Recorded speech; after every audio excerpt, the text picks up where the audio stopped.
Regular Malcolm Hatchet, ladies and gentlemen, with a brand new minute. What's up? Yeah. I don't eat the butt when I'm sick because I can't smell nothing.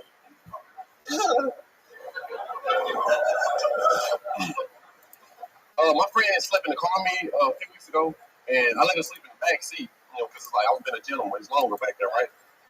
And I was in the front seat eating Oreo cookies, and she was like, "Oh, let me get a cookie." I was like, "You can't be eating it, man." I just like the seats, baby. When you sleep in the car, you have to use your brain, because you don't have everything that people have at homes. Like people at homes have pillows. I don't have a pillow, so every night I fold about 5 or 10 t-shirts and lay down on them. And sometimes I put a sock in there just if I wanted to get fluffy.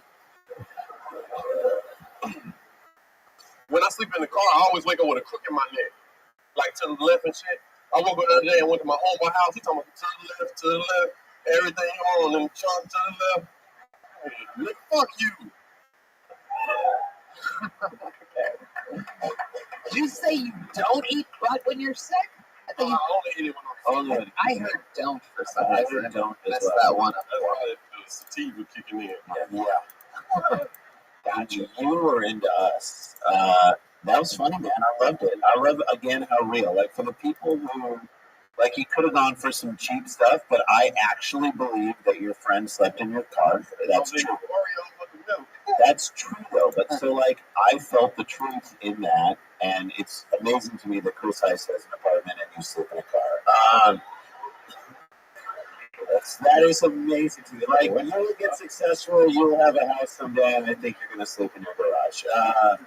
Just because that's what it is. But all that stuff, I think that you look all around at other people who are reaching for jokes for the sake of jokes and not speaking about what's real within what's happening in their lives. Like, he hit on real stuff. Even if it didn't hit huge, I still think there was, like, there's the kernels of great jokes. Yeah, I think what you stuff in that was almost what you stuff in the shit was your pillow. Oh, God.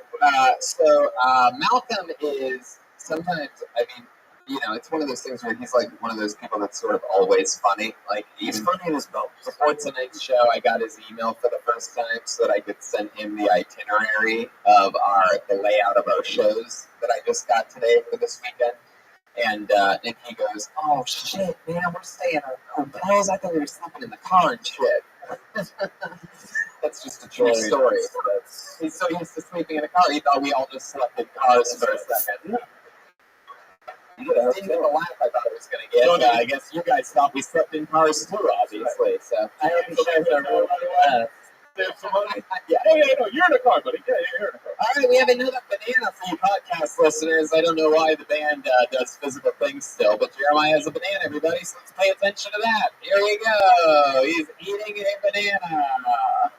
What is going to happen? He's deep throat. It appears. Oh my God. Okay. If anybody knows the Heimlich maneuver, prepare yourself. Jeremiah, wow. He was backstage practicing deep throat. Oh, you can't tell. People got tell it. You ready, Arnold?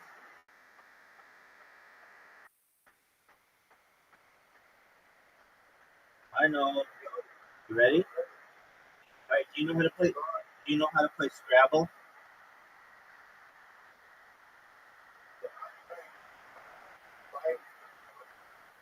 Yeah. Turn off the one with the TV on it.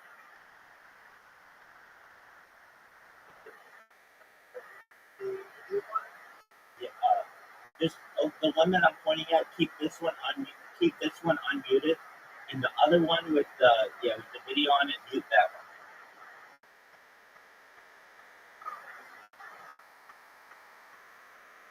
Do you know what Scrabble is?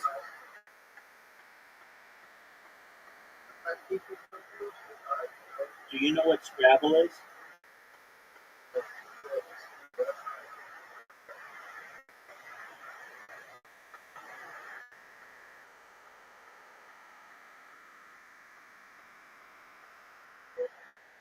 Do you know what Scrabble is?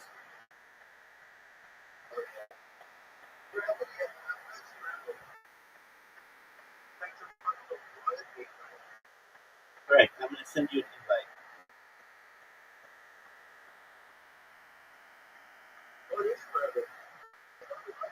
Yeah, you did. But if you never played it, then we'll play something else. You want to play golf?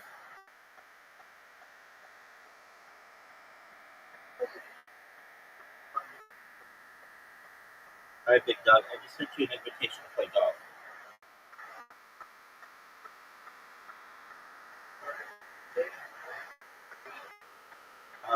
Check your Play-Doh app.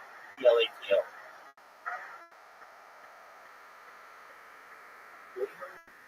Yeah, it's an app that you downloaded. You created an account. We used to play games on it.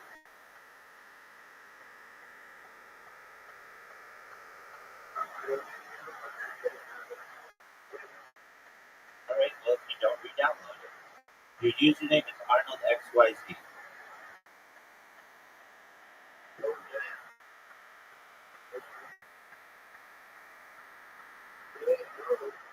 Plato. It's an app. Plato.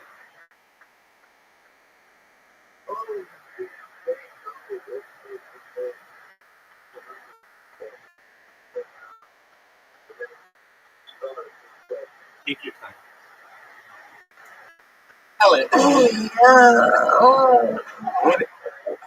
how long is this segment gonna last?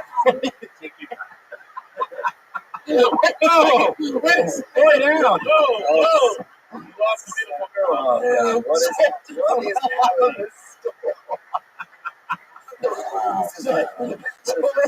Literally fell off of the stool during that. What are you? Oh, God.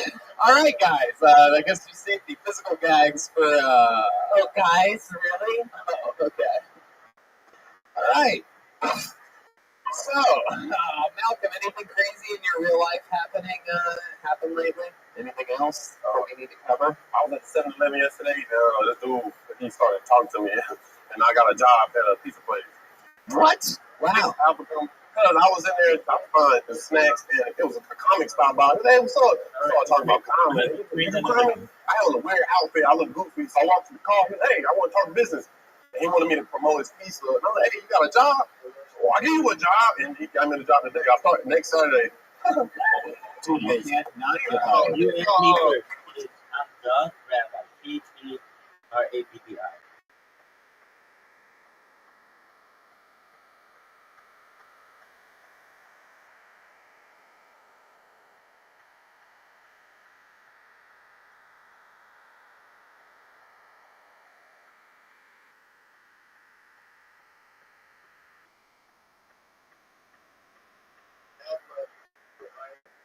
Rabbi. No. Okay. THE. I think so. THE. RABBI. Yep. Okay, I got you. Excellent. Arnold YZ. All right. Here we go. I'm going to send you an invitation. You should have it right now.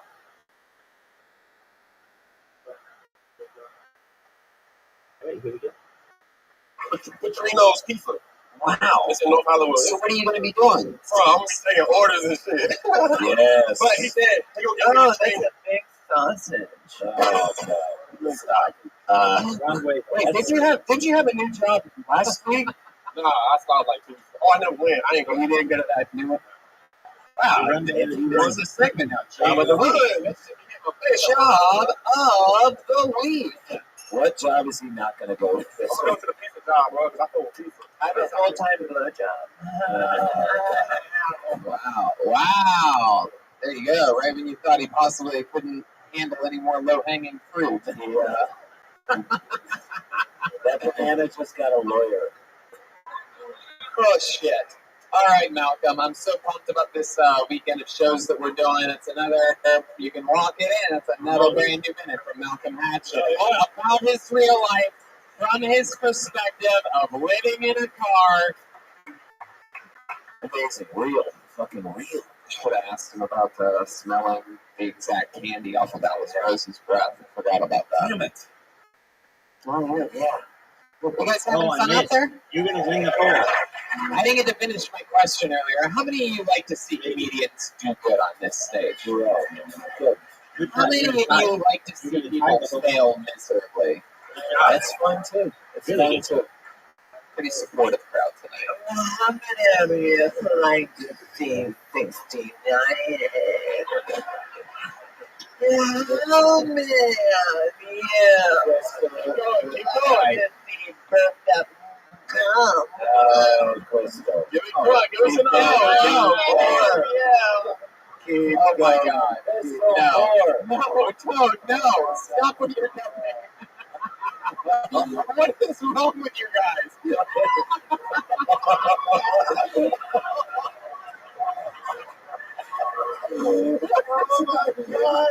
Oh my God. This is Oh my God. Hold on, do it one more time so that I can at least remember this. Oh, Jesus. That was. That's that. We call that the Canadian money shot because it's worth a lot less. So that's a great watch. Yeah, eat your watch. That's what you're gonna see right before you die, all of you. You think that's the part that you think we'll get flagged for that? I don't know. Tony, my dad. Since when can a man not spit a banana on another man? That's right. If YouTube pulls that, they're in big trouble, dude. We're taking this to Judge Kavanaugh, the Supreme Court. If they pull that, you fucking write them back and say, time is an artist. Yes.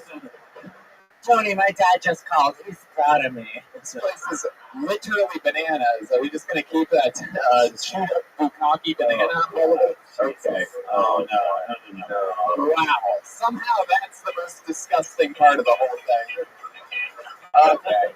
It's slow, atrophied claw hand just moving it across the stage. It's like one of those things. It's like one of the It's like one of the trees in the Lorax. Like it too soon will be dead.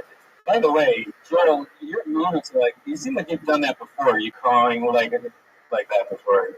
Yeah, I'm a freaking porn star, idiot.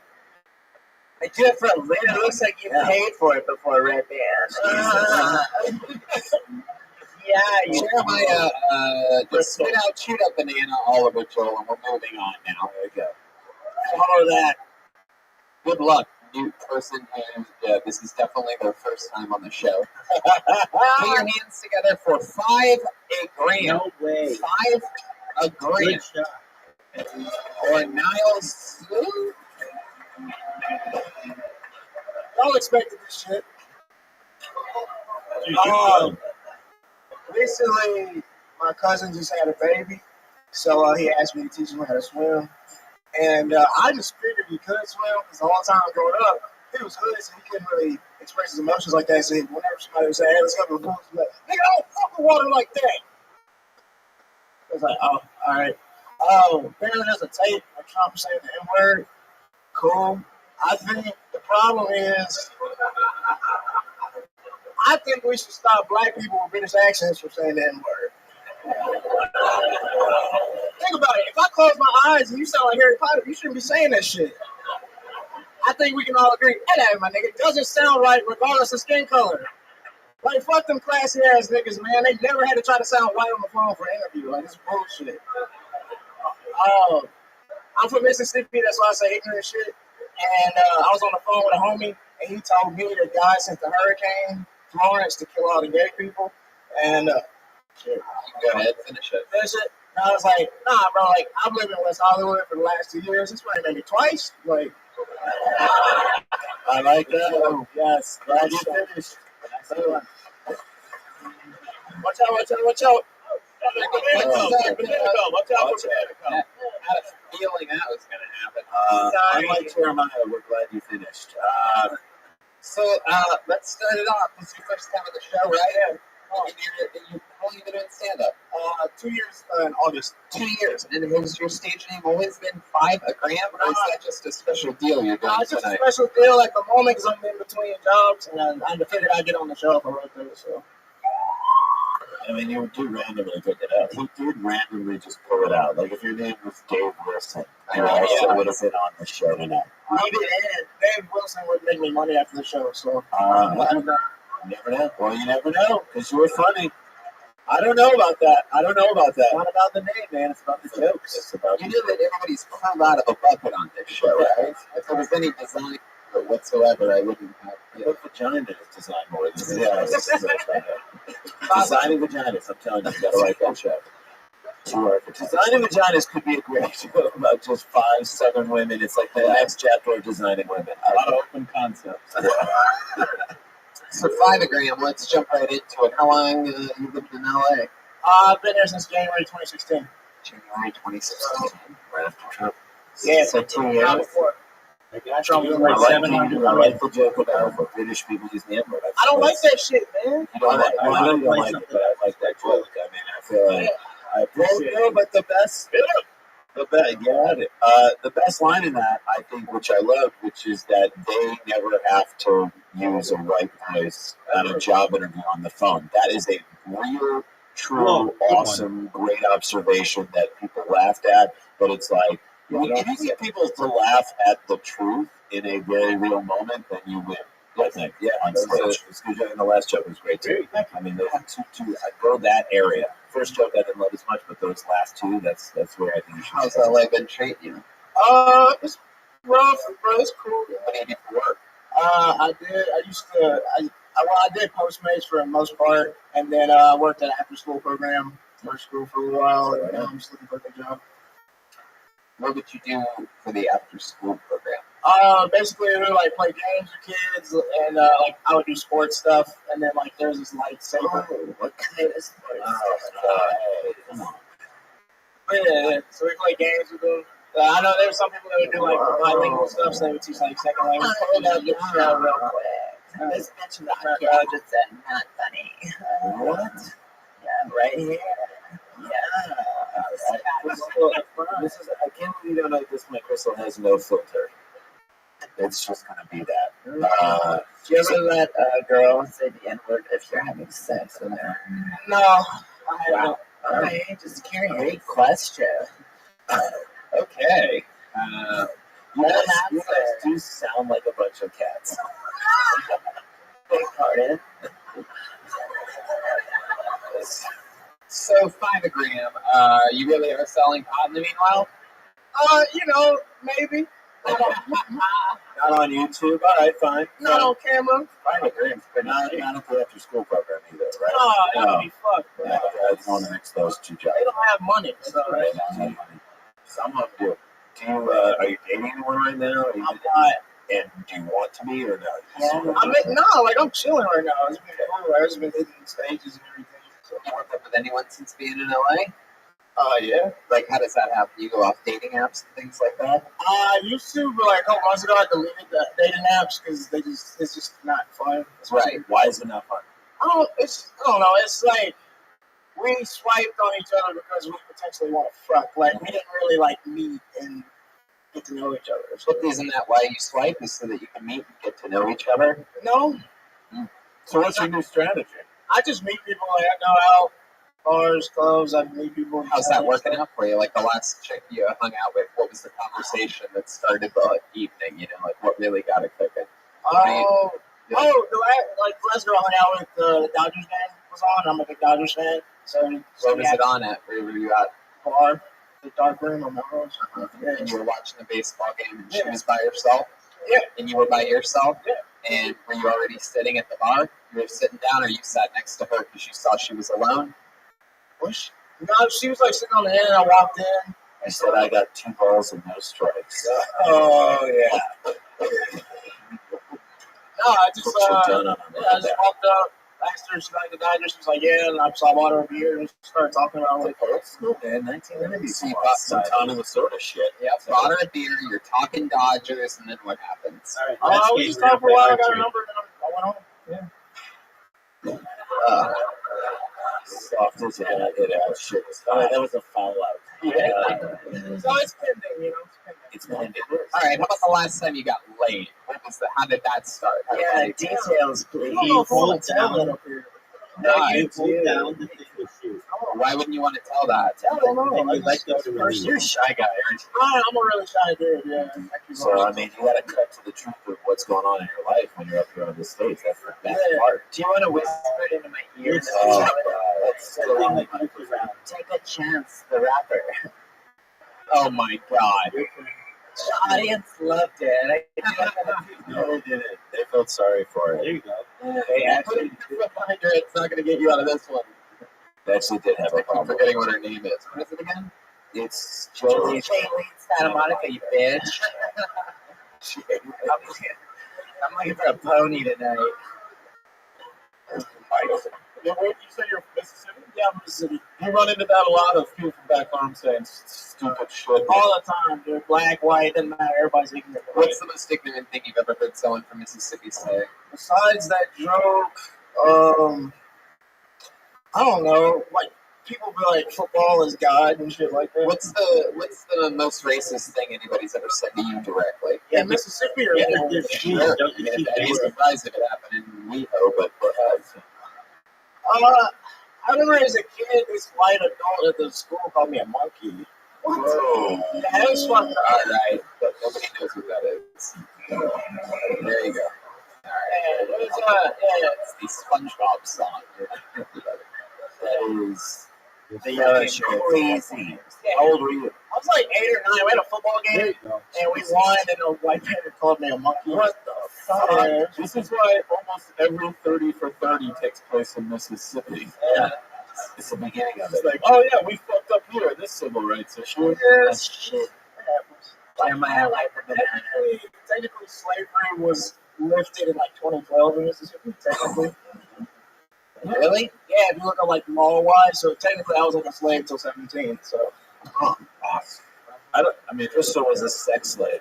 Crystal's still a sex slave, not the street. But just like with good jokes, and you can obviously write a good joke. This picture, like this base, and like a premise and a setup is rich as shit. Yeah. Yeah. I'm gonna work on it. Well, you seem like a great guy. I wish you would tell us about the night that you actually got laid. I have a feeling that the reason why you don't want to tell us is because there's some embarrassing moments, perhaps, or some compelling moments in the evening. And my theory, of course, is that you'd be shocked at how funny it would be if you took the story. Well, I do like I have jokes about it. It's not- Yeah, but I like the shit that people don't want to talk about, my friend. That's where you find diamonds. All right, You can all right. always have gold and I some got you. created bits that are, exaggerated and this and that, but sometimes, it's the moments fun, where, my friend. I remember after we left Louisville, You need a big Kentucky last summer, Jeremiah and I, we were on the road together, and, forget it, it's too long of a story. Oh. $5 everybody, there goes $5 What do you guys think? Should we... You guys think we should get one more up here real quick, huh? Let's do it. Let's fly through it, shall we? This looks like a new one. Let's do it. Stephen Marcus Relaford. Stephen Marcus Relaford. Here he comes.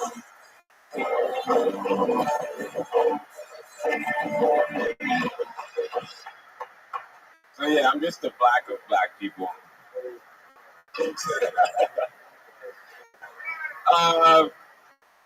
Man, it's great out here.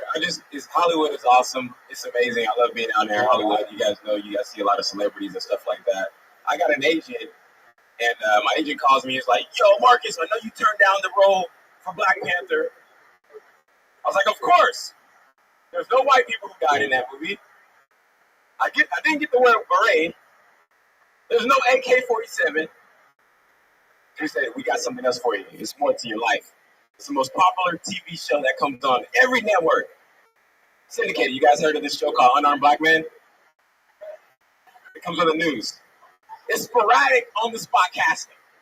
You never know when you're going to get into the episode of Unarmed Black Man. It's an anthology series. They don't really follow each other, and there's no, more episodes for the lead. Okay. There you go, Stephen Marcus Relaford, everybody.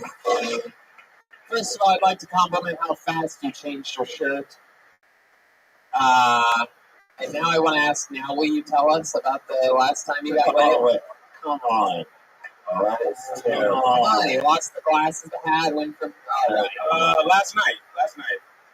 Oh, watch up on it. What? Who's no stepping that? Okay. Can I have a pitch? I like that concept of that. I think you took too long to get to the joke. I think you could have skipped the whole Black Panther thing because that obviously was fake. Or you could be like, I love watching TV and my favorite new show is, and then you name that joke. And now you're into that joke. And like, I was gonna say it's the longest running show. You could make a joke that your friend was watching it in his apartment when he got shot. I mean, It'll never get he canceled. was watching that show on TV when a woman came in and thought it was her apartment and shot him. How long have you been doing stand-up, Stephen? About 7 years. 7 years. All here in Los Angeles? I got to do stand up in South Carolina, North Carolina, and New York for a little bit. How long you been in LA? I'm born and raised in LA. Dude, I like your presence on stage. I really like you took your time in a great way, and you weren't like rushing through it. And I definitely think, I think you are even. This is sort of a weird word to say, but you are castable off of like what you do. You can tell that like you can act. I think the stars just found their third brother. There you go. Always. Stephen, what do you do for a living? I ask for money. Really? I'm Okay. broke. I'm between jobs. Yeah, I don't. Where do you ask for money at? Here. Here at the Comedy Store. Anybody got $2? Stick with me here. Stick with me. Like buy 5 a gram. Like where? Like how? How do you make your most of your money? Uber, Postmates. Yeah. What's your living situation? By yourself in your car? I have a little roach motel out in MacArthur Park. Downtown. What's it like living close to downtown? It's cool. There's no parking. Yeah. So it's hard to get women over. You said you're born and raised in LA. What part were you born and raised in? Like off of Adams and Crenshaw. You still talk with your parents? My mother passed away. My dad is in IE. I still talk with him. What's that? Inland Empire. Oh, At Elsinore. Oh, okay. What goes into it? Marriage. What does he do for work? There it is. Oh, So he's got 50 to life. what does your dad do for a living? I get visitation rights. He does government contracts for like wholesale products. Very cool. Has he ever seen you do stand up? Yeah. Does he like it? Yeah. He's supportive? Yes. Definitely. That's cool. Yeah, you're definitely funny, obviously. Yeah, I mean, I would just like be economical with the setups. Just get to it because that was a funny concept. More of it, like just more of the jokes because it's a great.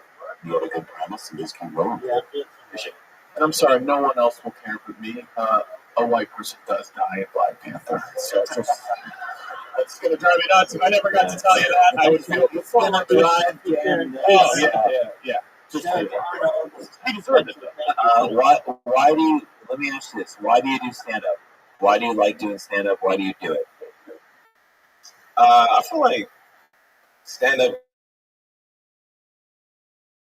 I feel like art, in the sense, everyone who does art from their art is like a radical. I feel like the only difference between me and Malcolm X is that he didn't have a punchline. That's right. So it's like, I feel like I do comedy because I've been told no about so many different things. Yep. So I'm like, I'm gonna write a joke about that. Great. That's And I your hope to be fucking weapon. constructive about it. I've never heard a black guy say radical in my life. Oh god. Do you want to be in a porno with me called Malcolm Triple X? Oh, come on. I think Malcolm X was more of a comedian than a lot of people think. He did die on stage. Wow. Whatever. Yeah, I'll say it again. Did he kill at the Apollo as well? Dude, that is fascinating and interesting, and that should inform where you go with your material and how you do the stuff you do. I think that fits with the bit that you did. I mean, I really do. So as you try and figure out what your voice is, you've been doing it for a long time. But as you try and figure out what your voice is, say, why am I doing this? Does this fit with what I want to project out on stage?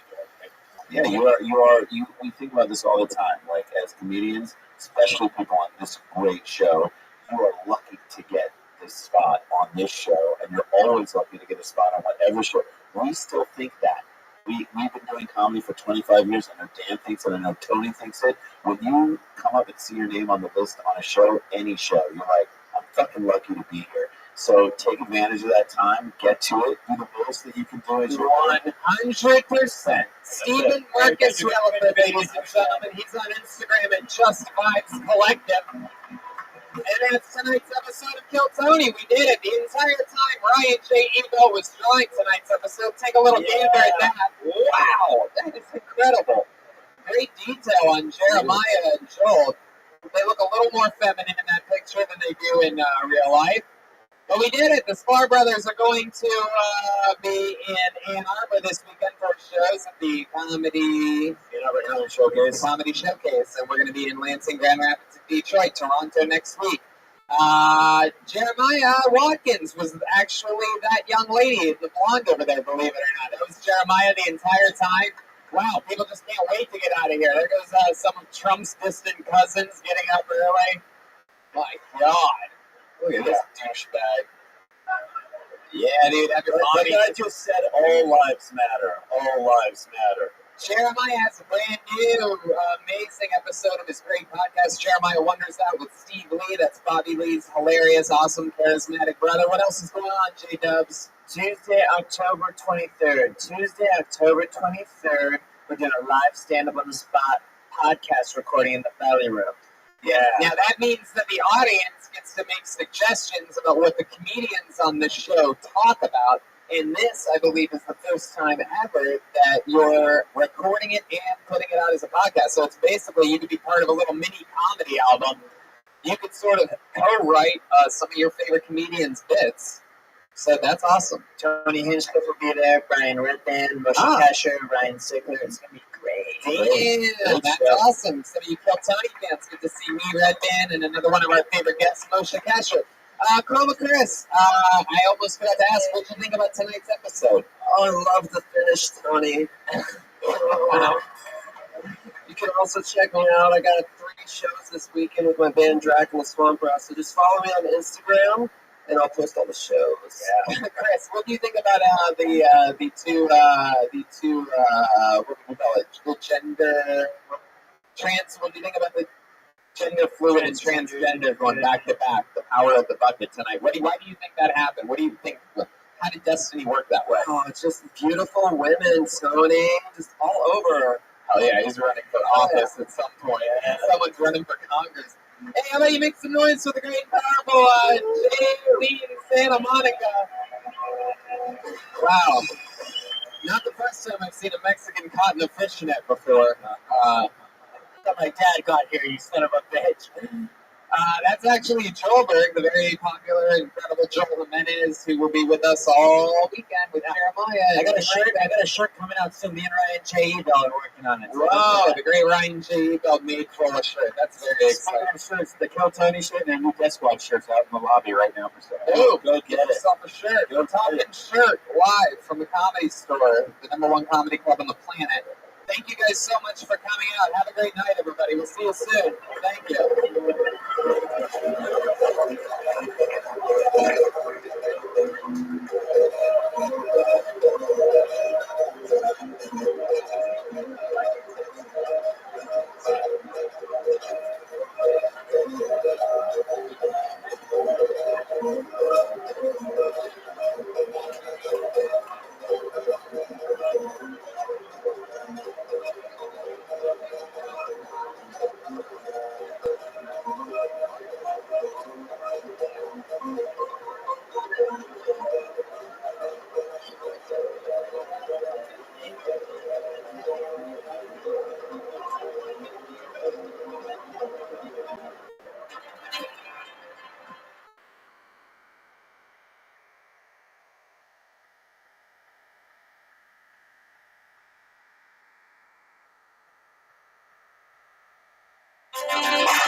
live from Lansing, Michigan. We're right outside the corner. Yeah.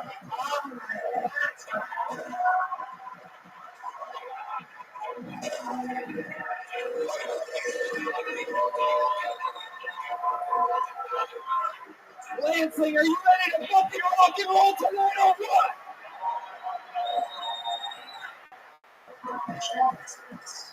Wow, this is exciting. We are live in Lansing, Michigan. Guys, make some noise one more fucking time.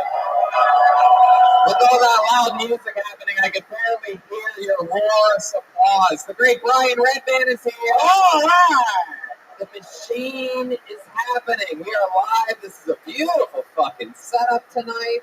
I'm excited about things. It's great, right? Coming fresh off, this is the first time ever. We've done so many of these stand-up Kiltony shows. This is the first time ever, fun fact Lansing, in which we did the stand-up show first and the Kiltony second. Yeah. All around the country, we've always done Kiltony first and the stand-up show second.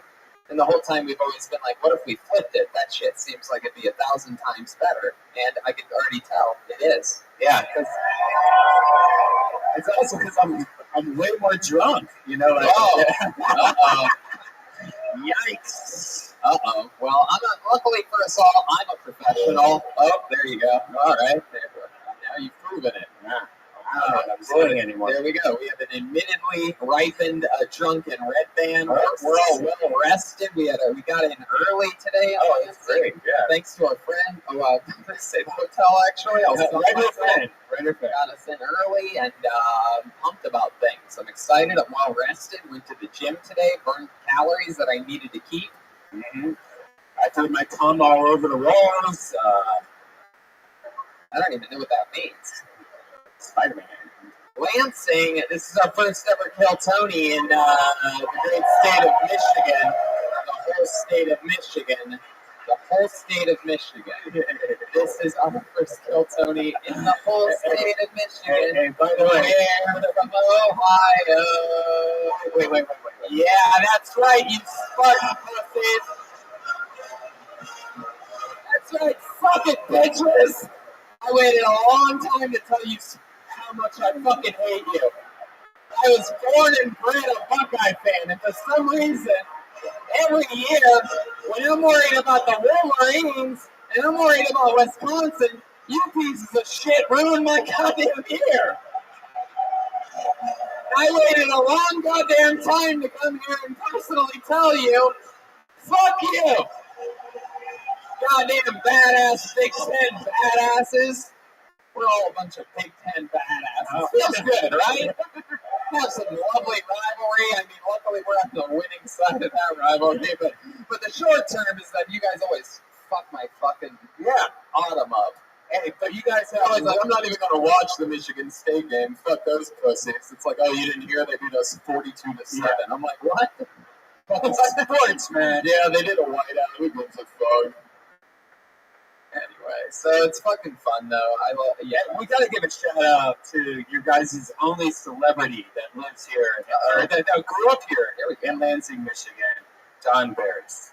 Yeah, the great Don Barris. I mean, that's a deep inside reference. The couple people that get it will love it, but I don't think it was worth it in the long run. So let's keep this train moving along. Due to technical restraints, we are guestless tonight. Yeah. But we have great news for you, because how many of you are fans of this podcast, Kiltony? And then I think you'll be very, very excited about what's happening here tonight, because the band is here, ladies and gentlemen. I don't want to give away any secrets. The band has arrived in Lansing, Michigan. Thank you again, Spirit Airlines. Oh yeah. Spirit, Sprite, basically anything that sounds like Sprott. Thank you. And every week on our show, we're at almost episode 300, which is going to be a Kiltony Mania. Oh wait. Do you want to do breaking news instead of just? Yeah, let's do it. What is it? The 300th episode of Kiltony. It's going to be a Kiltony Mania at Cobb's Comedy Club. Oh, you're right. Brian and I were so stoned. We figured it out ourselves. We would have thought that some fucking fan told us, but no. Then we were on Monday night. I'm like, when's episode 300 of this motherfucker? Yeah. It's like 8 episodes away. I go, that'd be great if it matched up with our first ever Kill Tony Mania. Wait till you guys see this shit. You people that made it here tonight, you're part of something very special. I hope you know that. And it really excites me that you're here, because Kill Tony Mania is going to be crazy. It turns out, I looked it up. I did the math. It is. The second show of Kill Tony Mania is episode 300. You guys are at episode, I believe, 290. Frizzle. Am I right? 293? Yep. This is it. Live. You're part of it. Every week, the band commits to different characters. They become those characters. I never know what they're going to be. I can personally tell you for a fact that Jeremiah shut himself in and Joel into a room 35, 40 minutes ago. I even Instagram storied it. Like, I watched him close the door, and this is how it happens. They turn into characters. They're going to commit to them. It took them a long time to get ready tonight. I'm excited to see what's happening. Ladies and gentlemen, I hope that they're on the other side of that curtain. Make some noise for the best damn band in the land. They are the Kill Tony Band. Jeremiah Watkins and Joel Jimenez. What?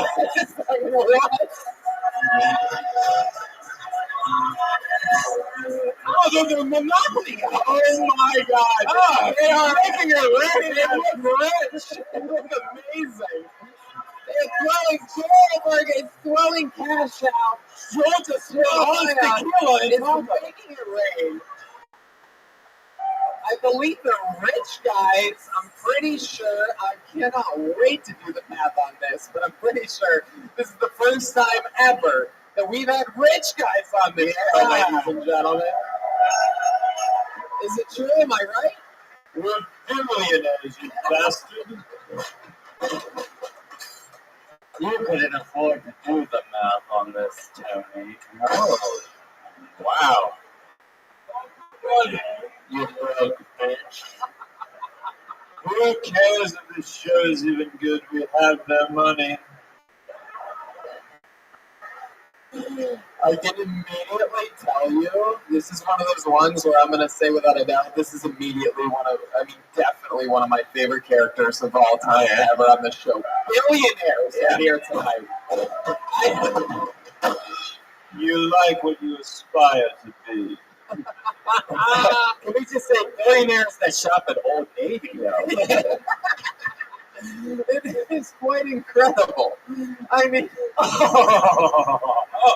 good one, Brian Breadpan. Look at the nose on that guy. Let me ask you something. What is it about billionaires in which all of a sudden you need to hold a monocle to your eye? It's more sophisticated these days. That seems like my friends Jeremiah and Joel are so poor that they think that that's what makes you a billionaire. Is when you wear a monocle to your eye. I'm sorry, I can't see you broke bitches without it.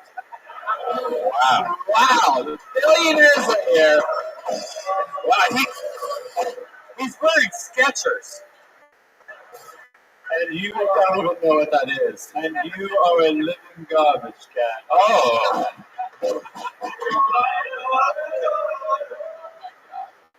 All right, let's have some fun tonight. We got billionaires, we got Red Band, we got Lansing, Michigan, and it appears as if though, unless my friend Paul Bear has been hanging around here, that I have a bucket filled with the names of people from Lansing, Michigan in front of me.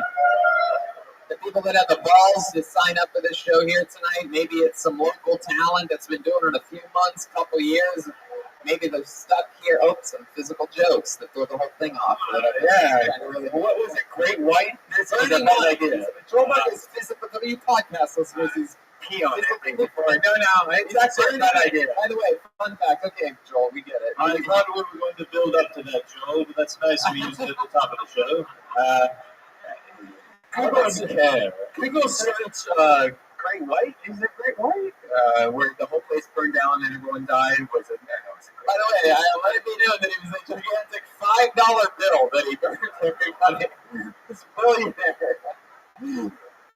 Starting low, it seems. Abraham Lincoln. I was scared. It was the first time I had seen one of those. Most people that burn things don't only burn the very corner. Everybody knows that if you have more than half, you still. So I just basically made I believe $5 on this train. Yeah, that's how big $5 are.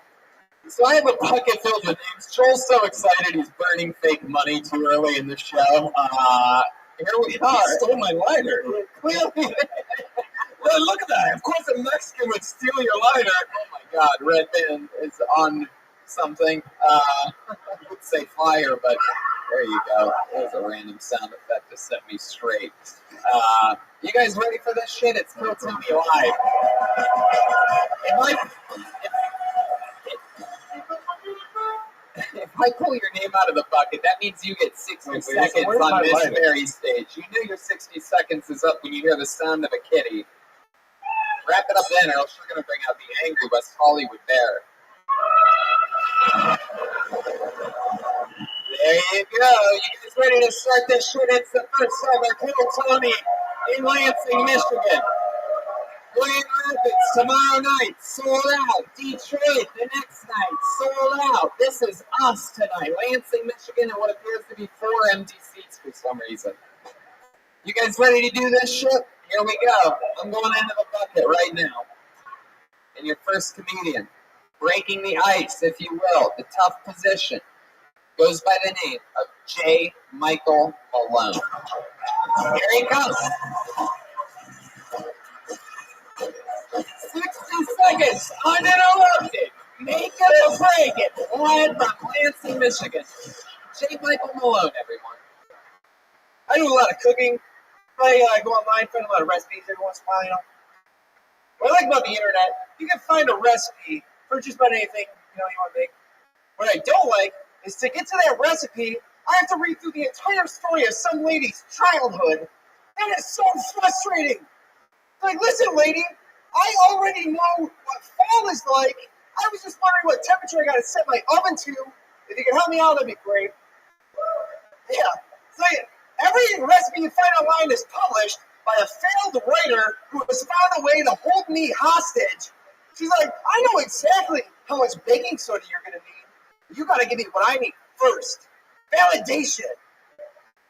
Any of you ladies who think mansplaining is a real problem that needs to be dealt with, I encourage you to find any recipe online. Tell me this isn't a two-way street. You wonder why women are not getting ahead in STEM fields. Maybe it's because no one wants to pick that personal therapy. J. Michael Malone. Hell yeah. Hi, J. Michael. How are you? Good, how are you, Tony? I'm great. Wonderful. It's J. Michael Malone. Yep. Why do you have so many first names? My name is Justin, and I just felt like that doesn't give me the, Justin Malone. You went with J. Michael Malone. correct. You want to be a sitcom star? You sound like a sitcom star. Yeah. And you look like both Mike and Molly. So, I just feel like I wasn't hip enough to have the name Justin. So you're not hip enough. Yeah. You've been doing stand-up a while, J. Michael? No, about 3 years, but not. 3 years here in Lansing? No, Grand Rapids more. Oh, Grand Rapids. Do you always hold your microphone like Indiana Jones? I noticed you were holding it like this. I was like, what the fuck is that? Yeah, I guess so. I like to whip it around. I bet you do. All right. So, you've been doing it a few years in Grand Rapids. How old are you? I am 35. 35. Oh my god. Hasn't he not synced up for me? So that was the billionaire to your right. Oh, So what do you do for work? I am a maintenance guy for property management. Oh my God! What are you doing? You're just hitting random music at random times right now. It's Indiana Jones, and that's a kick-ass job. You goddamn right. How'd you get that job? I applied for it and nobody else wanted it. Of course. I guess he's Indiana Jones. All right. J. Michael. Wow. Grand Rapids maintenance working. White people do the maintenance around here, huh? Yeah, Not around my parts. Wait a second, billionaire. Who does the maintenance around your part?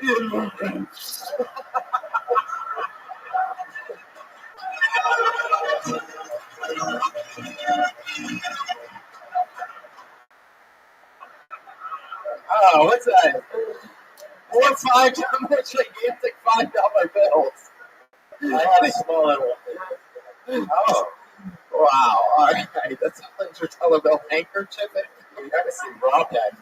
So, Jay Michael, I mean, what you been doing your whole life? How long you been working in maintenance? Oh, about 5 months. I used to be a car salesman here in Lansing.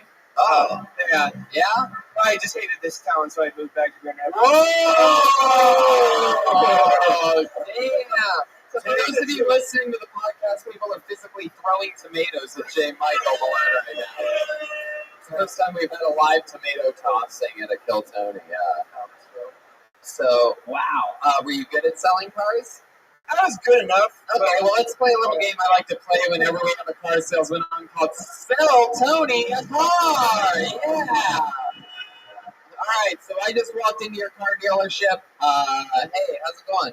Good. How you doing? I'm good.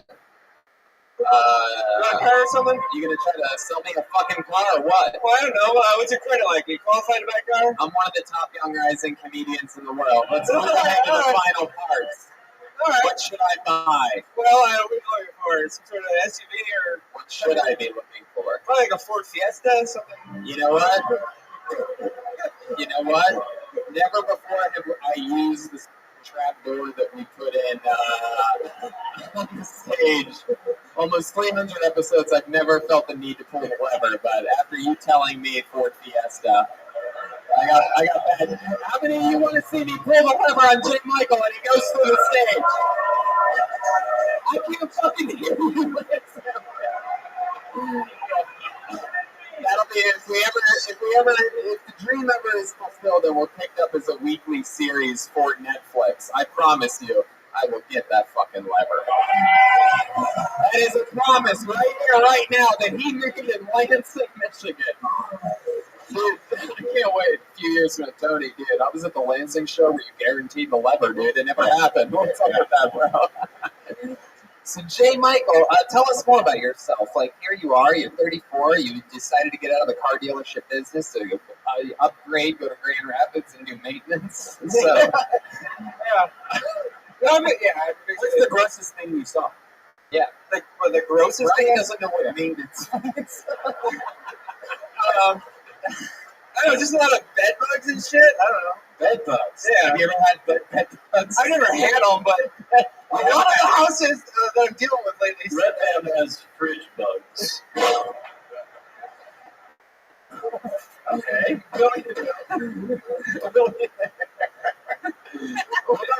If it works.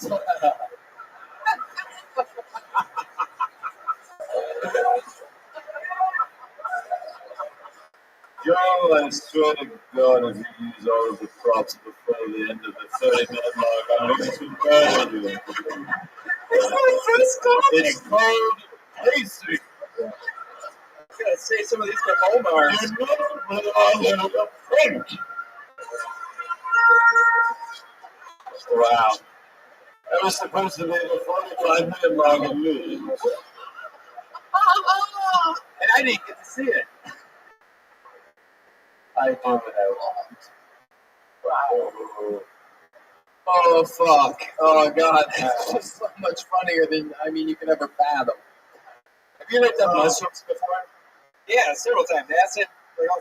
What, really? Have you had a bad trip? You don't seem like that kind of guy. Yeah, What do you do? What do you do after you did, acid? Did you, bake a turkey leg or something like that? No, I just I don't know. He stole this night show from Conan. No, Jay Leno can actually sell cars. You can afford cars too. He likes karaoke in cars anyways. Anyway, Money again. I don't know. What I do? I don't know. I just fucking hang out and trip the fuck out, I guess. what do you mean? You don't seem like the guy that would trip out. Like, Have you been a woman? all right. What on mushrooms? Jesus. Oh, boy. What have you done on mushrooms? I asked you that 3 minutes ago. Yeah. Okay. What have I done? I don't really do things like. Come on, there must be an answer here. Perhaps go for a hike. Perhaps put something on a television. Perhaps listen to music, you fucking guy. Yeah, this guy goes for a hike. There's things you've done after you Right. done them. The most recent time I have done mushroom, I was on hikes all over the wilderness. There's fires and hikes and coyotes and fucking music. I don't know. Like I experienced that. What's wrong with you, Jay Michael? What happened? What happened to you? Stroke. Who molested you since you first got up here? Which one was it?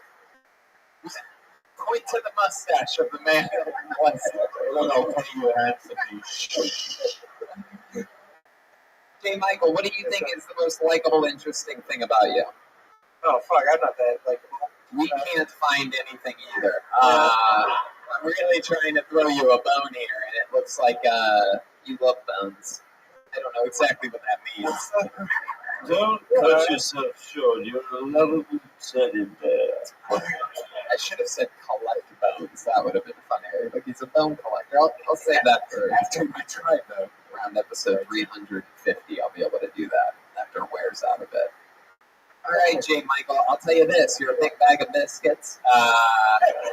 You're adorable, but I mean, it just seems like you do drugs and sit around, and I don't even know what you really do after you do the drugs. I just let the drugs do all the work, Tony. I mean, you can't give a good, decent 10-second drug story. All right, you asked specifically about mushrooms. Last time I did acid. 10 seconds. I don't know, just getting in tubs. Everything's changing. Look what just happened. Look what just happened. You said something and they laughed. How does that make you feel? That makes me feel good, Tony. Well, you said you got an entire audience is like with a butt. Why do you say Tony after you answered all my questions? I don't know, play. No, it's not. I don't know. Stick to your guns, sport. All right, Jay Michael. I'll tell you this. You know, I mean, you got the party started here tonight. You wore your best. You wore your best Grand Rapids guard. I like your style, man. You know, I know we have to move on, but let me ask you one more thing. Yeah. Why Grand Rapids? Like, why when you're like, I'm gonna leave Lansing and I'm gonna fucking do Show the something world. much better? Yeah. I'm going to show everybody. I'm going to write my story right fucking now, and I'm going to go to Grand Rapids. Like, out of the hole. Is there something that's keeping you there? You got, like, kids or something? I don't have kids, but I got a lot of friends. I spent 8 years in college over there. There's a lot more opportunity for things. There's nothing to do over here. Wow. Yeah, Grand Rapids. All right. Jay Michael Malone. There he goes, everybody. Getting the party started. Not an easy job. All right. I love it. I love it. I'm already having a ton of fun. Gone through so much already. You guys having fun out there? You get it?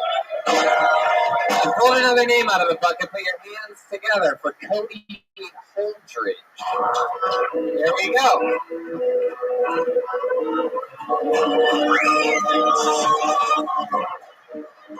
Cody Holdridge, everybody. Come on.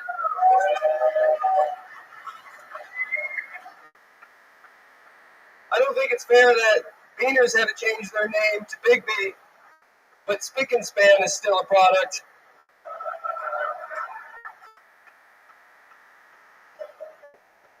When you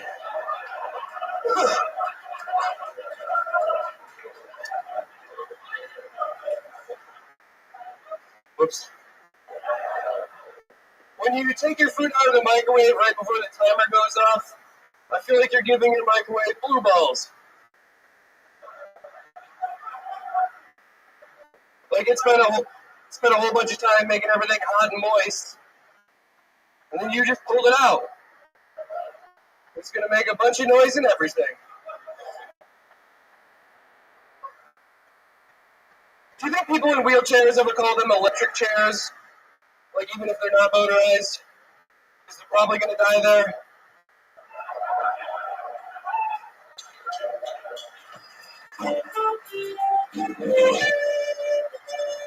Fuck yeah. Cody Holdridge is now live on the show. Wow, and obviously he just turned into a billionaire. It happened that quickly. Cody Aldridge, for you podcast listeners. This man stole my pipe. I'm also a magician. Wow. Oh, you're the worst. All right, so Cody, let's get into it. How long you been on stand-up? About 5 years. 5 years. I didn't understand the Beaners, Big B. There's a local coffee joint called Beaners, and they changed their name to Big B preemptively. What about the beanery and then the coffee bean? Yeah, I mean, I was working this one too. First of all, Cody, I would like to say, we've done a lot of episodes of this show. I've seen a lot of different people up here. You are the first person that I can truly say looks like if in the movie Child's Play, if the doll ended up taking over the little boy's body at the end, and he grew up into his 30s and just successfully lived a normal life, perhaps chasing some of his dreams, maybe trying stand-up comedy on Bill Tony, things like that. And Chucky was like, I'm going to take this human vessel and live a good life. And then, it's like, if Chucky got his shit together, that's the vibe I'm getting from you. I'm going to go to billionaire Jeremiah Watkins. Yes, this man looks like he used his EBT card to buy mustache wax. Hey, for the audio listeners, a vinyl record just from his shirt.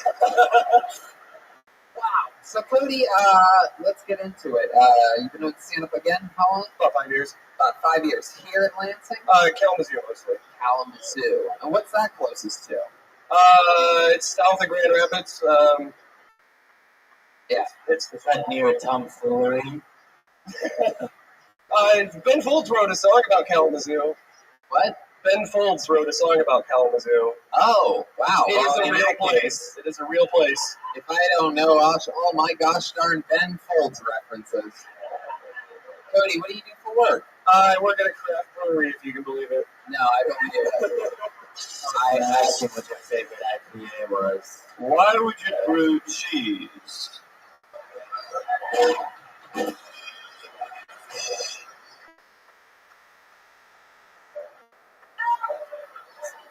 Answer the question, boy. I don't know. Because I'm making pizza. I make pizza at a craft brewery, so that's why I... Wait, Yeah, it's... you're the pizza guy? I'm the pizza guy at the beer place. Did I call it or did I call it? Always on point. Cody, do you drink a lot? Do you drink? Yes. Yeah. What's your drink of choice? Whiskey, scotch, beer. You're into everything that makes a man's mustache twist up. Cody, I got bad news for you, my friend. On this show, I don't know if you have ever listened to it or been on it, but I do have a pre-existing condition where people that happen to wear fanny packs. And this is a segment we call "What the fuck is in your fanny pack?"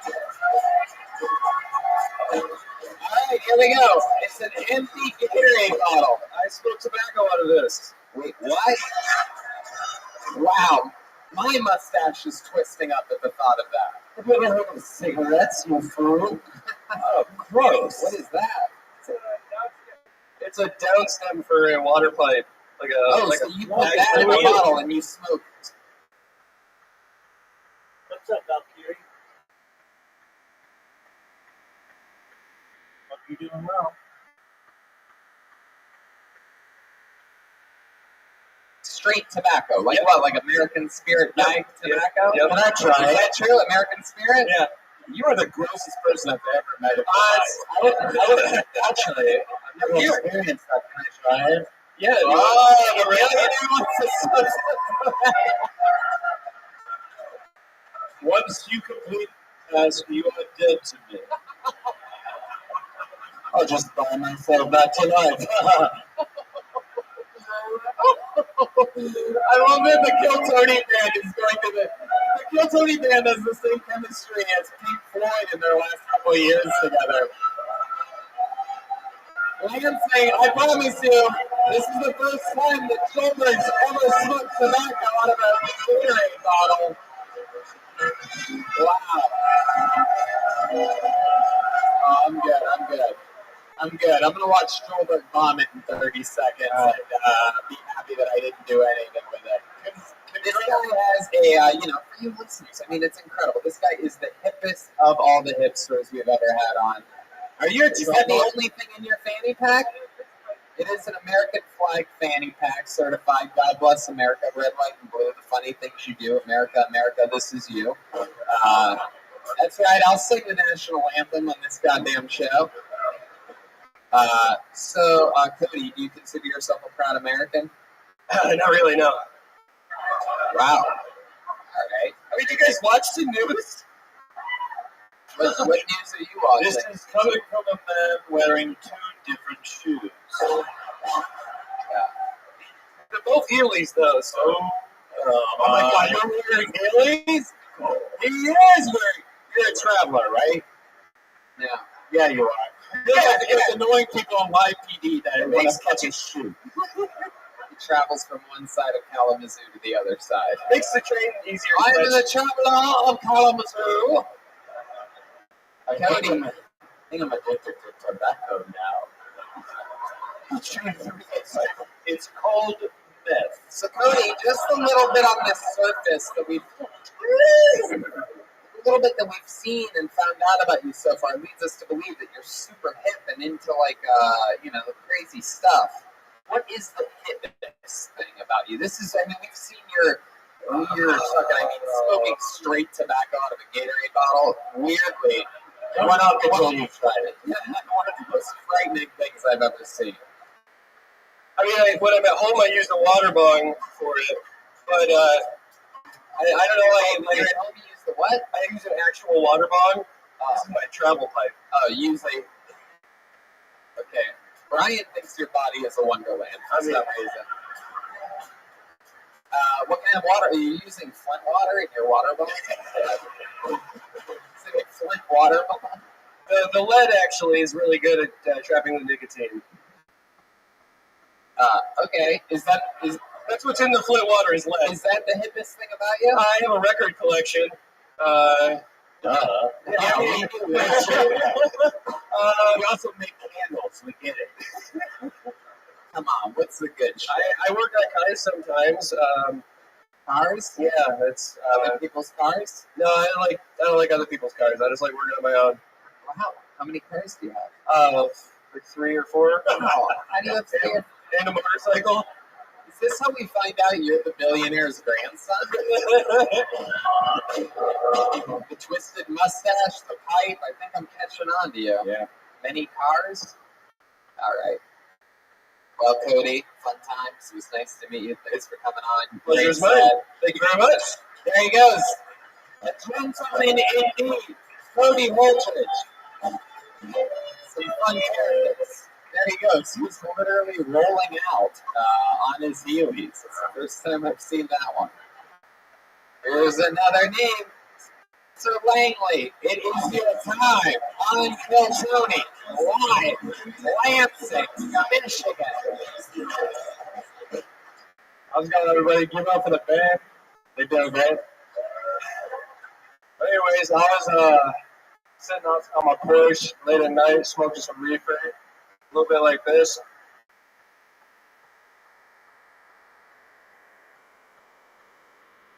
There, that's some good kush. But anyways, I was thinking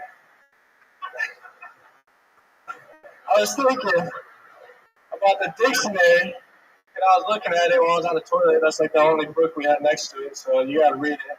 And you know, we got words in the dictionary that are the same thing with 2 different meanings.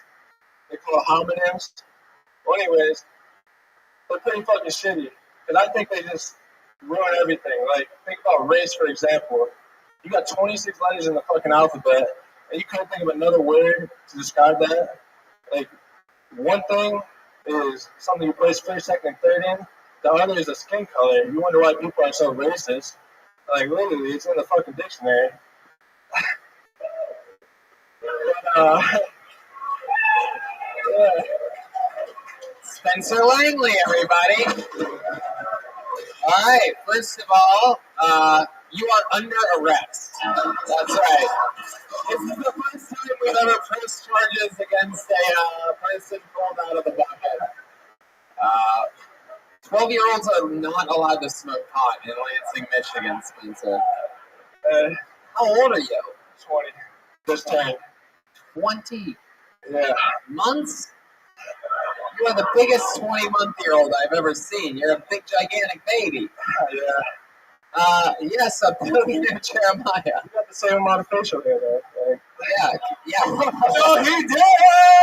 Yeah, I love you, Tony. but that's because I shaved before the show. Okay, something crazy is happening. We have a full-blown security intrusion, ladies and gentlemen. She stole my idea. How did you try to get Today, along? this gentleman tried to buy a drink at my bar, and I looked at his ID, Buy a and drink. he actually, well, he got a water, but he got busted for a fake with a water.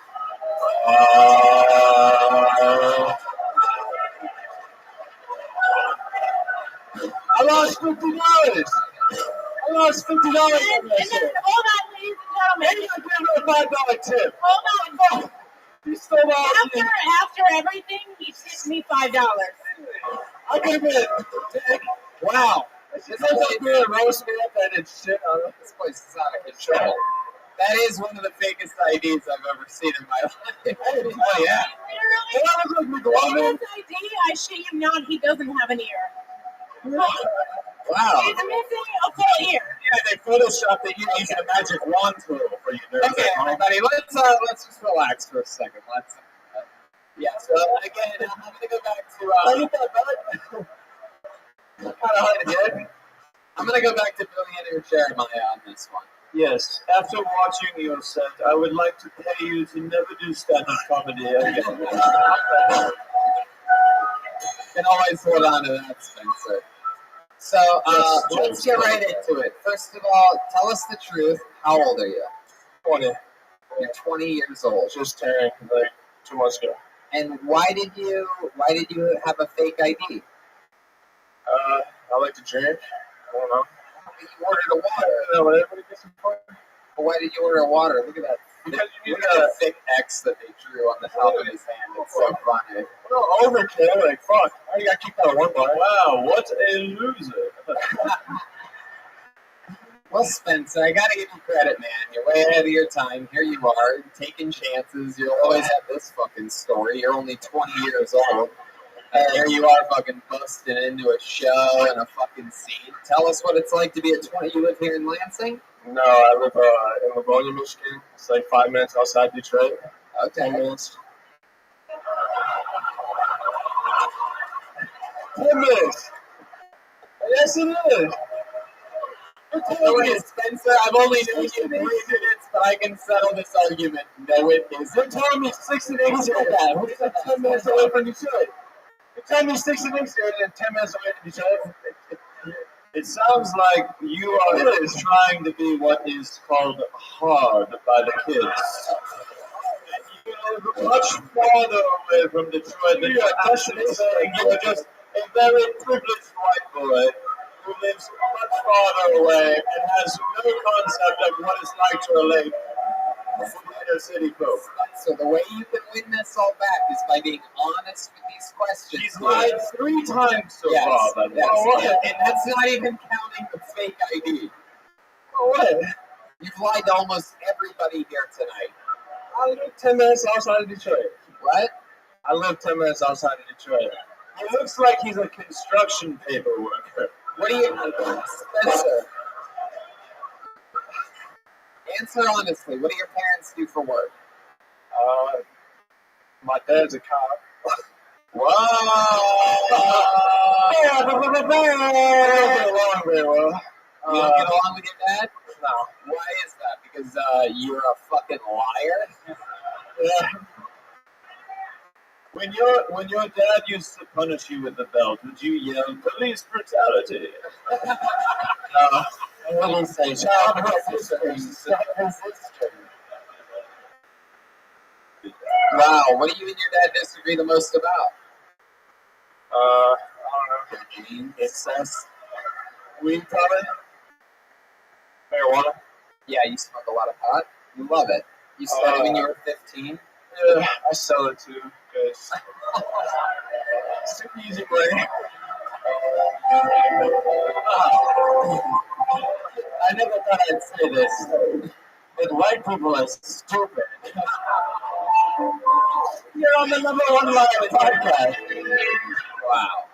I cannot believe I'm going to be buying pot from a 20-year-old. Oh, it's so weird. You're 9 narc, right? Yeah, It's like the best narc ever. maybe the first time I've gotten a 20 sack from a 20 sack. So Spencer, wow. I mean, do you have any other jobs other than smoking pot or selling pot? I just quit a couple weeks ago at my other job. Yeah, what was that? Hey, no, settle down. What was the job that you quit? Menards. It's like Explain to me what it is. They're all laughing. Midwest version of Home Depot. Like, Oh, wow. What are you doing there? Chopping You wood. said no Menards. one's class. You said Menards is like a Home Depot. Another lie. Lie making my knots hurt. Wow. All right. Let's do something a little fun since you're a fucking dirty liar, and I so rarely get the chance to work with a human being that just continuously lies and can't even help himself. Let's play a little game called Lie to Me. I mean, every question I ask you, you seem to lie about. So why don't you try your hardest to be honest about something? And yet, I'm going to try to guess whether it's a lie or honesty at the end. Give me a fun fact about you. Go ahead. Choose a lie or like Whatever, however you want to do it. Any order. No, just keep talking and we'll decide whether it's a lie or not. You have a girlfriend? no. I've never Are had you a girlfriend. now, normally, I would agree with you because I'd be like, there's no way this fucking Down syndrome baby Blake Griffin is getting pussy. But in this instance, all that I know about you, I feel like you do have a girlfriend and you're saying no because you want to because you still are so delusional that you think you might get laid by some chick out there tonight, like one of these comedy fans. So you really don't. When's the last time you had a girlfriend? 8th grade. I'm calling lie again. Is that why your cop dad really hates you? Because you're gay? Stop sucking on sticks! Put the dick down! You're gonna die! That's my uncle. Son, how'd you get my nightstick? Oh wait, that's a black cock. Oh! Cut it down! Drop the black cock! You're chasing Trollberg. It was me, you assholes. Let this Trollberg get a chance. Trollberg. Alright, so, wow. Why haven't you had a girlfriend since 8th grade? Just be honest. I like having the market open to me. Just playing the field, you know? You into that type of stuff? You jerk off a lot? I mean, You jerk off and your dad's fucking gun and shit? Jerk off in your dad's handcuffs ever? I don't even see my dad. You never see your dad? No. Yeah, so. Reminds me of a song. They got this session. Not that one. Alright. No, that's alright. I Brian call is, to that. yes, Brian is Not ready. Control your sound effects. My God, how drunk are you, Red Dad? it's quite incredible. It is a lack of professionalism that I'm glad he saves for a city like Lansing. That was a joke, but okay. Let's get back to this filthy, dirty fucking liar. What's something that you think would win us over about you? What's a likable fact about Spencer Langley? You do something good for the people. There's something good about you deep inside. It's a good deed that you've done recently, perhaps, or something like that, in which you've given, something to help other people in some way. I'm still thinking, okay, perhaps something that you donated, or anything that you thought, or intentions that you had. How far back do I have to go before we just find out you're a bottom of the barrel human being? Don't say you wish to be big. Yeah, don't say that. I donate clothes to the Salvation Army. That's about it. That's the only charity I've done in the past 4 months.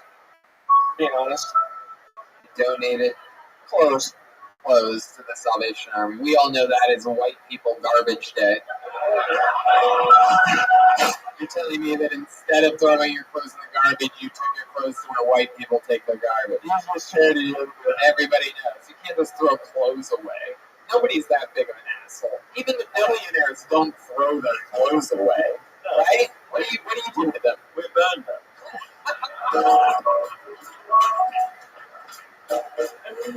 Yes. Spencer, I would talk to you more, but I feel like I wouldn't get an honest answer out of you. But I'll tell you this, I mean, if stand-up comedy, how long have you been doing it? What do you want to do? Is it your first time ever? Right, felt like it. That's great. But and I'll tell you this, man, what a fun story. I'm telling you, out of almost all the fucking first-time stories, this is something nobody will ever be able to take from you. So when you look back at how bad of an interviewer you were, and how many lies you told, just look back and you go, but I got that fucking story and nobody else does. There you go, Spencer Langley, everybody. I like this. This is a 20-year-old kid. That's about fucking 3, 4, 5, 6, 7, 8, 9 years earlier than most great comedians that you know start. So how about at least give it one more time for Spencer Langley, guys? Who knows? He could be the fucking pride of 5, 10, 20, 30 minutes outside of Detroit one day. Here we fucking go. Keeping the fun train moving along. Let's all meet James Couture. Here he comes. Here we go. Yeah. James Couture, everyone. Come on. That chat is a useless app, and if you disagree, you're just getting more nudes than I am. Do Dick's condoms have to feel like betrayal? It's like uninviting your friend to the party. Like, come on, man, we're all worked up. We're gonna go. Sorry, man, she wanted to be safe. I wanted to come. You said I was going to. It can't feel good for the vagina either. It's like inviting the hot guy to the party, and then he just keeps his jacket on the entire time. Come on, get comfortable. Is it me or being weird? It's like inviting the werewolf from True Blood to your house, butt-ass naked, and then he steps in the door and puts a rubber suit on.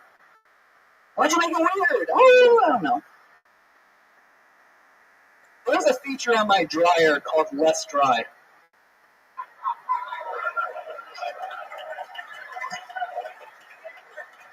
Why do I want that? Who wants that? Who's want that? You know what? I want a good heavy damp feeling. That's what I like. I like walking around like it's August in Tallahassee. Give me that.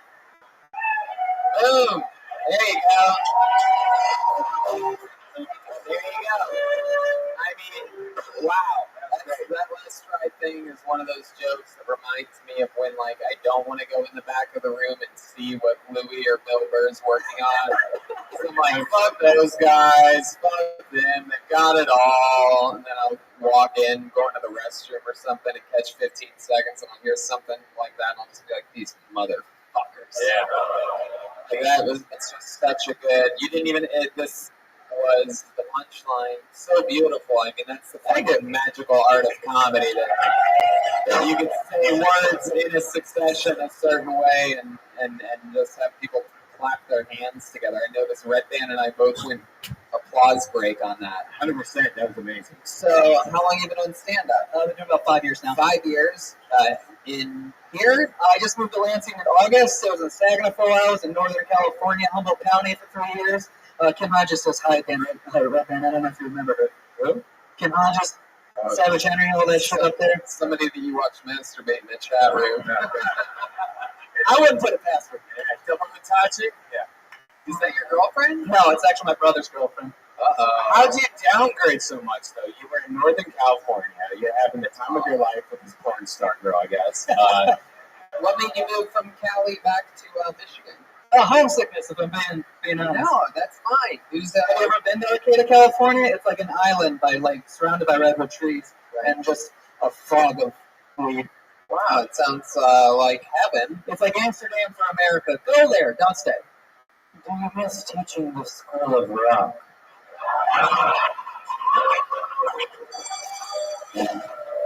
That is a well-deserved Lance and Schulberg chant I'm hearing out there.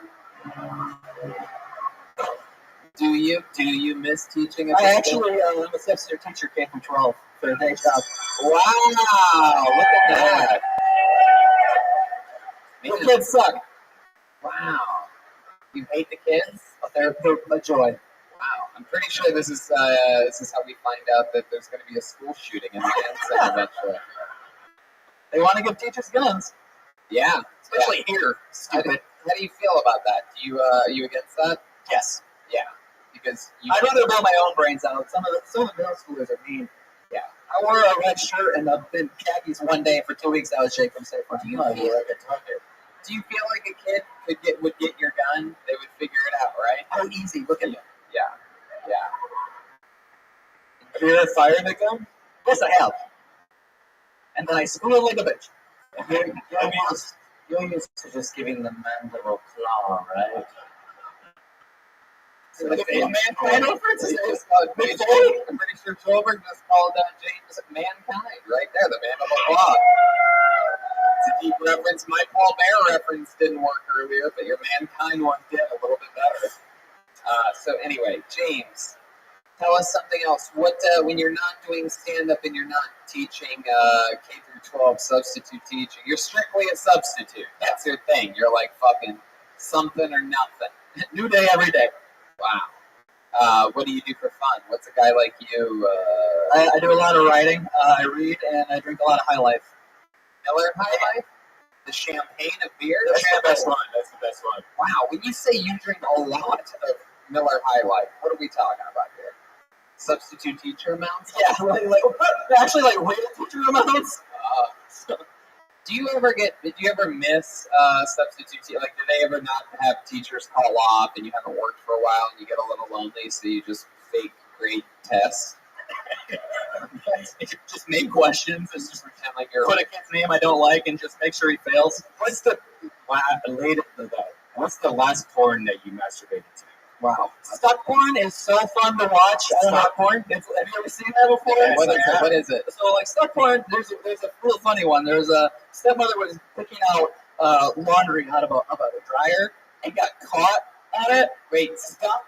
Yeah, her Are shirt. you saying stuck? Stuck porn. Oh my god, so her shirt gets stuck in the dryer And she's in there screaming for help, and then her stepson comes. Oh yes. And she's Oh like, my god. I love this. The whole time she's just, help me. I'm telling you, I got my hotel room is ready. My iPad and laptop are already sitting there, Wi-Fi dialed in, and both. I guarantee you, tonight is my night with Stuckporn.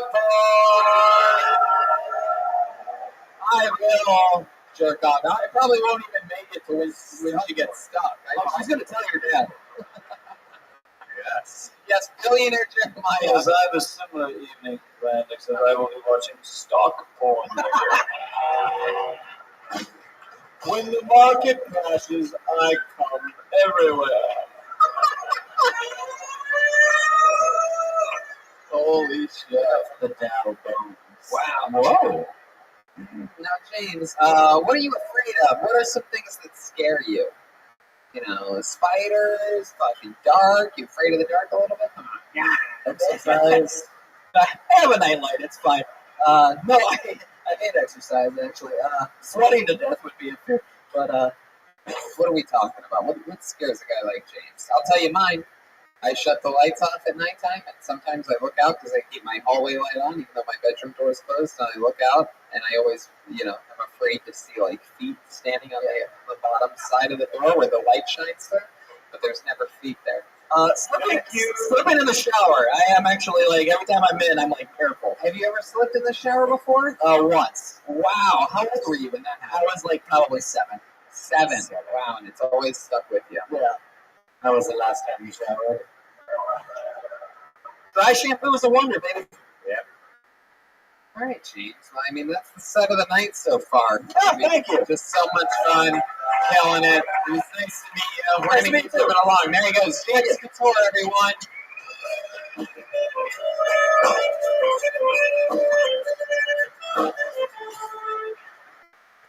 Go back to the bucket, shall we?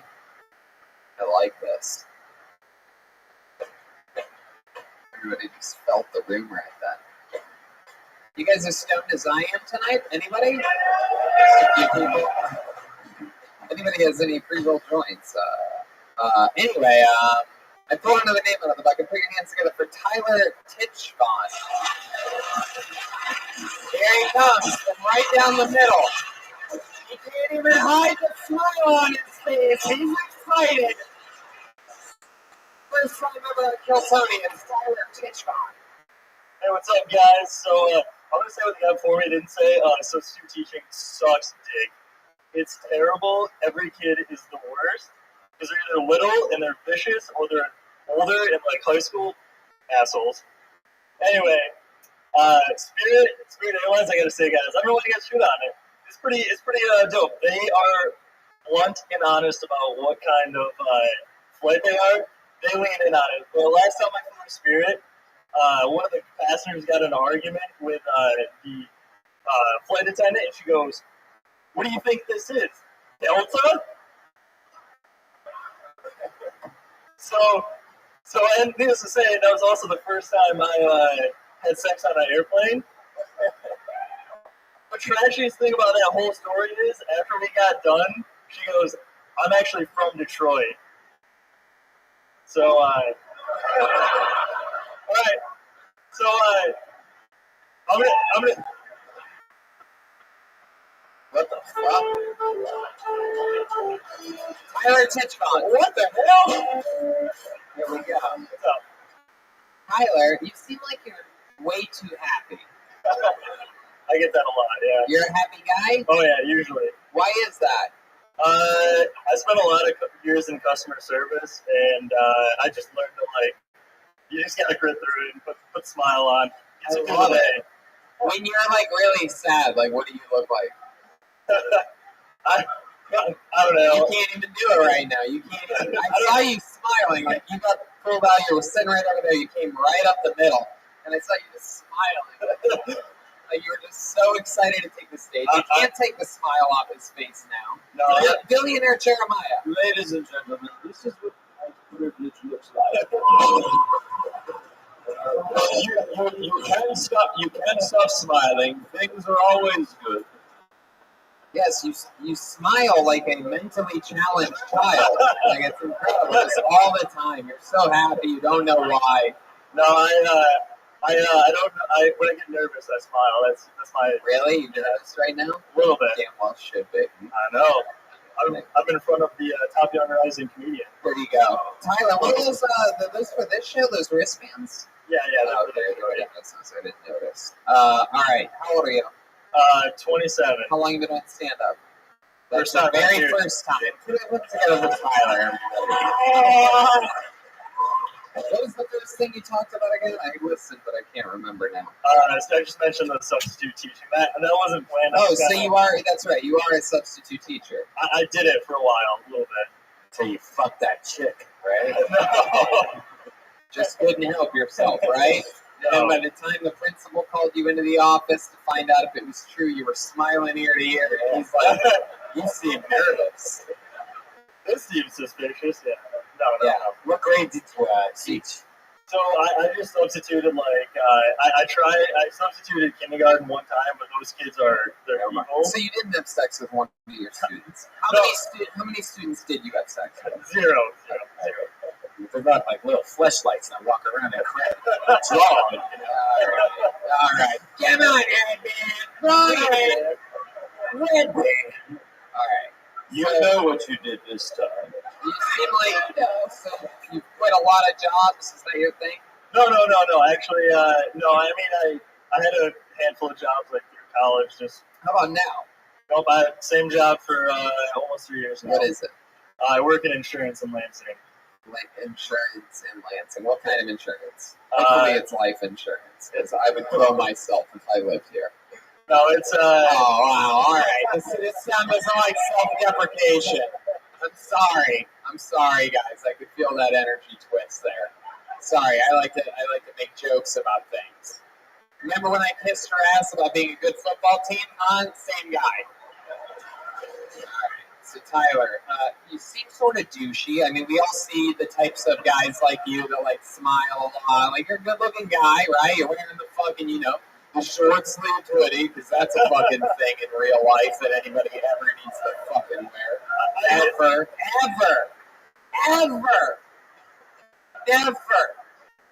Ever in a million years, with a pocket on the side, a pocket with a fucking button pointed at that audience. Show them. Look at that fucking thing. Do you smell the tobacco out of Gatorade? I need another hit. Tyler, you get laid a lot? You seem like you're into women a lot. I mean, You don't have a girlfriend, right? no, But you go on dates a lot, right? Yep, You have all the dating apps, right? all of them. But you're on Tinder and what's the one, Bumble? Yeah. You're on both of those, right? Yep. And you're going on dates a lot, right? Mhm. So let's talk about it. Just got real tough. What's an awkward one that stands out to you as Blake? An awkward one of those fucking dirty internet dates. Like, hey, what's up? Like your profile pic. Hey, you too. I'm horny. I want to fake have coffee and then fuck. Yeah. How does that go? Well, I had one, and she was like really into like BDSM stuff. BDSM. Yeah, like she. Big Daddy's sucking money.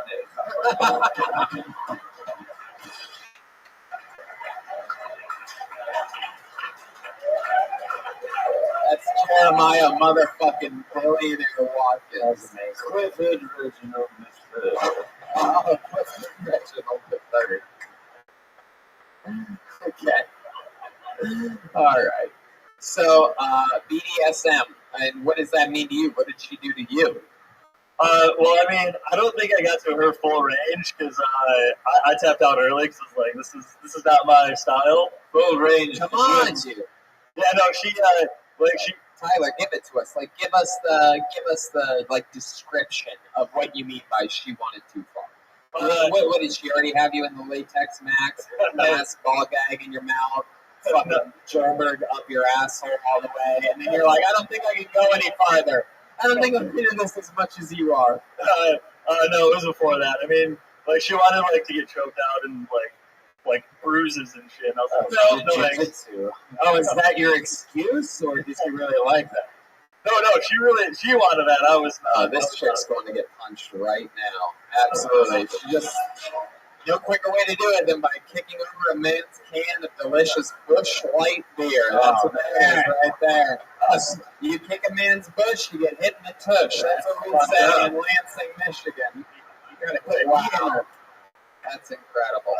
Where did she want you to bruise you? Did she say, like, hit me in the thigh or hit me in the arm? Like, what was it? I don't even understand how that would even start to work. I don't know. It was just anywhere. I don't really know. Like I say, So when she's like, hit me, you fucking pussy, you're like, no, I will not do that. Just smile real big, like a giant fucking pussy that would wear a t-shirt, hoodie, pussy shirt. I'm just kidding. No, you're I'm just being mean because it's your first time and I have to break you in, or you're quit. Quit. No, I'm gonna smile the whole way through. Just So, but answer my question. When she said hit me, like, oh, I don't understand. How do you know that she wanted you to hit her? Was that a conversation that happened while you were fucking her? Was it while you guys are Netflixing or whatever? Oh no, it was during sex. She was just So you're going in and out. What position are you in? Tell me the truth, Tyler. Were you in or were you out? it was Animal style? No, it was missionary at the time. Just normal. Missionary, and she's like, hit me. Yep. And you said what? So, One more time. He said, I will gladly oblige. Yeah, did you say okay? And you just started wailing on her like she was. And she's like, no, come on, leave it bruise, you fucking t-shirt, hoodie wearing pussy. And you're like, I can't, I'm hitting you as hard as I can. this is all for show. I don't. It's not, yeah, No, I it's all for show. know, I love it. All right, but we got to keep it moving along. We got more names in the bucket to get through, or at least try to get through. There he goes, Tyler Teachbon. Oh yeah, his joke about spirit was that it wasn't that bad. Right? He made a spirit joke. Today, my Spirit Airlines attendant, her name was Shimmy. Oh, His name was shit. Shimmy. How do we pull this fucking guy's name out of the bucket right there? That's the guy I want. He's built. Here we go. Make some noise, Lansing, Michigan, for your very own Jacob Drosha. He's afraid. Yeah, I like that. Little hesitation. Woo! Those are always the best ones. A true moment of hesitation before standing up. Ladies and gentlemen, give him a good welcome. Come on, give him a shot. It's Jacob Drosha. Hello? I really wasn't planning on this. My brother put my name in the bucket there, so I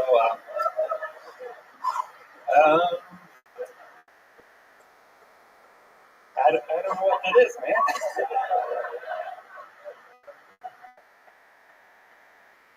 Yeah, I really don't have anything funny to say.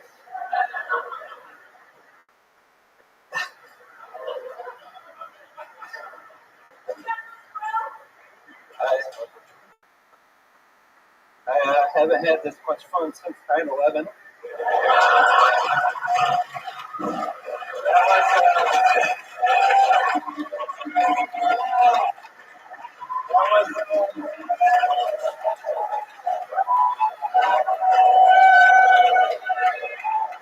That was me and my wife's anniversary, by the way. I don't know what you guys are laughing at. Well, there you fucking go. Jacob Drosha, ladies and gentlemen. I'm going to tell you this right now, and you're not going to believe me. You're going to think I'm fucking with you. But that's my favorite set of the night so far. And let me tell you why. And this is very important for the people that I think want to do comedy, or think you know comedy, or think you can criticize comedy, or think you know what the fuck's funny. But there's something about a guy being honest, going, I have no idea what to do right now. And having those thoughts, it's about the honesty. And that's when I ask the questions to people that, you know, I want to set you up for home runs. And that honesty does work. And I think that's a perfect example of that. And Tony, then you set him up, you know what I mean? What happened was, I'm sorry, but we started to believe that you were honest. And then what happens? You do a joke. And then the joke works because we're so used to you being honest that we didn't think that, you know, this is your favorite day since 9/11, like, hit hard because you set us up for honesty. And I think that's a perfect fucking example for everybody to see in a short version of what the fuck, in a weird way, sometimes comedy is. Yeah. It's a fucking trick. It's a big mixer up. And I'll tell you this, your brother-in-law was a smart fucking guy tonight. He had something funny about you. And by the way, that's an asshole move. I mean, yeah. You should have known that. At least he should have told you after he signed you up. We both saw you stand up, and you were like, It was a real hesitation. So you got balls all the way by coming up here. You had no idea that he put your name in the bucket, or he told you? No, that's Little brother. Wow. Well, you know what? Load up a little music for me. Let's do something fun here. Wait. Don't play music, guys.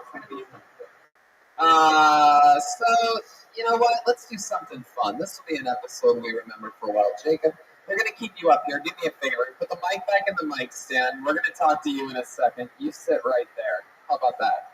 You sit right there facing us. Right on that black bench. Cool. You know what? Let's have some fucking fun. People want to sign up their brother-in-laws to do stand-up comedy. Huh? People want to put people in an uncomfortable position on a live show. Well, guess what, brother-in-law?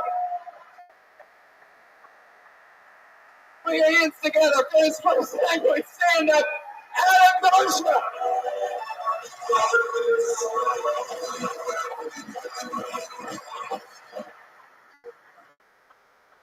first things first, I'm not his brother-in-law.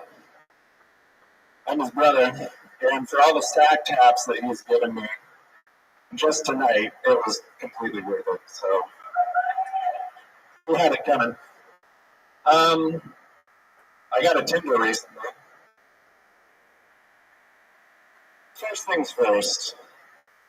We know you're not looking for a middle level sales guy at a paper company. Office reference? Anyone? It's not true.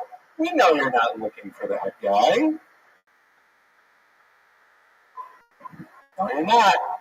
You're looking for this guy over here who works at a car dealership. Wasn't it you? I don't remember. That's two Jack Daniels talking. And also, we don't care about your Snapchat filters. The ones with the kitten. There you go. There's Adam Darsha, everybody. You don't deserve to touch your brother tonight. Let me tell you something.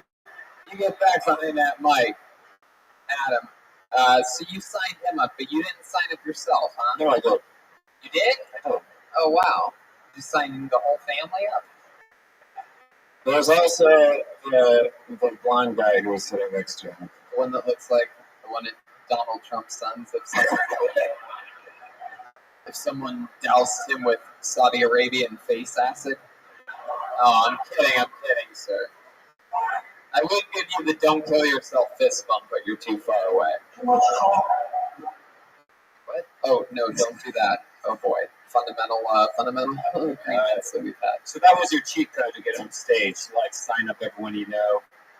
Well, I mean, I could never have guessed that I would have called you up. I mean, you probably would have thought that you would have done better than Jacob tonight, but like I ended up revealing earlier, Jacob ended up just being honest, this and that. You went into a Tinder bit, like we've been 74 of 74. Hold on, wait. 74 better Tinder bits we've heard. I've heard a few best man speeches, and my brother actually gave one of the best man speeches I think I've ever heard. You're married? No. Oh. He did it for his best friend, and it was very, very funny. Hey, Tony, by the way, when he was doing his comedy, I did feel like if we were at a wedding, like I felt like he was doing a best man speech. And is that true that he used to ball tap you a lot? You have the younger brother? Yeah. You have the younger brother. By how many years? 2. And he really was married on 9/11. Never forget. He really was what? Married on 9/11. He was. Yes, a billionaire. He was married on 9/11. 9/11, 2001? No. Right. That would have been 2015. That would have been fucking. Wow, you look like TJ Miller with a hat of Jerry. Alright.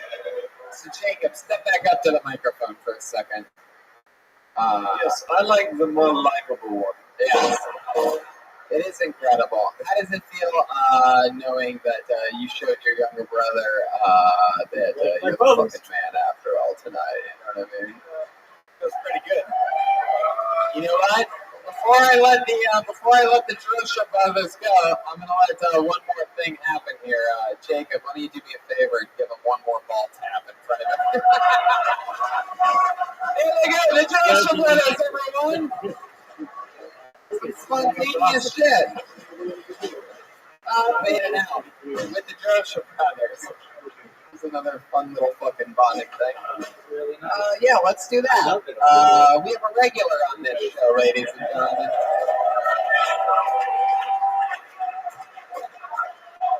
Every single week, every single episode on this show, he does a brand new minute.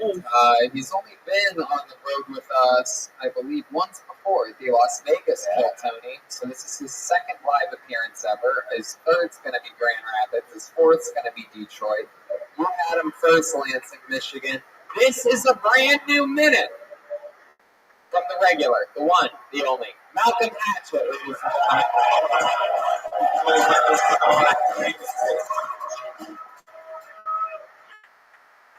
What's up, Lansing? All right, cool.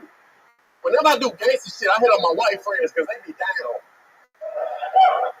My black friends always come up with some stupid excuse. I get on my home one DJ, I was like, yo, DJ, let's go rob this bank.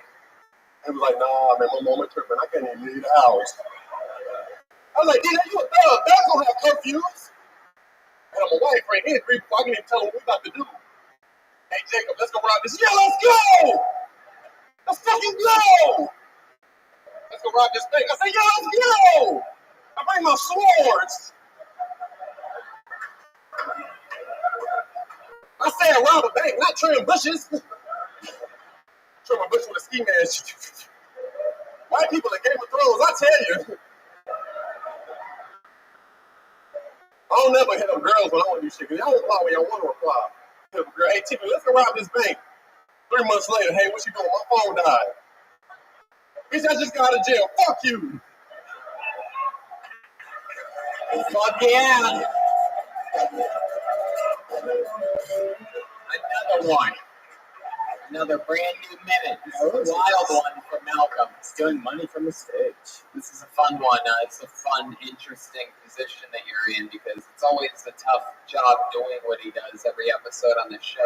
Writing a new minute every week is a very hard job. But this is the first time in which you've had to write, 5 minutes in 8 days, basically. So we had an episode on Monday, and here we are on Thursday. New one you got to do tomorrow. And a new one in Detroit with Danny Brown.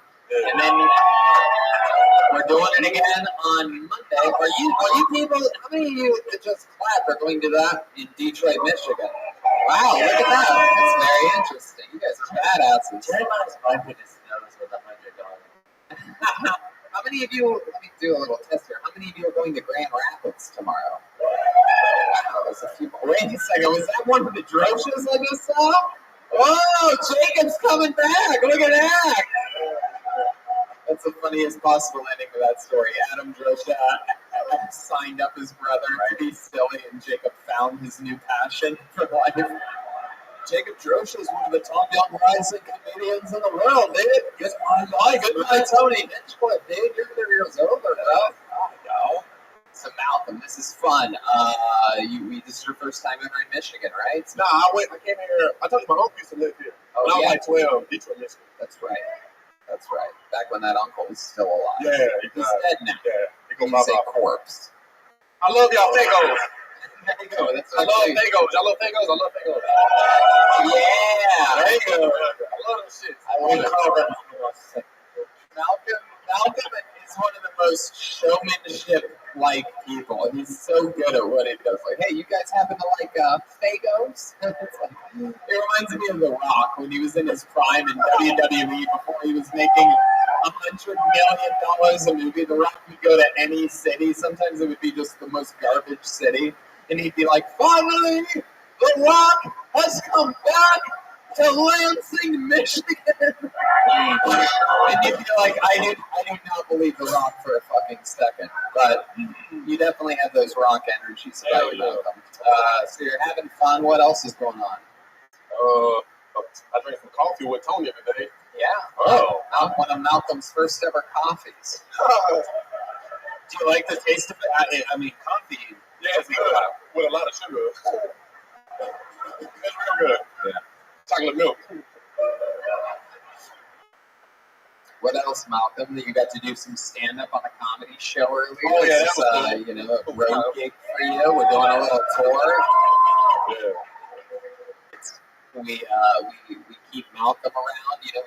We traveled with him. We flew with him. We took a red-eye flight, all of us together. Got in a big tour bus all together. And we keep Malcolm around so that if the cops come, we can point to him and go, "He did it." Yeah. Yeah. And then Malcolm points at me and says, "He did it." Yeah. No, I ain't gonna tell you. It is. What up, Bonnie? Thank you. How you doing, girl? How's your day going? Why? What can I do to make it better?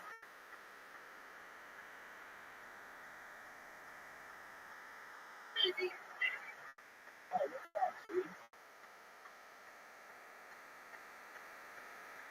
Anything happened?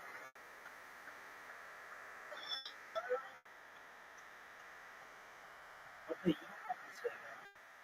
Just know that I'm here. I'm happy and I want the best for you.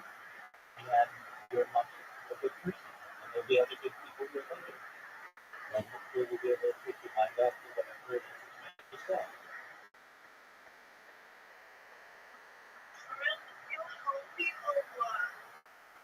That's good. That's what I'm here to do. Oh, thank you so much. So let's get your mind off of whatever it is that's making you sad. We've got some stand-up comedy tonight. Okay, good. So there's this one guy who just did one, but I'm going to restart it because he's really funny. And this is what I think is probably like more like a 7 or an 8 for stand-up comedy. It's not like super funny, but it's just, his name is Malcolm. He's one of the regulars. They're currently doing a tour of Michigan, and we're going to go see. It reminds me of The Rock when he was in his prime in WWE before he was.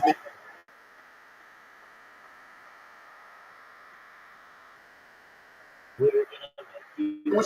My phone died. Bitch, I just.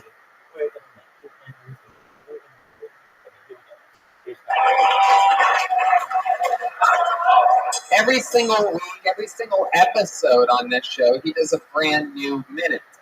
He's only been on the road with us, I believe, once before at the Las Vegas Tony. So this is his second live appearance ever. His third's going to be Grand Rapids. His fourth's going to be Detroit. You had him first, Lansing, Michigan. This is a brand new minute from the regular, the one, the only, Malcolm Hatchett, ladies and gentlemen.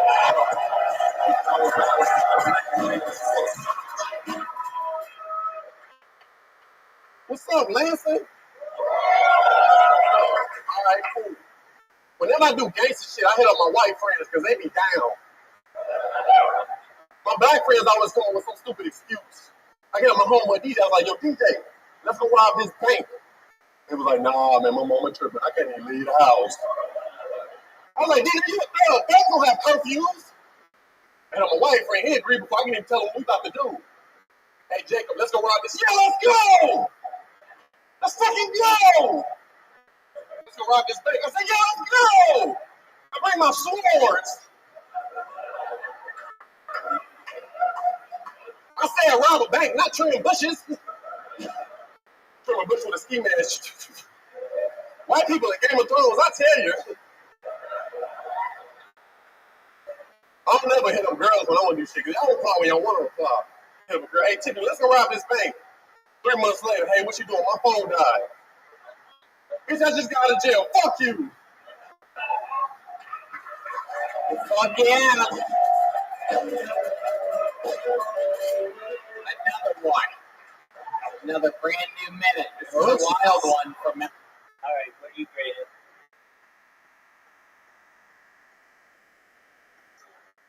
I want to stop at 10, but it's pretty funny. I give it a 6. He's a pretty funny guy. All right, let's see what he has to say. Oh, perfect. Okay, then it's a 10. Let's see what he has to say. For Malcolm, stealing money from the stage. This is a fun one. It's an interesting position that you're in because it's always a tough job doing what he does every episode on the show. Writing a new minute every week is a very hard job. But this is the first time in which you've had to write, 5 minutes in 8 days, basically. So we had an episode on Monday. Here we are on Thursday. New one you got to do tomorrow. Yeah. And a new one in Detroit with Danny Brown. Yeah. And then we're doing it again on Monday. Are you people, how many of you that just clap are going to that in Detroit, Michigan? Wow, look at that. That's very interesting. You guys are badasses. Jeremiah's wiping his nose with $100. How many of you, let me do a little test here. How many of you are going to Grand Rapids tomorrow? Wow, there's a few more. Wait a second, was that one of the Droshas I just saw? Oh, Jacob's coming back. Look at that. That's the funniest possible ending to that story. Adam Drosha signed up his brother to be silly, and Jacob found his new passion for life. Jacob Drosha is one of the top young rising comedians in the world, man. Goodbye, Tony. Mitchell, your career's over, bro. No. So Malcolm, this is fun. This is your first time ever in Michigan, right? Nah, I came here. I told you my uncle used to live here. Oh, when I was yeah. like 12, Detroit, Michigan. That's right. That's right. Back when that uncle was still alive. Yeah, He's dead now. Yeah, he You say corpse. I love y'all Fagos. There we go. That's I love actually- Fagos. Y'all love Fagos? I love Fagos. Yeah. There you go. I love them shit. I We love it. call them homosexual. Malcolm is one of the most showmanship-like people. He's so good at what he does. Like, hey, you guys happen to like Fagos? It's like, it reminds me of The Rock when he was in his prime in WWE before he was making $100 million a movie. The Rock would go to any city. Sometimes it would be just the most garbage city, and he'd be like, "Finally, The Rock has come back to Lansing, Michigan." And you'd be like, I do not believe The Rock for a fucking second. But you definitely have those rock energies about you. So you're having fun. What else is going on? I drank some coffee with Tony today. Yeah. Oh. One of Malcolm's first ever coffees. Do you like the taste of it? I mean, coffee. Yeah, it's good with a lot of sugar. It's real good. Chocolate milk. What else, Malcolm? You got to do some stand-up on the comedy show earlier. Oh, yeah, This that is, a road gig for you. We're doing a little tour. It's fun. We keep Malcolm around. You know, we traveled with him. We flew with him. We took a red-eye flight, all of us together. Got in the big tour bus all together, and we keep Malcolm around so that if the cops come, we can point to him and go, "He did it." Yeah. Yeah. And then Malcolm points at me and says, "He did it." Yeah. Nah, I ain't gonna snitch on you. Thank you. I love it. Well, what else is going on? Anything else you want to Oh, talk I about? slept in the bed. Not the car, the bed. Yeah. We got Malcolm a real hotel room. We got a real rest here in Lansing. I don't want to wake up. I'm like, fuck that show, bro. Leave me alone. Do you have pajamas you sleep in? How do you usually sleep? On the car? No. I mean, like, On the bed. well, is it different? In Oh, I slept in my clothes. in the middle of the night, while in the middle of sleeping, Malcolm goes, "Man, I'm hot as fuck. I'm sleeping with jeans on." Why are you sleeping with jeans on? I thought I was in the front seat. You didn't sink it in yet. Wow. I'm in the car, no. All right. I mean, Malcolm, it is just so much fun to be able to work with you. It's goddamn inspiring watching you work as hard as you're doing. That goes for everybody all around. Like, it's something very special. You know, a lot of people count on you. You're a goddamn inspiration. That's a lot of responsibility, but I feel great about everything. I'm glad that you're doing it. I'm proud of how hard you work and that you're part of this thing. There you go. It's Malcolm Action, everybody.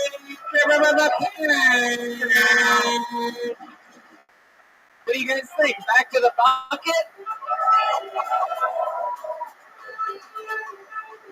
You guys selling drinks over there? If you guys want drinks, you should get one. If anybody's on the line of getting an extra drink, why not just have one? I'm paying for it. Psych. Billionaire, remember? All right, here we go. Ian T. Gruter. Here he comes.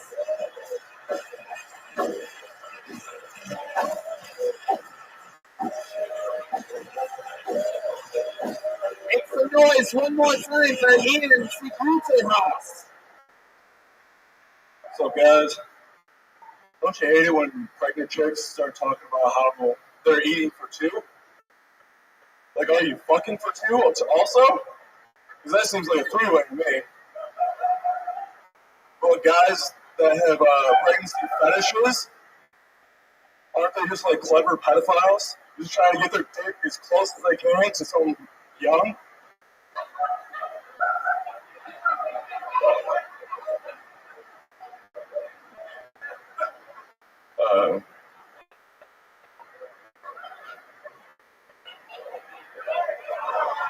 So yeah, I've been looking around here and seeing a lot of thirsty girls, but they're definitely not as thirsty as the one in Flint.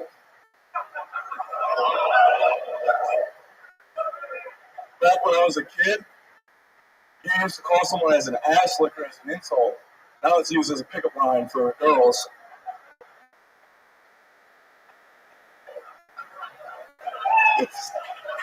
Oh man,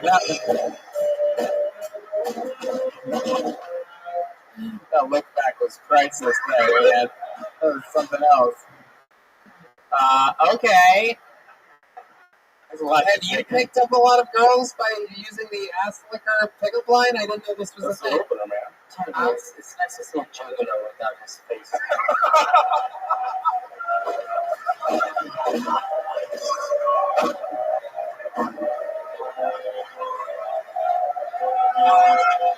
Yes.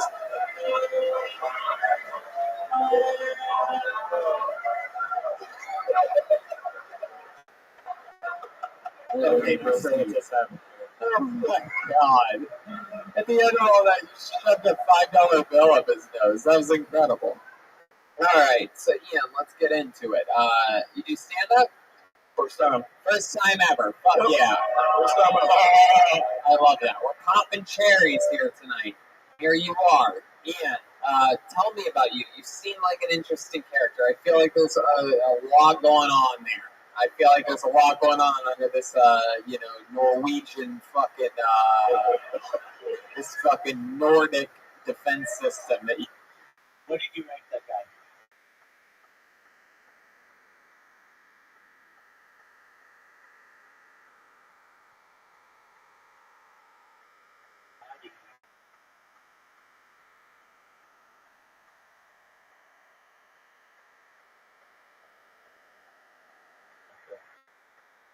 That you have put up in front of you. You have like a Nordic shield.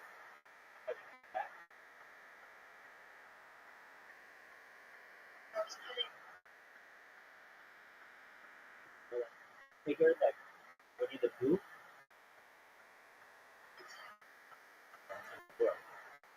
Okay. Okay, so what do you rank that guy's stand up?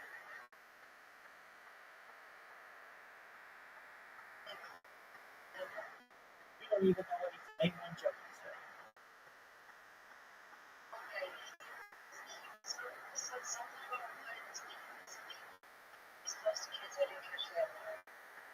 Yeah, you were paying attention. Good on you. Okay. I wasn't paying that close attention to it. I gave him a 5 or so. If you want some cool news, do you know what Blue Sky is?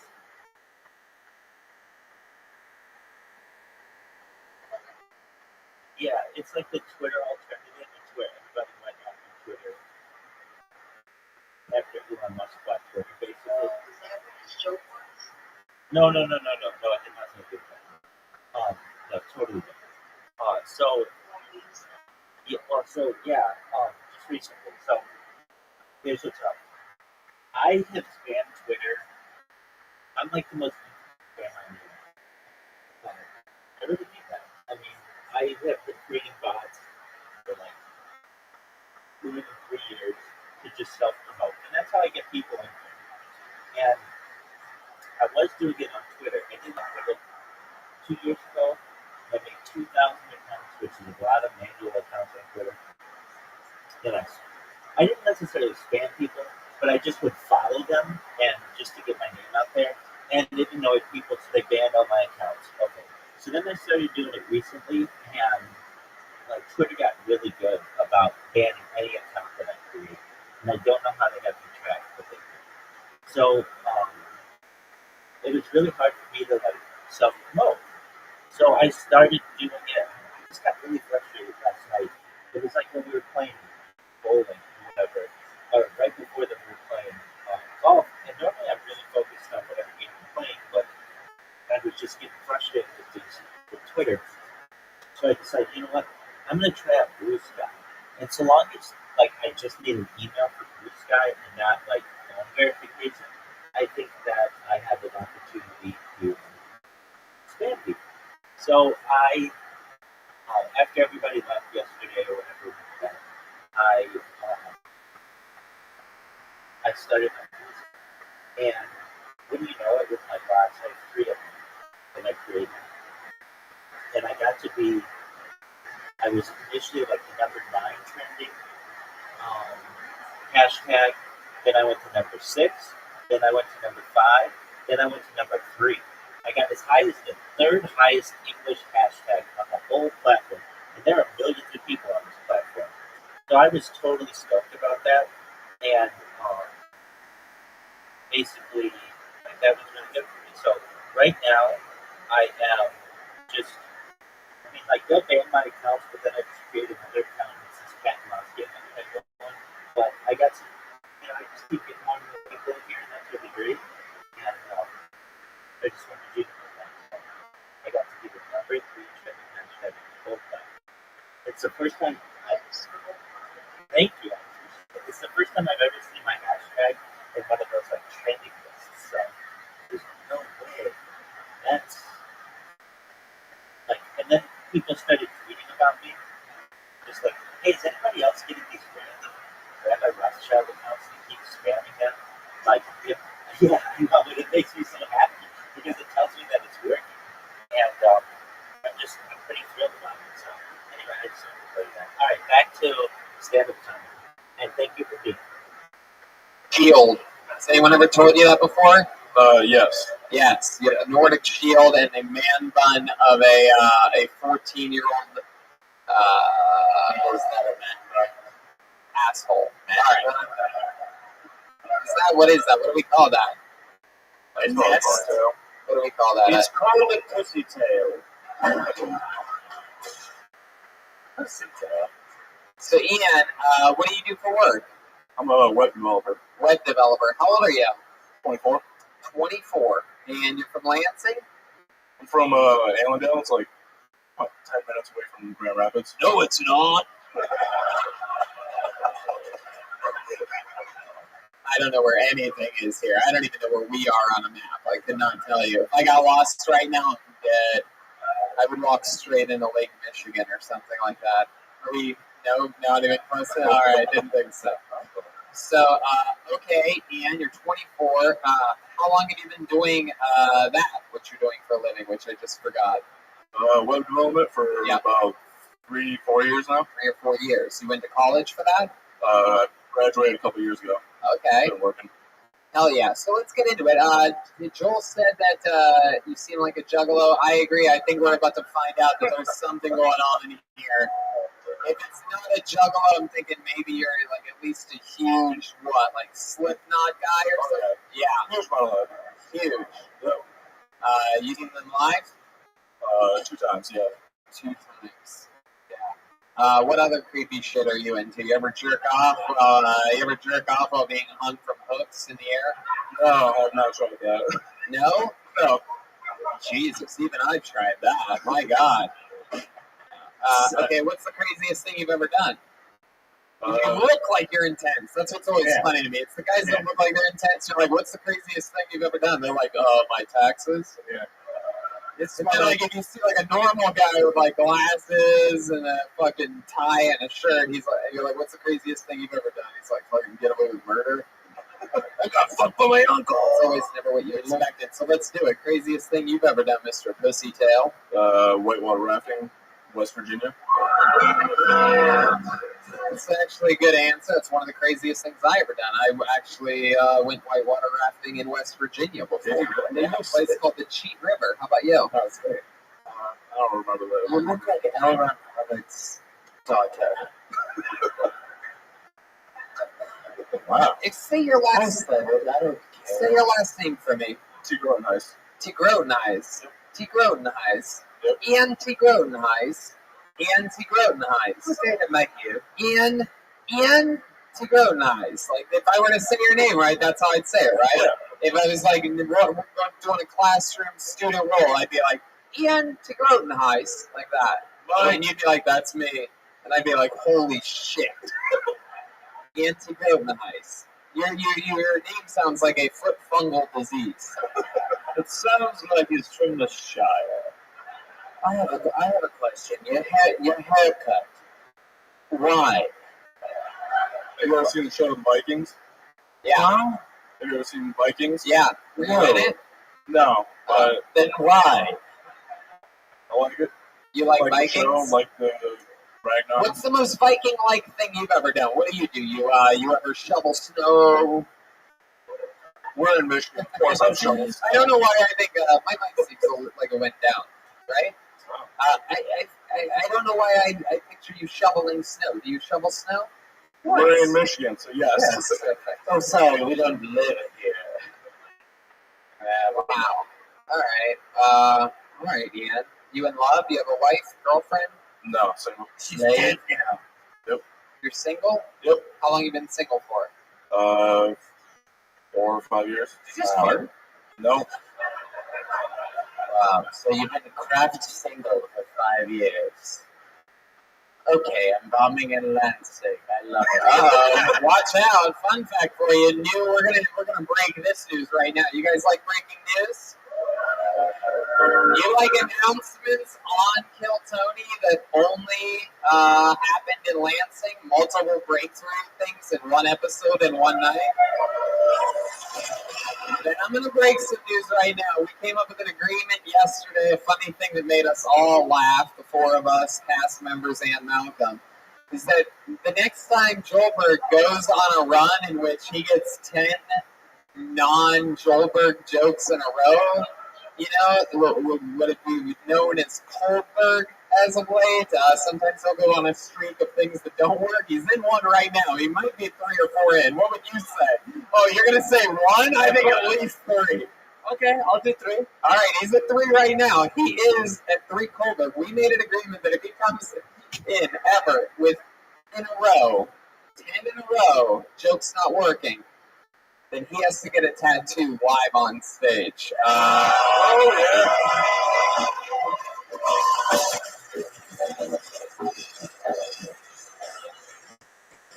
Looks like I'm getting a tattoo when I get back home. Just a little something to keep an eye on. So he's at 3 right now. We're saying 3. So the day after we thought maybe months, years down the road. But who knows? It'll make the Joelberg that much cooler if it happens. When it happens, or we could be 10 in a row. Now the crowd sort of has a reason not to Joelberg you. Or to do it. I mean, yeah, whatever. All right. One could almost say that that's 4 right there. Okay. Are you ready to lose? Are you really?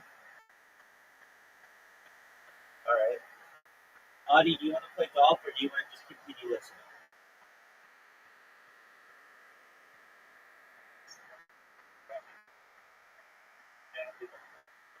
Okay, good. Then we'll continue watching.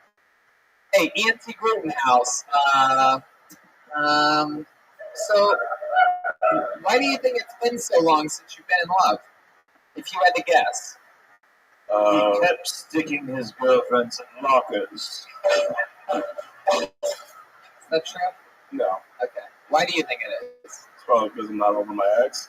Probably because what? Not over my ex. You're still in love with her. Princess Fiona. Now, let me tell you something. Let's talk about this a little bit. There you go. Clean slate.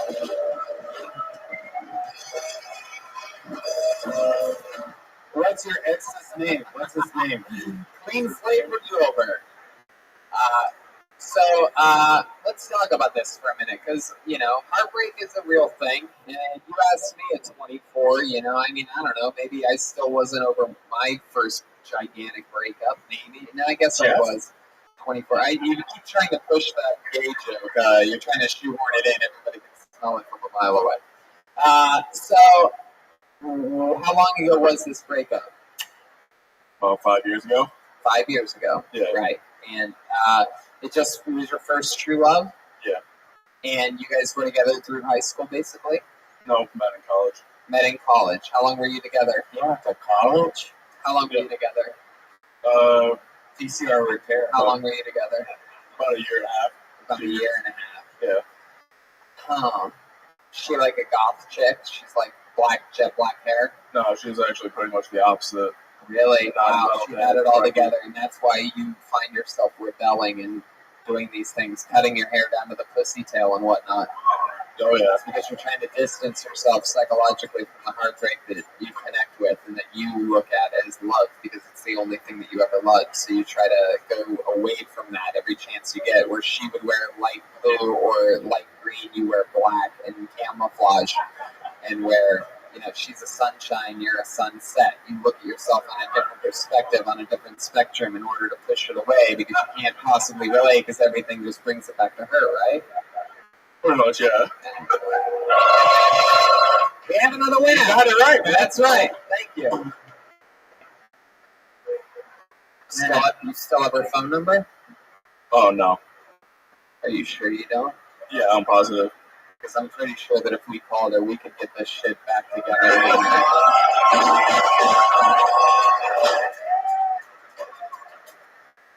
Does anybody else have his ex-girlfriend's phone number? Yeah. All right. What is pussy, right? Well, I mean, here you are, dude. You're only 20. Are you ready to? All right, are you ready? Howdy, girl.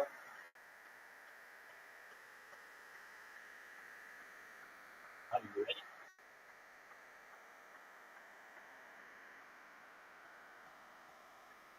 Howdy.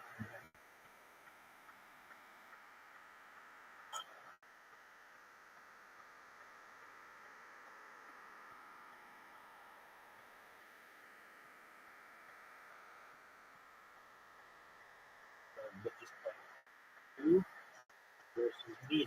24, you're trying comedy, you're having fun, you're kicking butt, being honest, you're facing your fears, you're facing your truths, you're being honest during the interview portion. Honesty goes a fucking long way, as you met from that 20-year-old scumbag that we hung out with earlier. The fucking liar over there. You're the opposite. At the end of the day, that guy seems like he'd be the likable young Fred Savage type and that you'd be the asshole. But in all reality, you're the fucking likable guy and he's a piece of shit. You know what I mean? By the way, these two guys are the reason I have a drum kit tonight. Whoa, really? Yeah, Mason Bruce and Ian Taik. There you go. That's right. Thank you so much. Well, that's good energy coming all the way around. There he goes, Ian GUINNESS, everybody. Come on, it's his first time ever on stage. You let Joe his drums. What do you guys think? We can only go to the bucket one more time. Should we do it? Oh, fuck. I don't know. You guys didn't really make enough noise. I don't know. How'd you like that one? All right. We want to thank the amazing people, Josh, Justin, Matt, Scott, fucking everybody here at the amazing The Loft. We had some great pizza today from, what was that place? Home Pizza? Yeah, sure. Home Pizza? It was good. I don't know who it was. What was that called? I think I'm getting tattoos soon. That's all I can think about. Yeah. All right, here we go. Your last comedian of the night. You guys ready to put this shit to a close, Lansing? 60 seconds uninterrupted goes to Nick Langan. There he comes.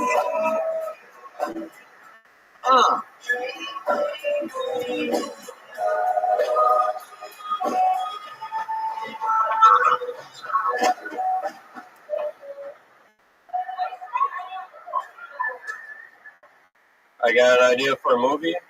It's about Barack Obama, starring The Rock, called Barack Obama. Dude, Think about it. They look like the same cheeks. They starts out, he plays college football in Miami. He goes to Washington, D.C., the center. Meets Vince McMahon, becomes a wrestler, becomes an actor, sees Donald Trump as president, runs for president, Barack Obama is president. Barack Obama. Timeline's messed up. Sort of like Fight Club.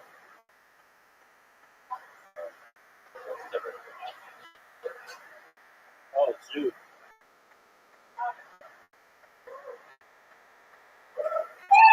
There you go. All right. Interesting approach. Couple movie pitches. Hi, Nick. How's it going? How old are you? 25. What do you do for work? I'm assistant manager at a gas station. What's your favorite food? Pizza. What gas station? Marathon.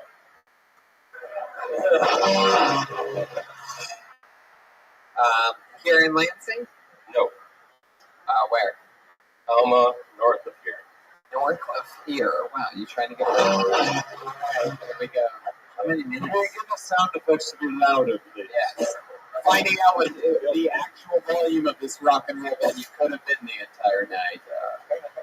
So, Nick, let's talk about it. Some interesting things. This is your first time doing stand-up? Of course. Perfect. First time ever. There you go, Nick Langen.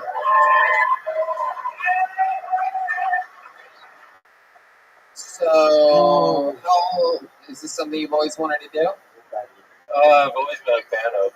I've always appreciated it. I watched Comedy Central when I was young on TV. Yeah, now look at them now. Look at them now. Futurama. I just saw they're premiering BoJack Horseman. It's like you can't say you're premiering BoJack Horseman, Comedy Central. I'm sorry. Oh, what am I doing? Burning bridges on the Lansing episode? What are they? I mean, they used to be a fucking. Anyway. I have a Futurama tattoo. I accidentally had this station because of South Park. They were doing a South Park marathon today. So I'm in and out of naps today here in Lansing, just fucking waking up, laughing, falling right back asleep again. And I see in the corner coming up BoJack Horseman. They didn't even. All right, forget. What? It's not their show. They're now buying other networks' shows. That's what they've had to stoop to. That's a big deal in the television world. What's the If you name know of this anything. dude? It sort of sucks because, anyway, it doesn't matter. Anybody do tattoos here? Because I'm about to bomb for the next 7 jokes. No? Hey, that's one right there, ladies and gentlemen. We're 9 away from being tattoo right now. We're at 4. I'll do it. I don't care. I'll tell you now, it's got to be in a row. It's about the street. It's not 10. It's got to be 10 in a row. Or else you're just going to be covered in tattoos by Saturday. I'm ready. I'm ready. I'll get the Death Squad cat. All right, Nick. Most interesting thing about you. Hit me with it right now, real quick. Don't hesitate. Come on. I've done a lot of drugs. And I What? have bad posture. I've done a lot of drugs. Come on, better than I've done drugs. Come on. Give us a. We've all done drugs, Nick. Come on. Look, we're Kill Tony fans. We've done drugs. Idiot. There's a lot of people on Pepto-Bismol right now. We have stomach issues. Something else. Second most interesting thing about Nick. You know how to train fucking geese to climb up a water slide upside down. What the fuck? You You seem like you like snakes. That's a good point. Do you have a snake? I'm actually terrified of snakes. Do you have a gerbil? Nope. Do you have a hamster? I have a daughter. That's it. A daughter. That's okay, the so worst one. I can't believe you call your snake your daughter. All right, Nick, I'm going to be honest with you. You got your first time out. It was at the very end of the show. You knocked it out, but we had to move on quick because we had to do something, that was something special. There he goes, Nick Langen, everybody. Thank you. Now, I noticed that was going to be the last comedian of the night, but I noticed that we did not have any females picked out of the bucket tonight, and it's one of those things where I didn't know. I don't know. I didn't go through the names exactly. Did more than one woman sign up tonight? Did any women sign up tonight at all? Clap your hands. Everybody stop making noise. This would be a shut up audience. This would be a part where it's important. If you're in the audience, if you're a woman and you signed up or someone signed up for you, your name, and you know about it, then clap your hands. There's just one person? Did you sign up or are you just clapping your hands? Oh, you're just clapping your hands. So you signed up? What's your name? Sammy what? Sammy McCrory? McCrory? Well, guess what, Sammy? Since we didn't have a lady on, you get to close the show tonight. Put your hands together for Sammy McCrory!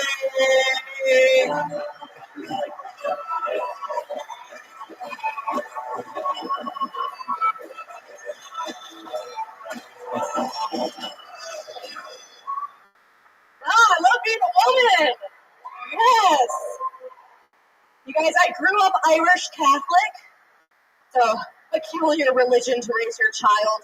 They ask you to confess your sins every week, but then they expect you to confess new sins every week.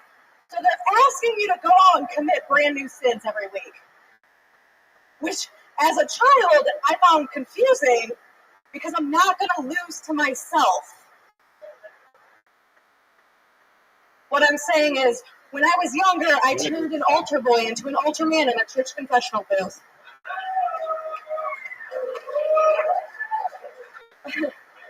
I just thought if I was going to be screaming, oh God, I want to make sure he could hear me for sure. That was the place to do it. I'm not a heathen, though. I did the sign of the cross before I left to wipe the jizz off my forehead, chest, and both my shoulder bones. Yo, I'm beating the shit out of your friend right now. There you go. Booyah. Was it Amy McCrory? Sammy McCrory. Fuck yeah. You've been on stand-up a while? 3 years. Yeah. 3 years. Where at? Kalamazoo, Michigan. Hell yes. Yeah. I've seen down there in Kalamazoo, huh? It's good. It's nice. 5 open mics a week. So. Fuck yeah, that's enough to fucking get by for sure. Is that where you live, Kalamazoo? Kalamazoo. Yep. What do you do for work? I work at a company called Mophie. We make cell phone accessories. I love Mophie. Yeah. Mophie loves you, man. Wow, what kind of cell phone accessories? Obviously, like butt No, like vibrators the and kind stuff. the kind that you buy and then like the external part when you plug batteries it in and shit. starts going bad and like everything. Yeah, that's what I do. I do the warranties. Yeah. And they all fuck up. You call you're me. a very busy woman. Yes. 40 hours a week. The connection always goes bad. Are there a lot of ladies in the scene, in the Kalamazoo comedy scene? There are not. No. Is it just you? We had a couple of ladies, but they don't come out super often. I host an open mic, so I'm there, and then sometimes there's new ladies, and then they stop coming, and then. Do a lot of the male comedians try to hook up with you at those open mics? So for those of you that don't know, comedians. Okay. But fuck yeah, he's joining. There's no. Yeah. Are you ready, big dog? Because you have an invitation and we're waiting on it. You've got to get your iPad because you're a huge. Yo, dog. Remember what we were talking about when you were like, hey, I'll be back, I got a call, and then I don't come back for 4 days. Do you remember what we were talking about?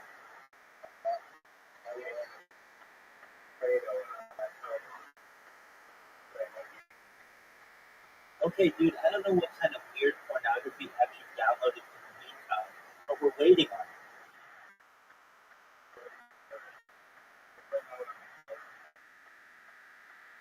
Yeah. And then you didn't, and then you didn't.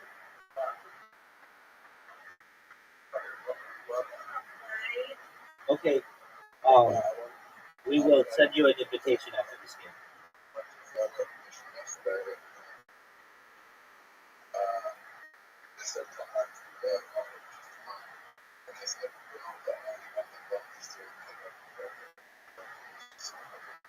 No way. See, I told you, Zoo. That's phenomenal. Good job, dude. Dude, tell him the story, and then I'll tell the story.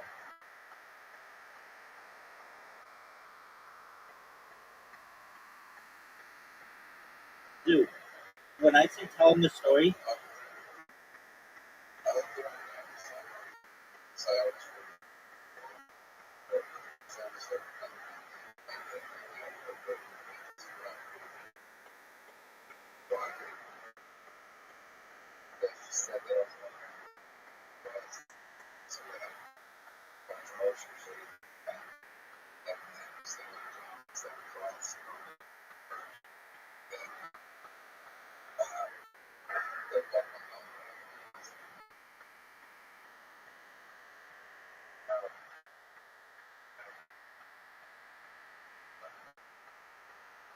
that's a pretty accurate summarization of what happened. So then Zoo was like, I don't know, maybe I should just give up and not do anything about it. And I'm like super annoying. And I was like, dude, can't let them do that to you, because if you do, then they're just going to do it to somebody else. They owe you $2,400, and you owe it to yourself and to the other people in your community that you're not going to let them get away with this. So we looked up the contact information of the company, and like they don't have a lot on the internet about themselves, but um, but then we looked up the contact information, like the fair work commission, and then dude, I thought you were going today to do that. Well, I guess today's tomorrow. Okay, so they said come back on Friday, and that this has happened to a lot of people. Okay, yeah.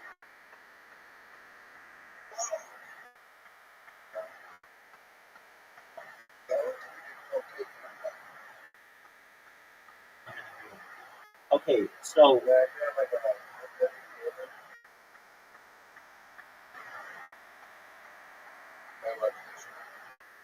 no, the honey please. They said they just rented it out, and they left like they only rented it for like a week. So what did they tell you at the Fair Work Commission?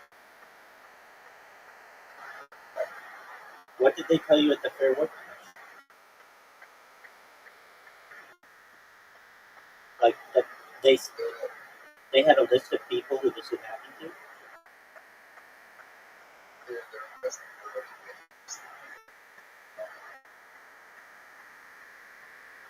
Well, that's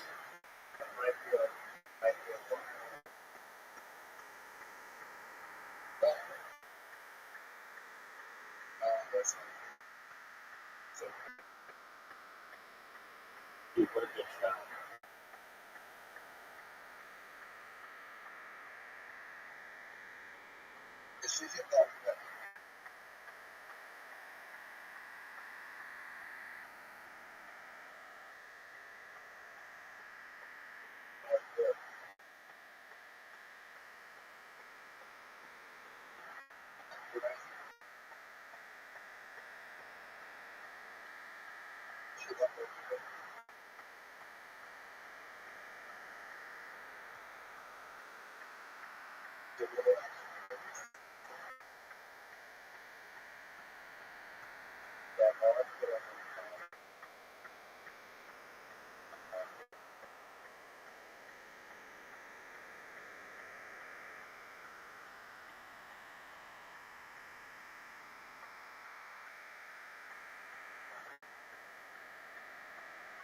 I might do it to help you.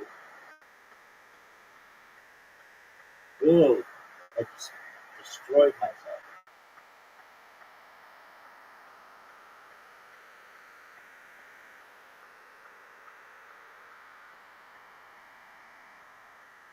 I helped you, Zoo.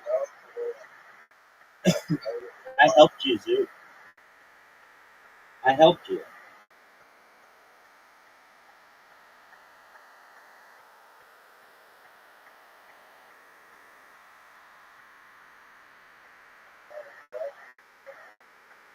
Dude, Zoo really screwed the pooch.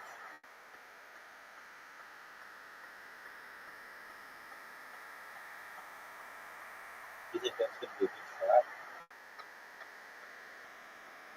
But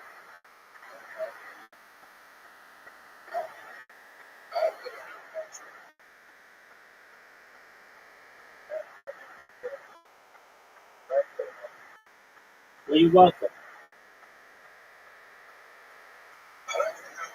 Zoo's going to help me now.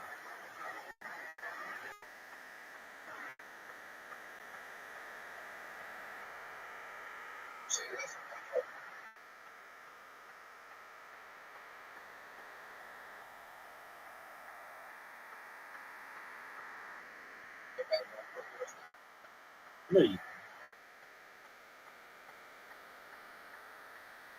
you're short, dog.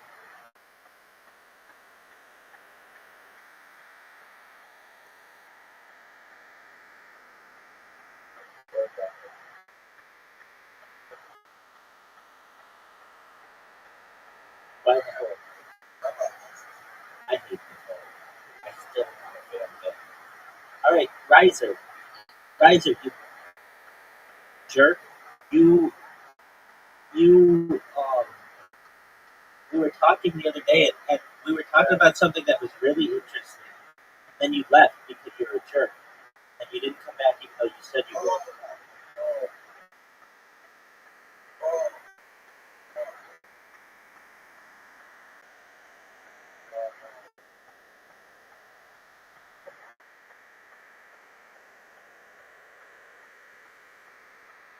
Make it. All right, Zoot. Zoot, make it. Zoot, make it. Greatest comeback, perhaps of all time. I'm not good at this whole day.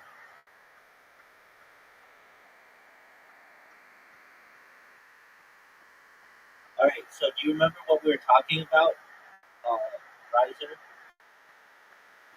I remember, because it was a good idea. It was about paying people to watch you. And you could pay them just like one penny an hour. Oh yeah, and then we created a cookbook. Okay.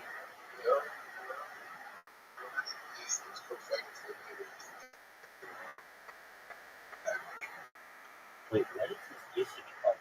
Vader TV?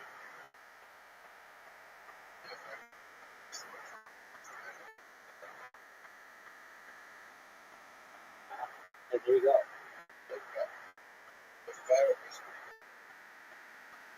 Riser, do you know what Blue Sky is?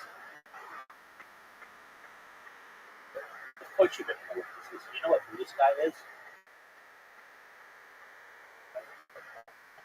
Yeah, dude, it's the alternative to Twitter. When Elon Musk bought Twitter, all the like super liberal people went to another platform.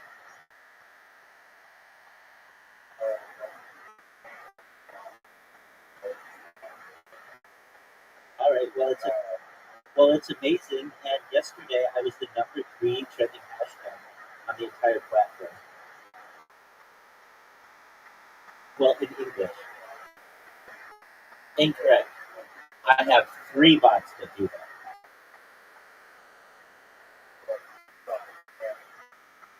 Yeah. Because Twitter, like, they've got me pegged. Oh no! No! Yeah, I'm live on Twitter. I'm live on Twitter right now. I've been live on Twitter since February 14th.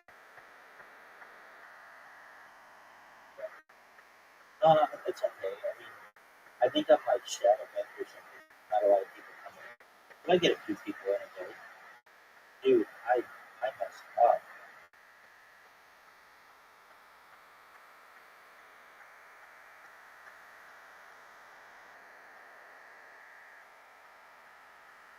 Dude, for the win.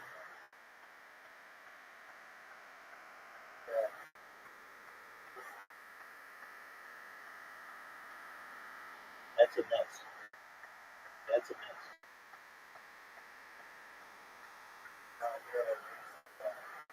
I don't know if it's easy, but I'm so good.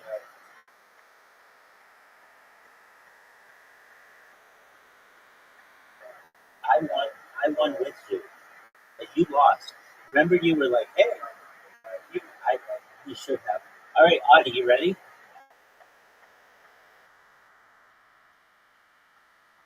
Audie. Okay.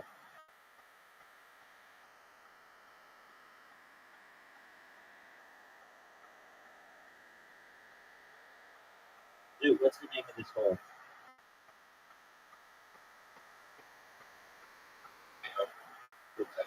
It's called the S.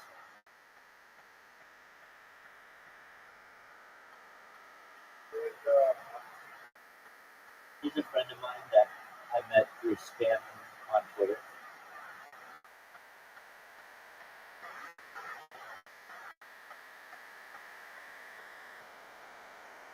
She originally learned about me from Harry Potter Promise on Tinder. So she's familiar with that.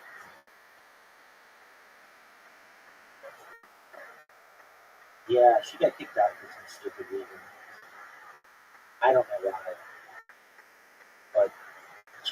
never asked to be right back in, and if she wants to be right back in,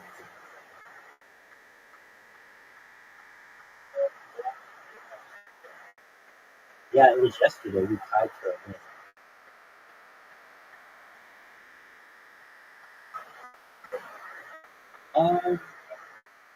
Yeah, I mean, she's not terrible. She's in a tough spot right now. She doesn't know all the percentages in it. That's a really good shot. That kind of messes with. Man, body. No one ever hits it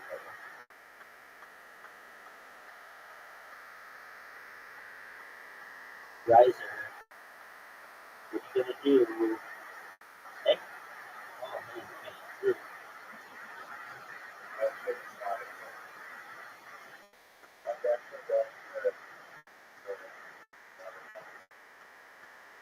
oh, I believe it. People cheat like that. She doesn't know how to water bomb. I mean, we can explain it. Basically, if you hit someone's ball into the water, and your ball takes up the area where their ball originally was, it's called a water bomb.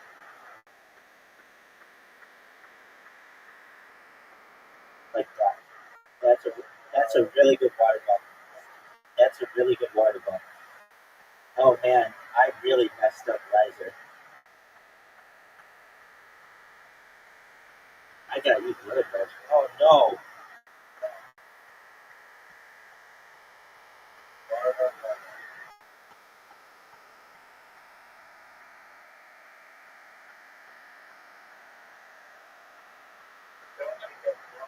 No, make it. Make it. Make it. Don't tell her what to do.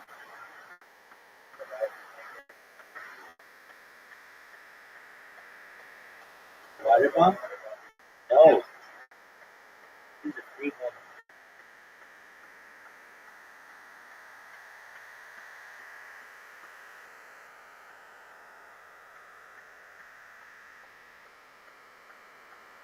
Do you think she's gonna make it?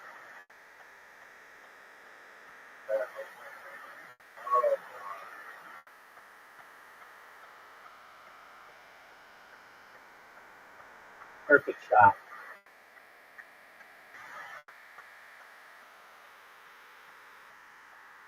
No way, Zoot's terrible at these shots. Very good. So Audie's got the lead.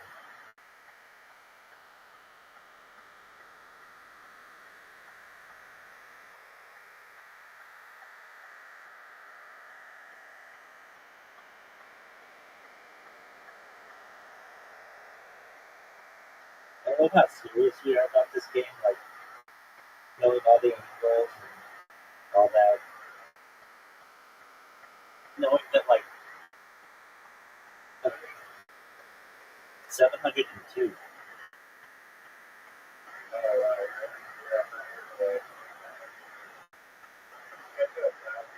No, what are you talking about? I'm 300 away. What are you talking about? I'm 300 away from 1,000. I said 702.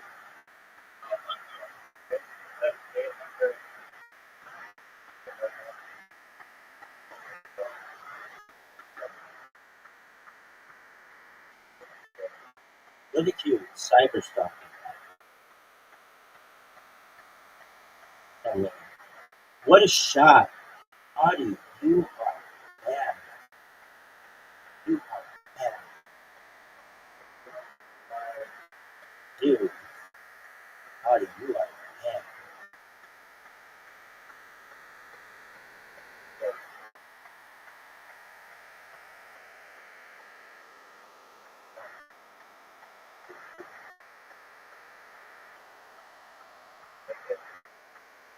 Dude, you know Zoot's bad.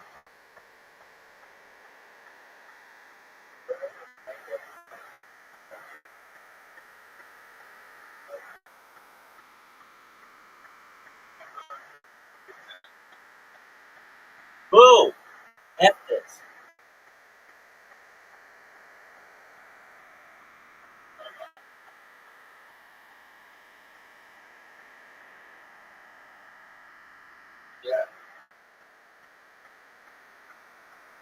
Dude, I have audience. Dude, F this game. This is a terrible, terrible game. Going back to Blue Sky. 0 points. That's so devastating. And Audie wins the goal again. She's got a perfect game. Oh, hold on.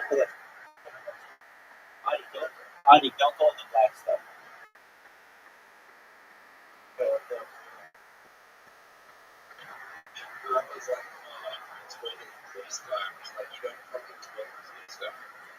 Dude, look at her guys. The absolute.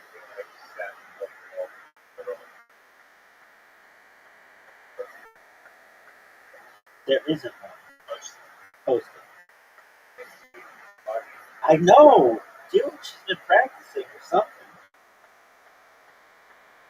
Her shot is.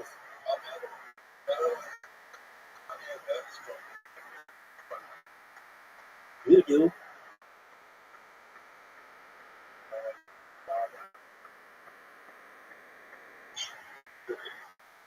Look at Zoo.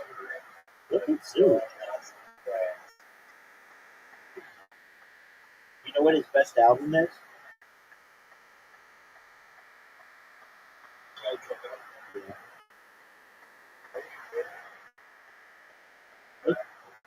Look at you, Riser. Look at you, Riser. Alright, somebody's got to put an end to Audie's monopoly.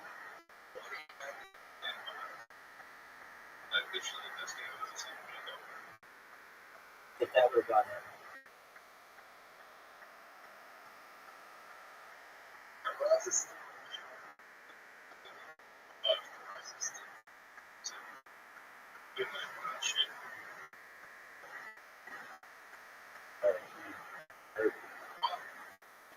He hurt you. Dude, why did you put me in the big stuff?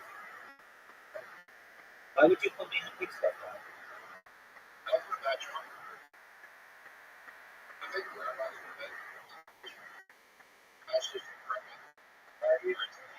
Yeah, we're not. We're not. I just made it, Riser. How'd you like that, son? Don't call it a comeback.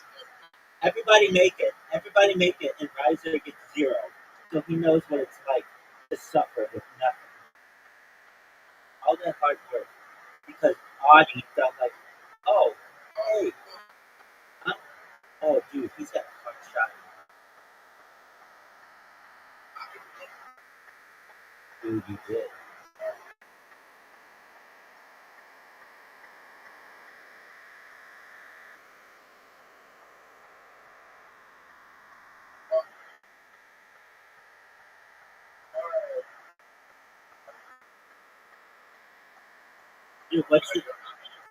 Dude, what's the name of this hole?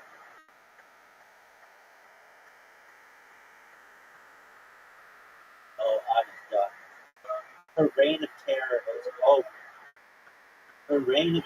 is over.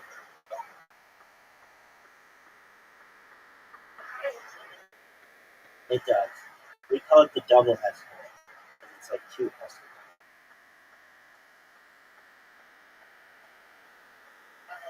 There we go.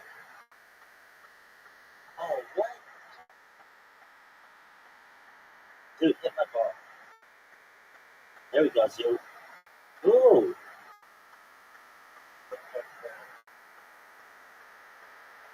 How does it look like green pants?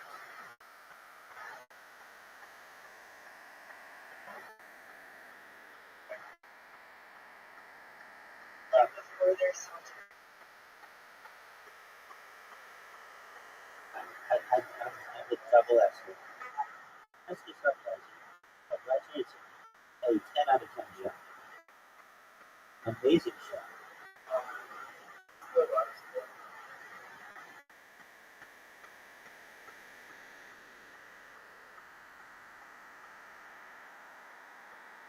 Hit my ball. There we go. Audie's in a tough spot.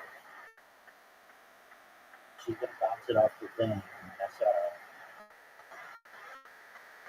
Bounce it off the bottom wall. No. Yes, yes. Keep going, keep going. There we go. So, no, no, no, no, no. Yes. No. You're done. You're done. You better hit the ball. We're running out of time. Hit it. Too much time.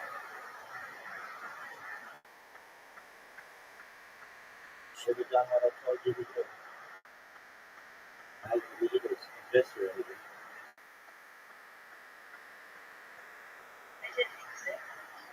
No, you didn't. I told you to hit it up the bottom wall.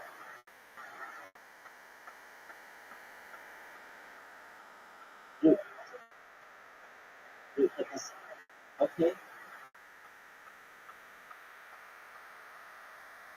Dude, do you know that I was the #3 trending hashtag on all the news guy yesterday?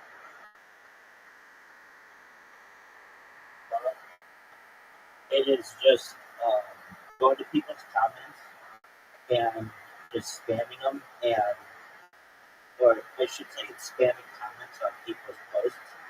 And even though it shows up as spam, like it doesn't show up as a normal comment. You have to click it, and it says show spammy comment.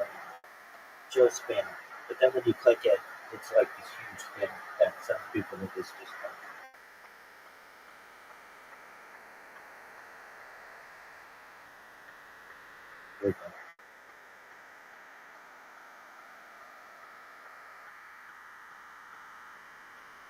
Yo, are you happy with your new prime minister?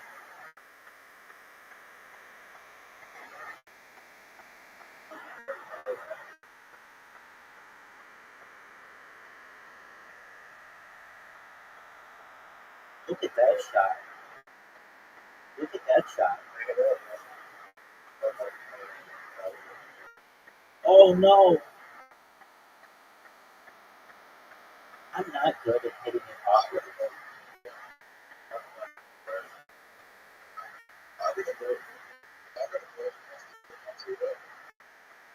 Are you gonna vote for what was that?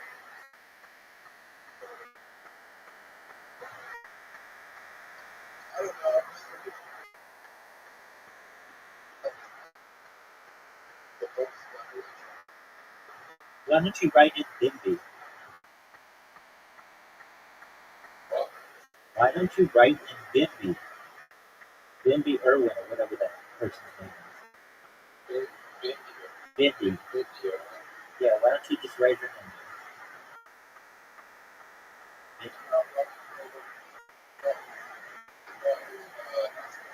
Yeah, but okay, well, you can always write her in. Maybe they make an exception.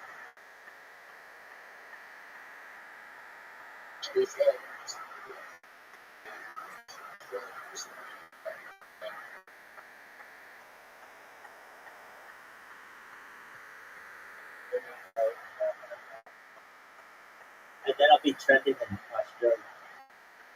Well, you can. Both.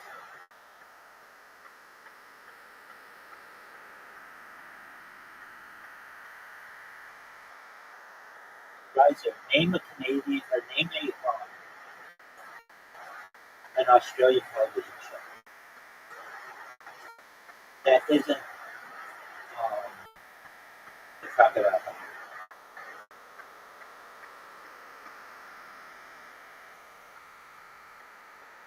No, that doesn't count. That's an American show. Uh-oh. No, Adi's back to. He's in second.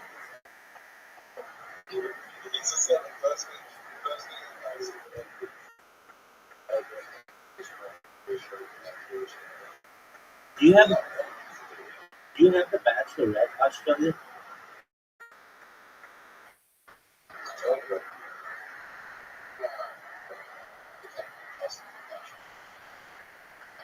Yeah, I know.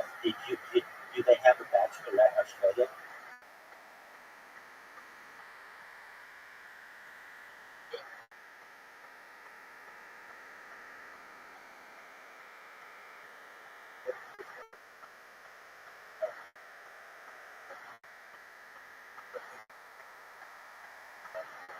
Come on, baby.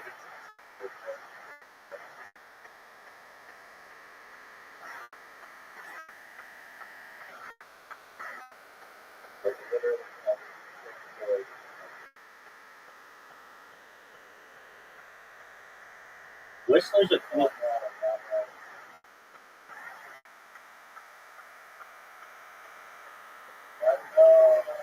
Rise are cool. That's even worse than it going in the water.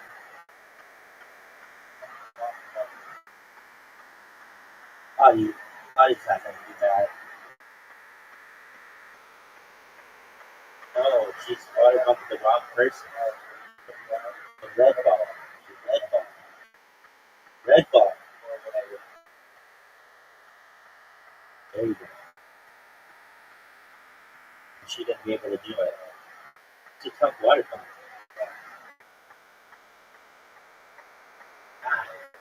Gotcha. I got you all. Look at this perfect shot. I got it in 2. That's efficiency and success.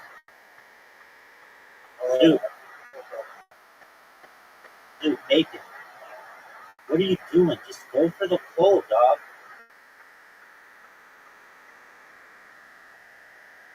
Dude, just go for the hole. Dude, what are you doing, dude? You just made it even more difficult.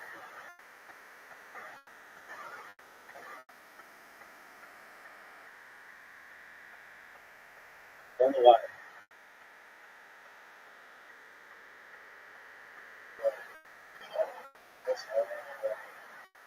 Go in the water. Go in the water. Somebody, it's not impossible. We do it all the time. There's no way not completely using that. This is the easy show. Okay, well then show us. Make it.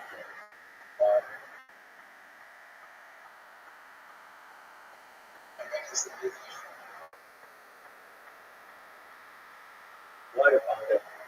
Water bump it. Yeah, you will. You will. Water bump him. Water bump him. A purple ball. No, there you go. No, to the left. Left. There you go. That's it. Not collusion.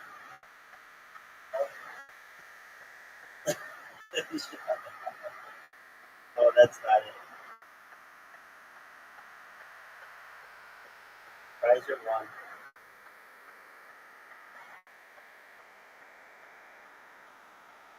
Oh, Riser lost the last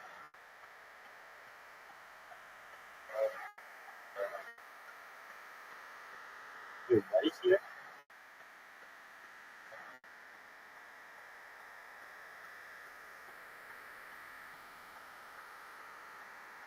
Ask your family if they want to play. Hey, tell your grandma to follow me on Blue Sky. Hey, hold on. What is at least 25 million?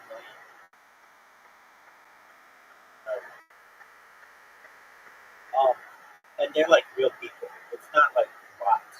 I'm like the bots. Okay. Riser. Okay. What up, yellow? Alright, that was fun. Alright. Dude. We're going back to stand-up comedy. Dude, stick around. Miss Aquarius will be here. We'll do it. People love trying to fuck each other.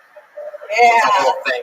You can Actually, Gatorade, that dude that was up here, so Cody Holdridge is my boyfriend. Whoa!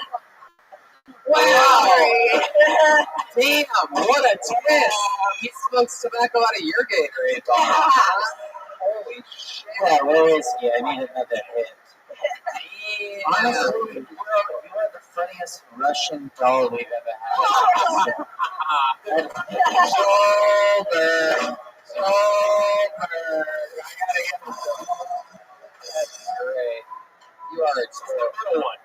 That's the way. I don't know what kind of roast jokes these guys are trying to make around these. Definitely Russian nesting doll is not the worst I've ever gotten. So, Well, yeah. as far as roast jokes, What is the worst you've ever got?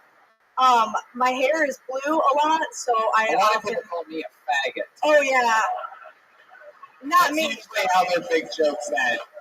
It's like some fake setup, and then they're all like, blah, blah, blah, blah, blah, blah, blah, blah. Faggot. And the place goes crazy because they think I'm a faggot too. It's a whole weird thing. Have you ever been bullied into getting tattooed by your friends? Can I choose the spot he gets tattooed? By the way, before anyone ever thinks that by the way, just for the sake of getting it out there, maybe I'm saying, revealing too much behind the curtain. I never said that you have to get a tattoo. This was your suggestion. One. Yeah, He wants a tattoo. Jeremiah said that he wants to wax his giant bush of pubes. And all my tattoo was women, by the way. I would like to say right here and right now that Tony forces us to do everything and underpays us the whole time. That's a lot. Why? We think billionaires look like this because we're the farthest thing from it.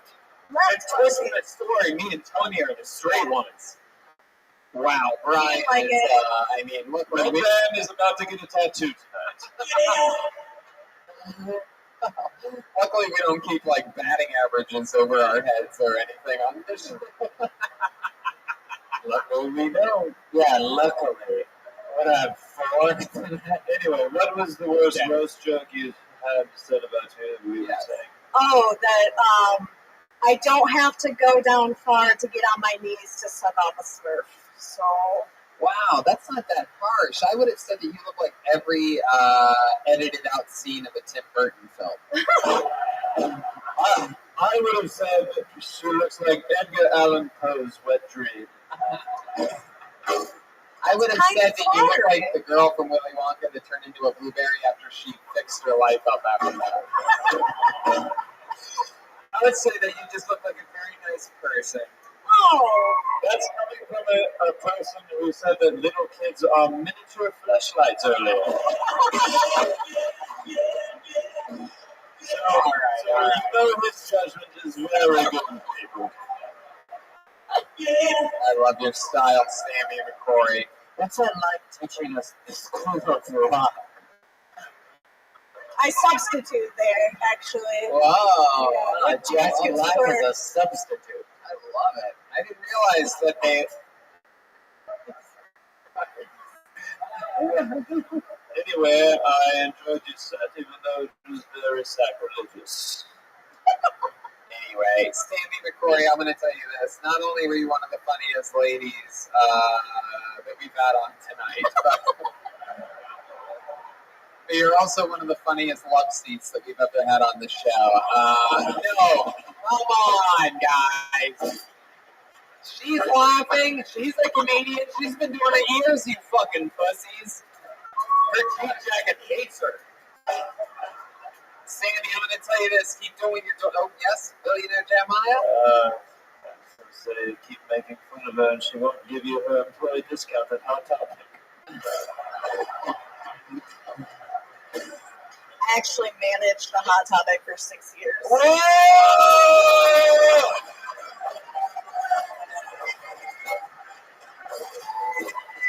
And there you go. That's Sammy McCrory. Fuck yeah. Keep doing what you're doing, dude. That's how you get good at something. Sammy McCrory working her way out of fucking Kalamazoo. I promise you that. Sammy McCrory and the Groove Nights. We did it. That's a big, long show. Almost 2 hours long for you, Lansing. Multiple announcements, multiple fun things. Make some noise for the billionaires.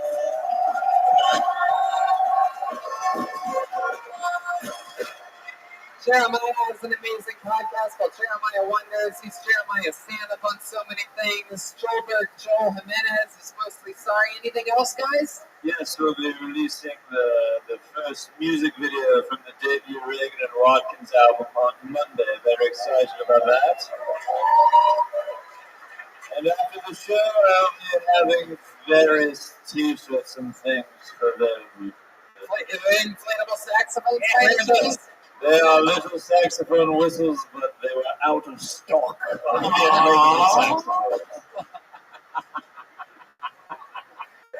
Can't bring them if they don't sell them to me.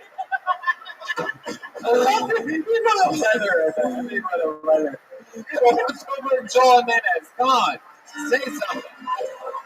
That's him in the flesh. I love you guys. Thanks for coming out. Malcolm, are you up here when you come take a booze? Malcolm action here, get your ass up here. Get your Malcolm action, ladies and gentlemen, come on. God damn. Say something. What's your Instagram?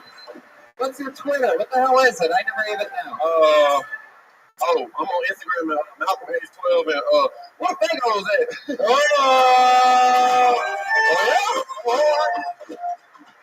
We'll be wherever they stable us up. If you guys want to high five, shake hands, take a picture, give us a little 15-20 second spiel of your own on your way out.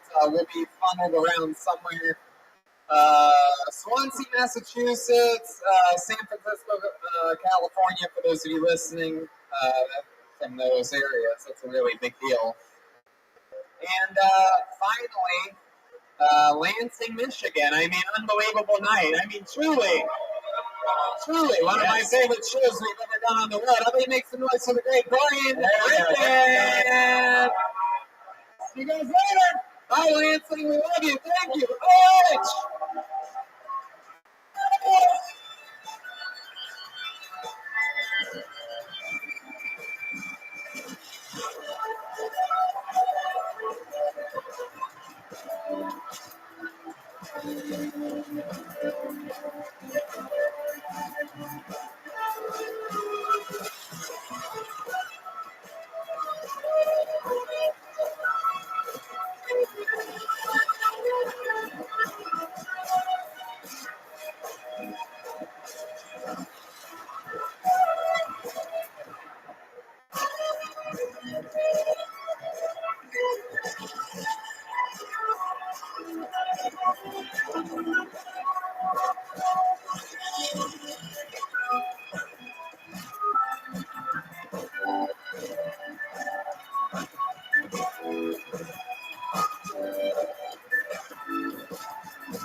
This is Rabbi coming to you live from the Pyramid Scheme in Grand Rapids, Michigan for a brand new episode of Kill Tony.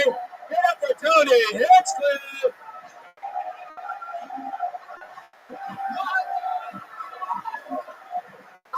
Rapids, make some fucking noise! Yeah. Holy shit, you are here! Live at the #1 live podcast in the world, ladies and gentlemen. Ryan Lightbane is here. I have a pitcher filled with hopeful comedians' names and a clear beer pitcher. This is the best we can do here. If you're wondering what city to city the bottom of the barrel is, it's a regular old fucking beer pitcher. Yes. That's as low as we're willing to go.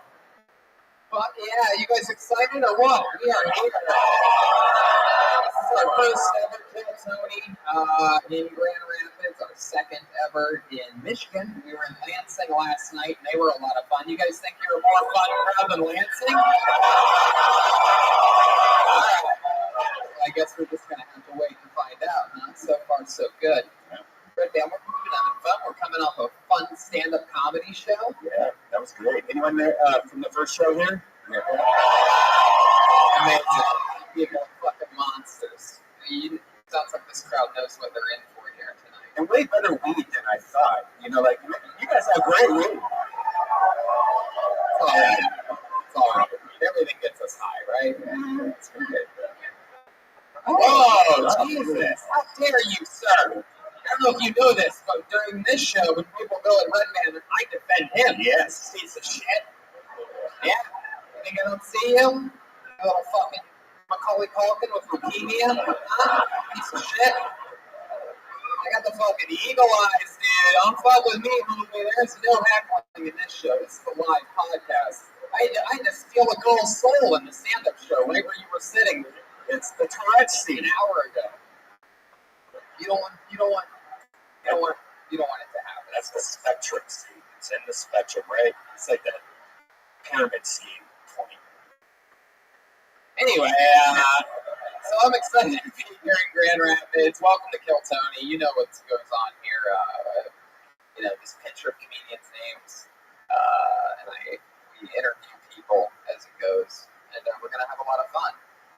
We're doing Kill Tony Mania for the first time ever in San Francisco. Yeah. That's October 12th, and we're doing Swansea, Massachusetts. Huge Kill Tony there at the Venus de Milo, November 8th or 9th or something like that. The Friday night. That's a massive show. Is that true? Who said that? That's the other. There's some real fucking. There's like some internet trolls out there tonight. I like this. And fucking YouTube commenters made it to the show, huh? Let's fucking see if we can throw off some shit with our super negative energy. Yeah. Fuck yeah, I know I've gotten good, man. I've been YouTubing, commenting so hard, dude. I'm ready for the live show. So let's fucking do it. It is indeed November 9th. All right, now I'm getting heckled by Red Band sound effects. Perfect. It's great, man. Let's try to fit it. Okay. And that's November 9th. So if you're listening to this podcast in history, as though it already happened, not for you people. That's what we're not plugging it for you assholes. It's for the podcast listeners. So we're going to get this thing started right now. This is Kill Tony Live in Grand Rapids. This is every single week, every single episode of this show, we have a band. Every episode, the band commits, they become different characters. I never know what they're going to do. Last night, for example, they went deep into a second green room 40 minutes before the show started to get ready for their characters. They came out, and they were billionaires. They had mustaches and monocles. It was hilarious. They've never been billionaires before, and they were billionaires the whole goddamn time. I never know what they're going to be. This week's no different. Make some noise for the best damn band in the land, the Kill Tony Band. Jeremiah Watkins, Joel Jimenez, the Kill Tony Band. Oh. Whoa! We have seen these guys before. Two of perhaps the most famous characters in the band's history. Ladies and gentlemen, the Cat Burglars are here!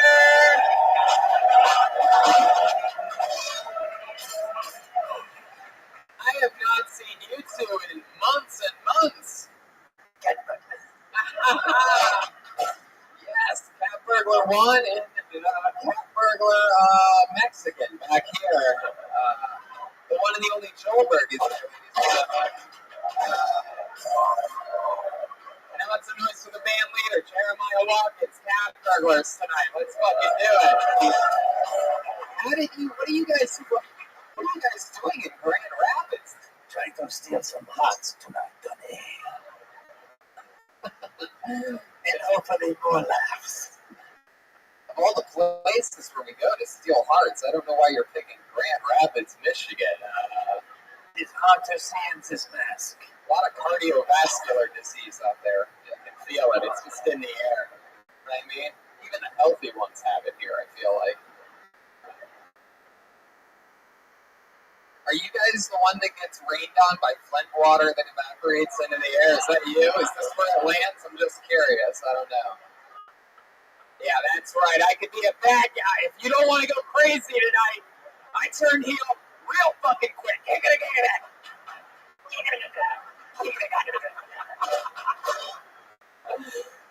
So the band is in place. Everything is here. You guys ready to start this thing? Let's go to the picture for the first time tonight. A bunch of people signed up. Maybe it's local comedians. I feel like I don't have enough volume. Do I sound extremely loud out there to you guys? Turn it up. Up. Is it you that has it? We need to go up then. We need to go up in the house. Yes, This is too low. Too low for me. Just monitor. Yeah. Is it really loud out there? It sounds better now, right? Maybe? Okay, let's just keep it there. Anyway, if I call your name out, you get 60 seconds. You know your 60 seconds is up when you hear the sound of a kitten. Wrap it up then, or else you're going to bring out the Angry West Hollywood Bear. You never know what's going to happen. Last night in Lansing, we had some people that it was their first time, very promising. We had some people that were some of the worst human beings we've ever met. I mean, scum of the earth. Let me ask you this. How many of you want to see comedians get pulled out of here and do good? How many of you want to see a nigga get pulled out and that person do bad? Wow! These are my people. I love it. Grand Rapids is one of the most sick American cities in Atlanta. In comparison last night, it was like very 50-50. That was an extreme hate from you guys. I love it. This is my kind of crowd. You guys ready to hate on some motherfuckers? All right. But who knows? Maybe we'll all learn a good, compelling story, find out more about them. Anything can happen. All right, you guys ready to start this? I pulled the name out of the bucket. Your first comedian getting an uninterrupted 60 seconds tonight goes by the name of Ed DeFood. The stairs are right down the middle. We got stairway right here. Here we go. Here he comes, everybody.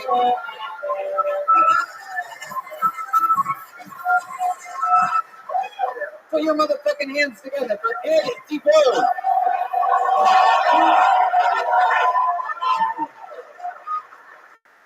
A little bit about myself. When I was born, the doctors told my parents I would be a vegetable for my entire life. To be fair to the doctors, in 1988, vegetable was the proper medical terminology for what the fuck? Everything is dislocated. Having been told how many surgeries I had as an infant, I have the impression that I came out as just a sack of skin with bones inside of it, and I had to be put back together again like an erector set. Anyway, I'm not a vegetable. I think the moral of the story here is don't believe your doctor. Ever. Oh, it says here you have cancer. No, I don't. Yes, you do. Are you going to keep talking? Can I smoke in here or what? Thank you. Hey, look at that. Ed DeFood. Am I saying that right? Ed DeFood? Yeah, pretty close. Ed DeFood? DeFood, yeah. Yeah, DeFood. Yeah. Wow, that's Great. fucking awesome, Yeah, man. thank you. Yeah, one more time for Ed. Come on, guys. Wow. You doing stand-up a while? Almost 4 years. 4 years? Yeah. Hell yeah. You from here? Yes. Born and raised? Yes. Well, sort of raised. That's basically raised to half mast, right? Never forget. And I have to say, you are, out of all the comics we've had on this show, definitely one of the top 300 comics. And by that, I mean comics that remind me of people from the movie 300.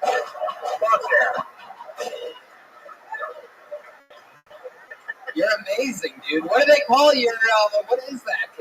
Fiber type disproportion. Wow. What does that basically mean? That you get all the pussy? I know the complete opposite. Oh, no. If I was in a wheelchair, people would like me more. If I was dumber, people would like me more. Right. Instead, I'm just an unattractive asshole. So This guy can just not get it right. Wow. So, Ed, you might be asking how old you are? 29. 29 years old. What do you do for work? Yes. Hold on, what was that cat burglar, Jeremiah? Well, look, he rings bells and cocktails. It is a full-time job. Looks like he rings the bell at a digital clock tower. What is the answer? What do you do for work? 900 people's bells. Yes. Get them over their fears of everything. I love it. Yeah. Are you afraid of ghosts, pedophiles, monsters, and rapists? We have just the man to scare you. He's a stunt double for, like, in movies when people get hung on hooks. Wow, Jesus. Oh my God.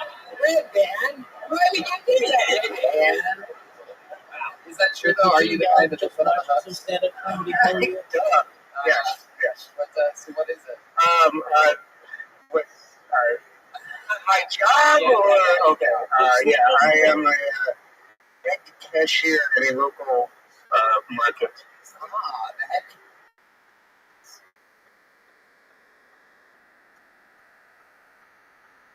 I know. I want you to sleep in here. Just mute yourself and go to bed.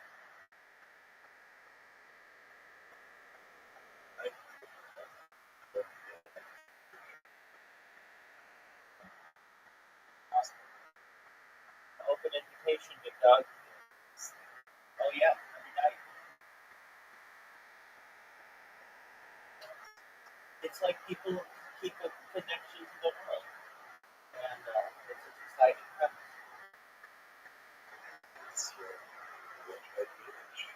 Exactly, and you should be a part of it. If you don't sleep in here, you'll never know what it's like. You might get better sleep. Never know.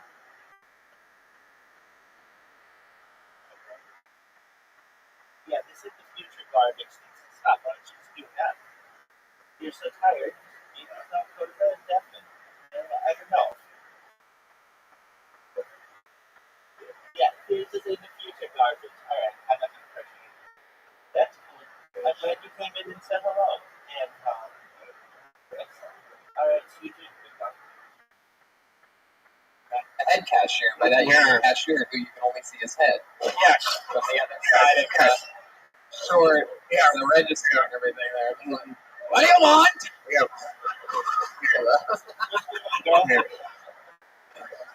Hell yeah, man. You've been cashiering a long time?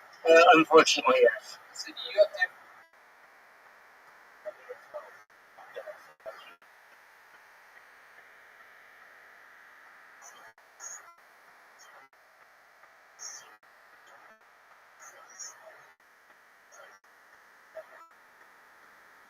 Alright, I mean, it's not even a joke. It's just a premise that I think is funny. I didn't even come up with the joke. But essentially it goes like this. You know how the British royal family knights certain individuals? Well, wouldn't it be funny if the British military actually needed those individuals to help them fight in a war? Like, you would need Sir Stephen Hawking and Sir Elton John and Sir Paul McCartney and Sir Michael Caine to come in as backup for the military. That's it. It's not really that funny, but I think there's something funny to it.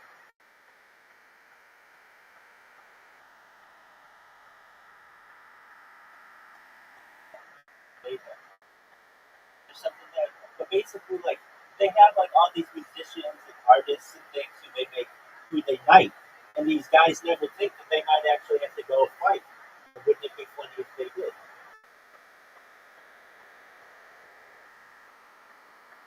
All right, now I want you to do something for me.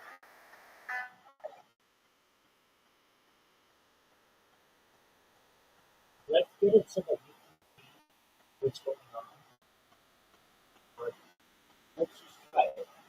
I won't keep you right, but let's get your phone to do Discord in a browser.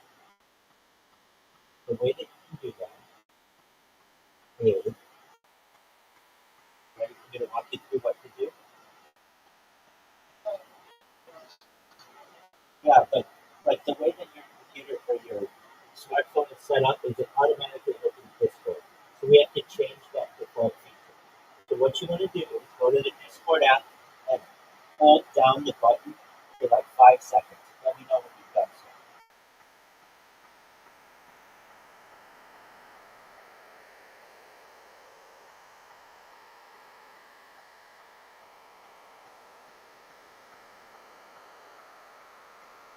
You know where your Discord icon is?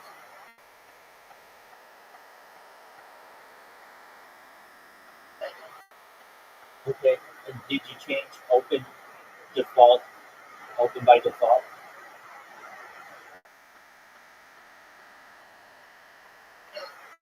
Okay, now go to your browser and log in to Discord and then pull up Discord in a browser. You should be able to see me, and you should be able to see the scan economy.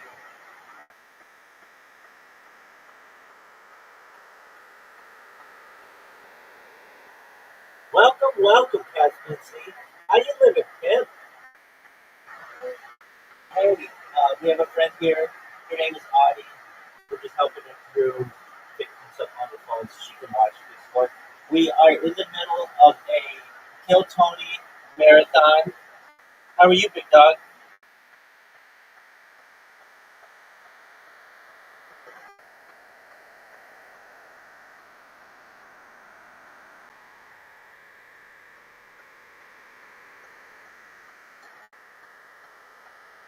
Yeah, well, where is her Instagram? That's what I want.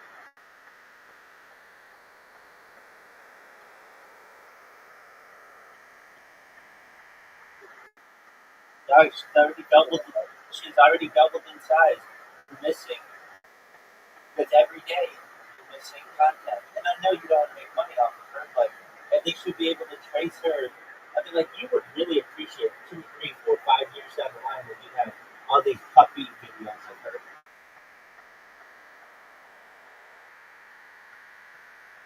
You know it takes like 10 seconds. Right, but nobody sees them. Okay, why isn't it just kind of the dog?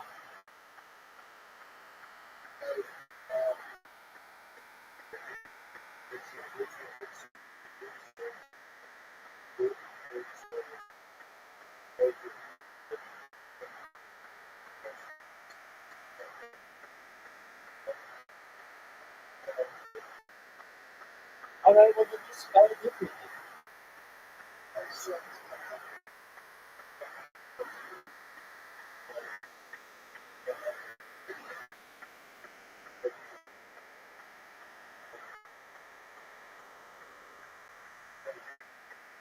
Dog.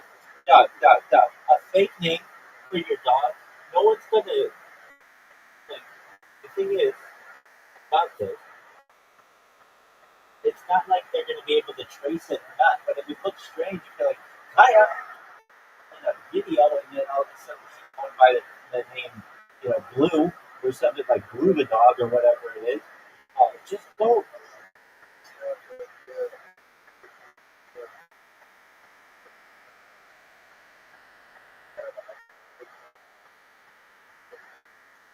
Yeah, but if you ever got anything that like had a name on it, it would cause confusion. Why? I mean, like literally the amount of time that you made this, you could have had it in your account with whatever it is you wanted to be. You can always change it. That's what I'm talking about. That's what I'm talking about.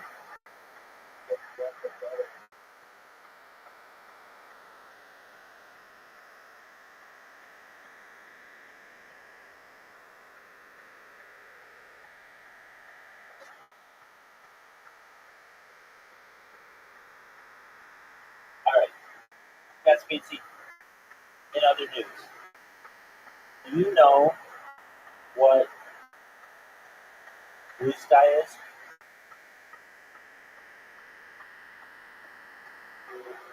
Right. It's the thing that everybody went to, the Twitter alternative that everybody went to after Elon Musk bought Twitter. Excellent. All right, big dog. Well, you know what it is.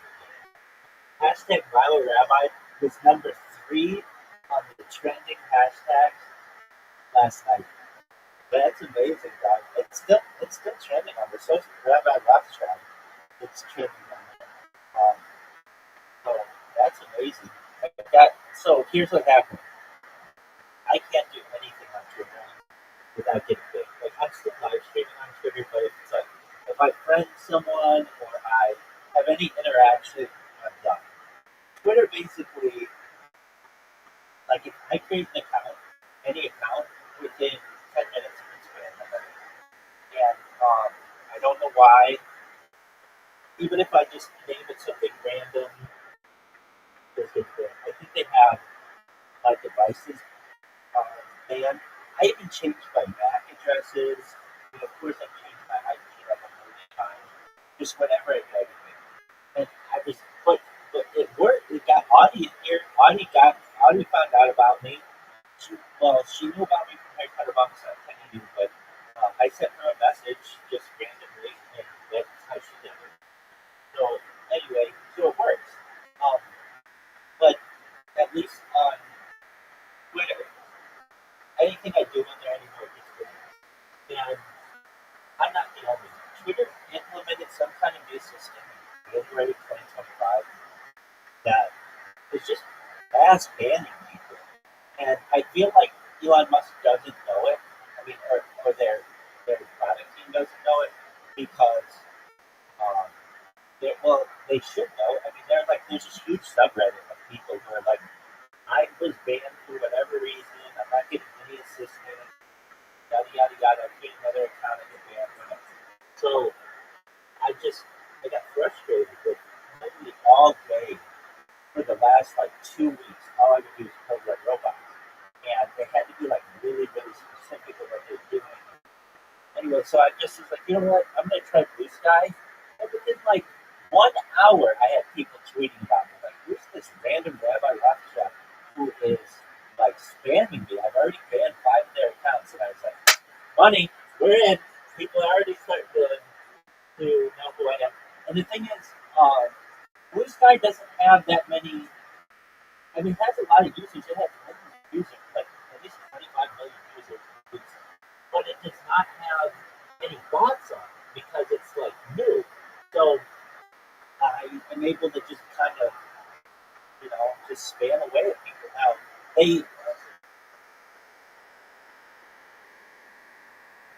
yeah, exactly. It's not just like a script. So, right. So, the other thing that I've done is, with this clip, they know that I'm spamming. You can't just, they've got spam detection. But basically, whenever you spam, there's still a little thing that says show spam replies or whatever. You click it and my stuff shows up. That's all I care about. I understand that basically no platform is just going to let me take it over the reply. But that's fine. People still click the show spam replies just out of curiosity. And they show my stuff. So this one guy yesterday tweeted about me within an hour. He's like, I've already been inside this guy's accounts. What is going on? Now they do ban my accounts. I have had accounts banned, but I'm able to get off 500 comments. A lot. I mean, even more than that. I've only had 2 accounts banned that I've created. Oh, I've got that one. Nice. All right, so is Kaya the dog on Instagram now? Okay. Well, that's going to be fun, though, because then you're going to get to, the description and all the other cute stuff, hashtag puppy, hashtag Australian super, and all the other stuff. That's cool. All right. Hey, you know what you can do too? I know this is up to you, but well, what is your avatar going to be?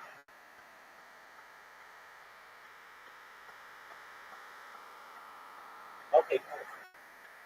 Perfect. Are you going to put a circle around it?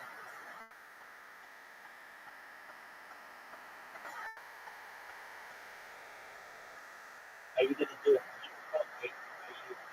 Well, I guess then you get into like link tree and stuff, which is cool. But I think right now it's just easy. But yeah. All right. All right. Well, with that, we're just watching Kiltona. Audie, are you there? Hey. Okay. So did you change your? Are you watching in Discord?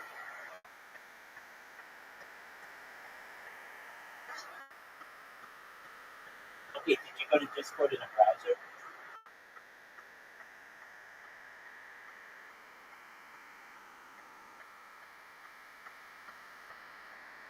Okay. So you went to Discord in a browser and it still wasn't showing. Okay. Well, we tried. That's all right. Here's Kiltona.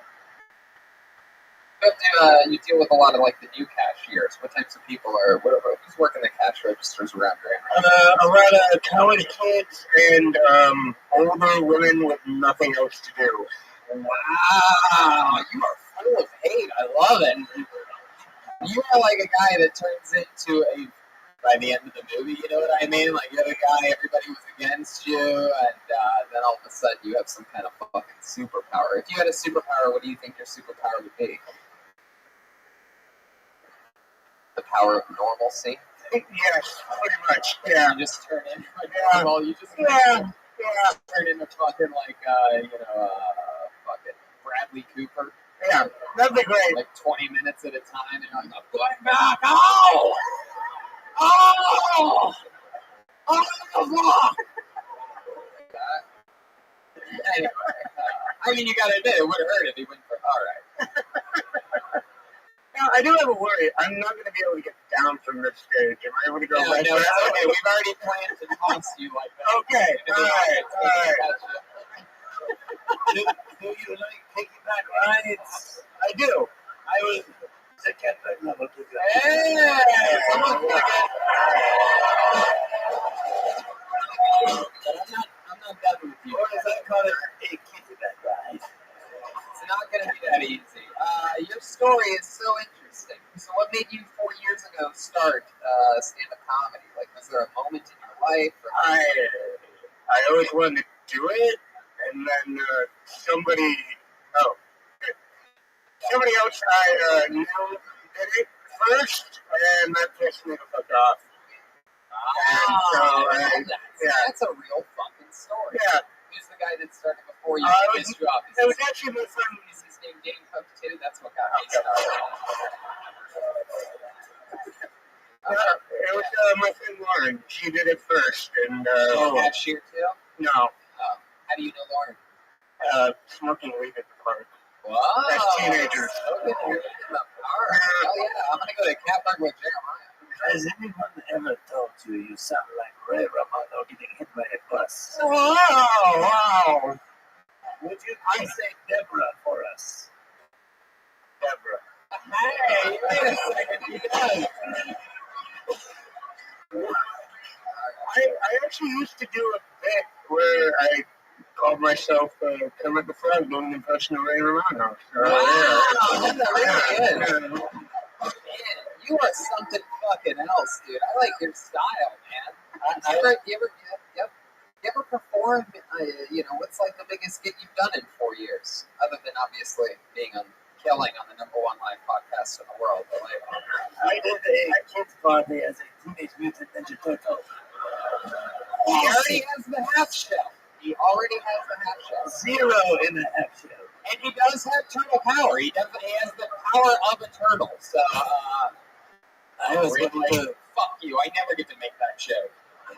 I was going to say he looks like Gilbert Gottfried. Gilbert Godfrey? Gottfried. I'll die on this stage. Yeah. Let me update you guys. That's Kohlberg, by the way.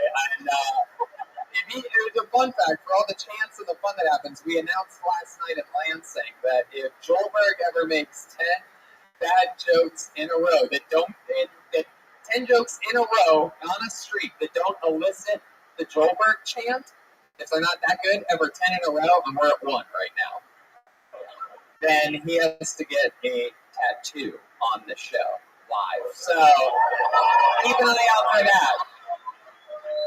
Did we figure out what the tattoo is going to be? Wasn't it? It's Oh, you don't get to pick sad spot. yeah. No, it's the Bill Tony logo. That's what he's gonna get. Yes, because I want to see him pointing on my butt. Oh God. You're right. You don't want my name. He needs to get a tattoo right across his says one of the top young rising penises in the world. That would be good. Ed, what do you like to do for fun when you're not smoking weed in the park or? I haven't smoked weed in the park in a long time. Mostly I just drink and do open mics around here. You know, I have a hunch between 40s. We'll be hunchback after these messages. How dare you? All right, we're at 2, by the way. The iceberg back there right now. Ed, wow, I mean, so fucking cool, dude. I wish I could spend a ton of time with you, but we gotta keep moving along. But my God, what a great performance! Such an interesting, fucking cool character, man. You've been given what you've been dealt in life, and without a doubt, you're talking about it. You're acknowledging the real shit, and you're using that energy to elicit a positive, huge reaction from a crowd that I literally found out 10 seconds before bringing you up wanted to hate somebody, and you came out here and you made everybody love you just by being yourself. Good luck getting off the stage. Thank you. There he goes. Ed DeVoe. Hell yeah. He did it.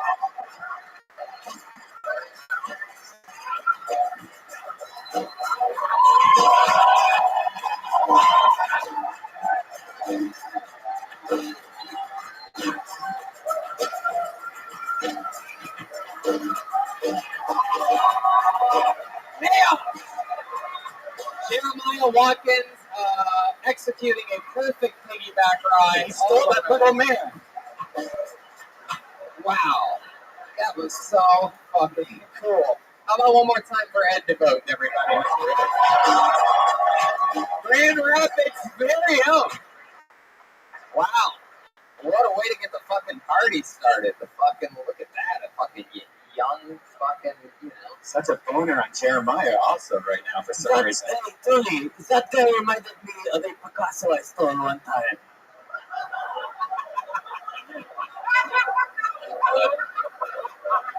Oh, damn, the street just ended. Yeah. Yeah, there it is. That is a There you go. Catbird is in the house.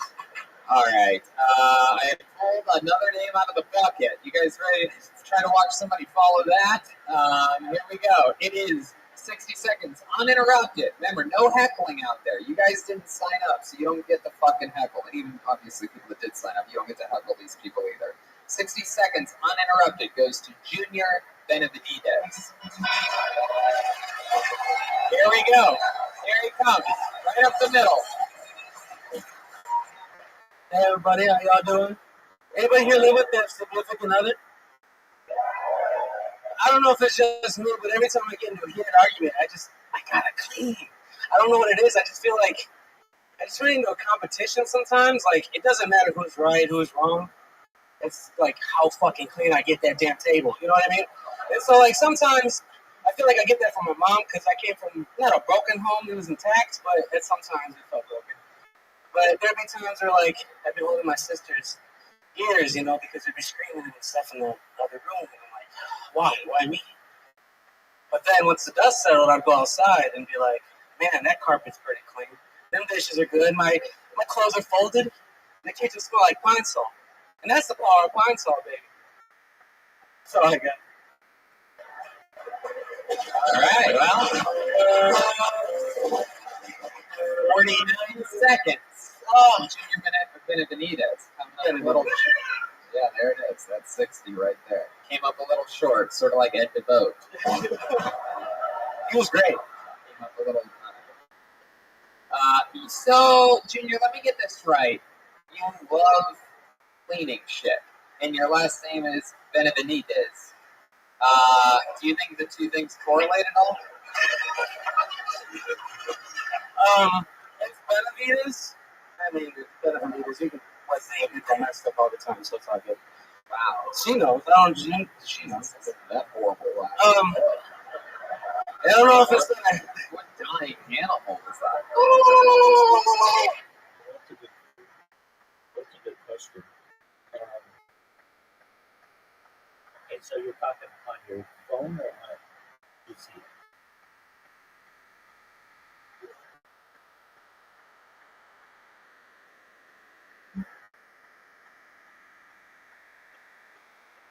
Sure. So on a phone, I would use Canvas, NVDA.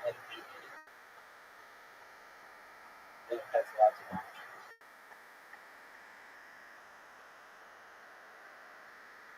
Canva.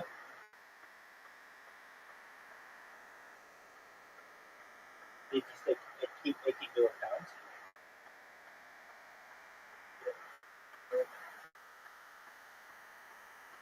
No, you can just use one account. It's free.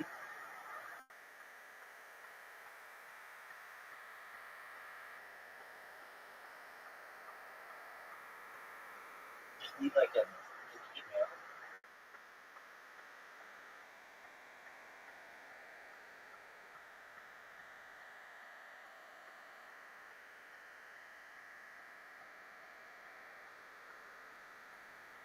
So yeah, that's probably the easiest way on a phone. That company's worth like $1 billion. Literally, it's worth a lot of money. I think it's like set up to be the number 2 or 3 biggest IPO perhaps in 2025. Anyway, that's a good one. Hey, there she is. What's going on, Miss Aquarius? How was your day, girl?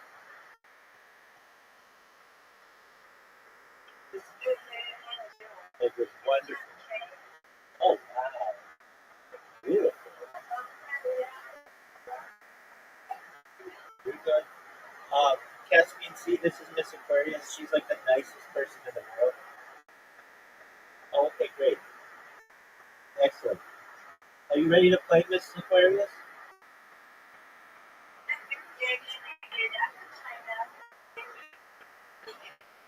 Absolutely. What kind of cupcake is it? It's cream cheese dip. Oh, that's good stuff.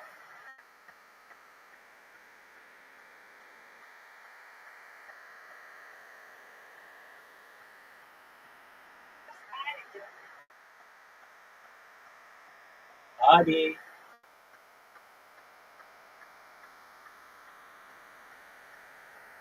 Adi's not. Adi, are you ready to play soon? Excellent. Caspian Sea, you going to play with us?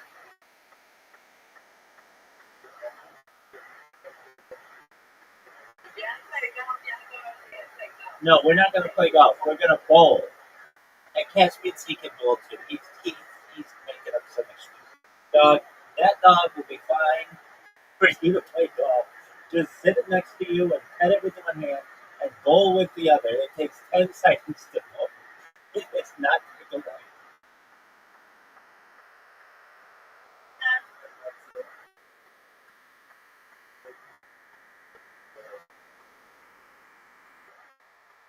Okay, okay, but you can take a break from that. You weren't even going to put the dog on the internet until. Okay, that's all you had to say. There you go. I understand. Yeah, just tell me that. I don't want to play. That's absolutely fine. But if you give me weak ass excuses, I'm gonna come in there like Shaquille O'Neal blocking shots. But if you don't want to play, I can't block that one. I get that. All right, so we've got Miss Aquarius who's eating her cupcake, Audie who's ready to go. I'm ready to go. So you take your time with your cupcake. Take your time.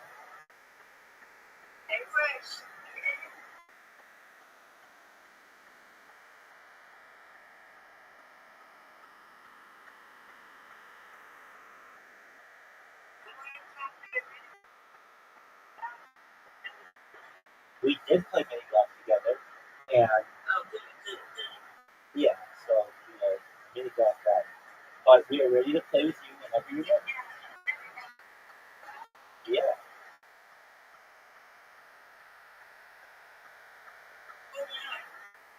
Okay, we're waiting.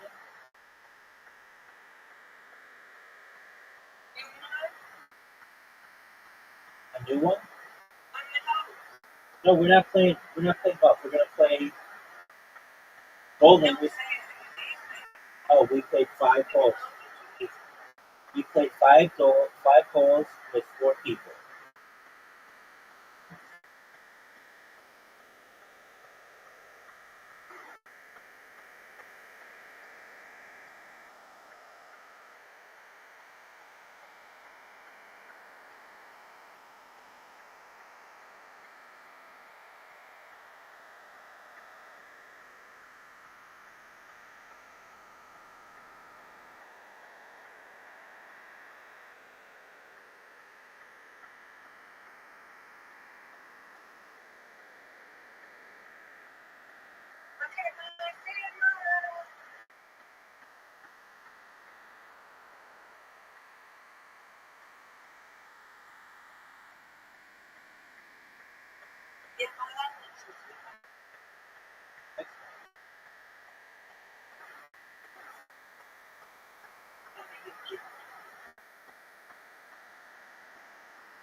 Okay, well, we're just about to start playing. Are you sure?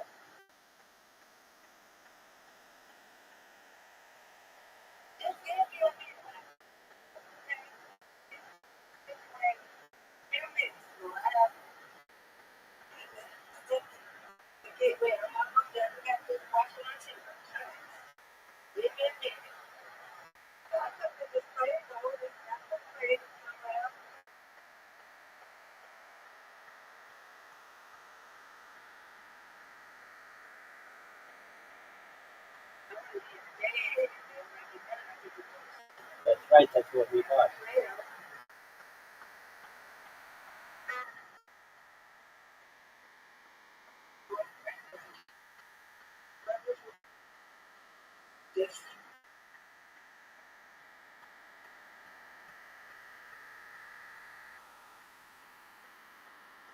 Marty, do you think you're better at bowling or golf?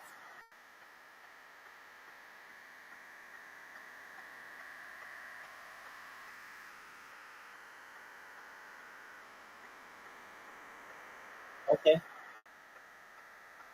That's okay.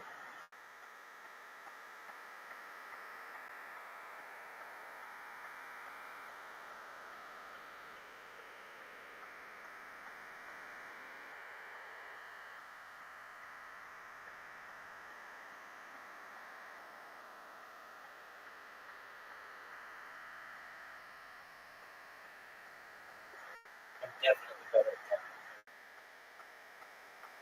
I'm not good at bowling.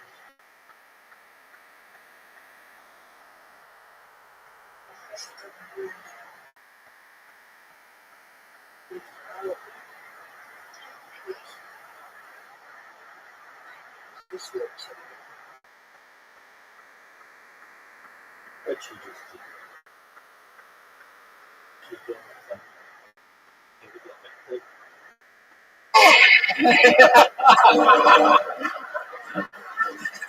Alien. Wow, lady, you gotta put like a little dog muzzle on you or something.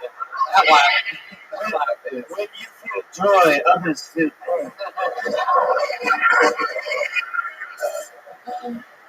All right. Well, here we are with you, Junior. Is that your real name, Junior? Felipe. My father's a All right. All right, are you ready, girl? Hope you go.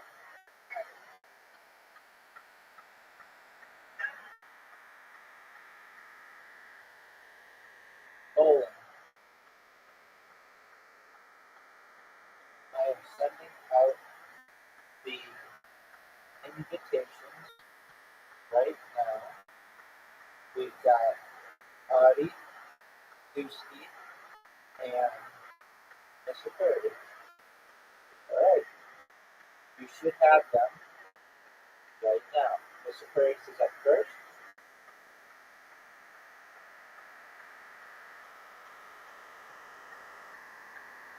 Mr. Aquarius hits a beautiful shot. It's 9 right off the bat.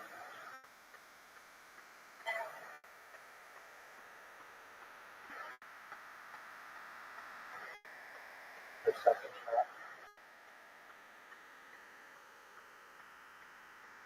You better hit it, girl.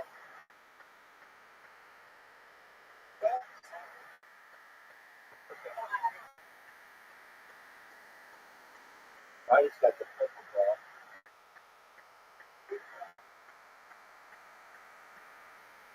Next shot is a split. Oh, that was good. Right, see how it's done. Big blue here. Right down the middle. Oh, I got a split as well. That's not good. Oh, wow, you guys are beating 997.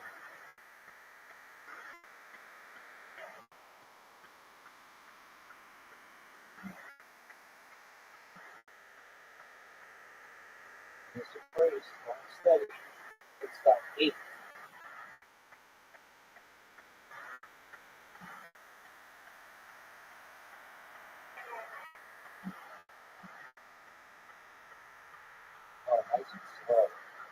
Gets the spare. That's good.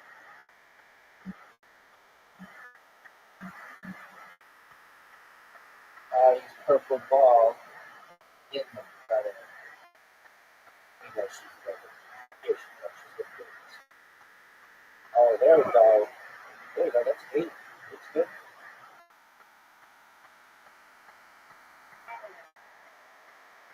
I'm messing up. I'm going too quickly. I'm throwing my wrist at it. I just need to go nice and slow. There we go. Oh, I got the spare. There we go. Use purple ball. It's perfect. The red ball.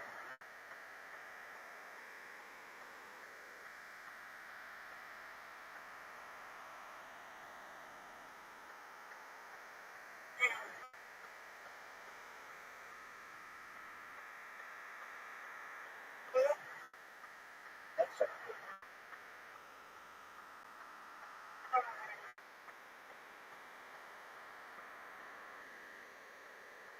Ooh, that's a tough shot. That's a tough split.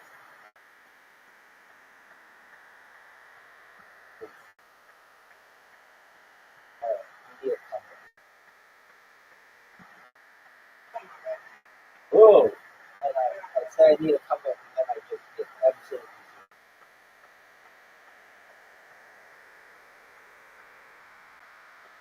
Alright, Miss Aquarius has the lead. Put us away.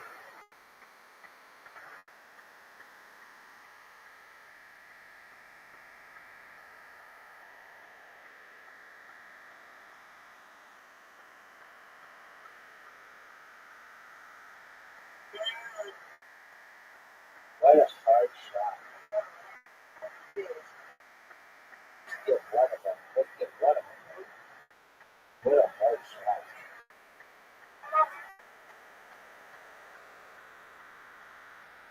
There we go.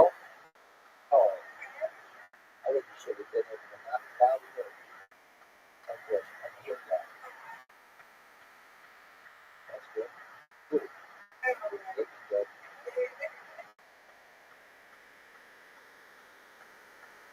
Oh, it's okay though. I'm able to get other ones on the right side. Oh, no. Oh, all right. This Aquarius gonna win the game.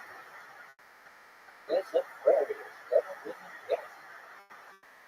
Oh, nice and slow. Oh, tough split though. Tough split.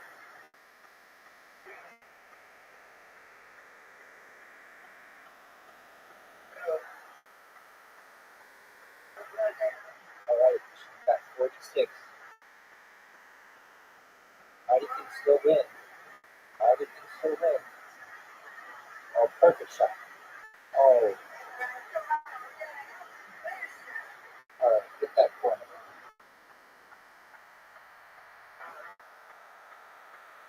All right.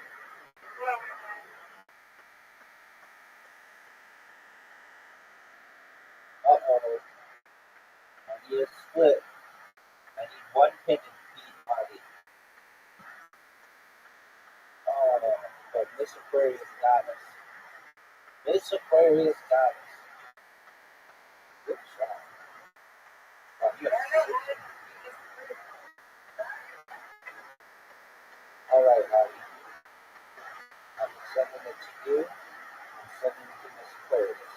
Who's going to accept first? Aquarius. There she goes. You're up, Miss Aquarius. You're ready. Yes, ma'am.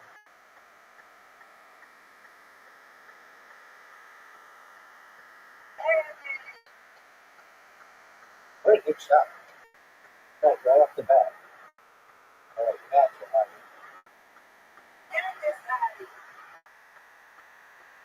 I don't like when the pin goes through the other pin. I feel like it should have gotten that far. Oh, you got it.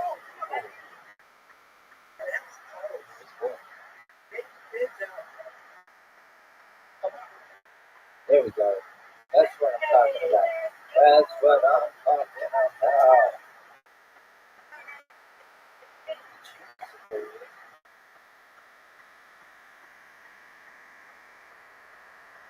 Nice and slow.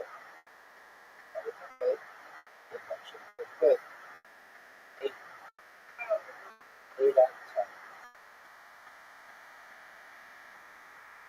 Oh, look how slow. Oh, you still got me. Alright, ice turn. Purple ball. Nice. Oh, I think you should have gotten that. That should have gone.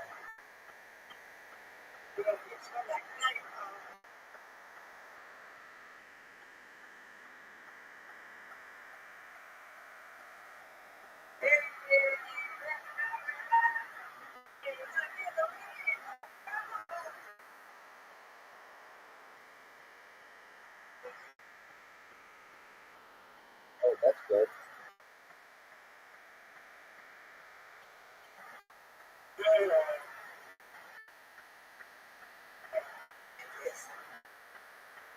Good. Oh, you hit it. Good.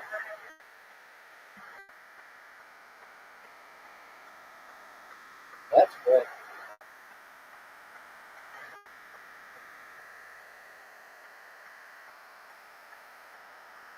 That's good. Oh.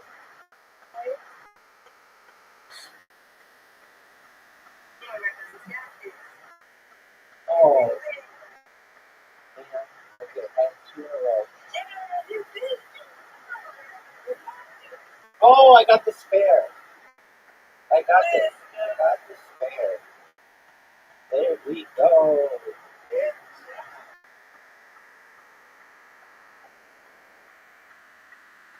Ooh, good.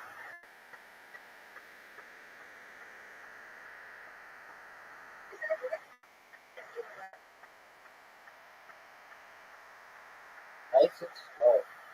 Nice spare.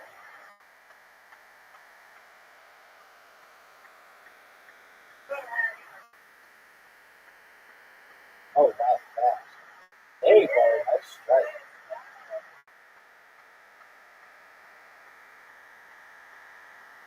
Oh, that's not good. Whatever. Get it. Oh,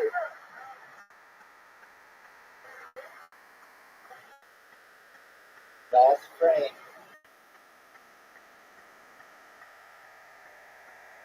Nice shot.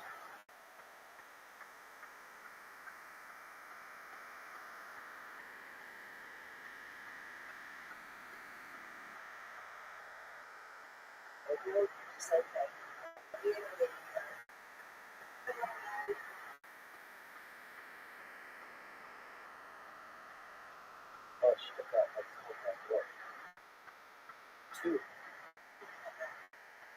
Oh, that's good.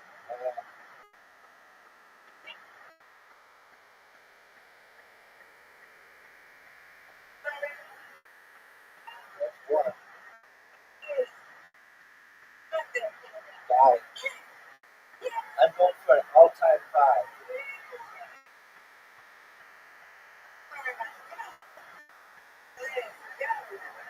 86. Excellent. Excellent. Excellent. All right. Here we go. Unless you guys want to play a different game. Want to play a different game?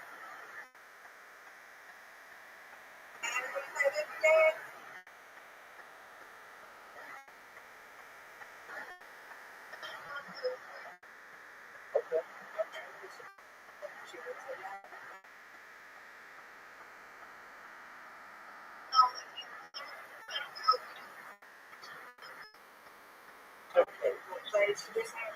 No. She wants to play. No. She wants to play with you. There you go. It's been a long week at home. Alright, let's play. You got your purple ball, Audie.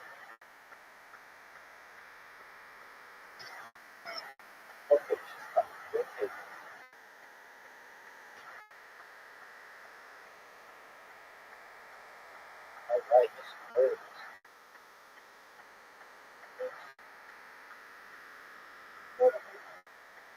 Oh, that's good. That's good.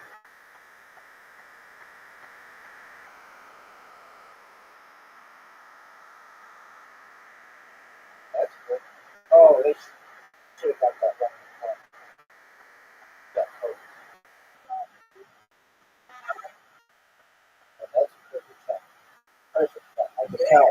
I can tell that was perfect. Oh, man. Not where I wanted. But the dog shot. Yeah.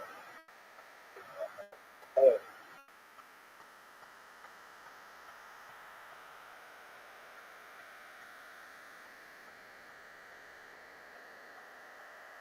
that's a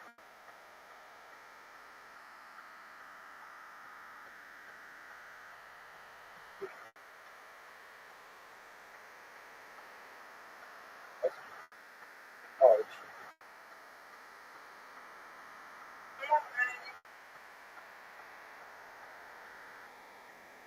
perfect princess. Oh, no.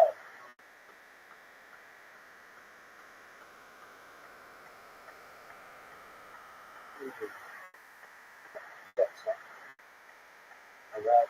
Go. Big wood.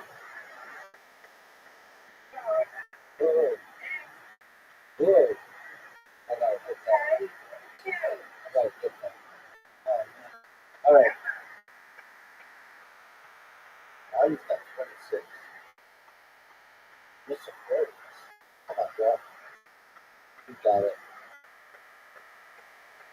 There you go. Excellent.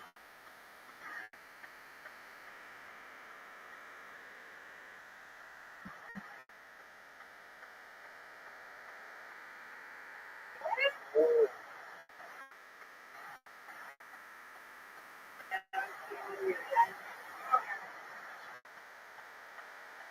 there you go. Good shot.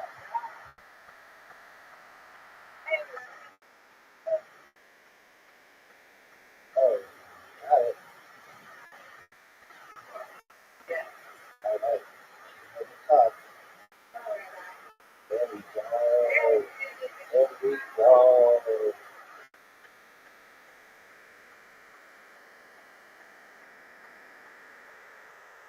Good bird. Oh,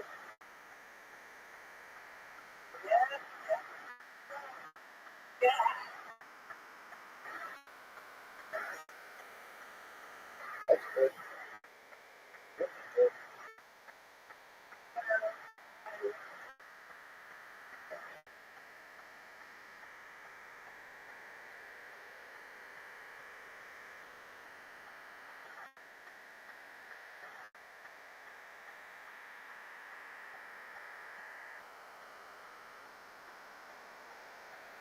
Oh,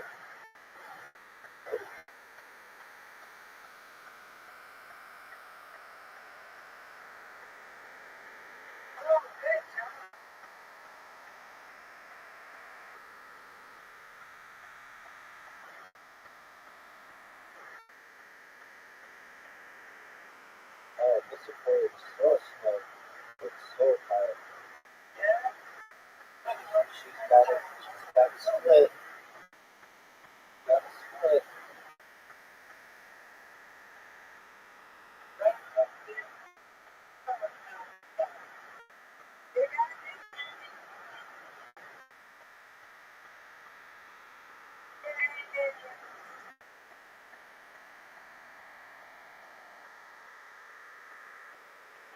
Get it. She got it. Oh, there we go. Gonna come in second today.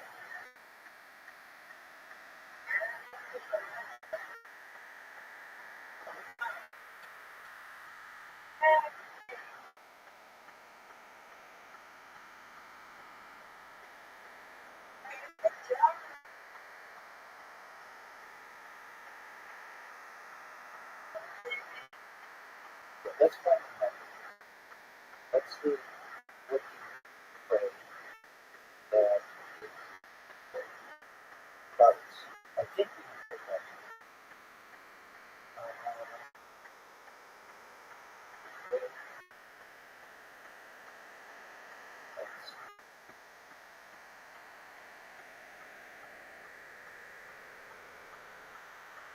play bounce. It's really hard.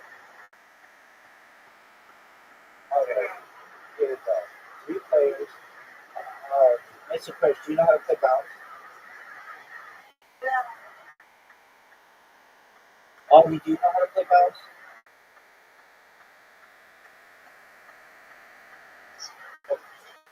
Okay, I thought we played. Alright, we're going to try it. I'm not good at it, but we'll try. It's something different. Alright, Audie and Mr. Aquarius. Alright, here we go. So, Mr. Aquarius, the way that you do it is... Okay.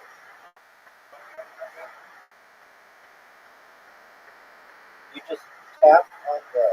There you go.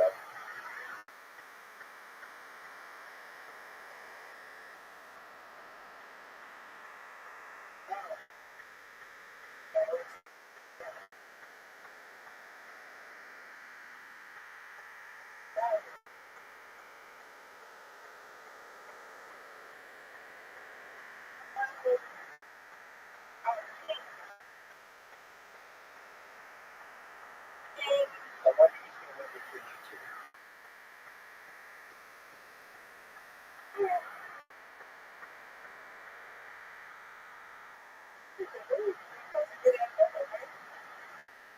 Yeah, we'll do that. That's okay. We'll be over in a minute.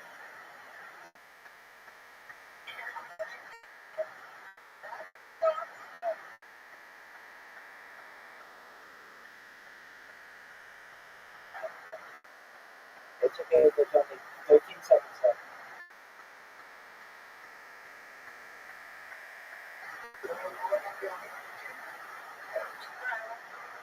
Oh, Art definitely got second. That's what you left. Okay, we'll find another game. Now we're going to find something we all do.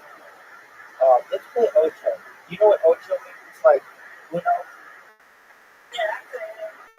Okay. You ready for it? You know how to play Uno, Adi? I think you played this game before. Okay. So first,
Oh, what you do to me?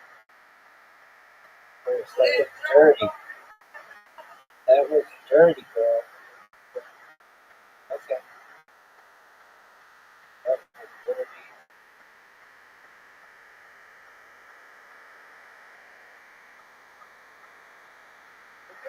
That's a Prairie just gets her first win.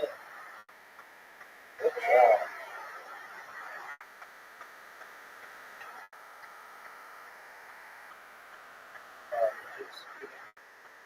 The Prairie,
big time.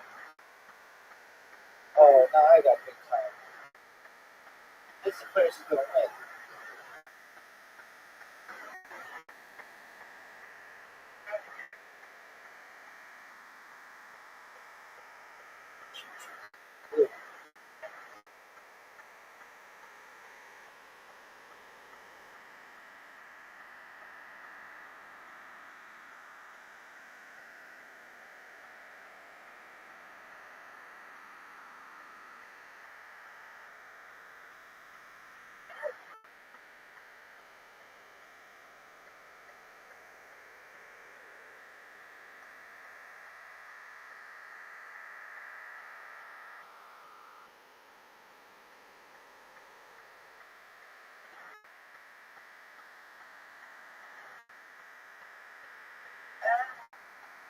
This is first.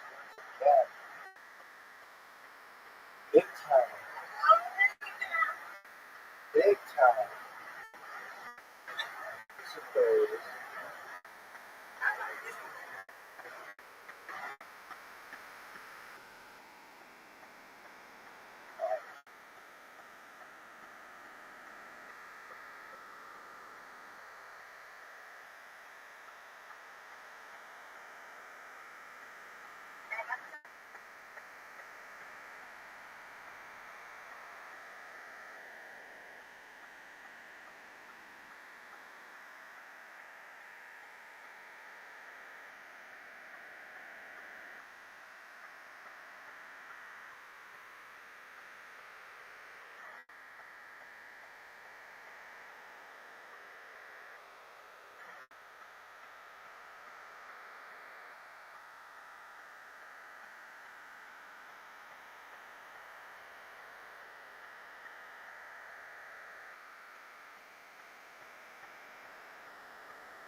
Alright, we're gonna add some special cards in. Now, I'm not actually sure what they all do. I did it.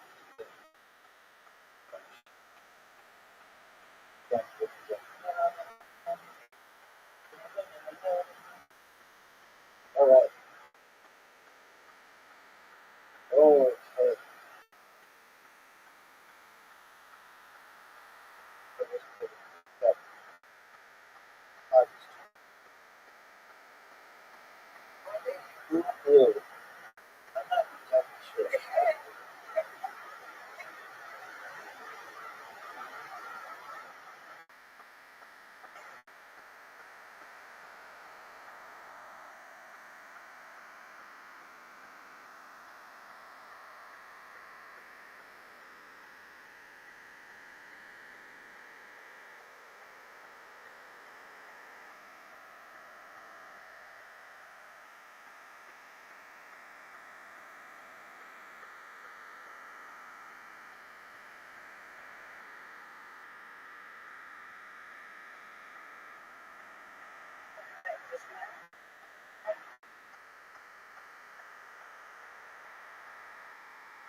Extra. Oh, it allows you to see one of my cards.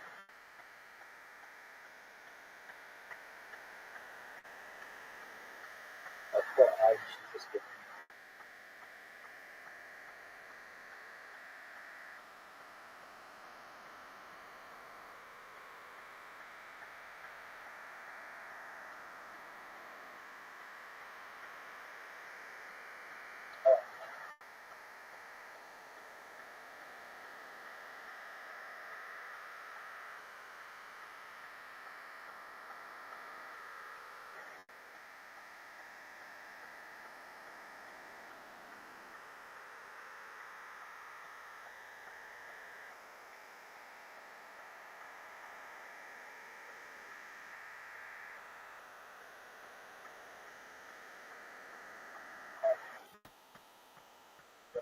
Right.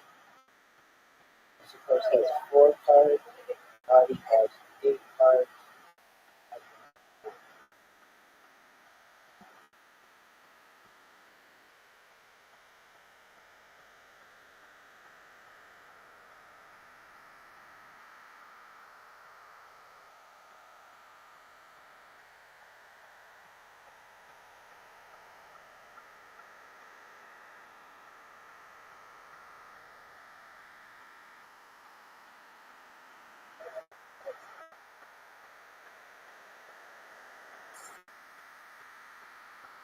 Can you see now that you can see one of our cards?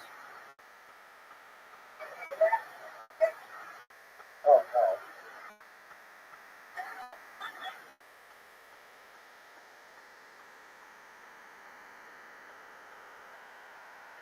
Oh, she got it. Alright, we're gonna play till Marty gets you. Marty, get ready to win. We're not gonna let you win.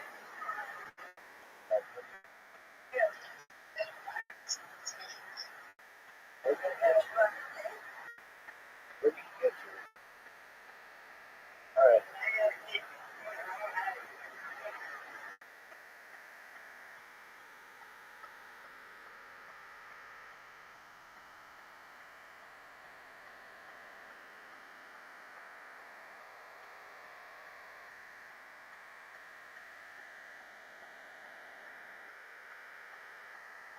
So now I can see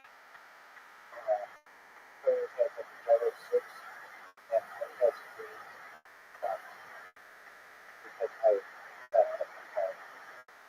That card allows me to see something. One of the cards. That's what I'm extra card. And it allows you to change it.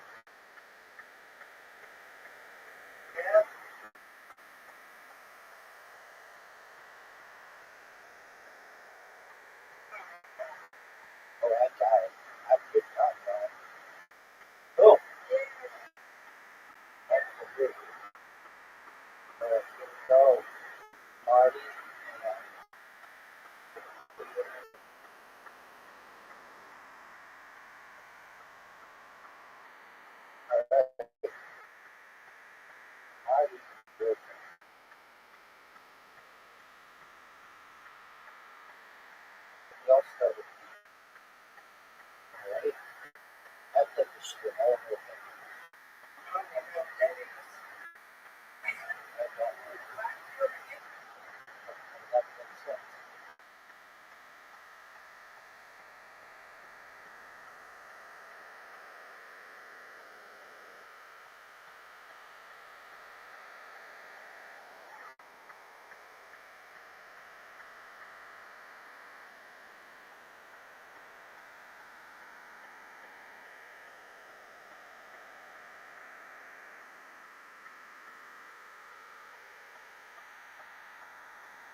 This game, you try to just find different words and the points for it, but they can go like up, down, right, left, diagonally.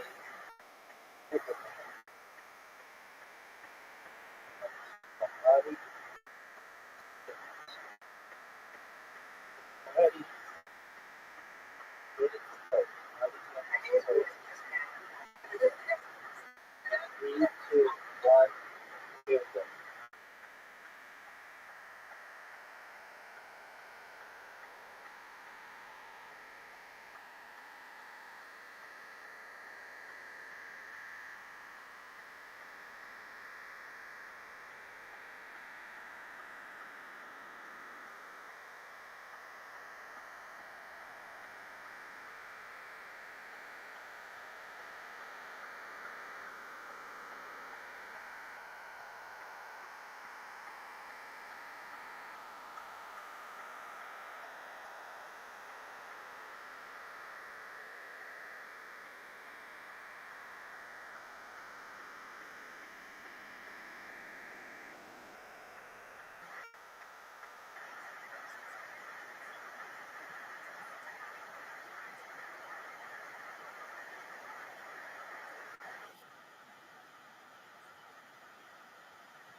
Oh, Mr. First, we've got a ton of them.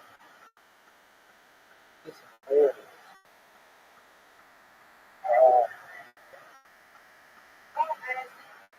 No, so she's out. I didn't know that. Okay, we'll get it. We'll play that. I didn't know.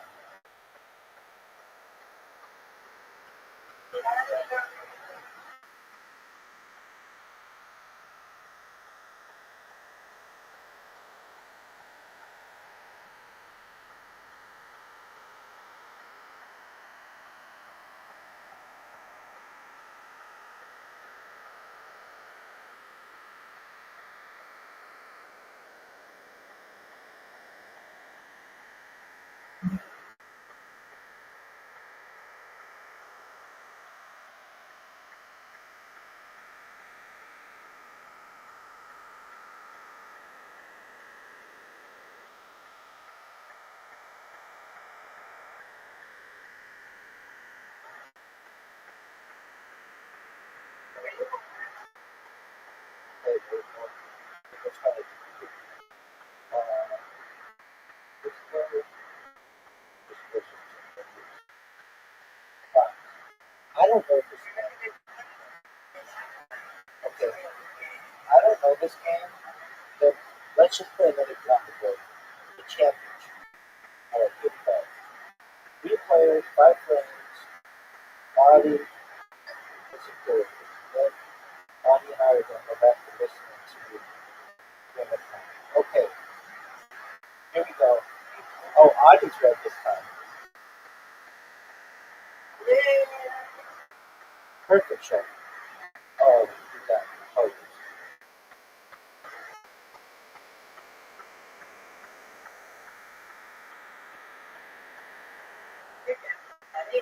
that's a lot.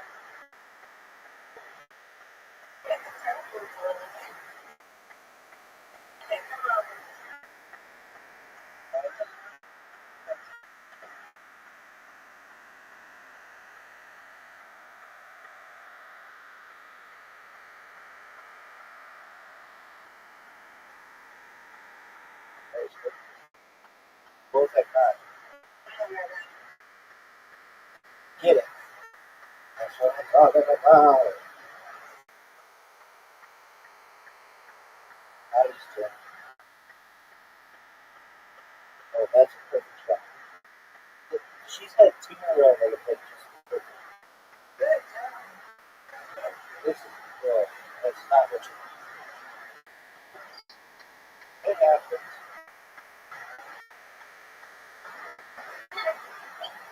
Oh, what? Mr. Price, how'd you do that?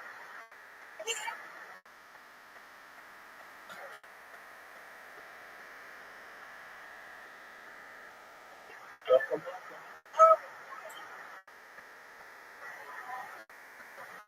Oh, that's a good one. Nice square.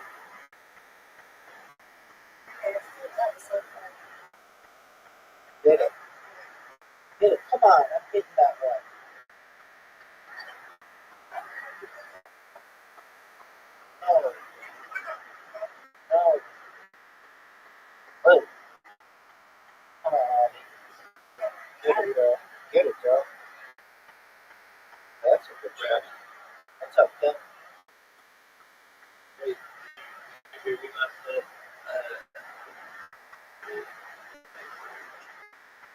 No, I don't know if I heard you. Go ahead.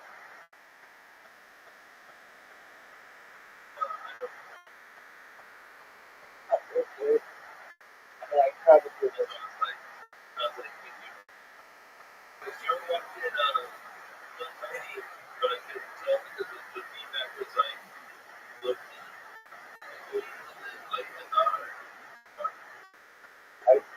I was probably asleep.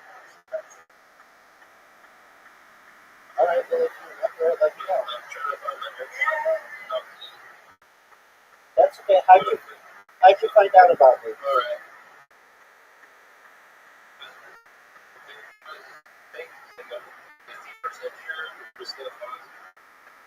Oh, okay.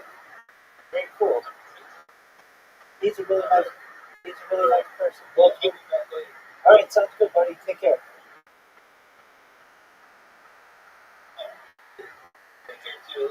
Love you too, big dog. This Aquarius hitting it. She's got 49. Big shot for her. Get it. That's just missed. All right, here we go. Good.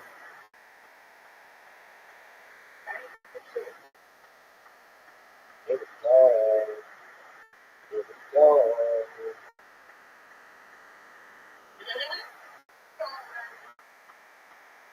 That's a shot. All right. Just get those last two. Get the bonus one.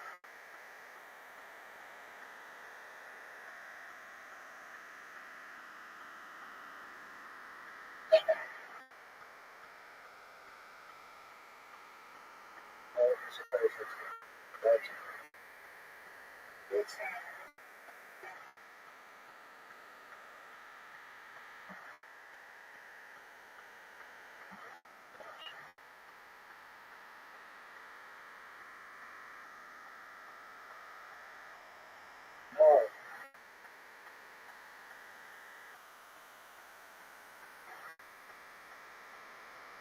Good. All right. Got that W. All right, Mr. Aquarius. Thank you so much for playing. As always, we love you. And good night, sweet dreams. I'm here for you in the morning. All right, Audie. Take care, my love. All right, Audie, you ready for stand-up comedy? Audie.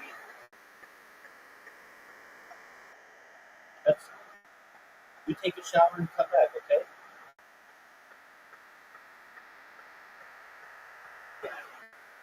I was a senior salesman. At least lover of horses. I've never ridden a horse. Yeah, Mr. Hands over here. Oh. Okay. Pete. All right. So Junior, and what made you take the name Junior? Is that because I mean, it was given to me, so I didn't call myself that. You did not name yourself when you were 1 day old. We all did. oh, so it is your real name? Felipe? Right. My dad doesn't even go by his real name. He goes by Phil. But he, By Phil? yeah, he said out.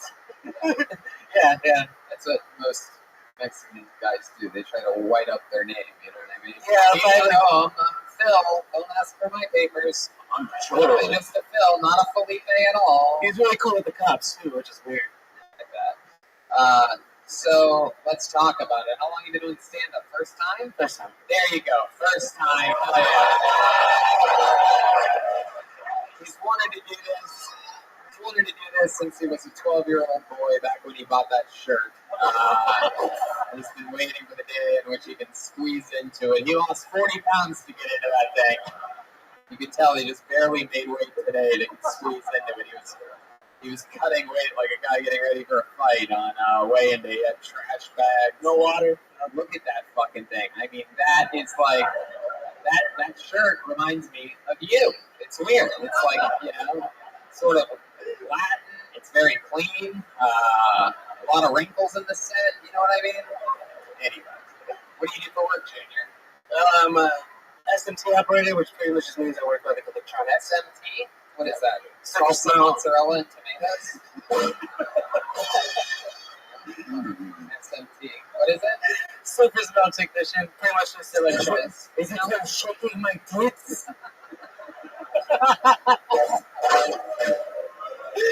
Hey! Oh, he's on a hot streak! Streak started too. All right. It goes the other way too, right? Yeah. If what happens if you get 10 in a row? Oh, we've already talked about it. All right. Well, so one more time, SMT. It means Surface mount technician, just like circuit boards. They put parts on. Automotive. What kind of circuit boards are you? Where are you working circuit boards? It's Like Circuit City. It's a lot of Circuit City. You close to what you're seeing like that. like them going bankrupt. Not me, King Circuit City. I have a CMTD. All right, I'm an idiot. Go ahead. It's really boring. It's just like automotive parts, like if you see the back of a car, LEDs and stuff like that. Shout out to LEDs. Yeah, sure. All right, Junior. Well, how old are you? 28. 28 years old. Wow. So, what's your love life like? You single? I have a wife. Oh yeah, you're married. How long have you been married for? 7 years. Wow. How many kids do you have? 2. Two. And you call yourself a man. I started at 28. I still got time. Yes, ma'am. Did your parents have a lot of kids? Do you have a lot of brothers and sisters? I have 2 younger sisters. He calls himself Phil. What do you have a boy and a girl? 2 girls. And, oh, mommy. One more time? I know it did. I was going to yell at you. Don't you worry. I know. No big deal. Just not what I want to pay attention. That's okay. No big deal.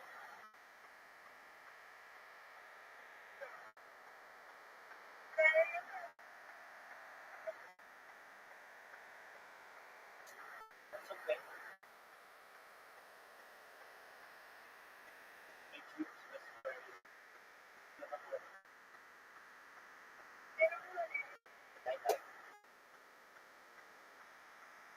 I have 2 sons. 2 sons. Wow, I can't believe that I was going to hear you call them 2 girls for a second. No! Yeah, just for a second. I got 2 girls. Wait, me? 2 boys. Also, if you were a planet, you would have 2 sons. That's true. Shout out to Neil deGrasse Tyson. Tatooine? Yeah. Are we talking Star Wars Tatooine here? That sounds like it. What do you do for fun? What's like your, I'm in a band. Really? You're in a Yeah. band? What instrument do you play? I play guitar too. Oh, really? Like probably half the people here. So what kind of band is it? Rhythm and blues rock. Blues rock? Yeah, rhythm and blues What's rock. the name of your band? Haggard and blue. Haggard and what? Oh, Haggard and blue? yeah. Are you blue? I am actually. Are you Haggard? Which one? I don't know. It's pretty much a 2-man band. We don't go by It's like just you. synonyms or anything. I'm Haggard and I'm blue. And we got a song for you. Is that one of your songs? Yeah, I can do that. All right, do me a favor. Give us a little. Is there anything of yours out there on the internet, by the way? Spotify. Yeah, we're Yeah, on Spotify. And like, what would it be called? Haggard and Blue. Ampersand blue. Yeah. Haggard. That's how you spell that. AND Yeah. BLUE. That's it. Yeah, like Eric Strickland and. No, not like Merle Haggard. Okay, I'm just gonna spell it out again, asshole. Listen closely. Haggard. Yep. Ampersand. The and sign. Yo, the and sign. All right, very good. That's really bad, by the way. No one will ever find you with an ampersand. So no one does that. And you're probably like, when you guys got stoned and thought of it, you're like, no one uses the fucking ampersand, dude. Everybody spells out and we could be the fucking ampersand band. And literally, ampersand band would have been a better name than having an ampersand in the band name. The ampersand band's fucking catchy. In fact, you know what? I'm trademarking it right now. You just heard it live. I am the lead singer of the ampersand band. Who knows who's in it? TBD with SMT or whatever the fuck. Oh, we got it. Haggard and what? Blue. BLUE, right? Yeah, like It's not popping up, dude. Wait a second. Oh, we got it. Yeah. What do you think's the best song? Do you want something smooth or something little? Do When When I'm with you. When I'm with you. Am I right? Oh, rock and roll, just shelter. Shelter. Shelter. Yes. All right. Here's a little. You gonna sing along with it? Yeah, I'll do it. You better put your fucking heart into it. You fucking knock off his kid. This is like if the Walmart kid locked himself in a grocery store for 3 months. All I do is eat. All right, here you go. The lead singer of both Haggard and Blue, performing his hit song "Shelter." It's a long intro. Not that long. It's not that long. It's like right after this. It's already too long. Wind is swallowed. Profanities. Saying I'm not worth it. And I'll never die. Who sings with their hands? The sky is crying. I got a guitar in my hand usually. With a thunderous laugh. Cause it looks unknown. It gets darker as the clouds form. I gotta find a place to take shelter from this storm. Yeah, there you go. All right. I usually have a guitar. Yes, I'm gonna check in with Cat Burglar Jeremiah on this one. My cat pussy is soaked. Man, how often does that band play, and how often do you get live suicides in the audience? Oh, not too often. I feel like that would be your guys' trademark. Like, we've only got a couple songs left. I've noticed nobody's killed themselves yet. So, we'd like to do a little song we call Shelter. Here we go. The night is perfect. Everybody. Why is your singing voice so much higher? It's like, hey, everybody. Yeah, why do you sing like a baby goat? Because I am a goat. Wow, no, you're not. First of all, toes. I have fucked up toes. We don't have a rule about it. Oh, God. Jesus. why? What's wrong with your toes? No, let's not even get into this. You should rename your band Cake Boss. Because you look like a cake boss. All right. Junior, I'm going to be honest with you. First time, not the worst thing. You might want to talk about something that's more like personal to you. You know what I mean? Just it's hard to just believe that somebody loves cleaning that much. You know, it's not one of the hot button issues out there. You know what I mean? If you're going to go into how much you love cleaning, you got to get crazy with it. You know, you got to really go for it. You don't want to try to make these people laugh. You just either will or you won't. Does that make sense? Dick in a Dyson. Yeah, the old dick in a Dyson. That's what the great George Carlin and Richard Pryor, and that's what they always said, dick in a Dyson. But I'll tell you this, it takes a lot of balls to fucking try, and I'm going to check in one last time with Jeremiah Cowburglar. Am I the only one who's still curious about this man's weird toes? I am. All right, what is the deal with your toes? Is there something crazy about it? We're not going to see them. No, I mean... Are they fat? They short and fat? They just itch sometimes. Okay, there you go. That's it. There you go. Exactly. That is what I wanted to hear. There you go. I hope your curiosity is satisfied. Very well, everybody. Junior Benavides, everyone. All right. Let's keep this fun train moving along quickly. There you go. What? Is your toe, your little toe normal?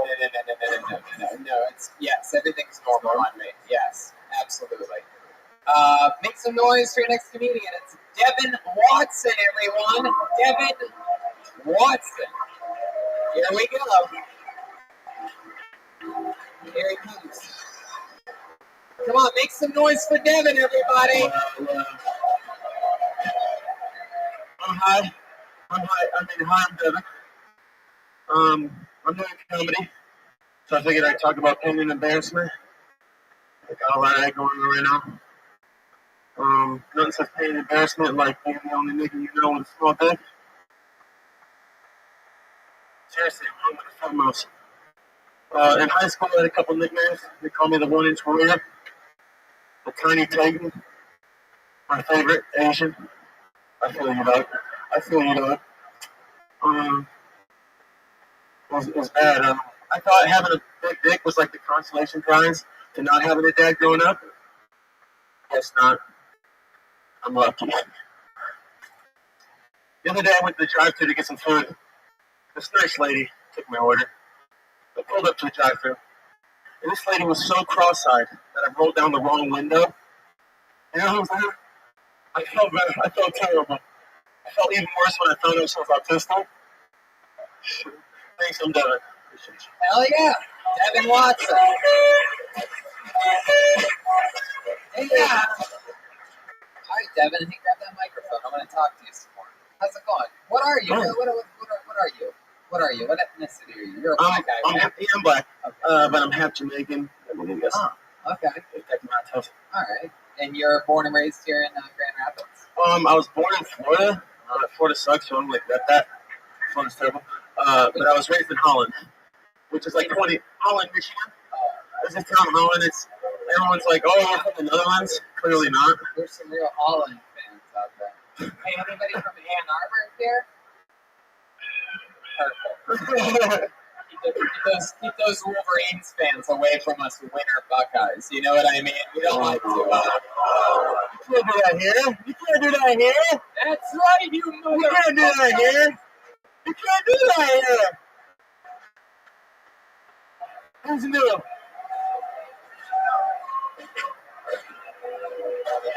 Suck it, you fucking loser. You can't.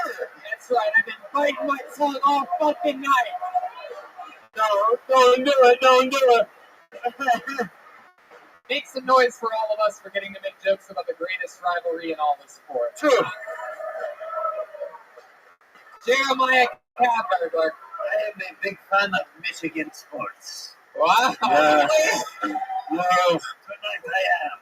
Really? Are you trying to steal the crowd from me, Catburglar?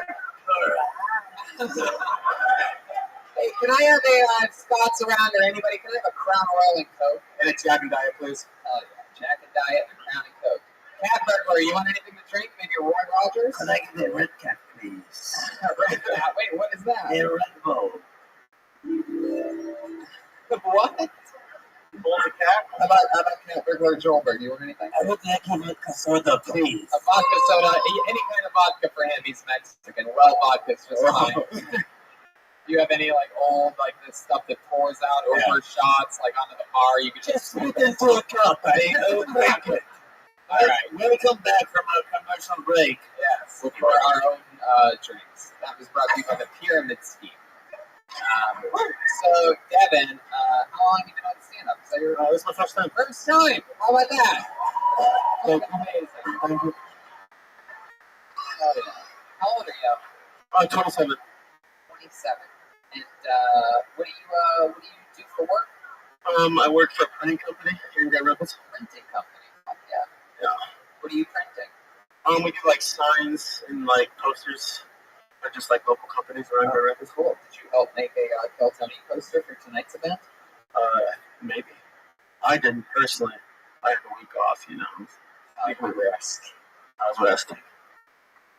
Were you taking a cat nap? What do you do for fun, Devin? Seem like you smoke pot? Oh, a lot of pot, yeah. What else? I sing. I make music on the side. You sing? Yeah, I performed here a couple times. Shout out Prince Kid. Wow, what type of music do you sing? Hip hop, R&B. He's the other half of Haggard Blues. R&B. I love R&B. You have anything on Spotify? I do. You do? What's that called? Solidify. With a T, solid. Oh, no, here we go again. I'll try to keep it modern. That's another bad marketing idea. I send them. Again, solidify with a T is something nobody would ever find. Yeah, I know. So it was a side project. It was for fun. Did you say R&B or R.I.P.? Yeah. I don't think solidify with the T is ever going to work. All you're really going to get are people that misspell Spotify. Is this you? Yeah. This is you? You want us to give us a little line? Will you sing this? Does it start soon? Ooh, top me, oh, stay high from sleep. My contracts loosely, my waiting, my mind flies freely, my loosely. I see things in rainbows like ghostly. I could drive 8 hours and not be. You like the sailors and clarity. Stop at Waffle House if I'm thirsty. Top down, blunt, sweat, bad bitch, start that probably when you're cruising. Good vibes, long as my fights on there. Feels good, feels good. Wow, look at that. Oh, you guys are so nice. Thank you. I wanted to listen to the whole thing. Yeah, that was good. So in 15 minutes you can get. Wow, man, I can hear the sound of Haggard and Blues reading the ampersand right now. No ampersand. Circular Jeremiah. What God did not give you in dick size, He gave you in musical talent. Is that true? You really got a small dick? Oh, field mouse, bro. Field mouse? That's so tiny. No, you're right. A field mouse is tiny in itself. I can't imagine how tiny a field mouse's dick must be. I just never count the first time. Like, I'm always going for the second You time. have a lot of field mice running through your apartment? No. Only house spice. No. All right. Well, like what? Just be honest with us, Devin. We're not trying to suck it or anything. Like, how small are we talking here? Are we talking like Are you talking soft? Are you talking like like one of those mini cans of soda? Are you talking about like the con? Yeah, it's like a $5 energy drink. But if I get a boner though, it's like a mic. You know what I'm saying? So like, I guess it's like, it like doubles. Well, I mean, that's about normal, I'd say. It does, but I figure like being black. So he's like, I have the smallest black dick in the world. Right, exactly. It's so tiny, but when I get a boner, it's like a Louisville Slugger. But My God. Tiniest black cock. It works. I mean, it works for me.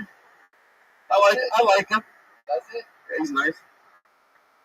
I regret to inform you, you do not actually have a small cock if you are just a grower, my friend.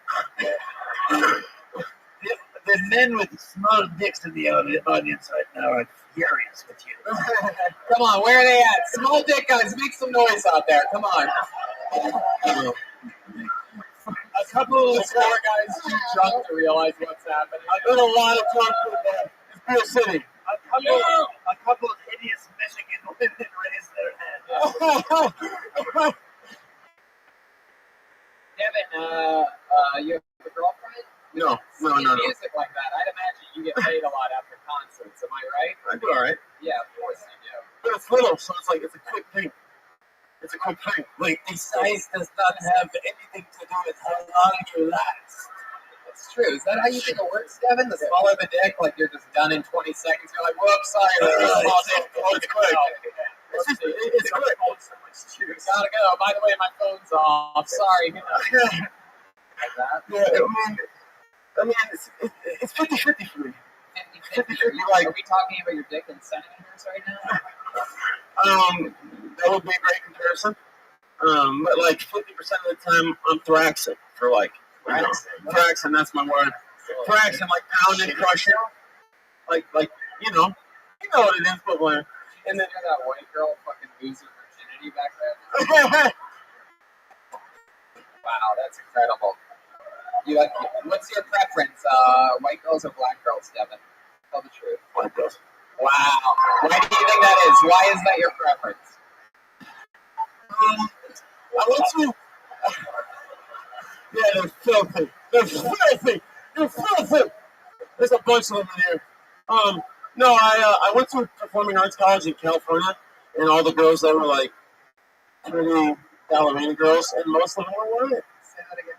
There was a lot of ballerinas, and I used to be like skinny white girls with lines. No, yeah, they're dancers. They were dancers in California. It was awesome. I became accustomed, but I like all women. Just to be clear, just to be clear, You got into the ballerina scene. Is that what you're saying? I just like dancers, and so I just like dancers. Race doesn't matter, but I like dancers. Well, Devin, I'll tell you this. Congrats on your first time doing stand-up. You have a hell of a cool, energy and song and singing capability, and it's cool that you took a chance, signed up, and got to have some fun tonight. Thank you. There you go, Devin Watson. Thank you, everybody. He's on Twitter at _Devin. Check out his music. He is Solidify with one C in the middle. Junior Benvenuto is JK_Blues. Ed DeVoe doesn't even have a Twitter, that son of a bitch. How dare you, Ed? How do people find you, Ed? Do you have a website or something? What did you say? Nobody asked. So then what? Is anybody here? Can someone translate? Ray Romana seems pissed. Guys? Be quiet for a second. What's your website, Ed? Okay, what is it? At Edgeman88. Wait, how do you spell that? Is this like Spotify and ampersand and shit? Solidify. EDJAMIN. Yeah, no one's gonna follow you. 88. I pulled another name out of the bucket. Your next comedian goes by the name of Carl Sobel. Here we go.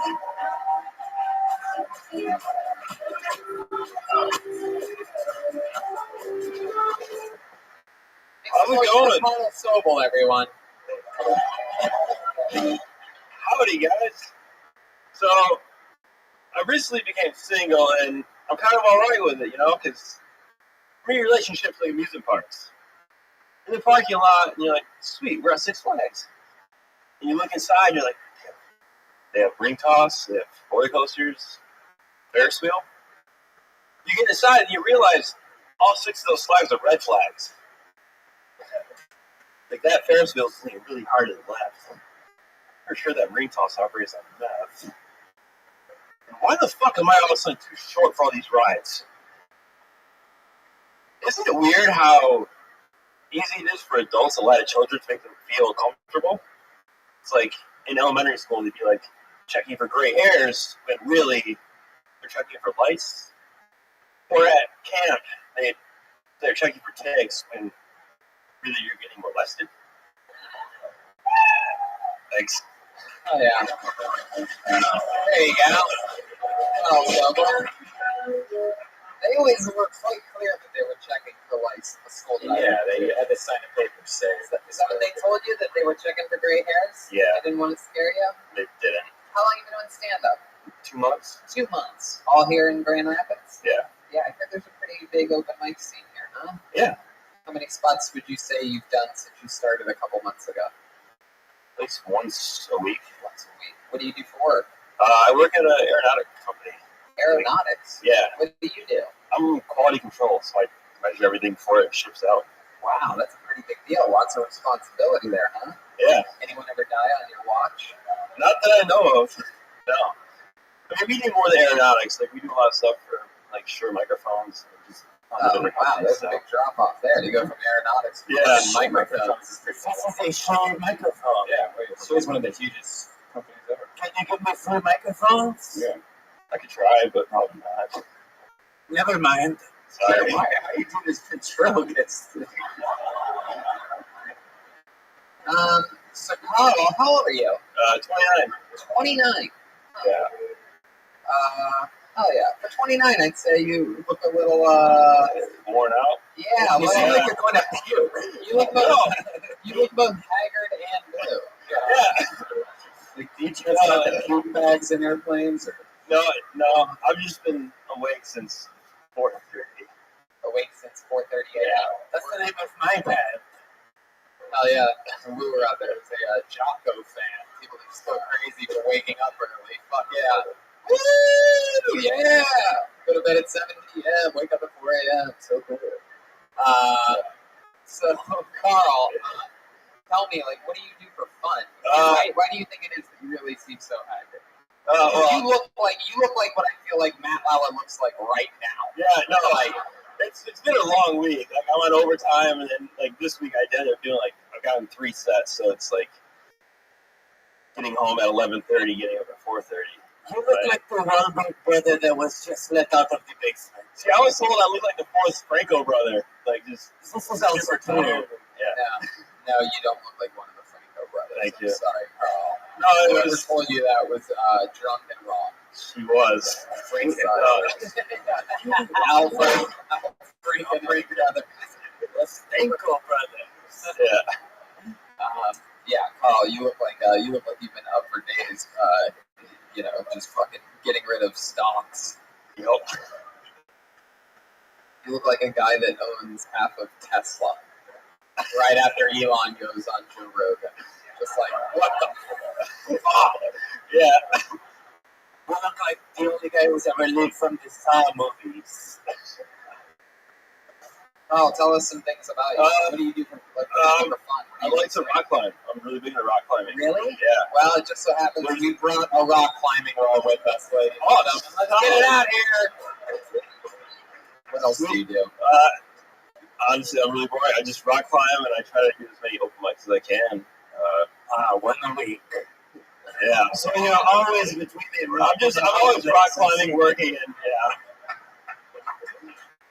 Yes, thank you. Yeah. Hey, have you ever accomplished anything in the rock climbing community? Kind of. I've done a couple competitions. Yeah. There's a 24-hour competition I've done where you climb. 24-hour rock. Yeah, you climb for 24 hours straight and you try to do as many as you can. I didn't come anywhere close to winning, but I finished. At the end of the 24 hours, you kill yourself. You want to, but you just drink a lot. I'm actually next Wednesday I leave. I'm going to do it again next weekend. Where do they do this at? Where's the 24-hour rock? It's in Arkansas. Yeah, That is so cool. Yeah, I'm super stoked. I'm going to climb 12 hours. They're doing janky ass free tattoos afterwards, so I'm going to get one of those. You're going to get a free tattoo. What's your tattoo going to say, Joelberg? If they'll do it, yeah, I have no idea. If someone does that, I would be so happy. All right, settle down, people. This is one wild crowd tonight. Why would you kill you? Fuck this up. What kind of car do you think he drives? I know for a Should fact. we all try to guess? Yeah. Let's do it. It is a Subaru. I think Subaru. Okay. There's no doubt about it. This isn't the Price is Right. Shut up. There's no doubt about it. This guy drives and owns a Toyota Prius. I will say a Honda Accord. Jeremiah? I say Subaru. Okay. All right, Carl, what is it? Jeep Wrangler. Wow. Wow. Man, that is so disappointing. Yeah, I'm sorry. You have to like jump up into it like a dog? Yeah. Like 2 feet out of the off.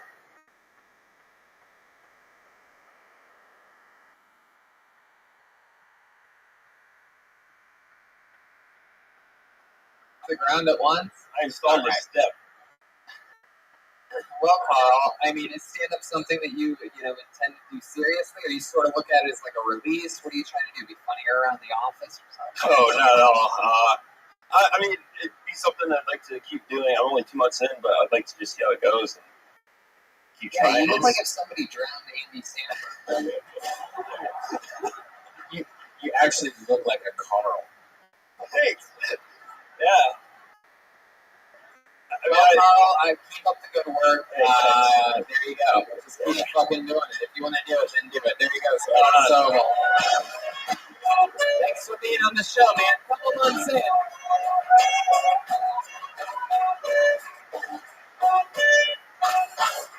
Yeah.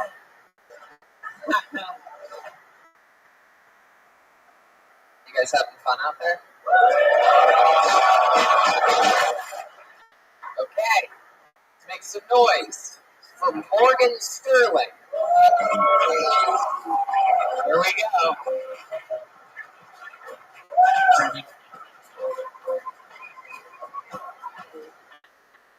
That's I sometimes masturbate with a condom on.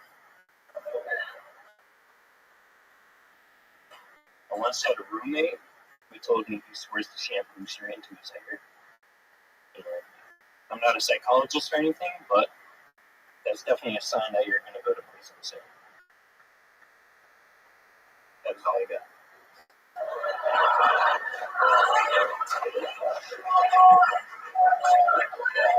I don't know.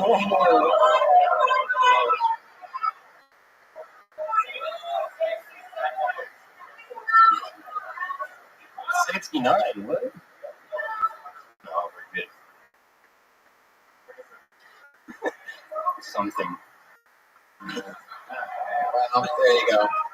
Morgan's giving up early here. Morgan, come on. There's nothing else you have. What did you do? You forgot something? That's all I wrote. I just In 20 seconds? Fuck yeah, you are adorable. This is one of the first times we've ever had somebody on the show who snuck away from his parents' house to be on the show. We're just listening. It appears as though the Yodel boy from Walmart has made it on the show. He's a celebrity. He's that fake kid, in all the school shooter videos. What is it? Racist actor. Yes. Wow. That's who it is. That's true. That was the first funny joke. You remember Slim Jesus? All right, Morgan. So let's talk about it. What's the deal? How old are you? I'm 18. 18 years old. Have you done stand-up comedy before? First time ever. First time ever. And you prepared. You said that you jerk off with a condom on. Is that true? Absolutely not. Right. So why would you say that? That was like 3/4 of your set. You just made up a lie. You're like, I'm going to do stand-up comedy. Well, sort of. I'm going to go tell a lie and then forget the rest.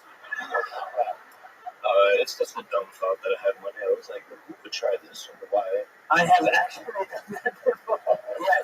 Yes, Jeremiah. I have also done that. Why?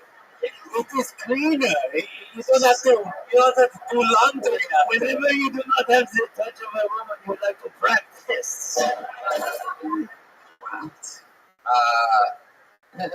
So, Morgan, let's get into it. Did you try a lot of things for the moment like that?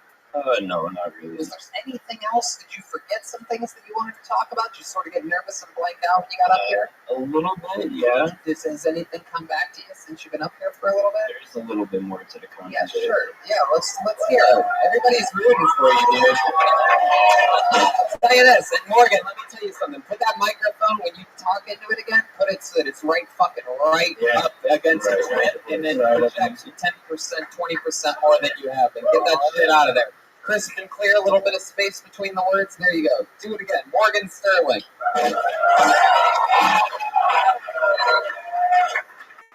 I sometimes jack off with a condom on.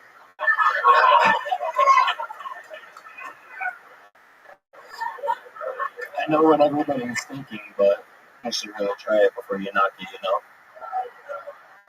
It's faster, and there's better time to clean up, You don't have to sit there for 30 minutes, but... Yeah, you know this, though. There you go. All right. Clean up.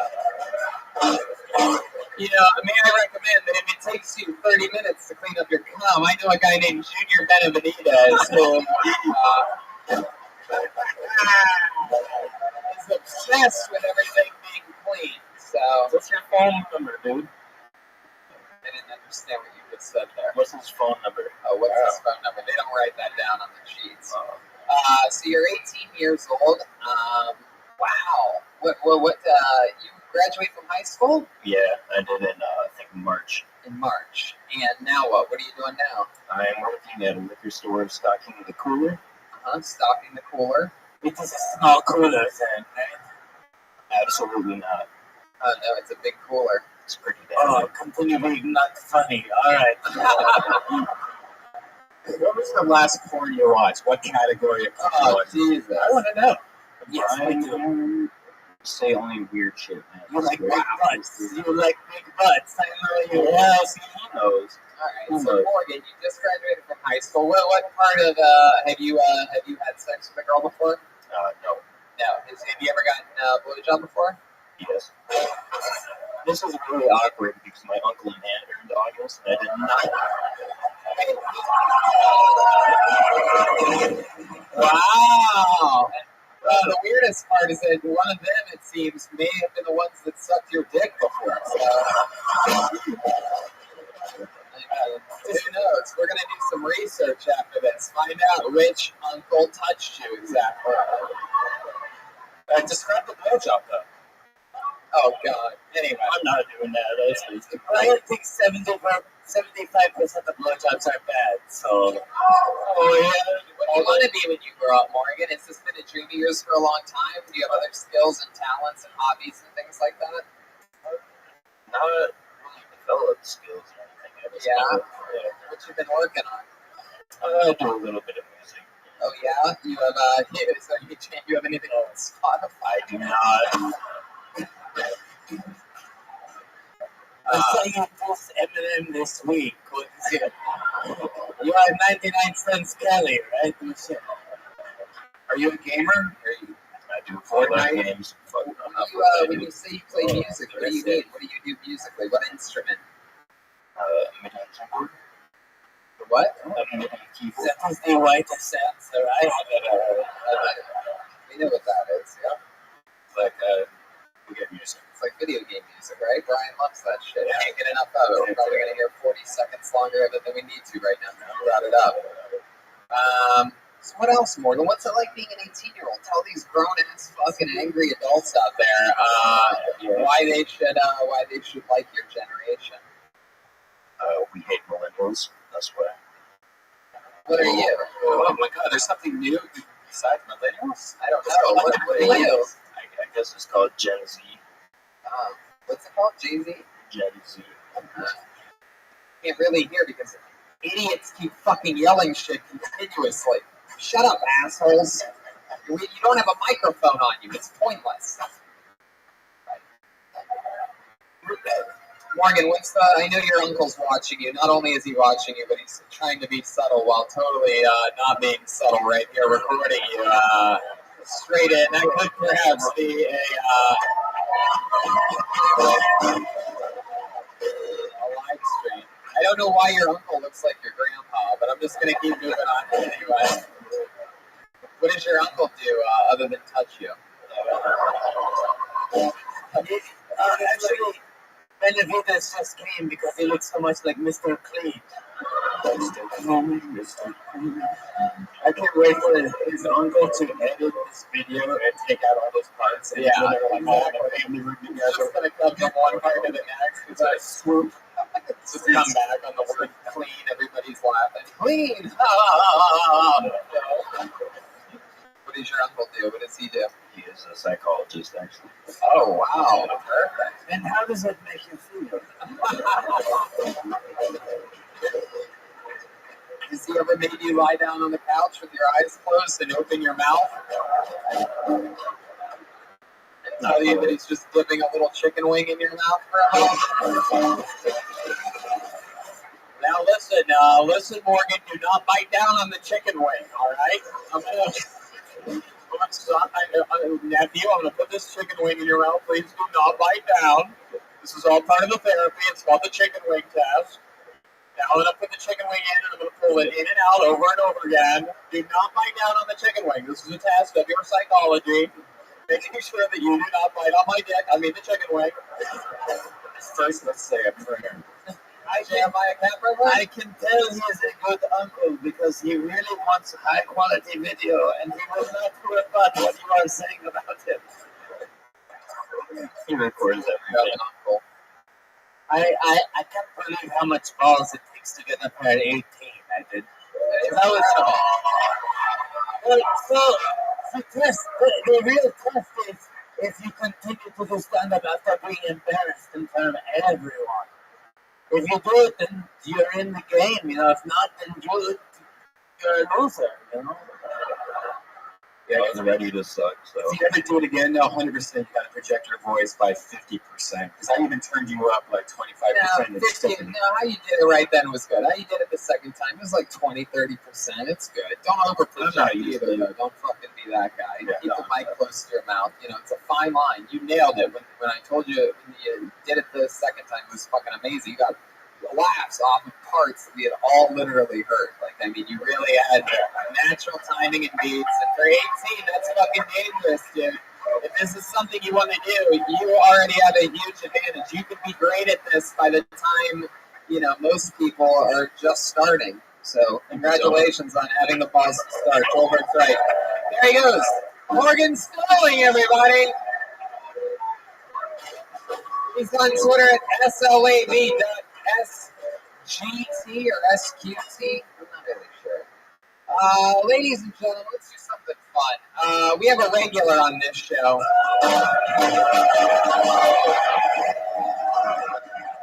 In every single episode, he writes and performs a brand new minute. He's here in Grand Rapids tonight. Ladies and gentlemen, it's Malcolm Hatchett.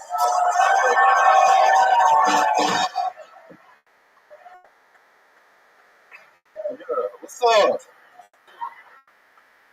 You ever got a pizza so bad you make up a dance? Here she is. Hey, Man, I seen a girl so pretty. hey. What up, yo? How are you?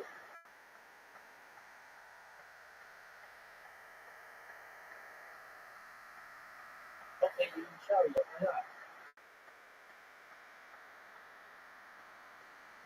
Why didn't you shower?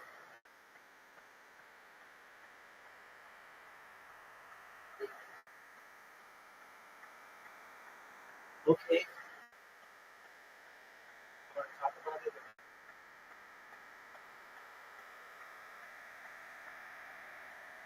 No? Can you repeat that?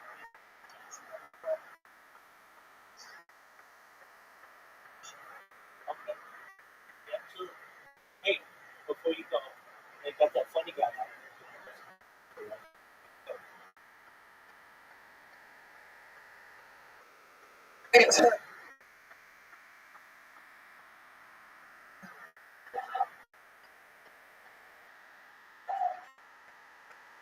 Hatchet.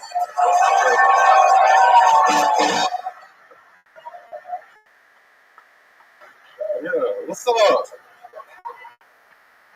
You ever got a pizza so bad you make up a dance? Man, I seen a girl so pretty. I complimented her like a gay guy. But I asked for her number how straight I was. I was like, oh my God, you are so pretty. That dress with us from Fashion Over, bitch. Can I get your phone number? No, ain't nobody gay, girl. I'm slinging big dick. Ain't nobody gay. I was about to have raw sex one time, and the AIDS commercial popped up. It said, protect yourself from AIDS. And in the corner, it had Magnum. And me being a nigga I am, I went in raw. I just had my gun beside me. AIDS better not come in this house. Bow! Then I went to the doctor. He was like, you got herpes. I was like, beautiful, long as it isn't AIDS. There it is, another brand new minute from Malcolm Hatchet. All right, you have the number? Nope.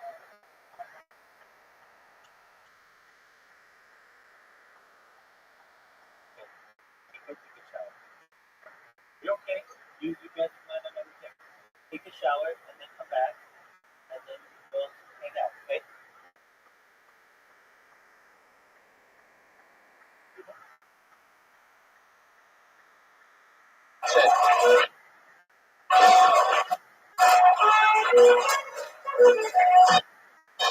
So much fun. Another one. Malcolm was in Lansing with us where he wrote and performed a brand new minute last night as well. And A lady just lost her baby in the corner. Another person in the audience. Hell yeah, how's the road been treating you? You've been on tour with us here this Michigan run.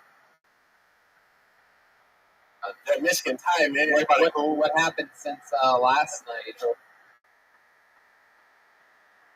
Or want to talk about it? Since last night. Yeah,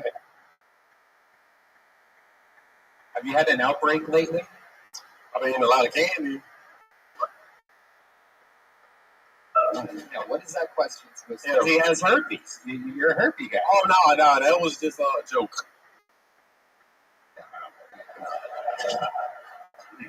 Nah, but I had fun, man. They got good food out here. Oh yeah.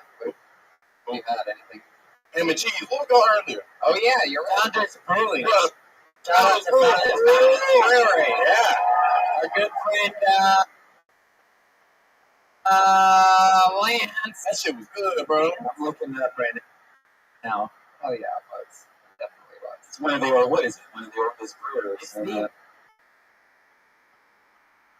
9th biggest brewery in the entire country. You should be very proud of this, man. Hell yeah. Luke, my friend Luke Sass over at Founders Brewing. Yeah. We all have lunch over right there there. today. Fuck yeah, there he There is. he Make is. some noise for Luke. Everybody. Hell yeah. Yeah. They took care of us. They made us feel so welcome. Thank you guys. Yeah, go there. And, go there. try all their fresh, delicious, freshest beer you could possibly.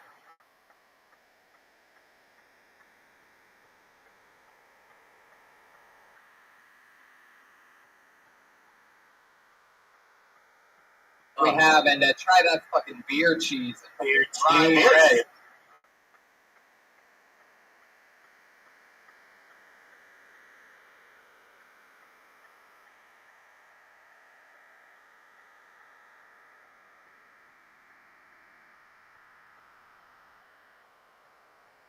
Too. Oh my god!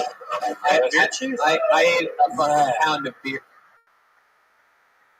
cheese myself. Is it like There's queso? soup in that. Yeah, yes. It It's is? so Yeah. fucking good. Yeah. That shit good. I'm telling you. Yeah. I had to unbutton my pants. Ooh, I'm getting fat. Oh. I love it.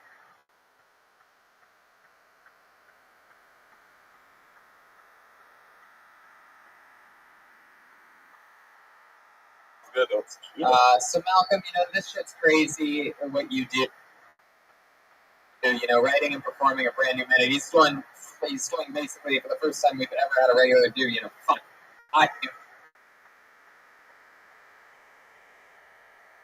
Minutes in 8 days, basically, by this run of 3 shows. He did a new minute on Monday, doing another one on Monday in LA, and then Thursday.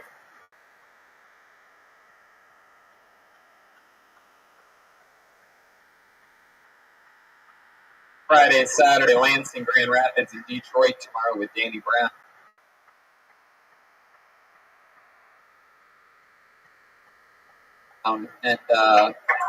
So why don't we do something fun? Why don't you go sit up here and join us as the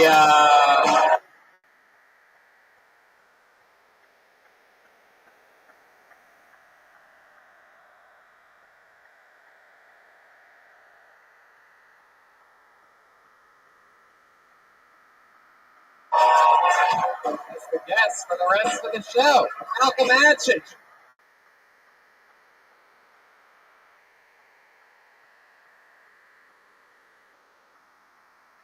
In the panel, ladies and gentlemen. Oh. Back to the bucket we go. What do you guys say, huh?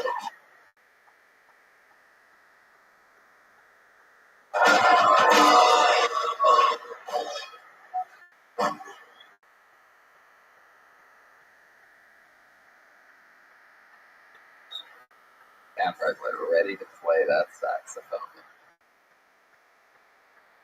It's like he's on pause right now. Make some motherfucking noise, Grand Rapids, for Aaron Shoatima. One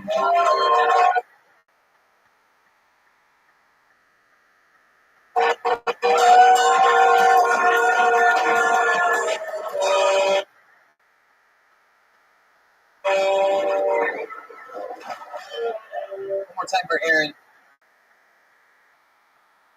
Shoatima.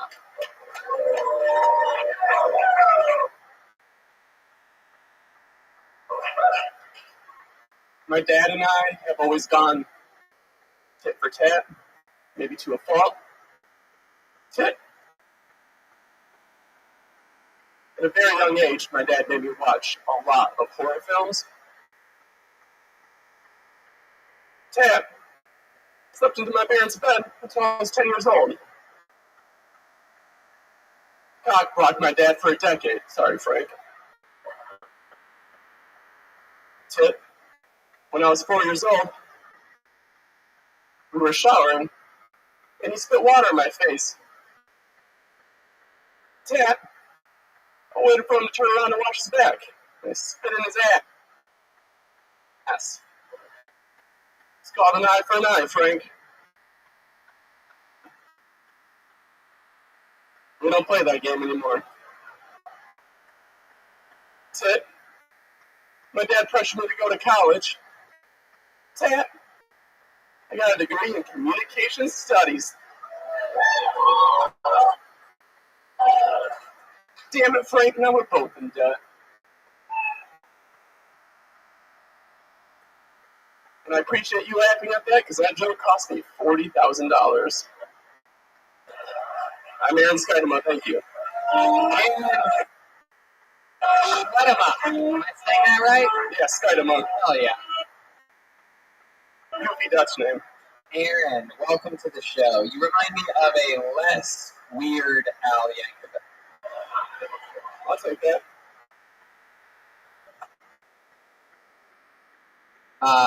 Why do you look like this is the first day that you can have gone without wearing glasses? You look like you have bad eyes. I actually have perfect vision. Really? I do, yeah. Wow. You smoke a lot of pot? I used to, yeah. Why do I feel like you play music for sure, right? I definitely don't.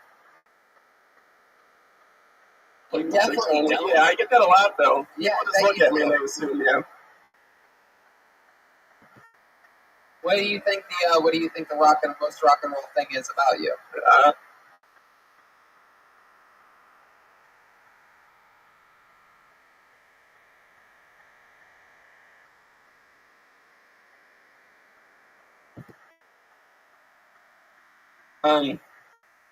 I broke my leg in front of like 8,000 people.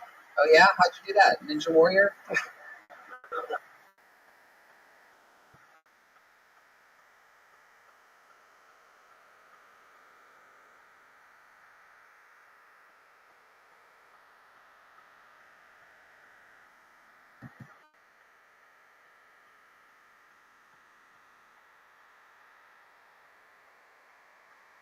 I actually used to work at the Van Andel Arena, which is the hockey rink here for the Griffins hockey team. I would skate around the ice with the mascot. I was his homie. And I was...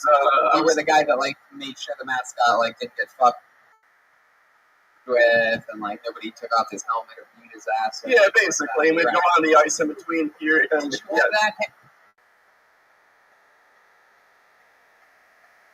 hair then? Not at the beginning, but I did it for 5 years, so by the end I did. Wow, and you would go out on ice skates with that hair just blazing out there. It was a beautiful time. People must have thought they were watching the live version of Blades of Glory. I got that actually a lot. Yeah, someone took a picture of me and put it on on the Facebook for the team. It was like, Blades of Glory. Yeah, wow, that's crazy. I would have chose the line, any genius. Joke. All right. So, Aaron, tell us, what do you do for work now? I work at a call center for a clothing store.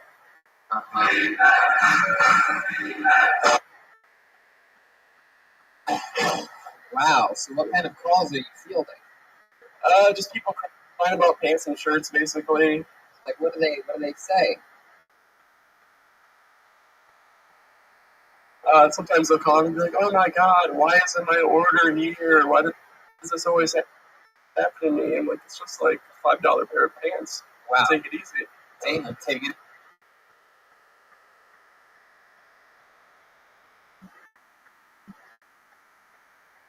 Easy. Wow, that's what you tell them.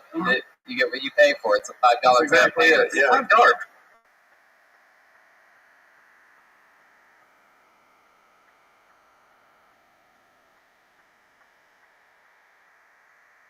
pair of pants. Where Yeah. the fuck are you working? Right? Kroger? Yeah. That is impressive.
Looks like I'm stealing the wrong cup.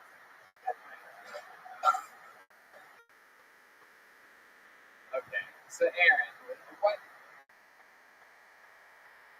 Look up going on a date on Craigslist. Like, what the fuck happened? You get hit by a bus and you're in the hospital bed. You're like, fuck, I'm so horny. What happened? Well, I lived in the middle of nowhere, and I just like went on it just because I thought most of the posters is funny, they're entertaining. But there's one I was like, whatever, I'll throw a line. Yeah, what did it say? Do you remember something that it said that really caught your attention? Like, fucking willing to fuck.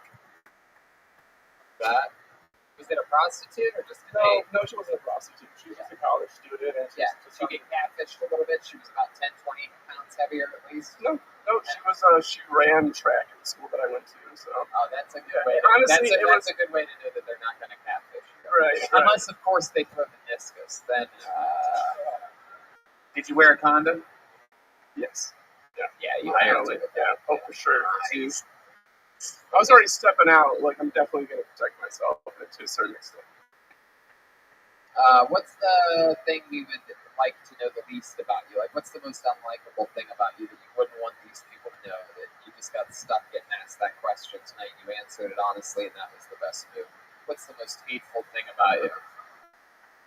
What's the most unlikable quality about you? Kick puppies. I don't kick puppies. No. What's an example of something terrible that you've done before in your life? You ever knock an old lady over and laugh up in her face? No. One time, my brother made me mad, so I threw an 8-ball at the back of his head. Why would you waste all that cocaine? There you go. There you go. Look at all the dirt balls going crazy at that one.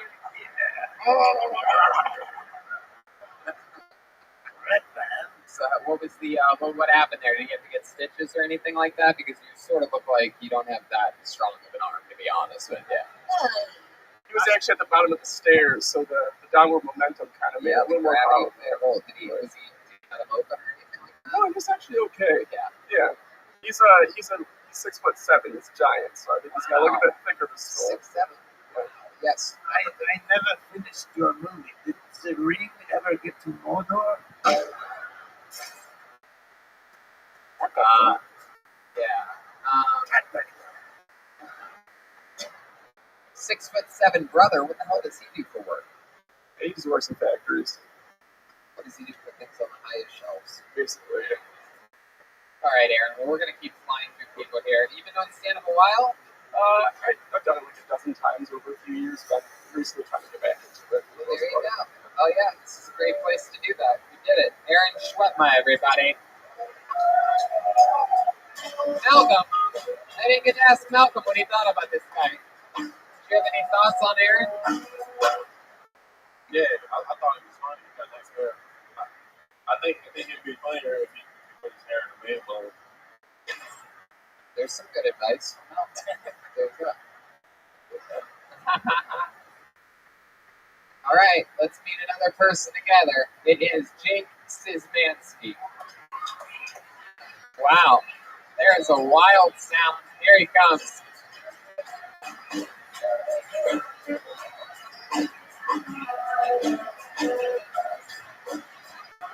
This guy's getting fist bumps. He's really taking his time. Really taking his time. One more time for Jake Szymanski.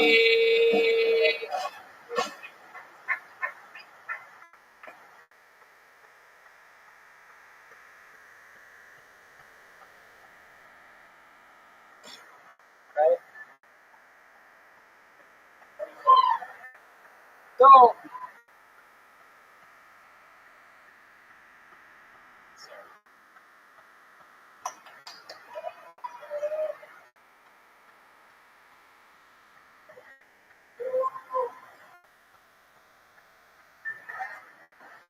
All right. If you ever want to humble yourself, just look to your more successful siblings. If you don't have any, you got Facebook members. 8 years ago, I said a sexy looking tranny is like eating a chocolate chip cookie, and you find out it's raisins. There's nothing wrong with raisins. People love that shit. Go ahead. We're gonna let you go. Until we get anything out of you. Let me see if I can. Come on, keep going. Put the bear in If the somebody cage. would have told me 8 years ago that when somebody asked me, when I talk to a stranger, I was going to have this. All right, Jake. Let's talk about this. What happened? What's going on? Budweiser. What happened? Jake, talk. Little known fact, he didn't look at jokes, he looked at his suicide note. And he brought up an empty glass. He drank it on his way here. Also, I don't think his problem is that he needs more alcohol.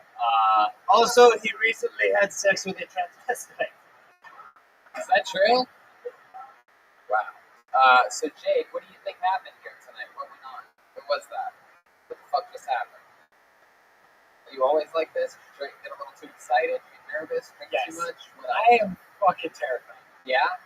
This the first time you've ever tried stand-up? Absolutely. It's the first time I've ever been in front of more than 4 people at once. Wow. There you go. Why have you been in such close quarters?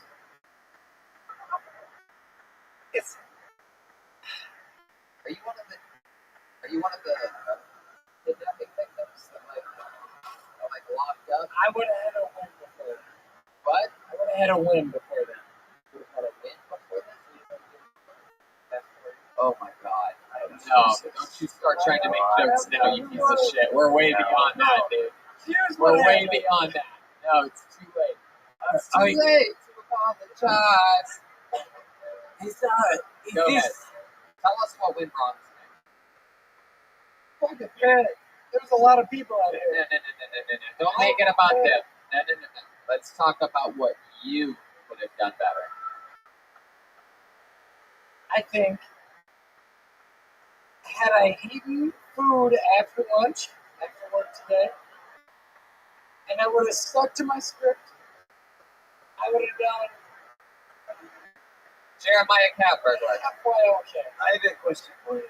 Is your actual set on that piece of paper? I would like to do your set right now. Oh! Should I bring you out? Should I bring you up? Yeah. Now, should I bring up Cat Burglar, Jeremiah Watkins, or should I just bring you up as Jake Szymanski? And you're going to be Jake Szymanski, Jeremiah? You're going to play Jake tonight? You make it work? Yeah. You're going to be the Cat Burglar? All right. Ladies and gentlemen. No. Jake, look at me. Jake, can you hear me? Don't you dare fucking touch or talk into that microphone. Thank you. Yeah. You get to sit there. You don't get to, you're fucking nothing burger right now. All right, ladies and gentlemen, we're about to do something special, proving that anything is possible with a little knowledge, experience, timing. Performing Jake Szymanski's set tonight makes a noise for his stand-up comedy debut. It is Cat Burglar Jeremiah Watkins.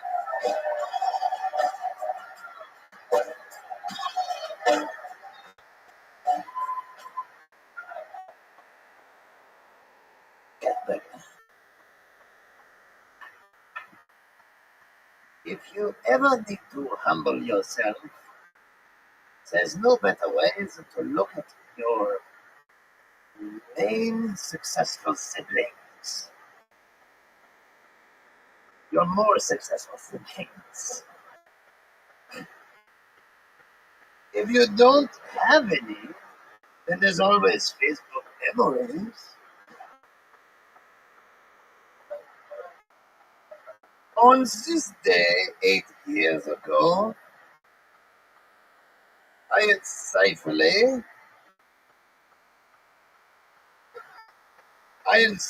said, a sexy tranny is like biting into a chocolate chip cookie and realizing it's raisin. Which is fine. Some people love raisins. It's like having Werewolves of London come on the radio only to realize that it's a Kid Rock song.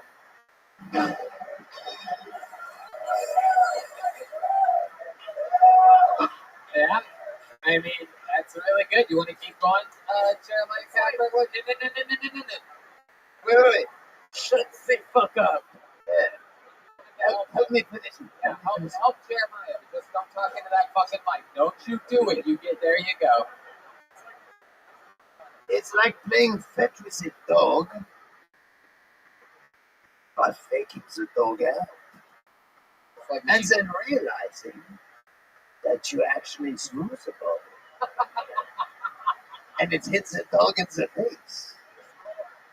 But it's not a ball, it's a dick. And it's rubbing down your thigh. It's like, more examples, it's like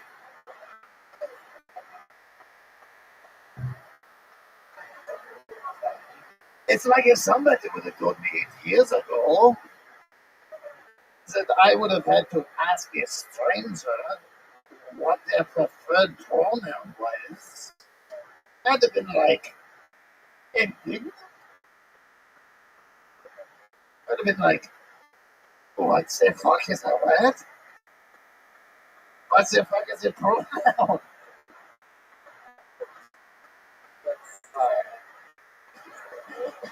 Is that like a person, place, or thing? How much material did you write with this 1 minute? A lot. You're killing. When you do it, it's 3 minutes because there's so many laughs. When Jake did it, it was fucking 40 seconds. Cat burglars, that's my kind. Yeah, cat burglar Jeremiah. Jeremiah Watkins proving that he can make anything funny, even what appears to be a manifesto. Hell yeah. Well, Jake, I'll tell you what. You're a nervous guy. This isn't made for everybody. You seem like the guy that last 1 week on the Alaskan crab fisherman boat. You know what I mean? You come on and they have to send a special second ship to come pick you up on the high seas. You're just like, sorry, I fucking. Like, you just can't handle the fucking pressure, it seems. This is the Alaskan crab fisherman of stand-up. Yes, Stroller. I was going to say, give it up for Kirk Cocaine.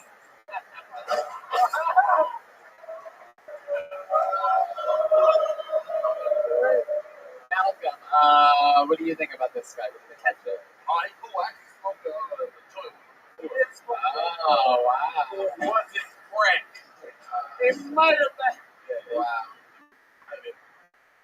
Well, there you go, Jake. I'll tell you this: it definitely takes balls. All right, I mean, even to succeed or fail, it takes a great amount of courage. Obviously, in your case, liquid courage, and we're just gonna keep moving on. Okay, Jake. There he goes. Jake. Okay.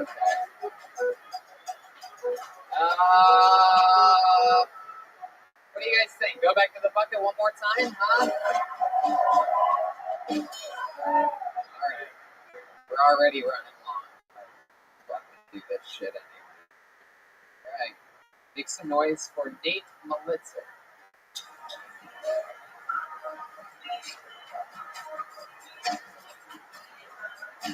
Here he comes. Coming from right down the middle. Nate Melitzer.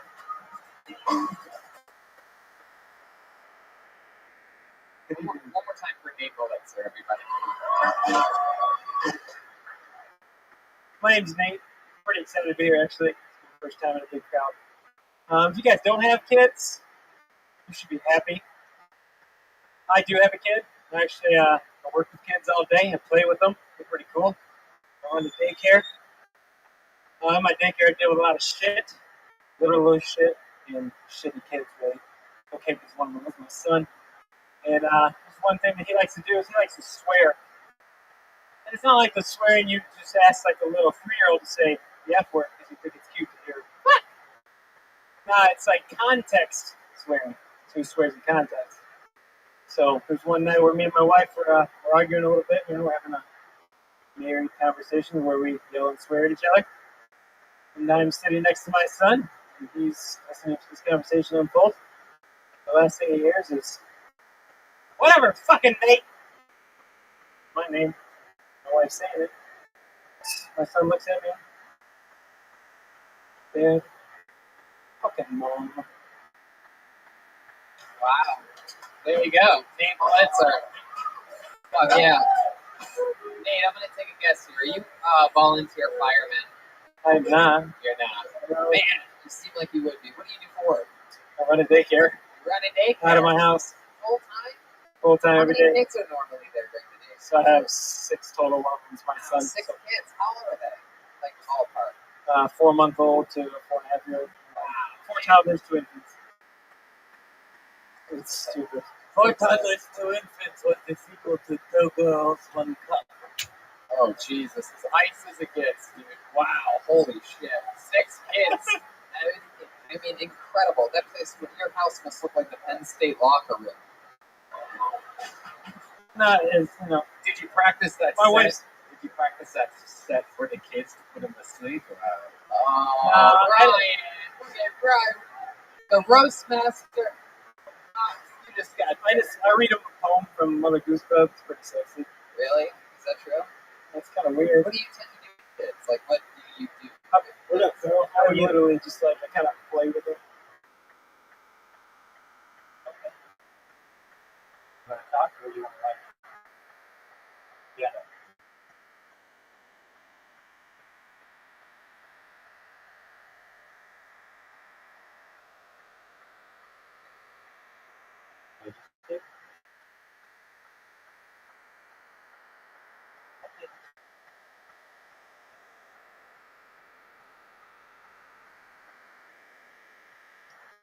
Well, I just had one of my accounts banned on Blue Sky. Aside from that, life is dandy.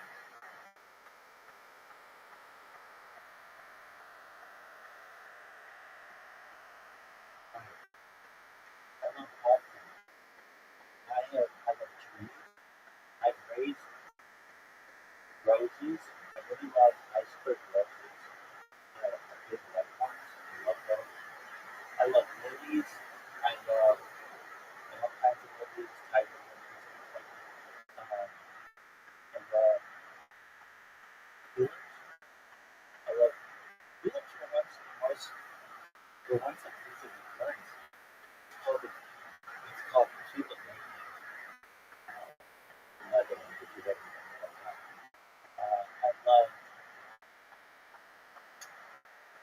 I love like carnivorous plants like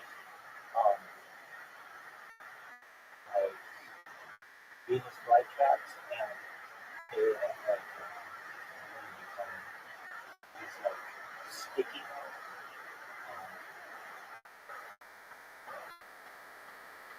I love in terms of trees,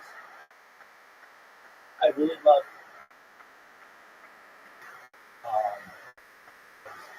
tree. It's called Japanese tree.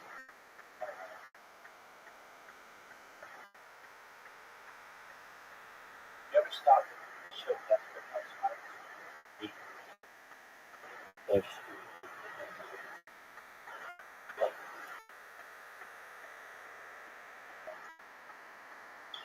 Okay. They were on Wisteria. The Wisteria. I love the Wisteria. I love cherry blossoms. I think cherry blossoms are beautiful. I like flowers. I like flowers.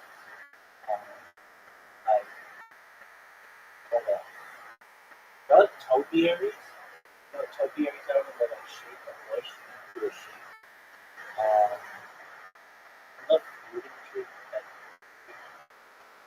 Topiaries are like, when they like make hedges with like animals.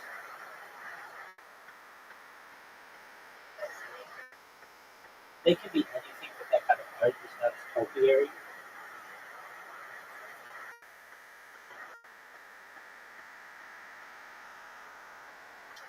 Topiaries. Let me make sure I have it. theory is the art of collecting woody plants such as trees and shrubs and the shapes. I love that. And then what else do I love?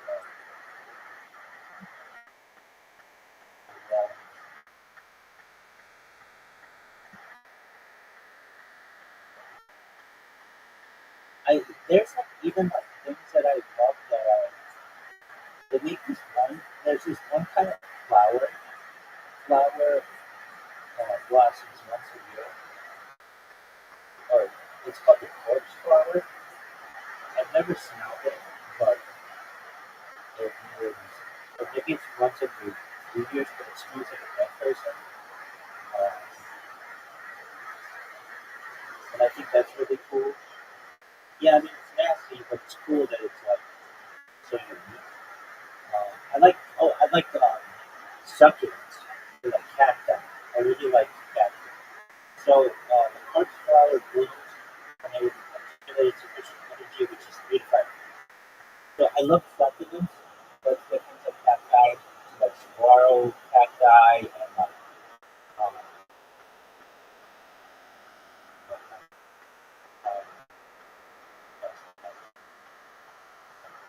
no, I don't know that much about sea plants, like seaweed stuff. I do, I guess. But I think that's really cool. Mangroves. I think mangroves are like those trees that grow. That's really cool. Okay, I love mahogany. Mahogany is like a wood that grows in like the rainforest, and it's desks and stuff. Um, I love wood. Mahogany, cherry wood, I think is beautiful.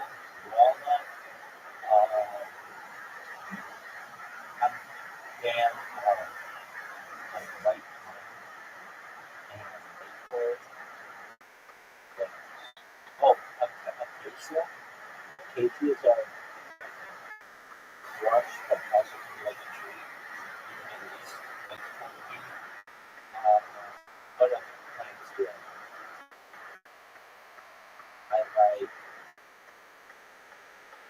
I like alpine, or evergreens. I think they're beautiful. I like soft evergreens, ones that don't have like really um, quickly or needles that fall off. I like fir trees, Fraser firs. I like pine trees and stuff. But I'm trying to think of other things that I like.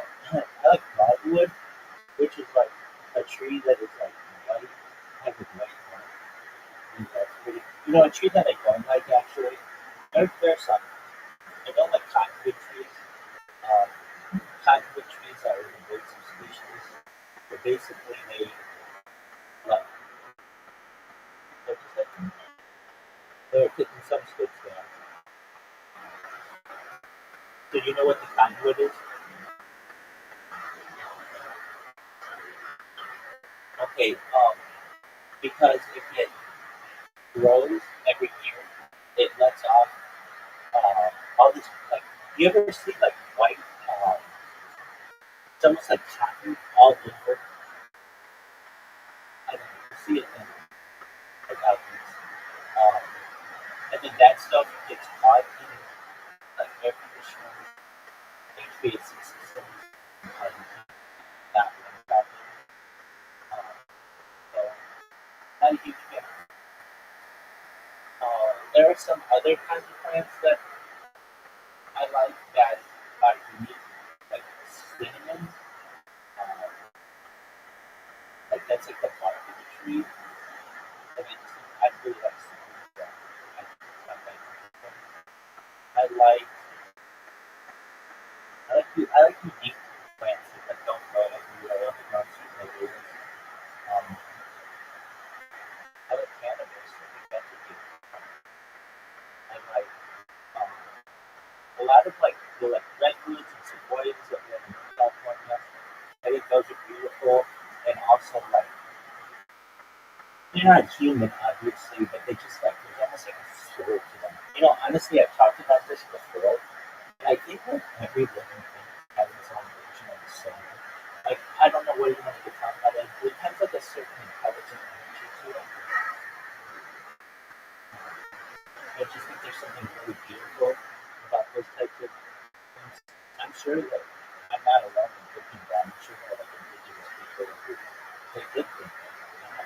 It's like anything about me. Mm-hmm. That's what you think of that.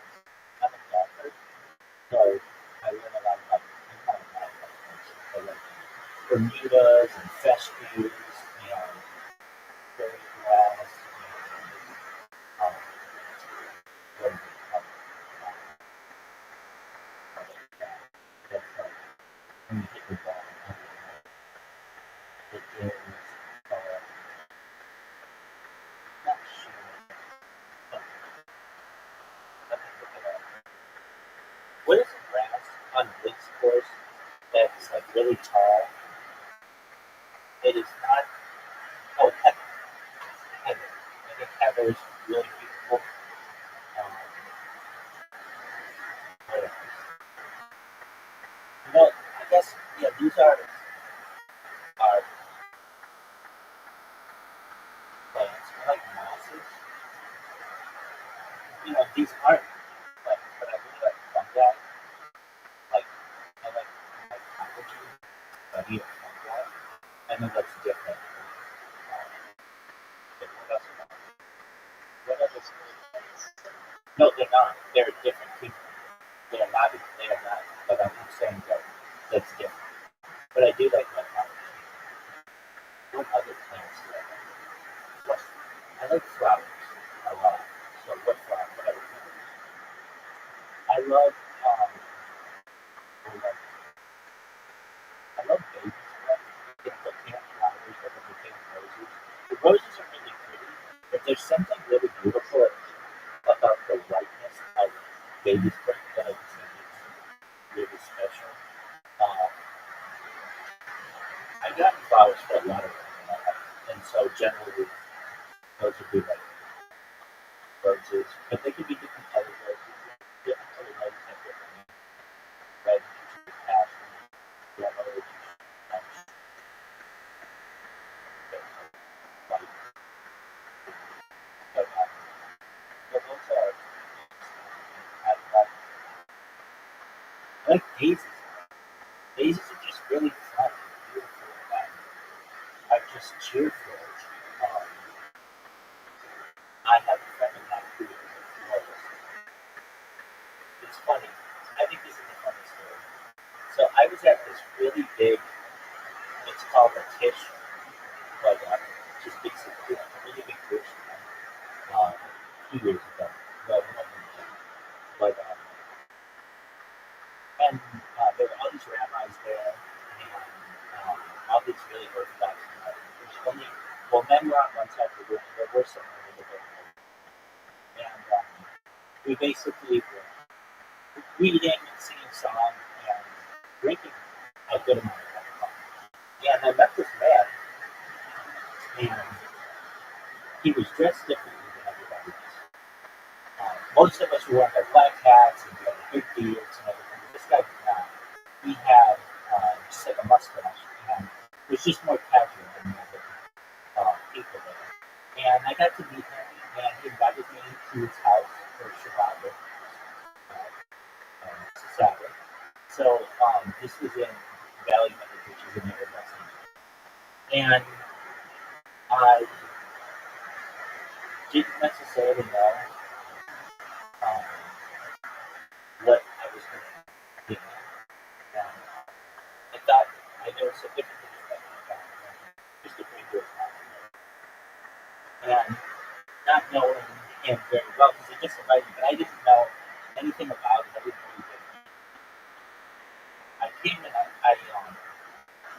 I was going to bring wine, but I couldn't get the right kind of wine in time, and the sun was going down, and I needed to get there in time.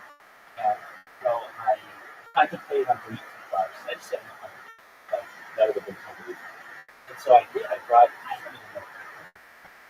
I brought him flowers, and as I opened the door to welcome me, the bringing the flowers, and his wife said, "Oh, put these in a vase," and I go to walk to see the Shabbat table, and I mean, he had this thing of flowers that were like from my hands. It looked like something that you might see at like a funeral. It had so many flowers, and I said, "Why? Why do you have so many flowers?" Because I'm a florist, and I just thought that was so funny. That I said to him, "When's the last time someone brought you flowers?" It's like it's been like 30 years. But we got a kick out of that story. That I would bring him flowers. Nobody brings him flowers. He's a florist. Everybody knows he's a florist, but I didn't know he was a florist, and it was just not something that came up in our conversation, and that was very funny. Exactly. My little kid blew flowers next to this. I mean, this huge bouquet. I mean, it was giant. I mean, it looked like something that you would see at a wedding where the first is really big. But, you know, with him being a floral artist, basically, florist, got out to Boulevard Florist in the Valley with the Watchman's. That was really was fun. It was just like my little piggly flowers next to his huge bouquet. But I thought that was fun. What other flowers do I like? I like well, I'm not gonna be able to name them all, but I like bleeding heart flowers. I like daffodils, certainly. I love daffodils. I love tulips a lot.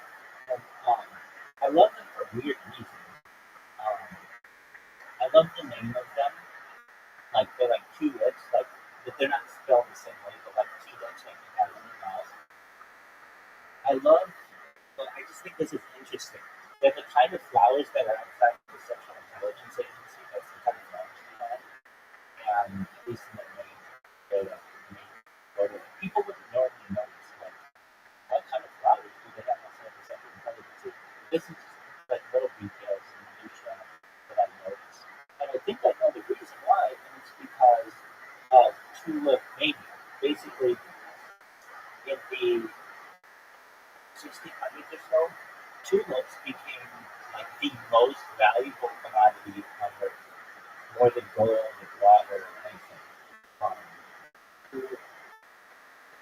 and so I just think it's funny. It's like a lesson that it was a period during the Dutch Golden Age when contract prices for some bulbs and recently introduced fashionable tulips reached extraordinary levels. The major acceleration started in 1634 and the dramatic collapse in February of 1637. So basically, like, the tulip was once extremely rare, but just the best. And I think that it's simple, but they're really pretty. I always think of them as like an artist, like a landscaping artist, just putting a little bit of color on their canvas because they're beautiful. Um, what else? There are a lot of them that I don't like. I know the look of them, but I just don't necessarily know what they look like. What else?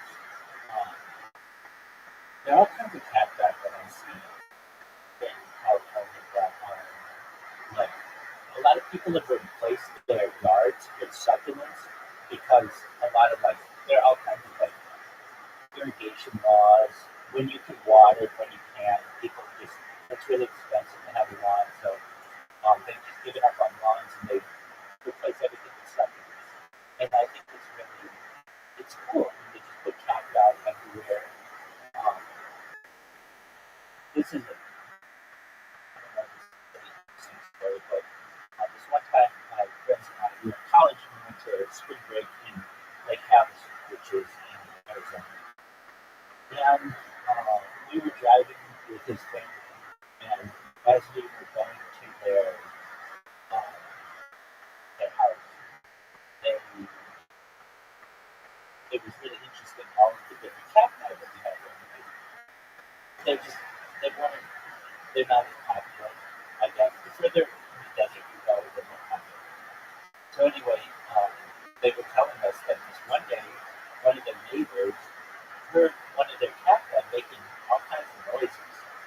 And it was really interesting to them because usually cat don't make any noises, they're quiet. But this one cat was really making a lot of noise. And it exploded. And it was full of scorpions. And that just always freaks me out. That, like, these things could be just full of scorpions. There are all kinds of scorpions that are made like spiders. And I've always thought that was interesting that cat ranking, full water, full of kinds of beautiful things that we it is good. I love tropical. I love tropical trees and plants. So I'm a huge fan of palm trees. People don't know this, but the palm tree is not native to California. All the palm trees that you ever see in California, specifically in like Los Angeles, Beverly Hills, they've all been imported in. And they're about $50,000 to $100,000 each to birds. I can even tell you where the first palm tree planted in Los Angeles is. It's right near the Coliseum at Disneyland. You've seen it. Basically just a single palm tree. So they were all shipped in like the beginning of the 20th century from Florida usually. Or also not just Florida, but the tropics. What other kind of plants do you like?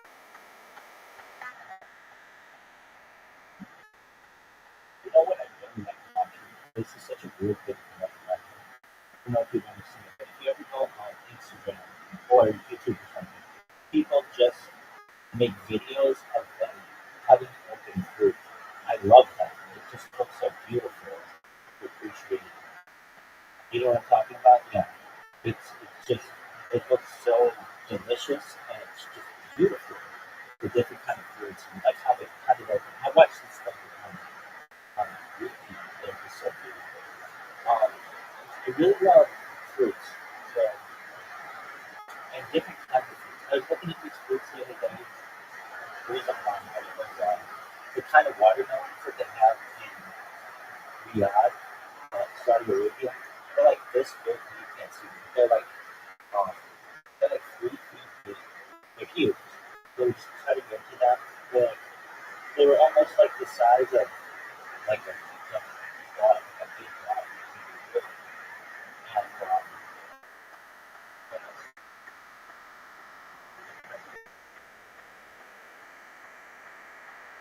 Weeping willow. I like weeping willows. I think they're beautiful, but I don't like them when I draw. They're really hard to get through when you draw. Um, they're like a really good food. So weeping willows. I like them. Look at it. They're beautiful to look at. I guess a lot of the plants that I can, not a lot, many are on the golf course that have like a different, like if you golf, on a blue ball, have you ever golf?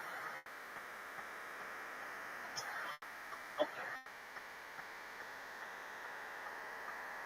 Okay, so you know a little bit. So you appreciate the beauty of around the golf course, but the golf,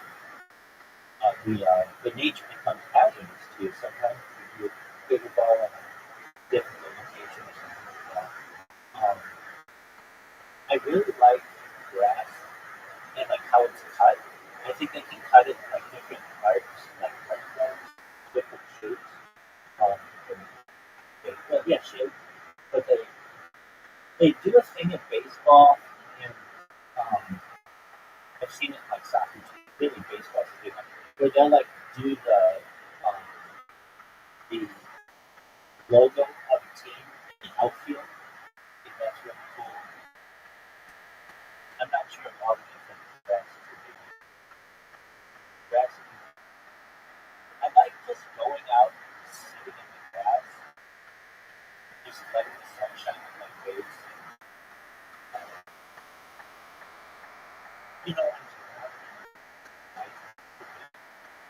And just like enjoying grass, like almost like I know I'm keep talking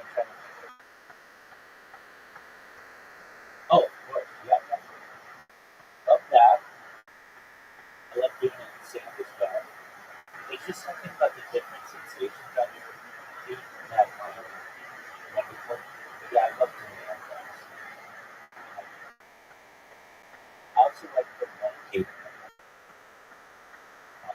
But yeah, I love it.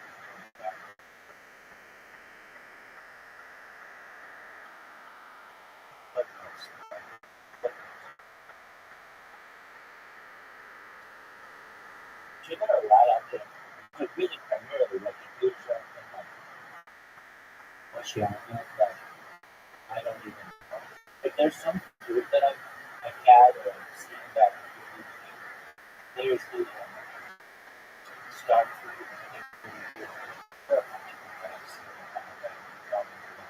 But there's this one really special food that I've had that I've introduced my friends to. So it's called the miracle berry, and it is the coolest food I've ever had. So basically, what you can do with these like miracle berries is you eat them, and for 30 minutes afterward, everything that you eat is really, really sweet, and it tastes totally different from milk.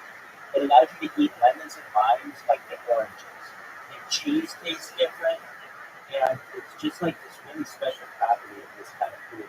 And then after 30 minutes, it goes off. But it's called miracle berry, and it is just super, super cool. And I really think that there's a way that we can utilize that so we don't have too much sugar in our diet. But I think that's a good thing. Oh, you know what's a type of plant that I really like that I haven't said is bamboo. Bamboo. Did you know bamboo is the fastest growing organism on Earth? Now you do. And did you know that they used to have this thing called bamboo torture? Bamboo grows so quickly that it will kill you. The way that they would do it is this was done all the way up to like World War II. I'm sure in some crazy place it's still being done. But basically, you take someone and put them between two bamboo shoots, almost like they're like a hammer. And then you plant bamboo underneath them, and given like a day, the bamboo will keep growing higher and higher, and eventually pierce their skin and kill them. And it grows. I want to make sure I have the statistics correct. How quickly does bamboo grow? Bamboo grows 35 inches a day. So you got to think 35 inches is almost 3 feet.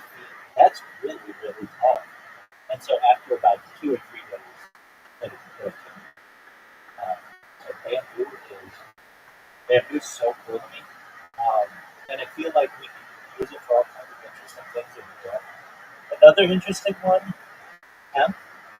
Hemp fibers are really strong. We can use that for paper and all kinds of stuff that we don't because there's like monopolies on paper. Hemp is another one. What else? Oh, I think let's make the kind of plant that's like carnivorous and like bugs. Pitcher plant, that's what it's called. So basically, it looks like a pitcher, like a water pitcher, and plants or bugs fall into it, and it's got this like easy and I love watching Venus flytraps, like in how they work, and their little fibers inside. It's almost like they're alive. People don't know this, but the Venus flytrap is native to only like one small area to I think it's North Carolina. It's just this really small area that became popular over the course of the 19th and 20th centuries and has since spread out. But basically, it's like quarantine. What else? The called the oak tree. I think it's really beautiful. It's actually on the state flag of South Carolina. And kind of like that.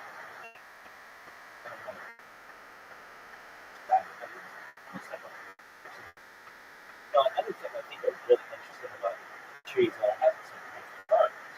So I think ferns are really beautiful, and ferns are like really cool. And meaning like they go back to like preschool and Jurassic Park. They really haven't changed that much, but ivy, I'm a major advocate. How can you be an advocate for ivy? I don't want to keep using that term. I'm a major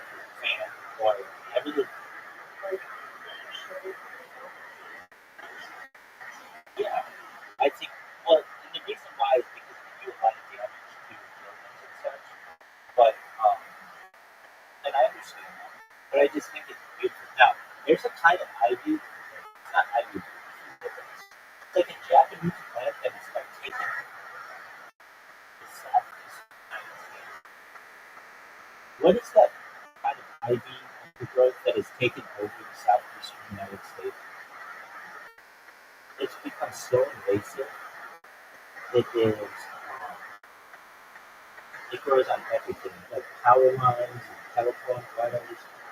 Um, it's called kudzu, and it was introduced in the 19th century, and it spread rapidly, and like it's everywhere.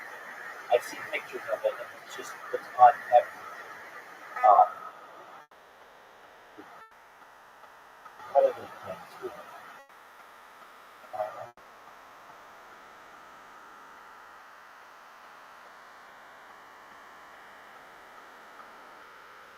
We really like things like vegetables, kitchen vegetables, vegetables.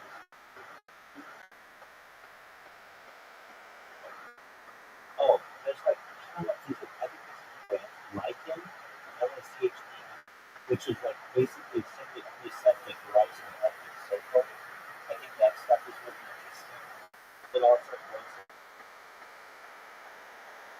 some areas of the Antarctic, just like near the water. That's really interesting.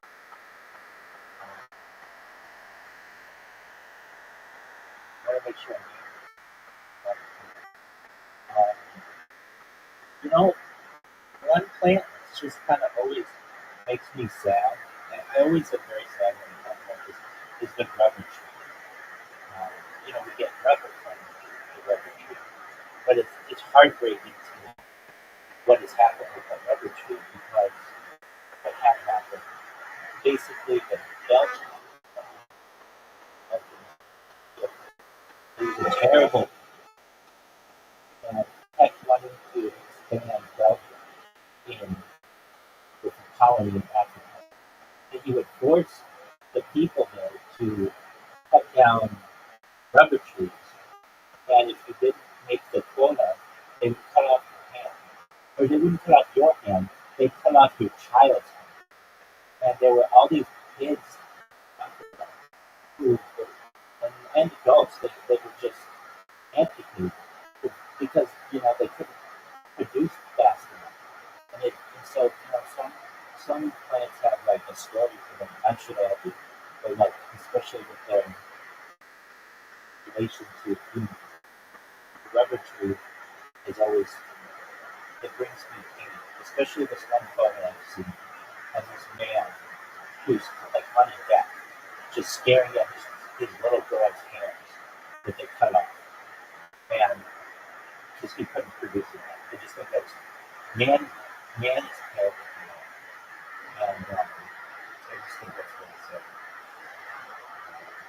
What other plants do you have? You know, things on the farm are really interesting, like grapes, different kinds of grapes. I think it's interesting that they used to grow grapes as far north as like England up until like 400 years ago.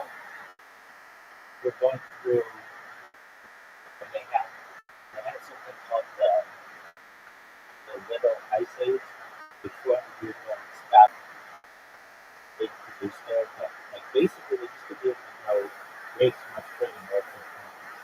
I like pumpkins. I think pumpkins are really cool. I think they're beautiful, and they're just fun plant that they get really big. Sometimes they show these like time lapses of some of the biggest pumpkins that we can create. It's all kinds of animations and stuff.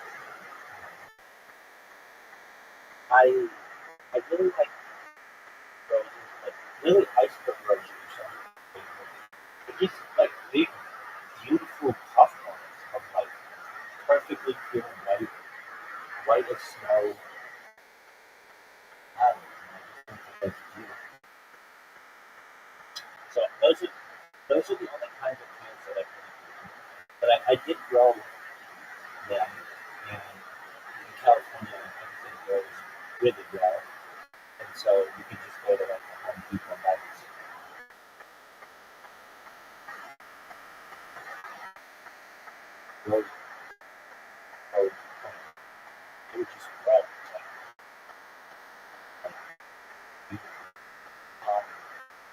I guess maybe plants that I don't like are weeds, but I mean that's kind of what's the definition of a weed is just something that you don't want in your garden. But that's kind of what I think if you've ever done some of your plants, I think making sure that invasive species don't take over. You know, an interesting one, a plant that I really like that is considered a weed plant is spearmint. I love spearmint, but if you've ever had like an herb garden, um, if you experiment in it, after a couple of years, the spearmint will take over everything. So generally, you kind of avoid that. But I love the smell of spearmint. I love mint in general, but I love spearmint. I love, like if you've ever had a mojito, basically like you slap the mint leaves to like bring off the oils naturally of the leaves. And I think that's really cool. I like coconuts. I mean palms, but I mean I think the coconut is really interesting. Coconuts per year coconuts kill more people per year than sharks. Let me make sure I have this statistic. Do coconuts kill more people per year than sharks?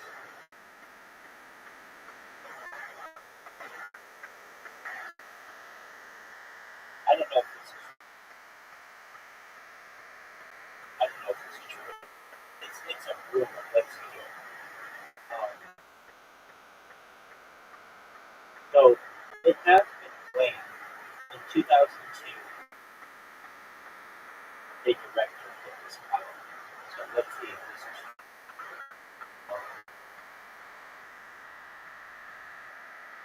The vending machines kill more people than sharks a year. Vending machines kill 13 people a year and sharks kill like 10. But let's see here. Coconut death by coconut.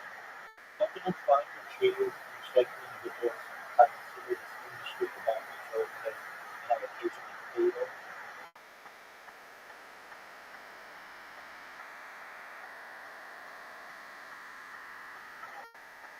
Death by coconut.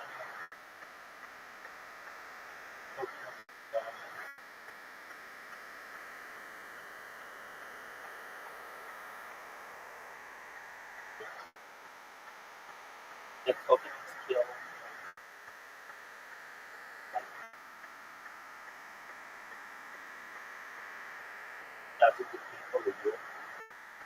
I'm not saying that's true, but I mean it's been estimated 150 per year, but probably not that high. But I mean, what'd you say? Well, no, the rumor was over exaggerated. So, falling coconut, let's see here. Following a 1984 study on injuries due to falling coconuts, exaggerated claims spread consumer the number of deaths by falling coconuts. This legend gained momentum in 2002, where the noted expert on shark attacks was characterized as saying, falling coconuts kill 150 people each year worldwide. This statistic was often contrasted with the number of shark-caused deaths per year, which is unfounded. But let's see if we can try and find out.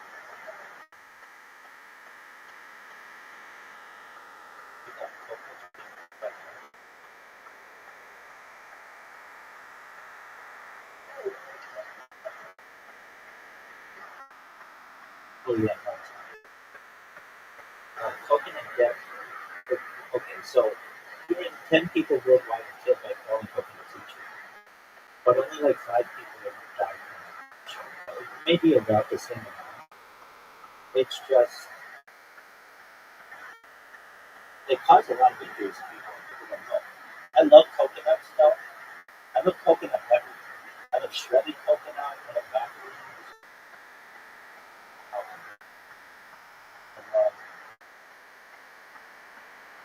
I sound a lot like my grandfather. I basically, I remember my dad asked my grandfather once, what kind of pies do you like? I like apple pie, I like peach pie, I like cherry pie, I like pumpkin pie. So why don't you just tell me what pies you don't like? Basically, like to get it through faster. But I mean, I like a lot of things about the world. Coconuts, and I love coconuts. I remember the first coconut I ever had. I called me with my grandfather, and we had, like I had coconut before, but I never opened it. And I imagine like drinking the milk of the coconut would have just been so refreshing. It really is not. It's okay. Coconut water is good. I'm not gonna say it's not, but I thought it was more like milk. It's more like milk. But I do like coconut. Um,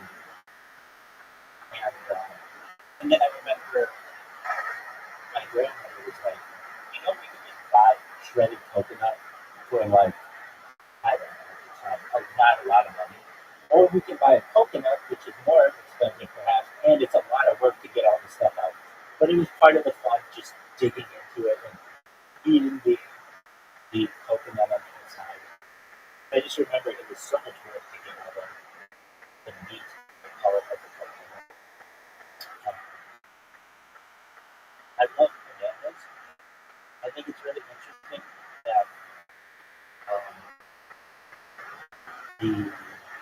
I think a really interesting thing about a banana is there's something really interesting about it. That the banana is, I don't want to say this, is it, the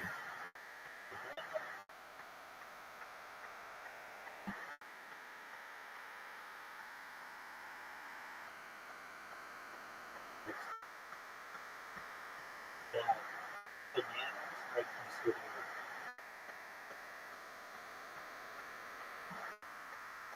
that a banana plant does not grow new bananas the next year. Instead, the fruit goes directly from the root each year. I think that's really interesting. And then another thing are pineapples. Basically, like if you've never seen, I didn't know this. I mean, until probably the last 20 years of my life. Um, I thought they were like a pineapple tree or something. It's not a pineapple tree. It's a plant that takes like a couple, 2 to 3 years to build to create one pineapple. But then you can cut off the top and then regrow it. I've always said, I love pineapple. Pineapple's amazing. I can watch people cutting up pineapple.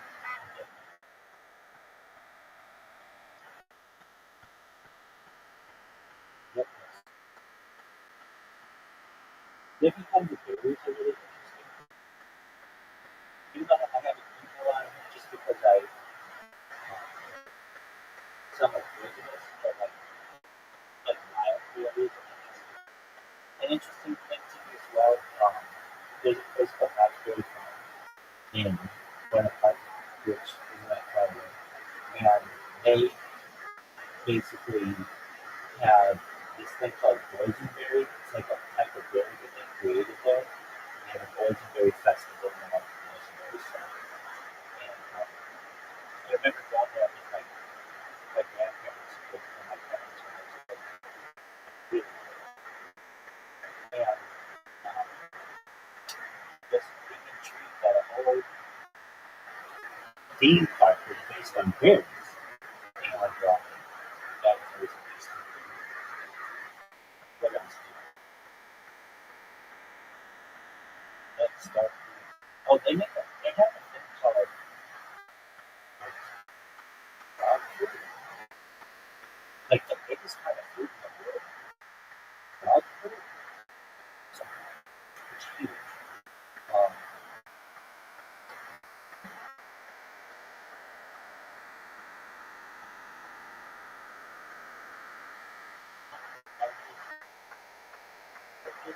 food,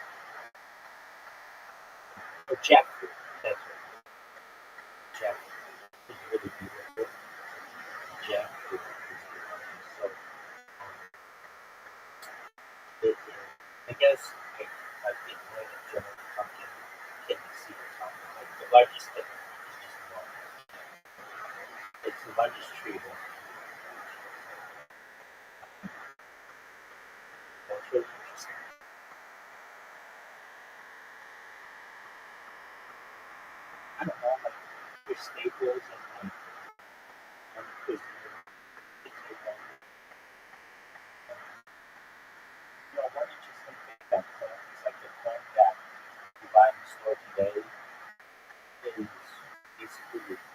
course, it's genetically modified, but it was even like modified centuries ago that is much different than the maize that indigenous people have.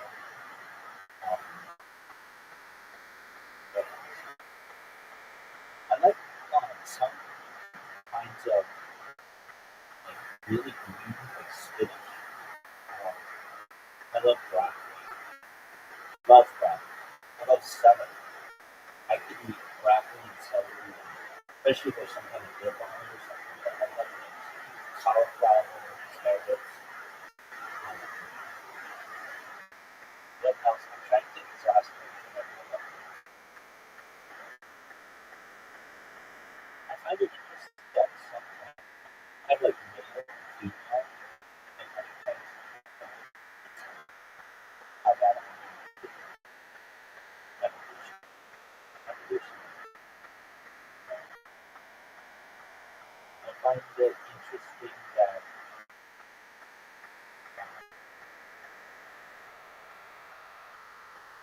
I find that they change how I use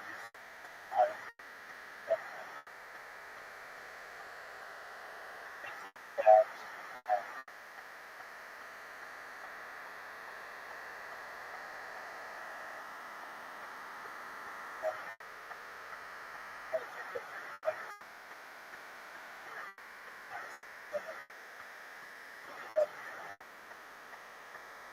it's beautiful. It almost looks like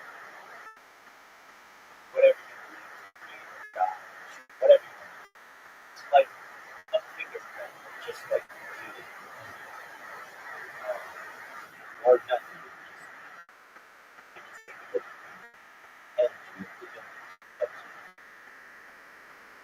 But there's something special.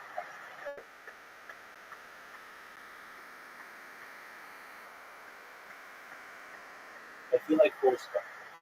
Because I'll go on and on and on, and I know I'm going on and on and on about it. But then at the end, I'll be like, well, that's all I've got to say about that. That's basically all I have. So, what are your thoughts? What are your favorite plants? How do you?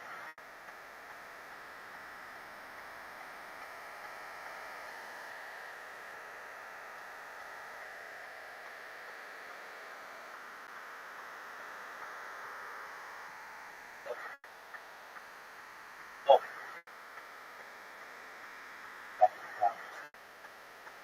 I love. I love some flowers that we have that are the same color.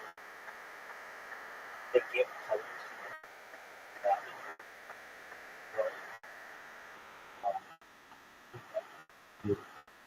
Like almost like it just became so popular that it just took over the place. Whatever you name it. That's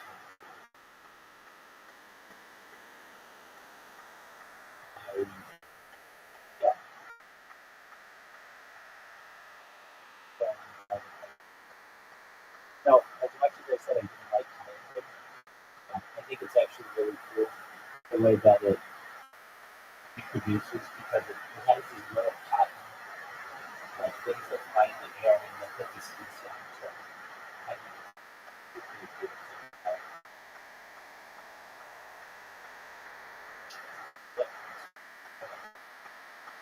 Oh yeah. What do you think about it?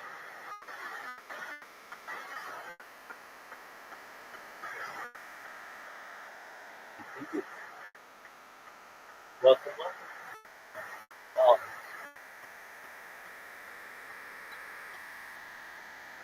How can you choose a plant that has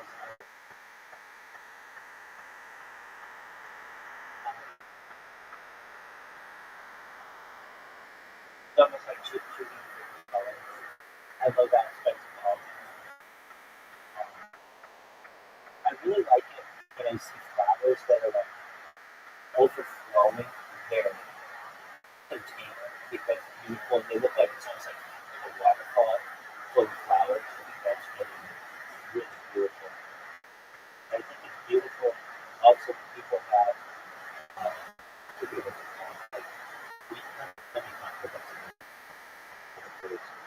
What do you call those? Oh, they're called window boxes. Like when people have window boxes outside of a window, and they can have those flowers that you can use. I think that's very beautiful. Um, I think that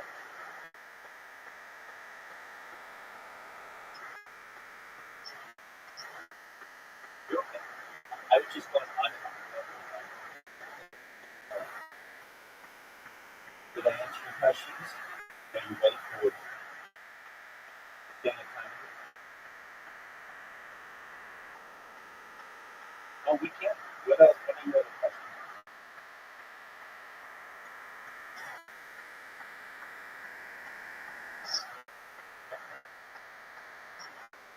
Okay. I was saying that I like flowers that overtake their container instead of pouring out, and they look like a waterfall, or like water pouring out in the house. And so I like window boxes, like where you put flowers in the window. I think that's really beautiful. I like greenhouses, so like I like to go to greenhouses and either buy flowers or just look. I think that's really cool. And then you can have like it can be really hot out and you have like a really nice temperature outside there. Not to get affected by the weather. I like nurseries where you get different trees and such. I think that's really nursery and we're able to see the flowers.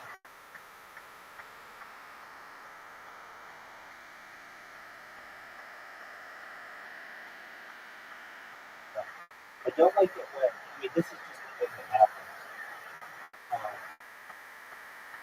Well, it's an interesting thing about trees and urban areas. So I think trees are really good for urban areas, but when they're planted in like I think they call them like, it's like a tree island, and there's all kinds of cement around it. The trees don't do really well because they can't have their roots grow, and then they end up breaking up the concrete. Then that can cause a hazard and can hurt people. So it's kind of like this give and take that I have with trees in the area. But I think that overall, I think that more trees in places are positive. I've never been there, but my uncle lives there in Atlanta, and it's called A City Within a Forest. And that's really a beautiful take on it. That basically what I can do.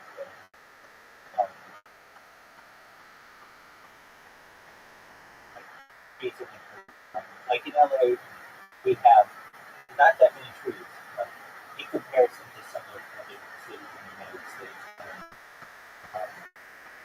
where they've been cut down, it's like basically a concrete everywhere. So when we do get trees, I think they're really beautiful. And we should try to preserve them as much as possible. So I was just thinking we do that.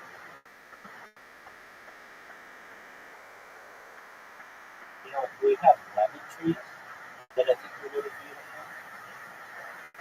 A lot of places you'll find, at least in Southern California, citrus grows really well. And so people will just have like yards full of lemons. And basically, they take up a lot of water. But basically, like where I have lived in the past, and different places where they have just like lemon trees or lime trees, and you can just fall. And like if you don't use it, then it will rot. I worked by this place. I worked in this one area. Go ahead. Sure. There's a good question, like legally, if you have a tree. So I worked with this one one tech startup, and across the street there was like a lemon tree, not a lemon tree. I think it was a lemon tree, and the tree, the lemons would fall from the tree, and there would be people who would walk by and take the citrus. There's an argument whose citrus is that for the public or is it the person who owns it? I think that's a good question. Okay, go ahead.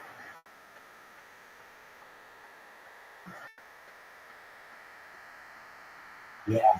No, I think yeah, and the wood really is excellent. I love wooden pads. Love them.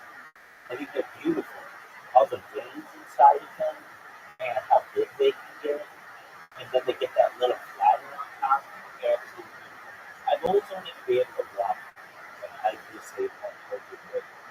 But and then they get these huge lily pads that are like several feet in diameter.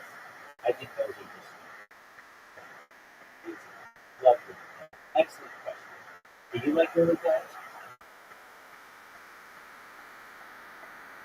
Yeah. That's a type of aquatic plant that I think about that.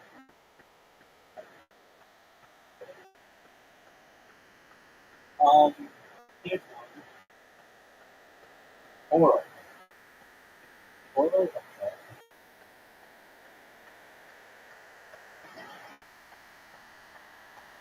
But orals never was not there. Yeah, it really is. I love oral, but that's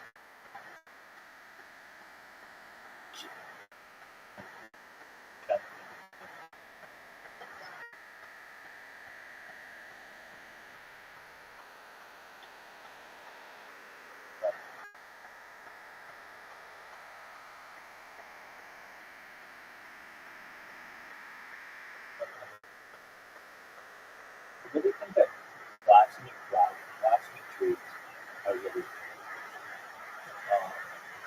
I've been to Washington D.C. a few times in my life, and they have cherry blossom festival. Yeah, like I think they were originally only I don't want to get this wrong. I think it was the Japanese.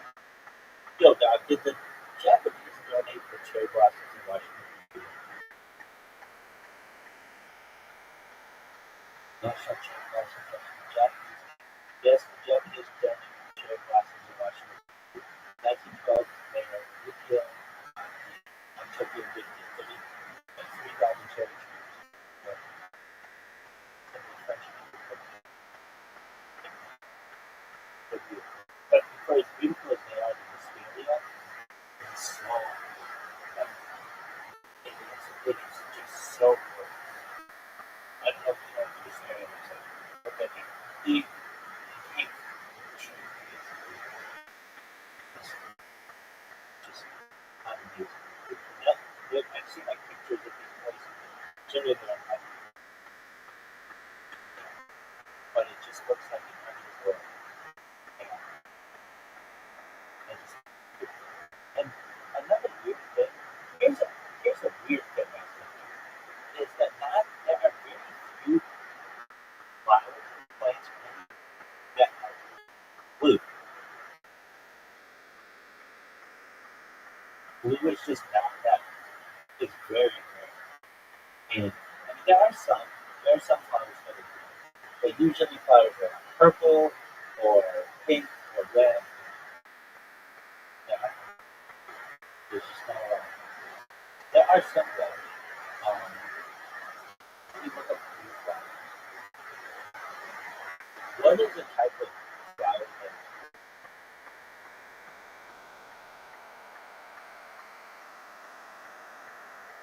there are many flowers? Starflower, okay, destiny, I think destiny. But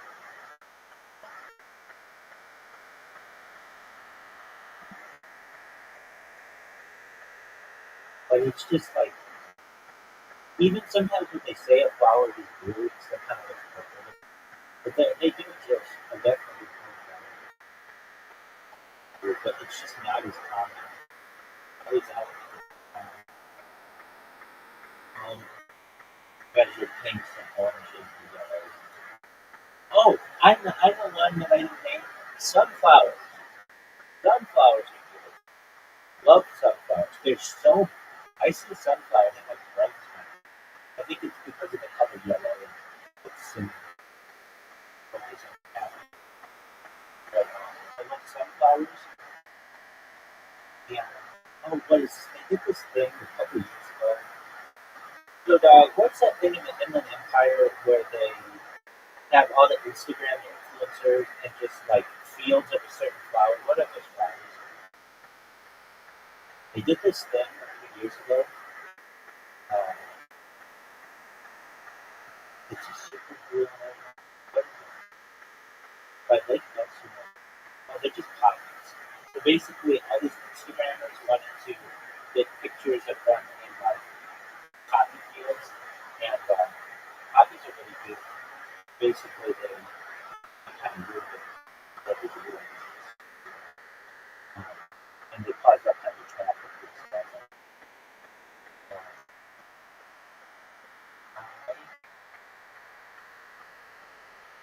I know I said it before, but I think that ferns are really beautiful in a house. And it's like, they're just like quiet. They're not really messy. I just make sure the water gets clean, they get sunlight, and they like help clean the air. And again, they're like super old. They're really like peaceful. And I just think that's really interesting. Oh, I was talking about different like vegetation. I like lettuces. I know that like it's not that good for you, but I love how to cook veggies with like blue cheese, like it's like I love. I know people say kale is so good for you, and that's fine. That's cool. I really like spinach. When I was a little kid, I would watch Popeye. I don't know if you know Popeye is the cartoon. And Popeye would eat a can of spinach and it's super messy. And when you're a kid, you don't know the difference between reality and fantasy. And I would think I would never talk to my grandparents. I would eat spinach. What is it going to be like a huge giant monster like Popeye's style? And but I like the one thing I think like as a kid that I like just had a bad reputation is Brussels sprouts, which are basically just packages. And if it has something on it, I like it. There's also something to it too that I think like if you cook them incorrectly, they can have a bad odor to them. But if you cook them normally, they're fine. I like asparagus. I like asparagus with butter. I like any of these vegetables with butter, but like asparagus and butter, and then I don't know if you know holiday sauces, but I like sauce, and also I like crackers and cheese. I think that's like kind of a way that parents get their children to eat something like that. Vegetables that are cheese. I like that. What other kind of vegetables? I probably don't eat many vegetables, but pretty sure, but I think everybody probably do that way. But I would say because there are so many different vegetables in the world, and we could get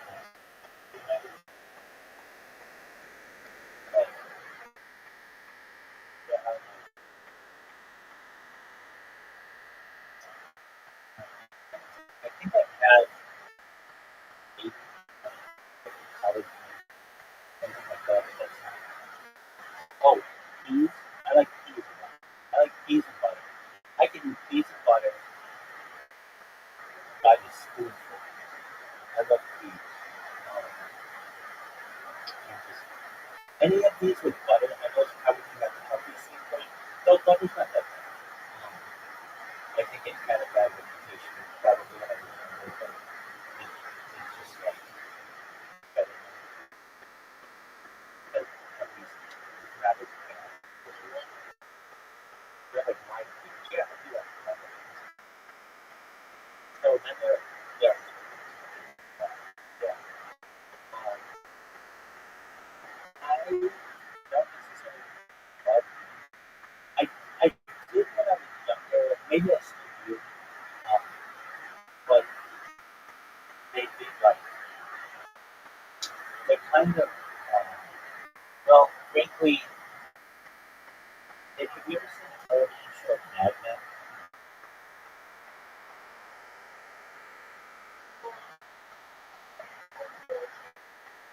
Okay, it's amazing, and it's about advertising agencies in the 19th. And I really like these, but they described them in one of the episodes that kind of was on. They said that they look like little organs. That's always kind of turned me off to them, but nevertheless, I do like them, especially like the stars. But like, yeah, what else? What other things? I like peanuts. I like nuts, sort of. When I was a little kid, I did not like nuts. I think it probably had to do with it. Yeah. But they are good for you. And, but I did like beer. So you go to like a baseball game or something. Yeah.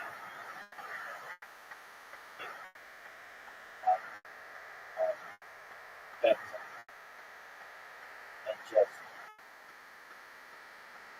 I always thought it was really cool that like it had the self-contained shell, and then you could just take that and throw it on the ground. And you don't, but it's like literally, it's like we didn't litter, and a lot of people do. But it was really interesting. Like at a baseball game, you could just throw it on the ground. You were supposed to. You weren't supposed to keep it super clean. But everybody at a baseball game was just throwing things. And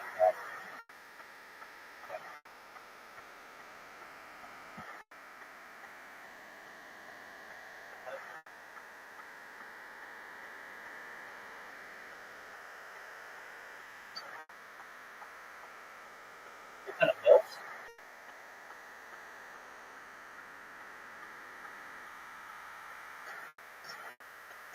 Oh, nuts. Oh, apologies. I thought you said milk. I'm like, oh, I could talk about that all night. No,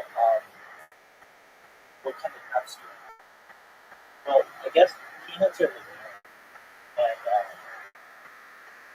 so that is another thing. Here's a weird thing. I like peanuts, but I don't like peanuts in any kind of Chinese. And sometimes they put it in there, and that's not like peanut. Oh, a couple things I didn't mention. Watercress. I like those. And I like radishes. And I think radishes can be made really good when they're made into roses. Okay, what kind of nuts? Well, when I was a little kid, I didn't like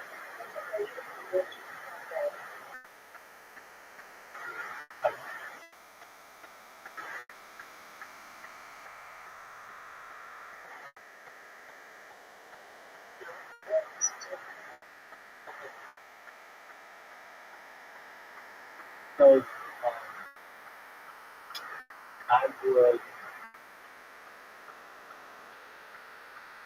I like the peanuts. Like peanuts. When it comes to nuts, like pistachios, but the people that would say pistachios, my parents always got like cashews. I don't know, so they were just kind of like a snack thing. But because they didn't have sugar, I just didn't think that they're like an acquired taste. If you eat all you as a kid eating sugar stuff, and anything that's not sugar doesn't taste like good. And but I would so like cashews were good. Um, then I would eventually go ahead and try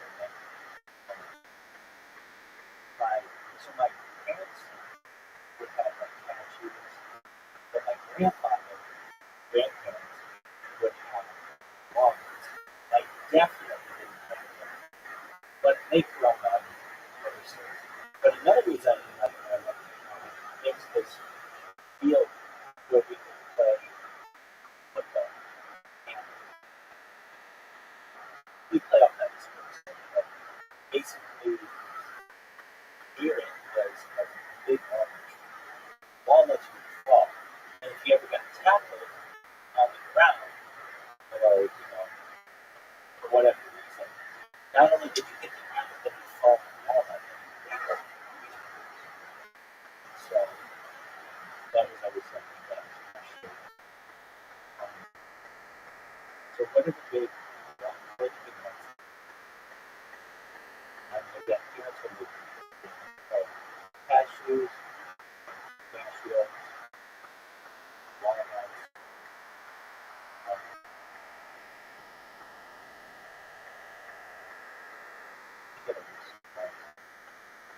So that you can do a list of different types of nuts.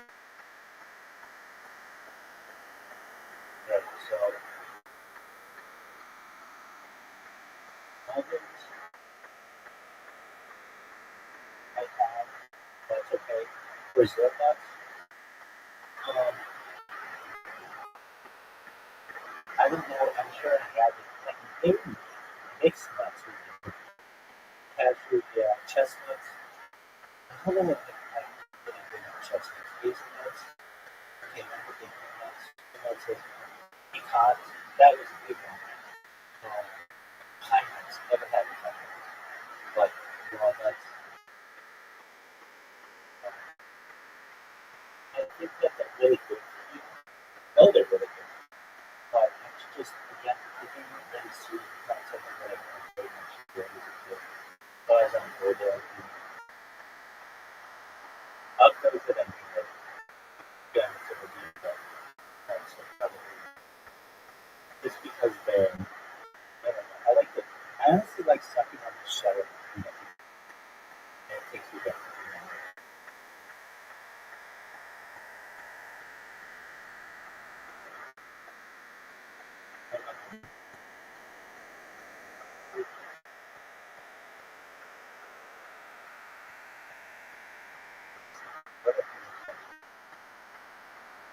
Acorns, I don't think I've ever eaten an acorn.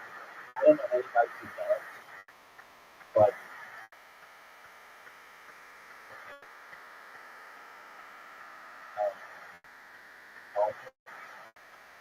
I mean, like the only thing I ever see eating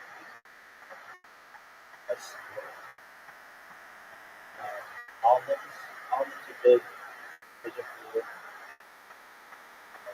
Brazil nuts. They're beautiful. I think I would just have cashews. That was the big one. Although that's not technically a nut. It's a seed from the cashew tree. That was a good one. That's a really good one. And those are okay. Chestnuts.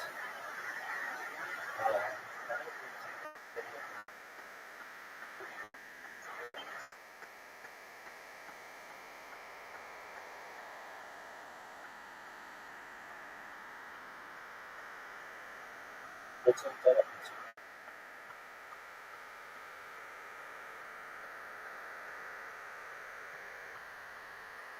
Are all nuts seeds? Or what is it? That's an excellent question. Nuts and seeds are both plant-based foods, but they are different in terms of plant nuts. These are hard-shelled fruits that contain a single seed inside. The outer shell doesn't naturally to release the seed. Examples of mature nuts include acorns, chestnuts, hazelnuts. Most of the nuts we do have almonds, cashews, and peanuts are not true nuts in a botanical sense. Seeds. Seeds are the reproductive part of a plant that can grow into a new plant. Many seeds are edible, such as sunflower seeds, pumpkin seeds, and sesame seeds. They come from various parts of plants and have different structures. Key difference. Nuts have a hard outer shell that doesn't open on its own, while seeds are the reproductive units and can come from various plant parts. Some few fruits we call nuts, like almonds and cashews, seeds. I don't know if I've ever had that, but I know it's very popular, like roasted pumpkin seeds. Sesame seeds. I really like sesame seeds. I like sunflower seeds. No, not for eating. I just like to put sesame seeds like for the sunflower. But I really like sesame seeds or poppy seeds. Oh, that's what it is. Not sesame seeds. I like poppy seeds. I like poppy seed cake. I like poppy seeds bagel. I like poppy seeds. It's a weird thing. It doesn't really give too much flavor, but it does give some texture. And I think that's really good. Yeah.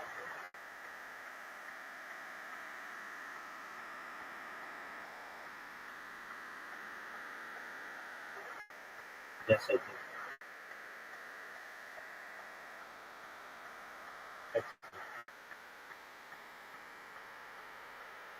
I like. Okay, so let's go back to our nuts.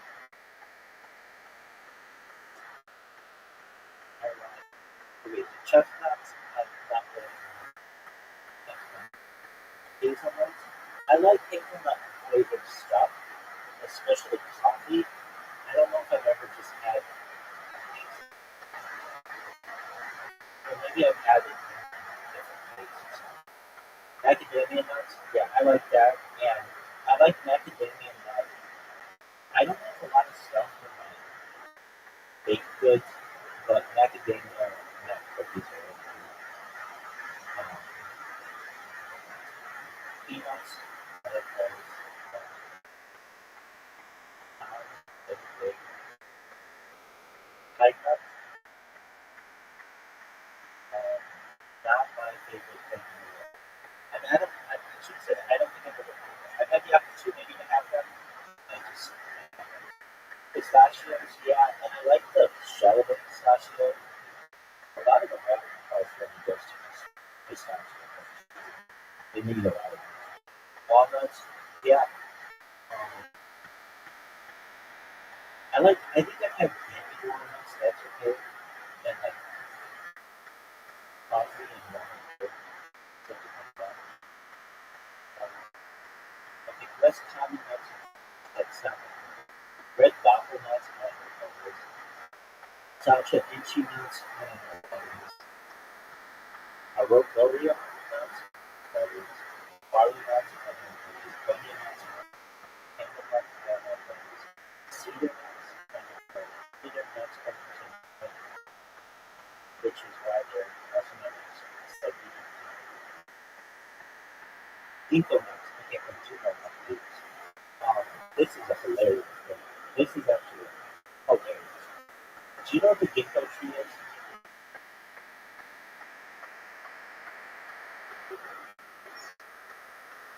Okay, so the ginkgo is a very ancient kind of plant. It's a big tree as well. And if you've ever heard of ginkgo biloba as a supplement, that's usually where you hear about it. But the plant also has a fruit. In East Asia, they consider ginkgo nuts a delicacy with their pistachio-like intense soft texture. It's like they're tiny chestnuts. They don't normally nuts and give it the tail. This is really fun. So when I went to school, like all boys, and so that means that like we weren't actually focused on sex, but probably we weren't. We were like focused on athletics and just boy stuff. And we would do this thing that was just terrible. But there was this tree. It was only since they're from East Asia, they're really rare in the United States.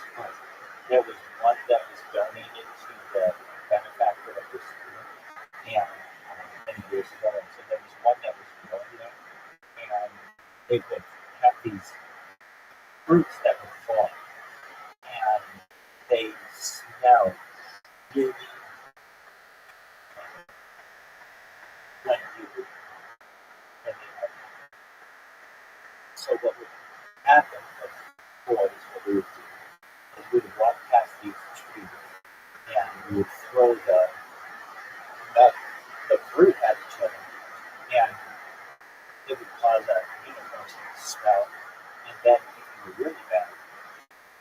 some guys would go and find a rock and put these fruits in the rock, and they would just start moving. And when this would happen, we would say that you got ginkgo is the term phrase. So, fortunately, my rock parents, my mom looked at ginkgo. I tried my best to stay away from the ginkgo, but and then ginkgo, I can see how some hickory nuts from the trees, Eureka nuts, cola nuts. Cola nuts are caffeine-containing nuts of the cola tree, which is used mainly in soft drinks. So I think that's like Coca-Cola. Paradise nuts. There's another one that is, okay, what is this? I don't know if it's a nut. It was really popular a few years ago. It starts with a K. There are two kinds of drugs that I feel about. Yo, what are the two types of drugs that start with K? I think so. One of them is called like Special K. There's another one. It's like, it's almost like a coffee.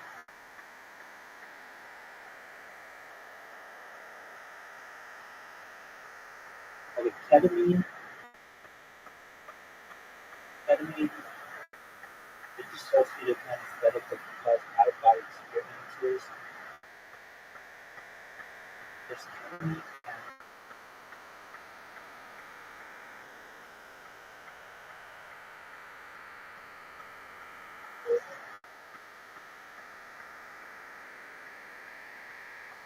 What is the kind of drug that starts with the letter K? And it's like a coffee. It's supposed to like heighten your. It's almost like a stimulant. It's found in Oceania, I think around Papua New Guinea.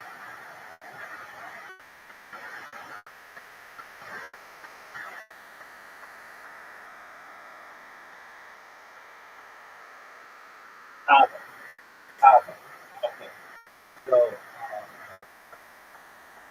kava is used for its relaxing and mildly sedative effects, but it can also have stimulant-like properties in lower doses. So what is kava? Is it a nut or a bean or something?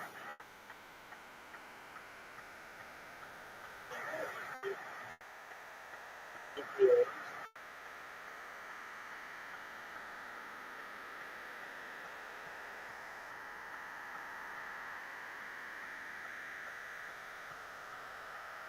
It's a plant. It is not a bean.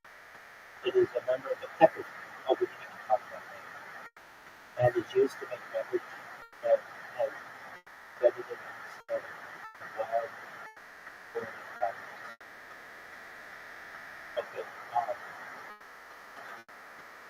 So when I was working, I did not like anything spicy. And I almost just like if I knew the spice I didn't want to have it. The spiciest I would ever have it was like a mild salsa, not even medium. I thought that would like kill me. But as I got older, I've been exposed to more foods and especially peppers. And so I like jalapenos. I like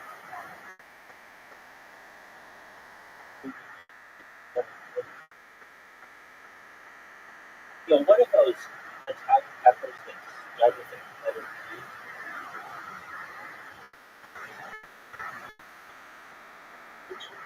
Peppers.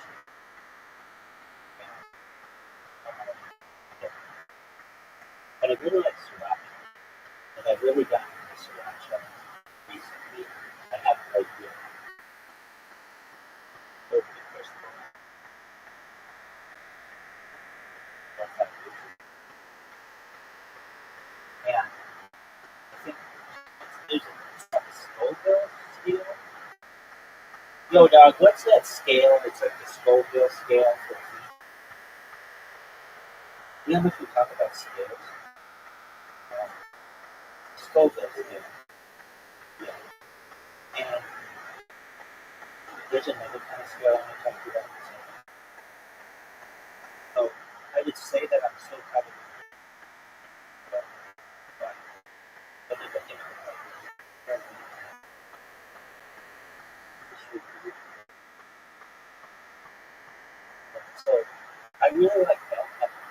I love peppers, like those kind of peppers.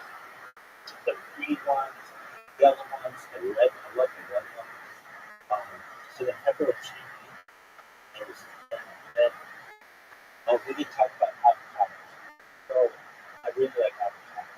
In fact, I would eat like huge amounts of stuff, which I didn't. I didn't have it. It wasn't as popular, I would say. But that became a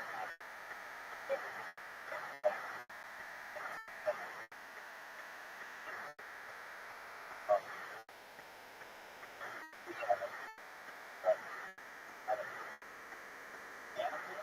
I mean, animals are sick, but I guess it's a one, a jalapeno, and chipotle, with five. I'm doing parts of it. I just grandfather somewhere.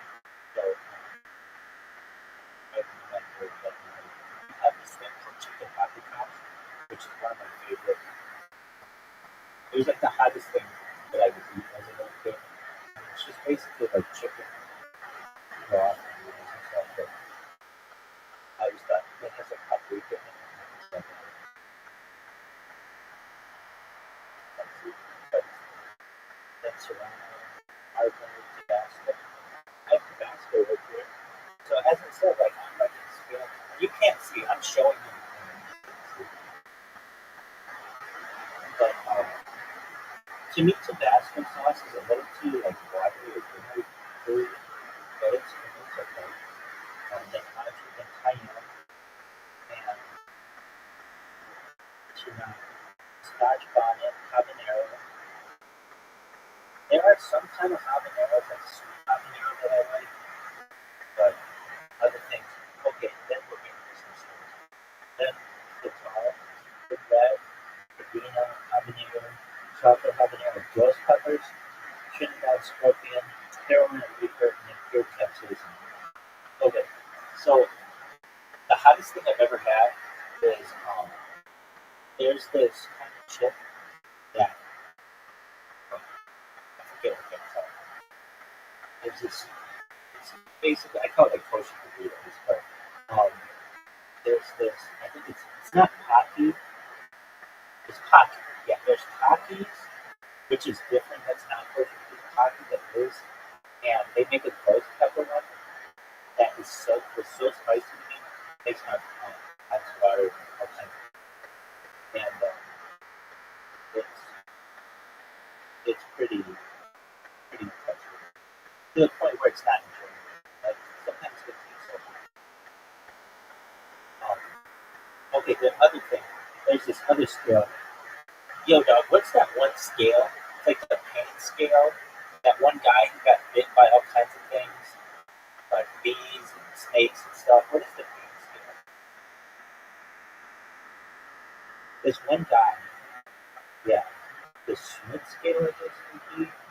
He like basically just decided that all the pain, the Schmidt pain index, yeah, there you go, which is the measure of the relative amount of pain that various insects of the order Hymenoptera, ants, bees, wasps, can cause humans.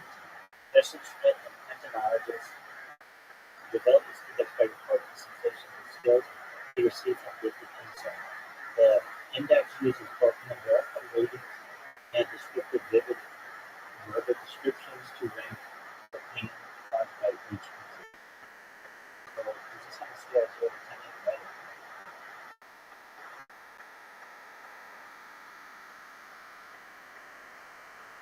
Anyway, I think I could help, not just with daily noticing. So a different kind of pain scale. I've been on a lot of different painkillers in my life for numerous reasons, all prescribed, but everything from like Oxycontin to fentanyl. That needs a scale as well. The best, I don't want to say the best, but like the highest type of the best, I don't know, best because it makes it sound like easy. The yeah, the best, how would I say, the most effective type of painkiller known to man is known as carfentanil, which is used to like tranquilize elephants and stuff. And that is, I've never had that because I'm not good at that. But I've had fentanyl, I've had fentanyl patches, and when people talk about fentanyl, they talk about it being like so dangerous and it's going to kill you. And all this, and I've had a killed friend. Um, the person I was talking about, a startup that I was working on, tech startup, I know someone who was doing cocaine and died of fentanyl overdose. So it's a really sad situation. But at least fentanyl for me was always something that I used for surgeries. And I had I had some foot surgeries and for like finger toe and for like straighten my. I also had it for I don't remember what it was called.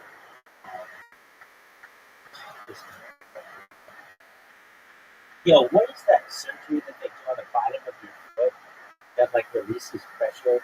Women who wear high heels need it a lot.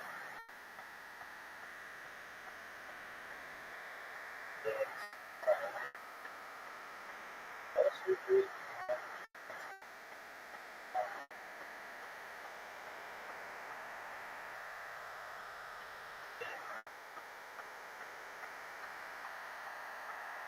What is that type of surgery where they make little holes in the bottom of your foot arch to relieve pressure?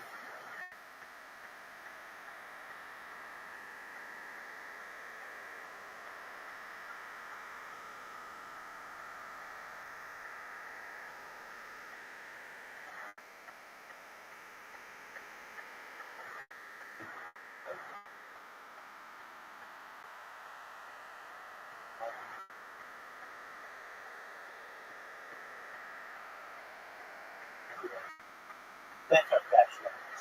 That's what it's called. Anyway, and to recover from these surgeries, I would be prescribed like painkillers. Anyway, that pain does not have a very good scale, but I think I can with them, and I'm sure there are other people who choose it. Basically, I've had the most intense kind of painkillers prescribed fentanyl patches, and so I think I've had them all. Like basically, like everything from aspirin. But there's like a little higher version, which is there's a certain and then there's whatever a lead is. What is a lead? Like from a first standpoint, which is a little bit stronger. It is a process. That's basically like the highest legal painkiller you can get. But then you get into like codeine and all of this. So I've had like all of them up until morphine. But I mean, of course, like you're sleeping like that. I've had morphine, I've had morphine pills, things like that. And there isn't a very good pain scale. And I think I can help to just like put the scale, make that on a scale 1 to 10. That perhaps it will be like the scale where it's not what do you call it? What do they call the scale? Like a Richter scale that is exponential. Exponential. It is logarithmic. So basically, I think it would be a logarithmic scale. But anyway, you know how much I like scales. I really think I mean, it's really not hard. It's just 0 is nothing. 1 is probably aspirin, but anything to do with the process. 3 is codeine. 4 is Percocet. 5 is like Codone. 6 is Oxycontin. Something like that. 7 is maybe like morphine. 8 is heroin. 9 is fentanyl. And 10 is fentanyl. Something like that. But I've never seen a scale like that. I shouldn't say it. I did see it one time. It was on the internet, but it was just something somebody put together and people would make comments on it. I think that's basically it. That's like the pain scale of humans or what we can use. And I'm sure in like anesthesiologists know this much better, but I've never just seen a simple 0 to 10 scale like that. Anyway, back to the scroll wheel. I have become more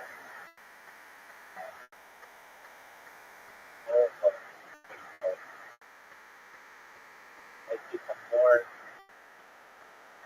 experimental with a lot of things, like just getting hot and hot things. But ghost peppers to me,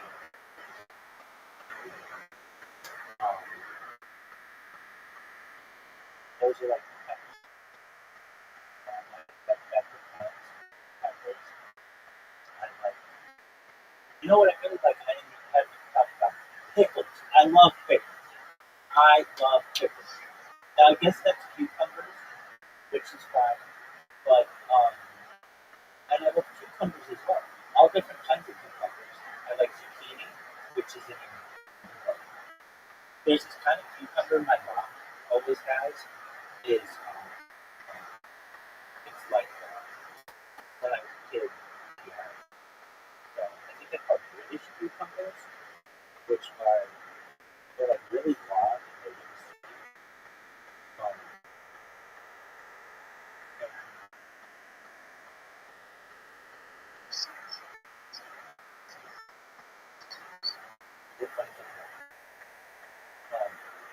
And the last time my mom went to these restaurants,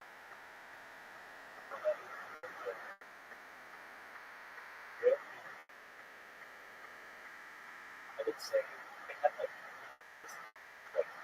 trays of cucumbers. The term British cucumber is not commonly used. Oh, English cucumber, not British cucumber. But they're long, thin, and straight. And often, they're very good. Why do some cucumbers have bumps and others are smooth?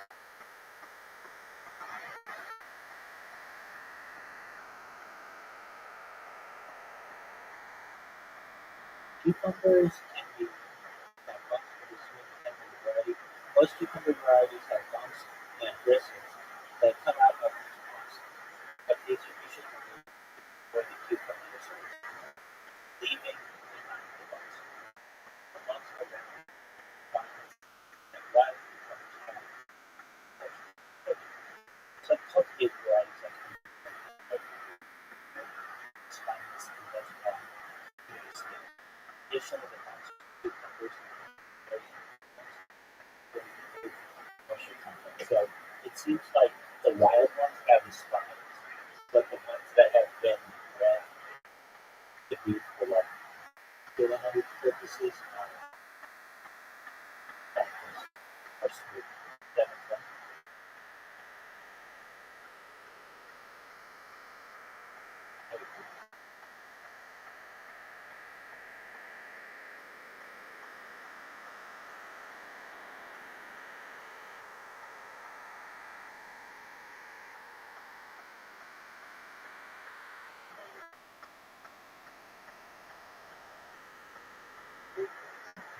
That's okay. We're gonna watch stand-up comedy. I'm gonna work on the robot.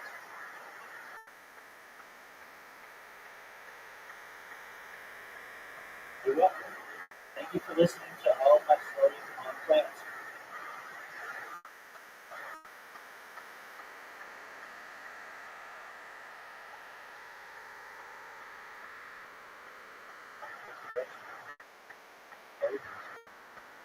Put them all do this guy. Get on the floor with them. Boy, that's like Yeah.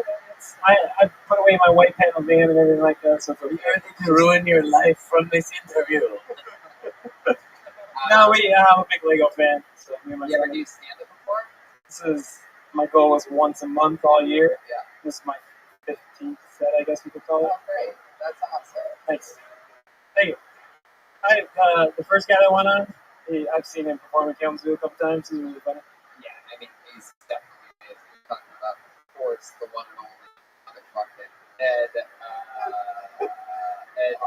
Vogue. That guy, yeah. The guy with the You didn't get to a joke for over 1 minute there. That's set up. You have to cut that down to like 5 seconds. Yeah, thank you. Yeah. It works set, I guess, but yeah, I try to get there. But You always want to cut it down. What do you do for fun, Nate? Seems like you have a bunch of fucking kids in your house all the time. You have a wife that you don't really love. I golf a lot. I work at a golf course on the weekends, so I get free golf. I do that a lot. You get free golf? How do you get free golf? Because I work at a golf course and then go to my golf course and just take care and go back. Is there any worse waste of space than golf courses? Storage units. Good point. Well, I'll tell you what, Nate. Normally we would spend more time with you, but we're gonna end this quickly because I want to do something actually sort of special here before we go. So I'm gonna end it with you. Fun times. Trigger stuff up. Stick with it. Thanks. Follow your dreams. Appreciate it. Do whatever you want. There you go. Nate Melitzer. We didn't get a lady up tonight. So what do you say we do? What do you guys say we do one more speed round until I pull a lady out of the bucket? Okay, let's see what happens here. Sorry to you, Brad Ross. Sorry to you, Kyle Phillips. So close, guys. Michael Malone, so close. We met him last night. Ben Glaze, it ain't happening. Michael Behrens, oh God, so close. Nate Duckworth, Andrew Scott Smith. Sure, we have a woman in here somewhere. Sorry, Robert. Jordan's not a woman, right? Ramirez, that doesn't sound like a girl. Taz Wild, is that a girl? What'd you say? Yeah, you got it. Relax. Jesus, Joel. It's unbelievable. Full drums back there. I have to steal the show. Oh, there's one right there. Put your hands together for your final comedian of the night and representing females across Grand Rapids. Make some noise for Whitney Lachey. Oh.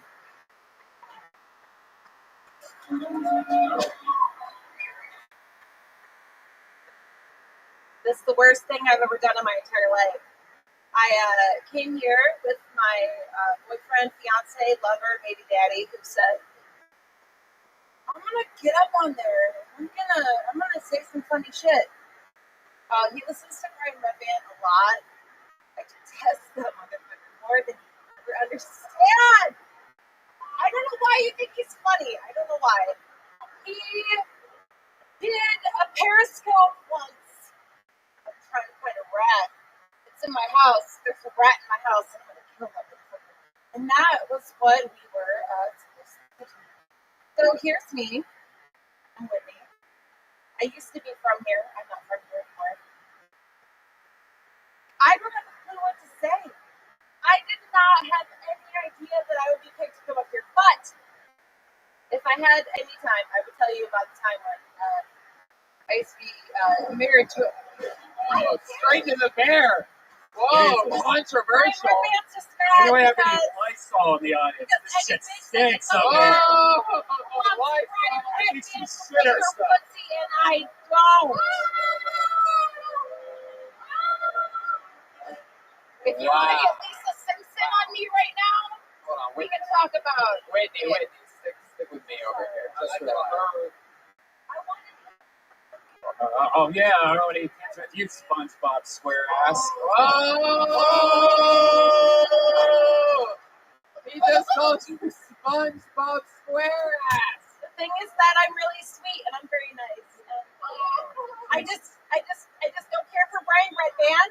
And I think you and Brian are gonna titty fuck each other after tonight's show. That's what I think's gonna happen. my boobs are way bigger than you think. She has to shave her tits first, man. Whoa! I did that 3 days ago, but not my armpits because fuck you. Wow. Okay, let's slow it down. All right, we get it. You guys hate each other. Very funny. That was a few minutes ago. All right, Whitney. Let's just take a breath. Breathe in through your nose, out through your mouth. Let's relax for a second. Okay. First of all, how long? All right. This is clearly your first time ever doing this, right? You came out with your boyfriend who's a fan of the show, and he wanted to sign up and get on here, and you said, no, I can probably fucking do it better. I don't think that's what I said. But you did sign up. It basically almost compete with him, It was right? kind of a last minute thing. And I Well, said, if I don't I find it, can't then I'll focus do it. because, hold on, it is such an honor to meet Lenny Kravitz.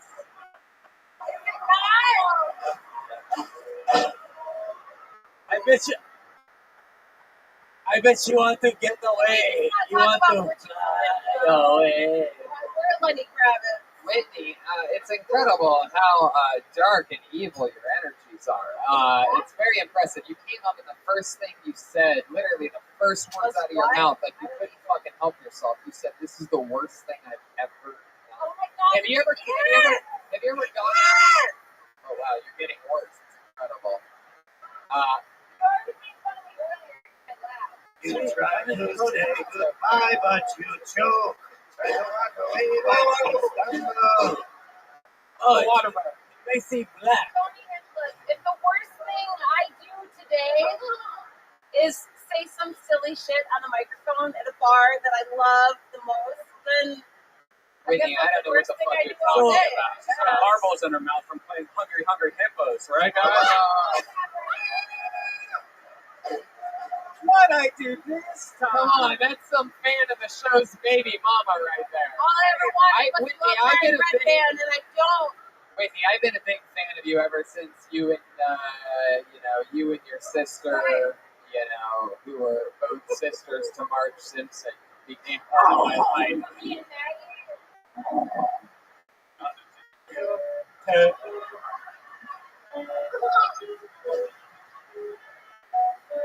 You're sorry. a sweetheart. I feel like you're actually a good person, but yeah, I feel like you have a good spirit. I do. How many kids do you have? It's the one. Just the one? How old's the A one single kid? mom. We fought Oh, for you're a one. single mom? I thought you said that you had a boyfriend that brought you here. Oh, she looks like Whitney Houston after she's around. Aren't my kids.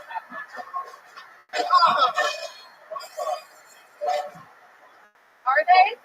I have no idea what the fuck you're talking about, Whitney. You're Oh, really give it up for Puff Mommy. How old's your kid? How old's the kid, Whitney? Year-old. She's a year old. What do you do for work?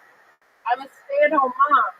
Since they canceled Futurama, Don't even Wow. fuck with that groaning and feeling. I love have that. an obsession. I'm guessing by the hat that you're wearing that you're going for Khabib in the big McGregor fight. I can't even be offended. I really can't.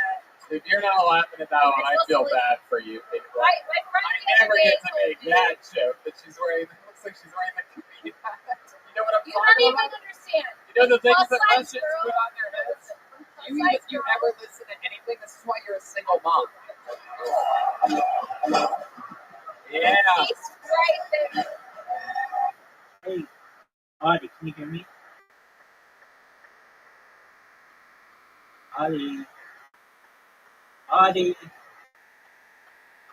Audie, can you hear me? That's a good speaker. Yeah, dude. Yeah. Right there. Yeah. Man. That poor kid's never going to have a dad. Just the one. Just the one. And she's real cute. So fuck you. I know a 18-year-old who needs a foster mom. Were you talking about ovarian cancer? Ouch. Uh, Pussy shit hurts, dude. You don't even know. no, it's good. Can I stick a claw up your urethra and take this shit out? Whoa. And tell you what I know about it? Whoa, that's a crazy question. I'm sorry. Really? My friend told me the other day, I'm not funny. I just have a lot of weird shit to say. So I sincerely apologize for, There you go. You know what, Whitney? I'll tell you this. Best of luck with everything. I think that in our hearts, since I think we can all show a little love to a single stay-at-home mom, huh? Right? Sure. There she goes, Whitney Lachey, ladies and gentlemen. And that's that. We did it. That's a full, more than an episode. An hour, 45 minutes of Kill Tony. Can I get any more volume? It feels so quiet. Oh, I had so much fun with you guys. How do you make some noise for our guest, Malcolm Hatchet, huh? New minute from him. How loud can this place get for the great and powerful Joel Jimenez?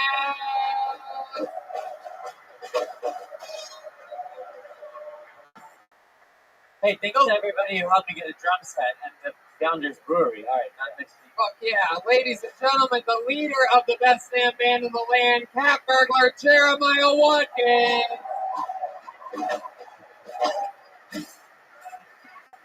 Cat burglar. Fuck yeah. Kill Tony Mania, coming up October 12th. Massachusetts at the Giant Venue November 9th. How about you make some noise for the great and powerful Brian Redband? Thanks, guys. Fucking cut! Grand Rapids, we had so much fun with you tonight. Thank you so much for being so special. We love you. Good night.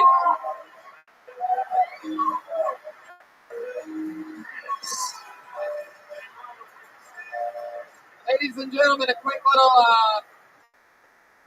word from Jeremiah Watkins, everybody.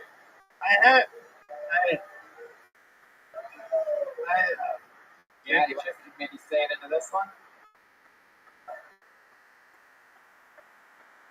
I've got some CDs and stickers and stuff if anybody's interested. I'll have them at the top of the stage in a few moments.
Hey, this is Frederick. Coming in live from the Golden City Capital of Detroit, Michigan. From your representative, Kill Tony. Get up for Tony. That's good.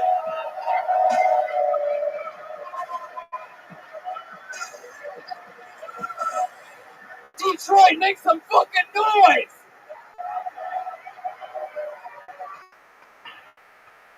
We are here at the #1 live podcast in the world.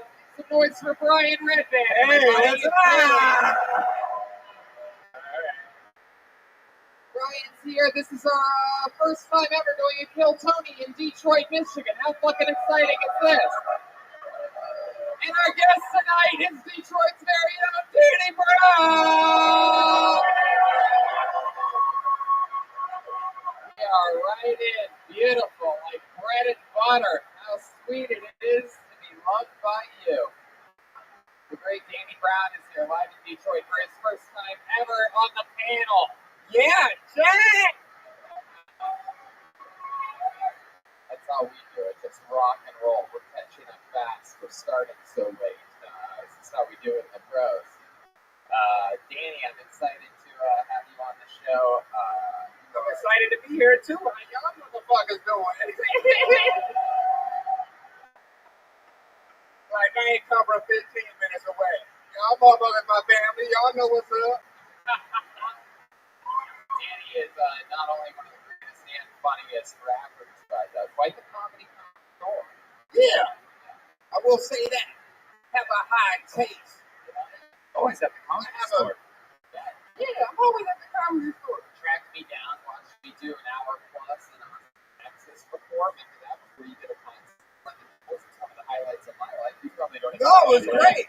Great. Because I still remember the bit about the sloppy top sticks in my head. Sloppy toppy bit sticks in my head because it's like, that's how I want to live life every day. Like, fuck Folgers, the best way to wake up. The sloppy toppy, yo, good. That's what's crazy. Is that I ended up finding out later that it is actually called sloppy toppy. Yeah, it's no, what else you gonna call it? She called it just sloppy toppy. Oh, I was actually, honestly, it's that was a cool. little bit. I realized that was millennial swing. You know what I'm saying? If you go back in the 80s, they just call it crackhead. You know what I'm saying?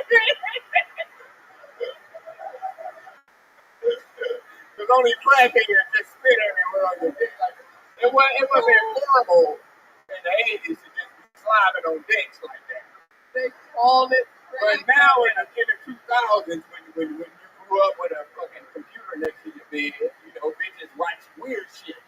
So these young millennial bitches, they just spit on the dick like crazy. You know what I'm saying? But back then, I was crackhead head. They just was trying to get hydrated. They was trying to bring it back. You know what I'm saying? So, bubbles and shit. You know? Crackheads.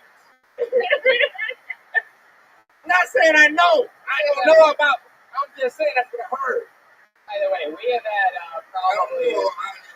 We probably had as guests on this show, Danny, probably in the top 100 comedians in the world. Yet I don't think a show's ever started quite as funny as Crackhead Head. Yes.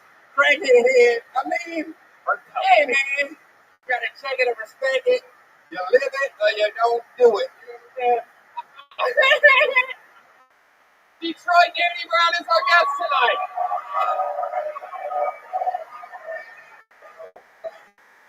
Every single episode of this show, as well as having a guest on, we also have a band, ladies and gentlemen. Every episode, they become different characters. I never know what they're going to be. Sometimes they bring back some of the classic characters from the past. For example, last night in Grand Rapids, we had the return. We had for a long time the cat burglars were here. And the night before that, they were billionaires for the first time ever. And those, I mean, every episode, it truly is unbelievable how well these guys commit to their characters and make jokes through their characters and truly become it. This makes no difference. I have no idea what they're going to be. They always go to a different room and start changing 20 minutes before the show. Yeah, they suck each other off, according to them. Yes.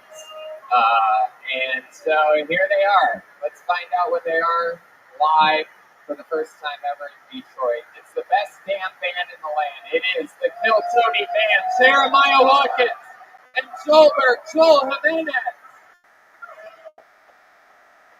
What will they be tonight? Here's the whoa! That's nerds! What I think Jeremiah is. Wow! Real nerds! They have suspenders, high-waisted pants, glasses with tape. Wow! Look at this! Oh my God! Definitely Jeremiah is a nerd. Is this true?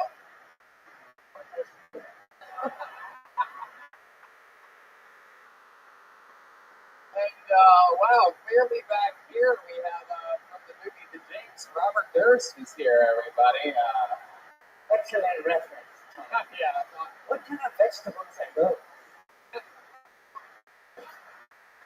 Those are not vegetables. It's a leafy substance, though, that Danny gets. Broccoli. Wow. So, well, nerds, you guys, first time ever at a live stand-up comedy show.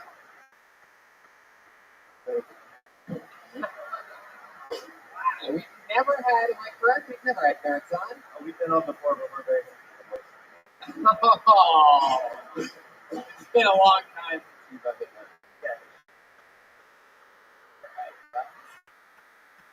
Schulberg, you're breathing pretty heavy for that. All right, well, let's just jump right into the show. The band is here. We have this bucket. Look at this. Detroit's so fucking cool that they thought ahead, got a real jack-o'-lantern in honor of the purple jack-o'-lantern that we use on the show at the Comedy Store, Ichabod's Bucket of Destiny. Given to us by the always interesting character Ichabod that lives in Las Vegas. And we have this jack-o'-lantern today filled with the names. I mean, there are a fucking shit ton of names. If I pull the name out, I think it's 60 seconds of stage time. Maybe it's the first time ever trying stand-up comedy. Maybe it's a local talent trying to make friends with Danny Brown or some crazy shit like that. Who knows what's possible? What are friends? If I pull your name, I mean, I don't know what that's gonna do. I don't think being friends with me is gonna work out in Detroit. You know what I'm saying? Might just get you a one-way ticket to the county jail. Frank Murphy. That's about all I can do for you. You know? if I pull your name out, you get 60 seconds uninterrupted, and then we interview you afterwards, try to find out more about your real life, what makes you different and special. You guys ready to start this shit? It is the first ever. Remember, when I pull your name out of the bucket, you get 60 seconds. You know your time's up and you're the sound of a kick. Wrap it up then, or else we're going to bring out angry Detroit 8 Mile Bear.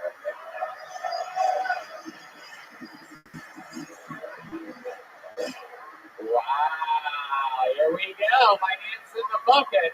How many of you want to see a comedian do good tonight? How many of you want to see a comedian do bad tonight? It's a hateful audience. Lansing's must be the safest place to live. Alright. The bucket has spoken, and your first person doing 60 seconds uninterrupted tonight goes by the name of Brett Hayden, everyone. Come on! There he is.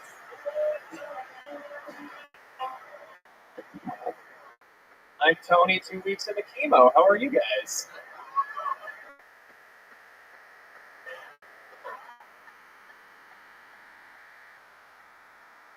You see it too? Fuck you guys.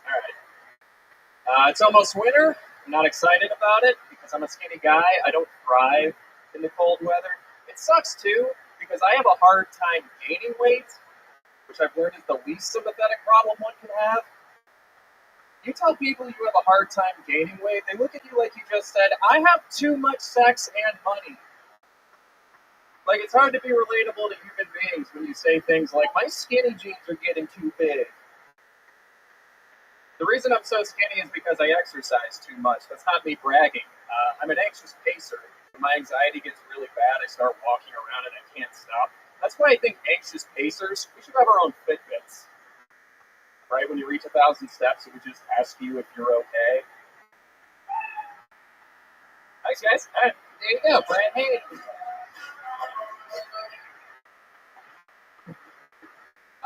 First of all, why only 2 weeks in chemo? I mean, I think you could have added a little bit more. Maybe. The sad part is that I feel like your face is actually a little bit fuller than mine, and I feel like we all notice it. It sort of hurts me because I feel like I look like Tony 2 weeks out of chemo. Okay, well, you have Tony, the Home Alone kid looks awful. Brad, we've had you on this show before. Yeah, Fort Wayne. Oh, okay. Where you from, man? I'm from Lansing. Oh, shit, right. Okay. Yeah. Go Green. I mean, I'm a Wolverine fan too, so fuck it. I guess. But I ain't gonna lie, that was tight. I like you. Thank you. You know what I'm saying? I told this nigga, Let me just say, hey, hold up. I told this nigga, he got me up here, so I'm by us all night. Anybody that come up here on the stage in Michigan, you know what I'm saying? I can't be on no whole shit, and I gotta fuck up my people from the hometown, you know what I'm saying? But I told him, next time he got me in LA, if I'm at the store, I'm be hoeing niggas. So I love it. Thank Thank you. For you white people in the audience, what Danny just said was he's going to be nice to people tonight because he's here in his hometown. And when he goes to LA, he's going to be mean as a motherfucker. Extra. I'm turning it up. You know what I'm saying? I feel like they set me up for this shit. I can't tell a nigga he suck and then I gotta, stand in the line with him for motherfucking groceries tomorrow. You know what I'm saying? We here together, man. You got to check him in there, Jeremiah. That'll be the coolest thing that's ever happened. Oh, you mean Nazi? Speaking of Nazi, let's get back to Brett Hagen up here. He's just getting away with murder. This is fucking guy. I mean, he looks like he's great on the fuck.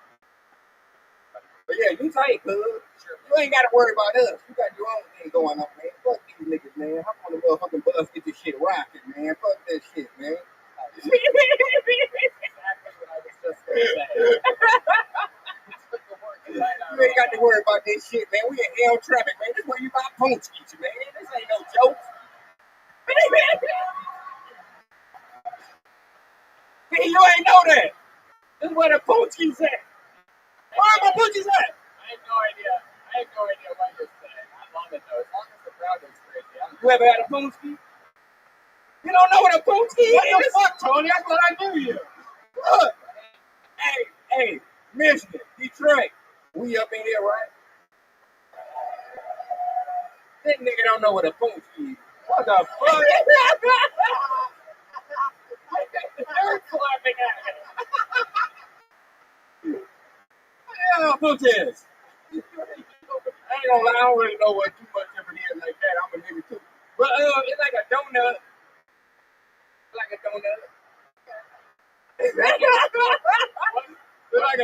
some type of donut. What makes it different than a donut? It survived the Holocaust.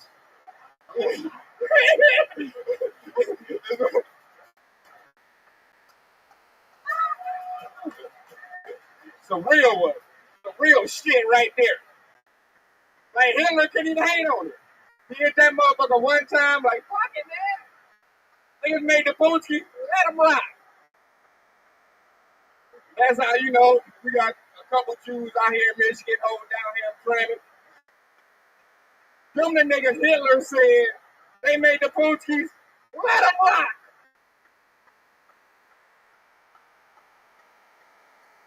And that's how you got Hamtramck in Detroit. Why you got? We got ISIS chilling with us every day. I ate one today, yeah. Keep the Nazis off them. That's like Nazi rebellion. A punchie a day, keep the Nazis away. All right.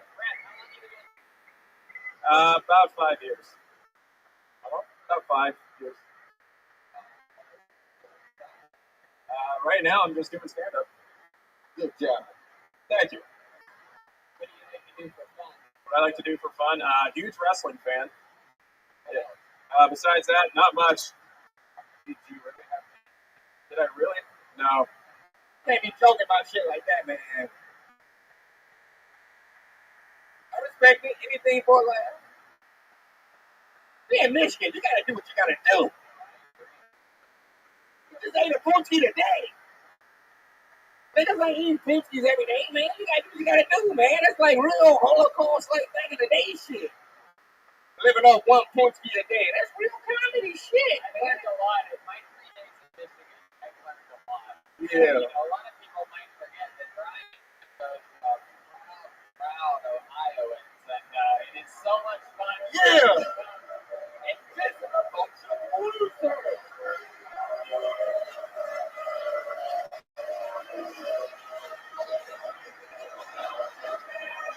That's right. Year after year. Twice a year, I have to deal with those dirty Spartans and those loser Wolverines. Hell to the maker. They get back on a plane to Los Angeles tomorrow, back to where winners are. I guess so, because you live in Ohio. I would get the fuck about that motherfucker too. Hail to the victors. Oh, come on. Hail to the victors. I haven't heard that song in like 9 years. I mean, but hey, I still gotta respect it. I mean, you gotta respect that they check it. There's a really angry guy in a Wolverine jersey in the middle of the crowd right now. He's losing his mind. It might be Jim Harbaugh, by the way. Might be. I just know it's one. I've been all around the world. You know, as me being what I do, I hang out, I chill. I've been everywhere. I've been in motherfucking Zimbabwe. They got a motherfucking mural of me painted on the wall with my tongue out. Hold on, yo shit. But when I go to Ohio, a skin crawl. Oh. I just don't like that shit. It ain't nothing cool to do. They just be. Excuse me, sir. You're being very impolite right now. I gotta speak up for myself, okay? Go blue. I feel bad. What else can I say? I feel bad for this. He knows what it's like. That's it. I mean, that is what ends up happening. Nah, he tried. We fuck with Phil. He from the deep. You know what I'm saying? We fuck with Phil. He from Lansing. I'm 90 minutes from the train. Yeah. You got good water up here. We do. All right, we're gonna keep rolling along. There goes Fred Hayden, everybody. Thanks, guys. Comedian of the night. It's time to get somebody else out of this bucket. So many names. One more time for that young stage man. We just, all right. Getting a lady up here. Let's do it. Make some noise for Alyssa Alduki.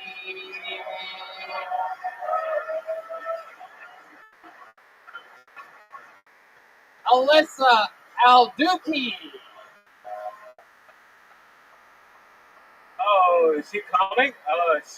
We have our first blacklisted. Wow. Blacklisted. Oh, she's right here. Now she's making it. She's sprinting. Yeah, here she is. Oh shit. Ew. Hey, how you guys doing? What's up? Oh shit. Hey, what's up? I thought I was gaining weight recently because of my drinking.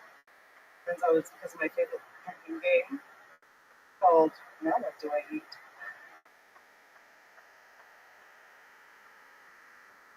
Usually the answer is chicken fingers and mozzarella sticks. I like to call it diner charcuterie. Try it. Walk in there, be like, "Oh, I'm the meat and cheese plate." They'll say, "What?" You say, "You know everything." I answer the door in my fuzzy pink bathrobe and skiing penguin pajamas. Cute delivery guy said, "Well, gee, didn't have to get all dressed up for me." And I said, "I just ordered 4 pieces of cake on the internet."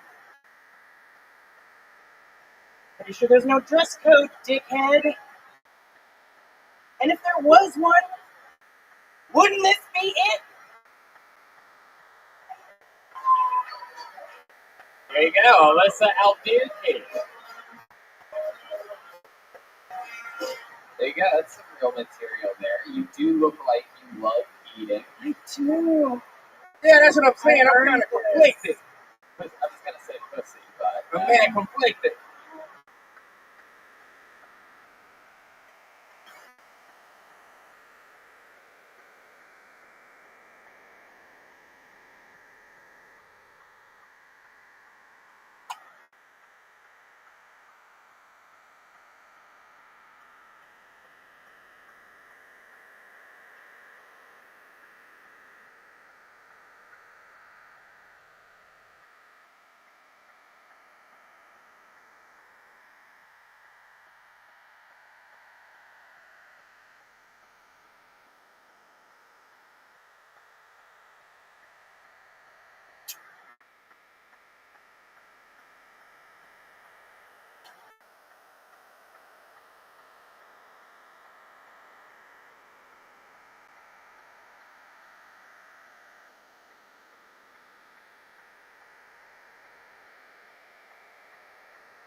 Tony, I didn't know Morrissey was so funny. Hi, Alyssa. Welcome to the show. It's your first time ever on, right? It is. How's It it is. going? How long have you been on stand-up? 4 years. Oh, where at? 4 years, Philadelphia. You ain't thick as hell though. What's that? You ain't thick as hell though. Yeah. Yeah.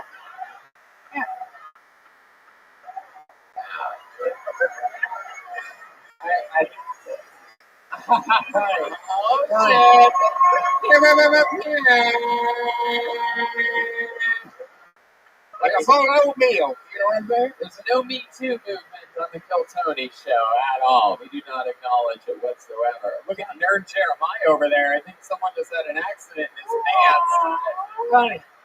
Tony, I think we figured out where all that cake went. Wow. Alyssa Al-Duki. What is that last name? What is Al-Duki? What ethnicity is that? Middle Eastern. I'm from Kuwait. Wow. What's Kuwait known for? What's their specialty? Shawarma. Oil. You look like you're waiting to exhale. Because I had to fucking run up here. I'm out of breath. Shit. Were you born in America? Yes, I was. In Philly? I was born in D.C. My mom's American.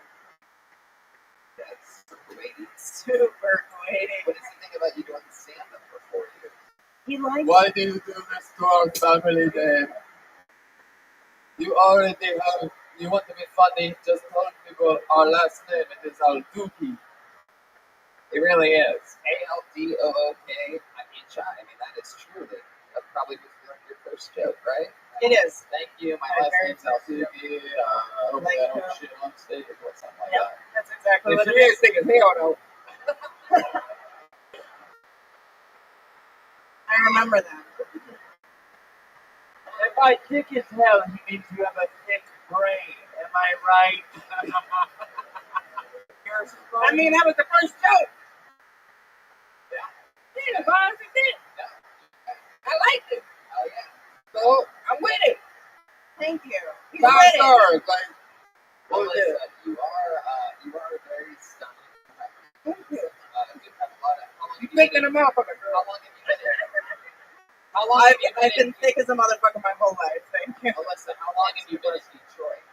I've been in Detroit since Wednesday evening. Wednesday evening. How many Oh, times? so have she you heard that enough.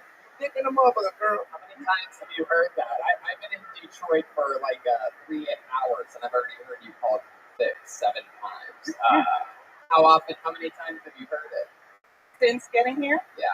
Only this evening. Oh. Detroit, what's wrong with you? So you was in Hamtramck with it. You have enough Arab women in this You town. know what I'm saying? You gotta hop on Linwood. You know what I'm saying? On the block, Speed Soul Food. You know what I'm saying? Shouts out where the collard greens got the sugar in it. You know what I'm saying? Men don't holler at me like this. Yeah, I think, well, you can hear it in the mother, girl. We got the content going. It's funny, Alyssa. You do have a body that black guys love, and a face that Jewish guys love. Yeah. I do upset a lot of Jewish men's parents. That's a face that my taxes love too. Nerd Jeremiah. The only thing that I would call her.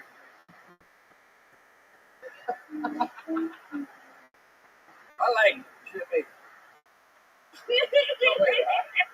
What? I said I like her. She's amazing. Oh, yeah. She think it's hell ain't funny, man. What you at? What we want? You are funny. I mean, you want some more back? I mean, she had a pack of backwoods in her pocket. She'd be amazing. What do you do for fun, Alyssa? Tell us more about you. I smoke a lot of weed. Yeah. What the? Come on. Well, let's cheer up. Smoke with your boy.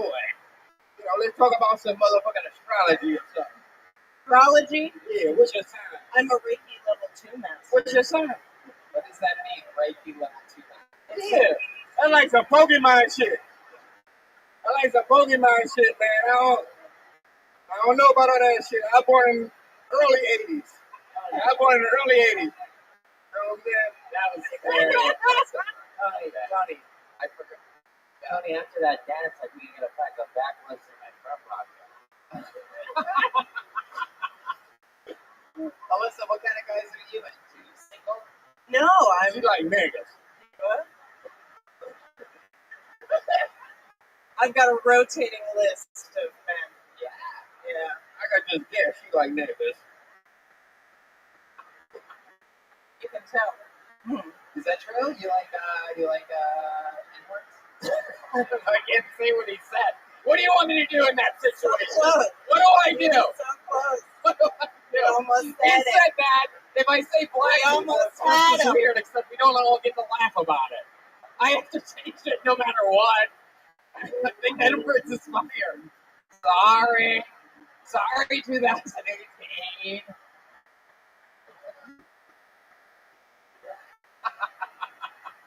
This is a gift. Do you love N-words? It's a hypothesis. I learned that in science class. Hypothesis. What's your rotation like ratio ethnicity wise? Are they all black guys? I'm pretty sure there's a lot of niggas. They like the starting five or something? Yeah, definitely. And then on the weekends. They be saying that, ooh, baby. They say like, man, where is she? She in the mall, at the shopping. Like, she go to Walgreens. Like, damn, ooh. They say, man, where is she? You ever had any weird cat calls? Before you know it, man, it's like you gotta bow down to it. It's like Lanzo. It's like, you know, you're like, man, you know what? Let me see this nigga. Come on. Anything you remember, any cat calls that you've ever got? Oh, yeah. Yeah, Ooh, goddamn. I actually found out that I was gaining weight from a cat caller. Because I used to be able to walk past a gentleman and he'd go, now they all go, I'm creepy like that too. I just keep it in. Nurture. Can I try to cat call her? Yeah, try it. Let's see what this is like. Alright, see what you got. Hey girl, weren't you a finalist on AGT, America's Got Goodness? Oh. Tony. Yes, you're going to give it a shot. See, that's why she like niggas. You know what I'm saying? Shit like that. That's why she like niggas.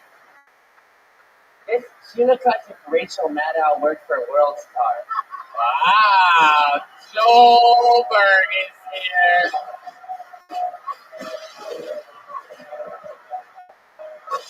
Joelberg is here, ladies and gentlemen, and he is behind the drum. Also, Tony, the bullies say if I smoke weed, I'll be cool. So just saying, maybe I'd like to try that. Oh, look at this nerd.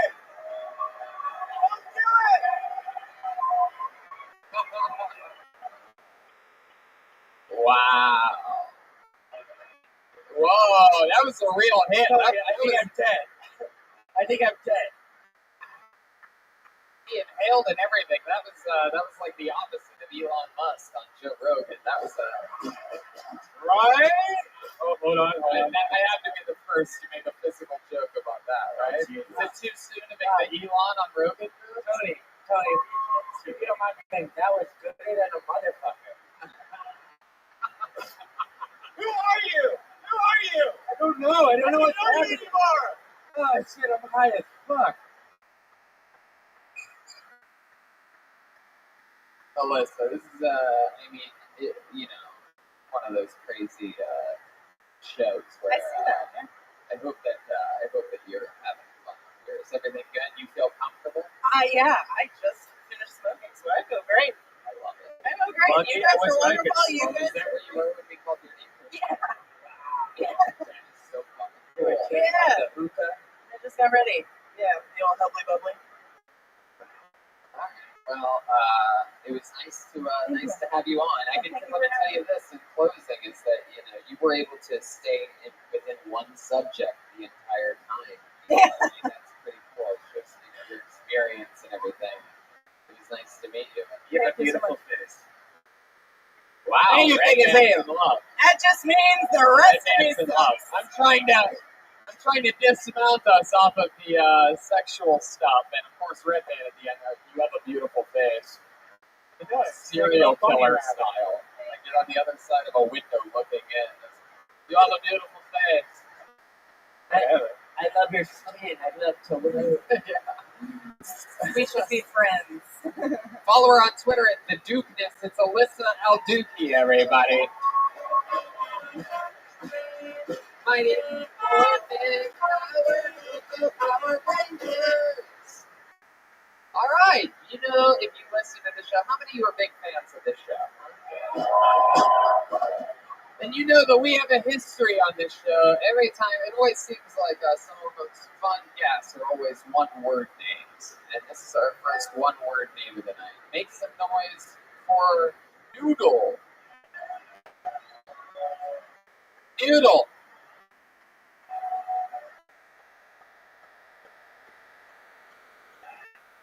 Shane! Hey, what's up? My name's Chris. Honestly, yeah, I'll be honest with you. I thought this was going to be the black crowd. Oh, shit. Yeah. Andrew Wick. Anyways, I got it. No heart. I'm a twin. I haven't talked to my twin in years, though. Last time I talked to my twin, he got so fucking mad. He stormed out. He ran right down my mother's leg. Not abortion, but I don't know what you call that.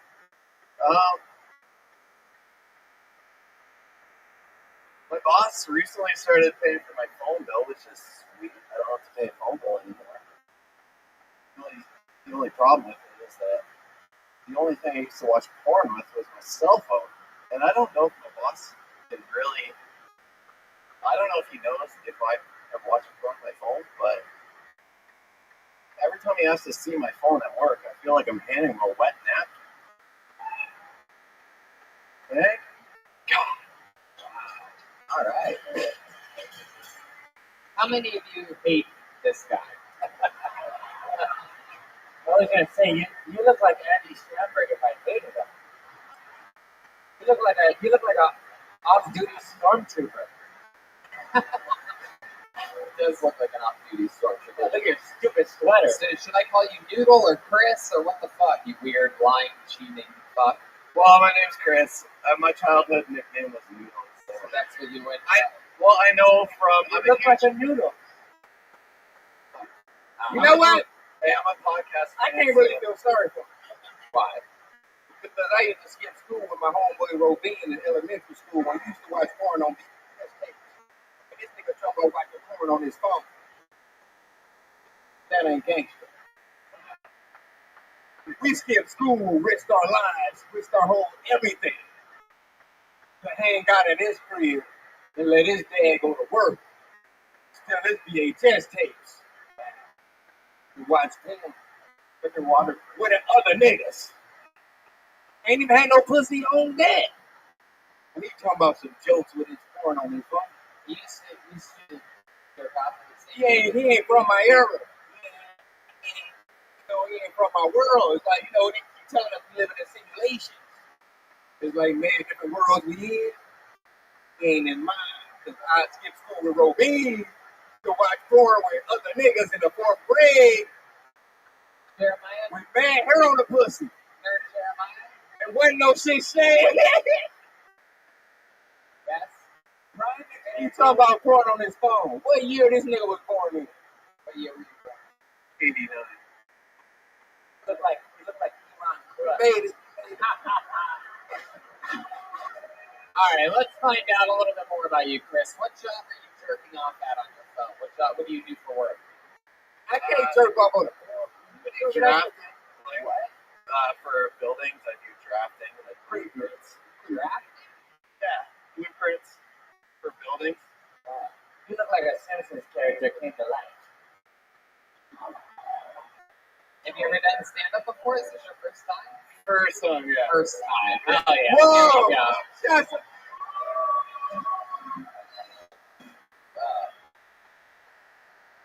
Here we go. You get rewarded for shit you're scared of doing. You know what I'm saying? You from here in Detroit? No, I'm from Canada. Whoa! What the hell? USA! USA! Oh yeah, you did say it from Canada. I told you, you're Andrew Wiggins. What? Andrew Withers? He ain't got no heart. Even. Okay, I don't know what the fuck's going on. I have 2 degrees. All my real niggas know what I'm talking about. Stephen Jackson said Andrew Wiggins ain't got no heart. So now I think everybody from Canada ain't got no heart. Nerd Jeremiah? I think this is why I don't smoke weed. I mean, some shit. I mean, it makes sense. But yeah, I mean, at the end of the day, man, I just want to live paranoid every minute of my life. You know what I'm saying? How do you think So this that's why Canadian boy feels? they good. They got health insurance. Get that hit from Indiana Jones. You know how long my teeth fucked up? What? God. So, Chris, let me ask you this. Did you come down from Canada just for this? That nigga went through the border for this shit. What? Yeah. They went through the border for this. Huge Kill Tony fan. Been watching since the you know we gotta go hit. through the window. You went through the tunnel. Did you go through the tunnel? I'll be the bad guy. People don't like me. Danny, choose your moments, friend. Okay.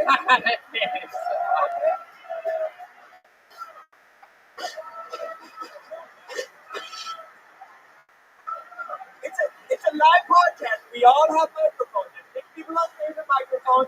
Whenever he's correcting or questioning the dish man, let this man talk. You'll have your moment. All right.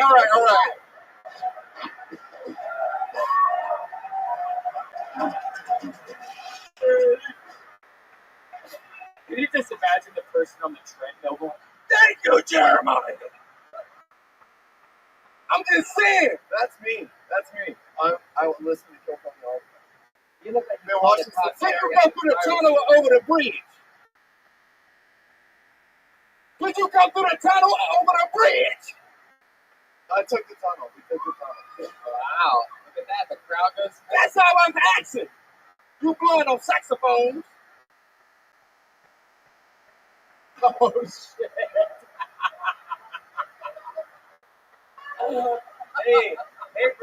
Hey, brother, don't come at me. I have 6 degrees in communication. I can't understand one word you're saying.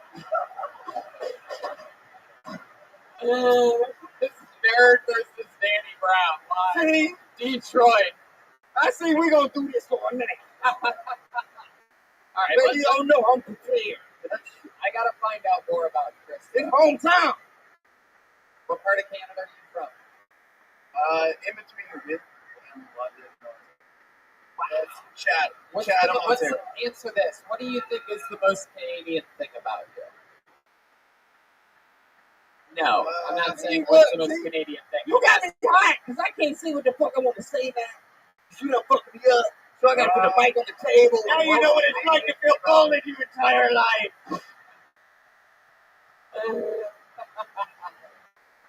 I'm over it.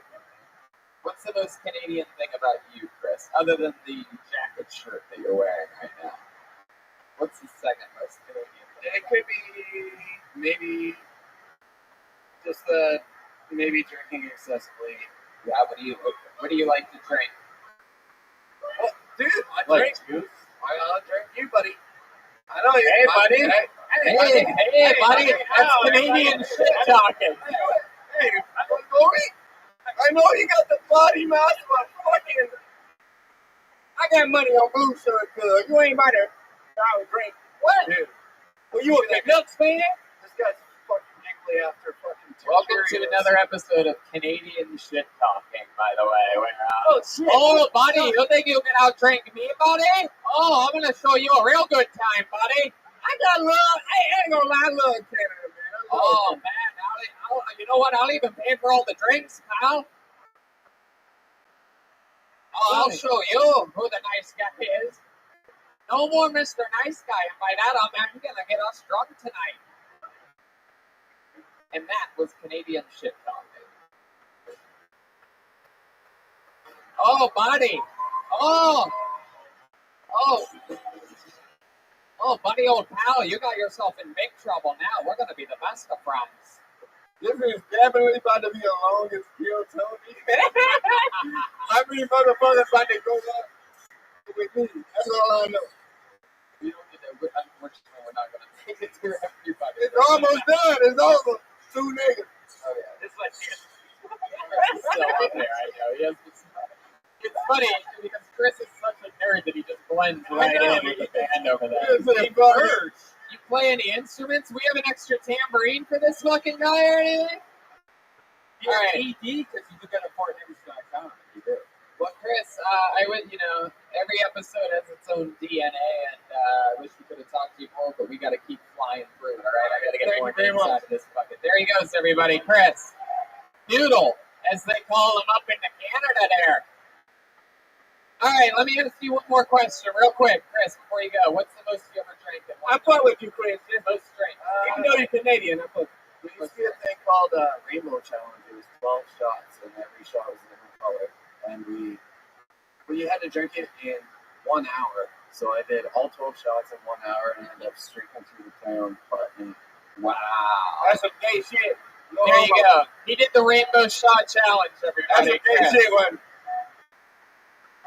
I always thought the Rainbow Shot Challenge was when you do shots with your buddies until you start I blowing. was fucking with him till he told me he was shaking his dick all around town. I'm a fuck with nobody shaking their dick all around town. That ain't cool. I can't wait to make. So I'm going to make so many ringtones out of this podcast. I'm just saying, man. Right. I keep the dick in close. Keeping this fun train moving along. You ready to He's shaking his dick all around town. That's that Canada shit. That's why we don't let them niggas over the bridge. That's why we got turtles, all type of shit, but they didn't come through.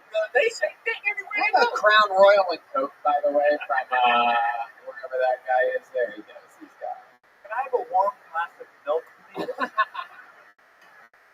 Ready to meet another comedian, Danny Brown? Let's do Hell it. yeah. 60 seconds, uninterrupted, goes to Alex Stipula.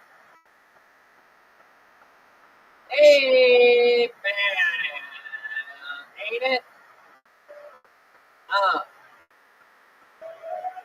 Ain't it funny how it happens? Shit! Alex Stipula, Detroit, make some noise. Come on. Is he from Detroit? Hey, how are you? Just went to the doctor. Told me that I have to stop cutting myself. Said you got all these deep cuts and lacerations all over your body. Just like, when you find the microchips, asshole.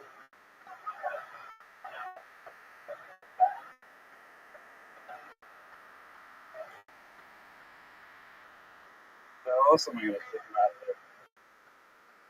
You know what I don't get? How come two people can dress up as furries and fuck each other, but I can't dress up my dog as a person and fuck it?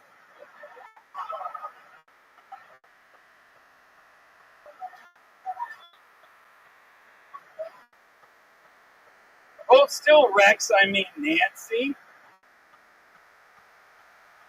Because Nancy's a person's name. You don't name a dog Nancy unless you're an asshole. Before I'm done with this. Okay. Want to finish it? Go ahead, finish. Before I'm done with this, I just want to tell you about my band real quick. I play in a really awesome band. It's called Young Adolescent. So you was cool before you did that shit. What? Well, you didn't let me finish the joke because I don't actually play in a band. Oh, I mean, I know. I apologize. No, it's okay. It's your show. Do you want to finish? Try it again. I'll do it. I mean, now that we know that you don't have a band, the strike's sort of given up. But I mean, if you still want to give it I a would shot, never plug my band. Sometimes the 13th. I play in a really awesome band. It's called Young Adolescent Boys Getting Fucked Hard by Older Men. Wow, all right. If you could get out your phones and Google us. Jesus. It's okay, man. It's okay, man. It's okay, man. What? It's okay, man. You're great. You did great. You did great. Can I talk about my real band? No, I don't end up punchline it. Funny. Yes. I'm cool. I'm cool. I love you. How about? Give me a hug. I like it. Go. This guy looks like a Super Mario is married to Roseanne.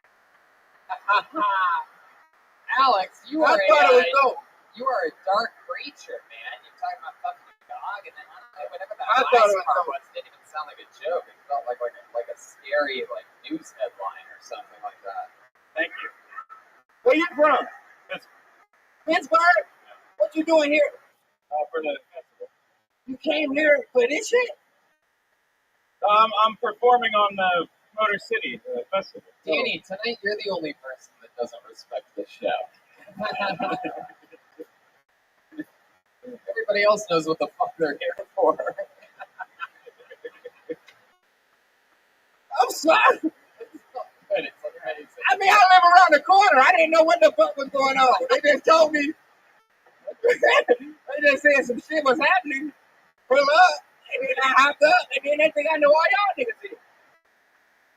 We're gonna be trending #1 in yoga podcasts for some reason. You came from Pittsburgh. I mean, I figure like you really want I'm to just being, hey, I'm just being up to 100 shit. You really came from Pittsburgh for this shit? Yeah. That's for like 4 hours. You gotta go on the road sometime. You dope though. That shit was fun. I fuck with it. Like, I like this shit. You think? How long you been on stand-up? Over 7 years. How old are you? I am 33. I just know nobody come to Detroit for shit. Shout out to you. What do you do for work? Work on old houses, drive lift. Work on old houses. What do you do with old houses? Drywall, painting, like You like the film Jurassic Park? just the second one. So you're sort of a dark personality, Alex. You know, you talked about that dark shit. Let me ask you this: what is the creepy thing about you? Like, what is something scary that you do when you're by yourself, or a hobby, or something like that? Watch soccer. That's pretty bad. That's what I was afraid of. You look like Mexican Hitler. My nigga. Gracias. He drove to Detroit willingly. That's all I gotta say. What was that? He drove to Detroit willingly. Would you drive it? What's the vehicle? Turn that motherfucker up. I know. It was a Ford Prius. Wow. They like, Michigan shit. So, wow, that's incredible. Incredible. You listen to music or anything way out there? What do you listen to? Obviously, Depeche Mode. Really? TV or, are you surprised? On my phone. Just looking at him, are you surprised? Single? What's that? Single? Are you surprised by the answer? Oh, am I single? Yeah. Depeche Mode. I am single. Yeah. My bad. Been single a while? Couple years. How's your last relationship then? What was that? Multiple breakups. Yeah, but that was all I fun. know. We friends after this. He going to big places. Yeah. I mean, Yeah. This is too much pain and hurt. That equals sunshine. He's definitely going somewhere better than this, and that place is. That's what I'm saying. This is too dark. And that equals sunshine. Like, I got to be friends with this guy. I know a guy that He's does the going Canadian somewhere. comedy scene pretty well. I could introduce you to. Where is he? This is how the story always starts. That's how I know. Well, great. He really is just smoking weed, huh? So high. You're a lumberjack, aren't you? oh boy. Okay. Wow. Again, I'll just keep keep steering the ship a little bit deeper. We have that clock. Where are we at there? Wow. So you watch soccer. You basically just hang out by yourself. Anything other than watching soccer? Any fun hobbies or anything? You have any special skills or talents? Are you really in a band? Not yet. What do you mean not yet? Hold on. What the fuck is that supposed to mean? When you say not yet, what do you mean? It would be nice. What instrument do you play? What do you do? You sing? No, I don't. What do you I have do? no musical talents. I was never used to be in a band. I played the oboe in middle school. No. I could have guessed that. Actually, Double you read. look like an oboe player. Nerd Jeremiah? Do you ever go to dig sites and excavate fossils and sometimes find a raptor claw? That would be cool. Only on Fridays. I hate this guy. Yeah, let's keep moving along. We're going to move on. It was nice to meet you. There he thanks goes, a lot. Thanks for having me. Alex Stipula, back to Pittsburgh. Fuck yeah. You guys having fun?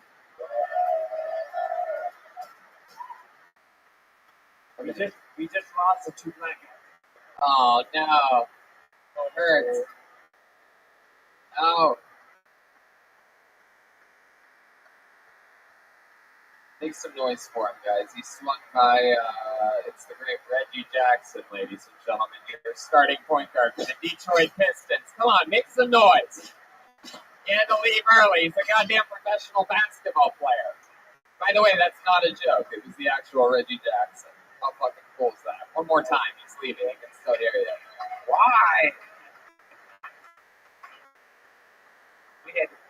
I pulled another name out of the bucket. Brando Richmond, ladies and gentlemen. 60 seconds uninterrupted. We're going to...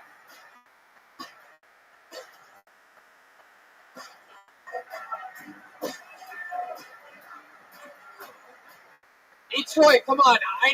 We got to get a second win here. How's it going, everyone? I hate parents. I hate parents that show pictures of their kids. I don't know what to say. I normally go in, oh yeah, which really means nothing. The first part is just the sound. The second part is acknowledgement that my vision works. I mean, as long as they're within the normal range, I don't have much to say. You show me the kid with the fully formed face of an adult, now we're talking. When he looks at you, I got some questions. When he looks at you, does he know what you're saying? Does he snore? Do you trust your baby?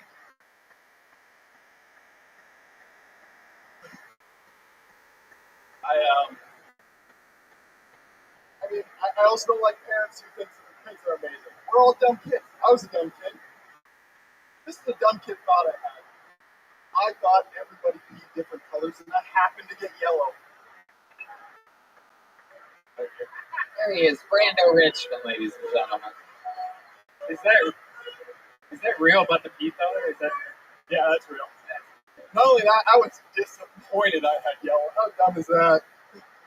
When I was younger, my dad, I farted in the bathtub, and I thought I saw hair, and he's like, every time you fart, a hair came out. And I was like a senior in high school, and I figured out that was a lie. I was like, every time I farted, I always looked for my hair, and it never happened. Wow. All right. Looks like I'm signing on that one too. Oh, wow, you guys agree together. I mean, I'm black, man. We don't do shit like that. Niggas don't. Black people don't fart in bathtubs. I'm just saying, we don't see daddy's dicks and shit like that. Brando, welcome to the show. You are by far one of the scariest 11-year-old boys we've ever had on the show. Quite incredible. Nerd Jeremiah? It looks like your parents 3D printed the Lakers. You from here in Detroit? Actually, no, I'm good friend of the new. What the fuck is going on here? Wait, you're a Canadian too? Canadian too. Wow. All right, let me ask you this. Look, man, I'm not down with this, man. They're coming down and taking the American I people's told you, jobs. I told you my shit, man. I think I'm taking my shit back because we just got nothing but Canadian niggas. It's true. We got nothing but Canadian words. You look like a Scientologist spot in the U.S. That's fire, though. Think about it. I think that would be a fire like a rap group, Canadian niggas. I'll buy that album. What the fuck they gonna talk about? I don't know. What would Canadian words talk about? Shit. I don't know. Maple syrup, Prius. Brando, you ever done stand-up comedy before? Nope, first time. Wow, look at that. We're popping some Canadian cherries here tonight. Let me ask you this. You're Canadian. You do, again, seem like a nice guy. We did some Canadian shit talking earlier. I'm going to ask you this question. I just want you to answer honestly. You know Canadians sort of have a reputation for being, nice and polite, right? You know that? What's the meanest thing you've ever done? Well, one time I stole 2 paint cans on accident. By the way, for you podcast listeners, he was not, I was watching him, he was not trying to be funny there. I'm telling you, this audience will agree with me. That was fucking honesty right there. Oh my god, that was amazing. Oh my god, I think I'm stuck like this. Well, one time I stole 2 paint cans accidentally. Oh there. Turns out I walked right by the self-checkout. You know, one time a prostitute owed me and my friends some money for crack, and we just stuffed her in the closet for like 6 hours. I have also been stuck in the closet for 6 hours. I'm just telling. I mean, I don't want to say shit like this, but if that's the worst shit you did, I'm just saying. That's the. And I thought that was great. We didn't do nothing mean to her. We just pushed her in the closet, bitch. So where'd you steal the paint?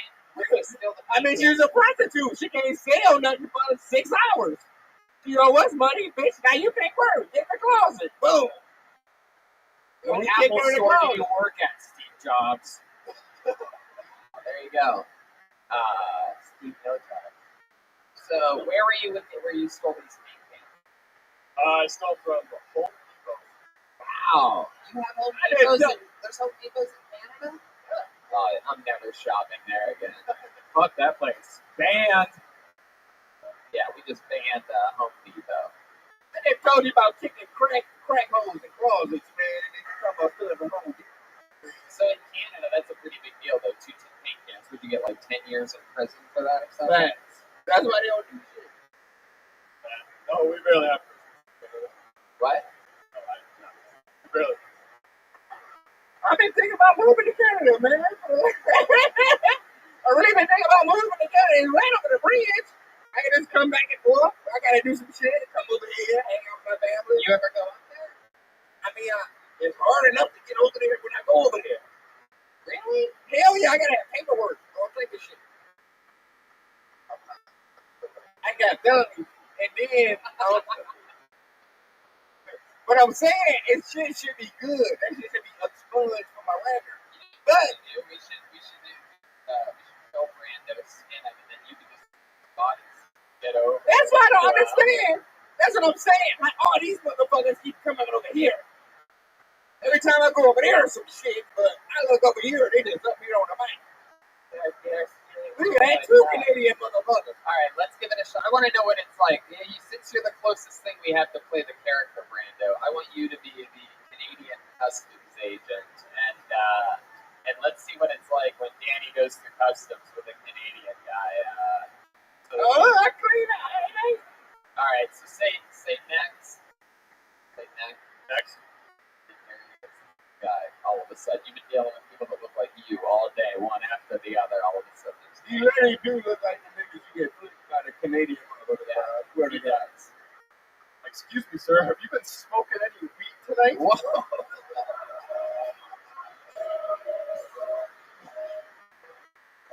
Oh no, it's my dad. That's it. I only could be honest in that situation. Then you get shot by Canadian beanbags. No. Hey, you get That's down gonna be right illegal there. very soon. Toot. You got hit with some Canadian beanbags there. All right. You might got some papers for that.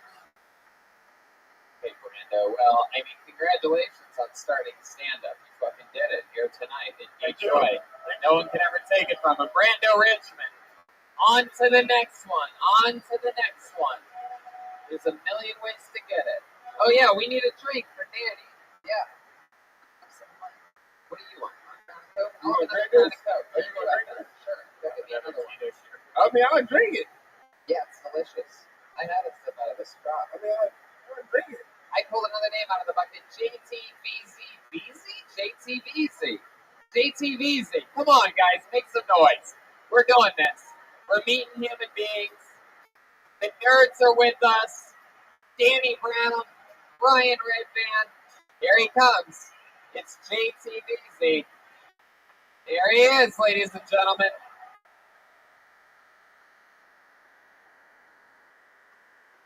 So I'm JT and I already feel like I'm at another day. This is awesome. So I'm recently single dad. I've got a pretty good dating profile. It's pretty good. Sorry, never been on a stage before. But Thought it'd be real fun in my last relationship after I filled out the dating profile today. They describe your last relationship. Okay. I got married. 8 days later, my mother-in-law decided to drive a ride over to the side for some extra. She kind of slowed there. Well, she died. I never had those mother-in-law problems. Fuck yeah. JTBZ. Something about your delivery on that she died actually really fucking got me. I love that. I was like, It was good, yes. Oh yeah, that's about as good as it gets for a guy's first time on stage, huh? One more time for JTBZ. First time ever on a stage. You still married? Oh no. How long ago was that marriage? 2 years ago. 2 years ago. Did her mom really drove a tractor into a semi-truck? Yeah, Like a lawnmower? A zero-turn lawnmower. She drove it right into the semi. I don't know what zero turn. It's not a full drum. No steering wheel. Right back. So No it's a steering ride. wheel. How did you steer a tractor? Oh. So when she hit it, it was a thing. Oh. Yeah. Man, dude, did you go to the scene where it was? Where you were like, oh my god, we have to get over there and say our goodbyes. No, she didn't show up for her home trip. And she skipped her son's birthday and decided to let her.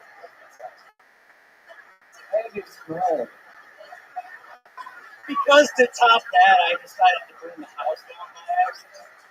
Wait a second. Wait a second. Let me tell you something. You're in a tough position because I met a Canadian guy that did something by accident right before you were on the stage, and I could tell that he was telling the truth. But your by accident seemed a little shady. But I got topped after that. And the ex told me she was pregnant, and we brought the baby home, and 2 days later, the house flooded. Jesus. I have no idea why it didn't work. Can you tell us the beginning part of the story that we haven't heard yet about you finding an old raggedy doll in some type of event, and you took the doll home with you, and it haunted your entire existence? You realize you're cursed. My mom's a bipolar drug addict. All of our moms are bipolar drug addicts. Come on. Well, we thought she would have stolen the wedding. How old are you?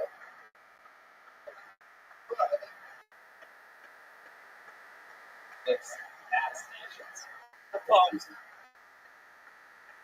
I mean, in Michigan, that's a profitable thing. I'll be honest with you. We're real close to doing I'm being honest with them, letting them know. You're really a job baller. security. It sounds like it might not sound like a little man, but in Detroit, you know what I'm saying? Go to it. But I drive a Tesla, so.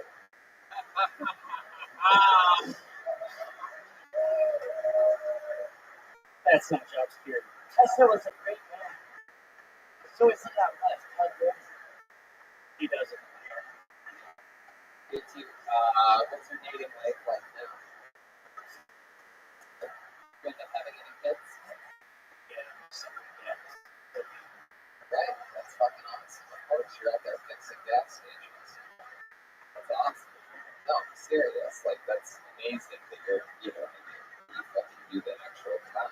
I actually work in Detroit. Again. That I actually work in Detroit. Yeah, that's like a real. You said you in Detroit. You're not black. Like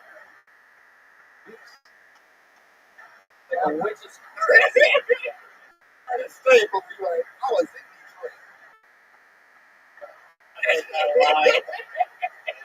That's what he was doing to you. I get it. He's like, I'll be in Detroit.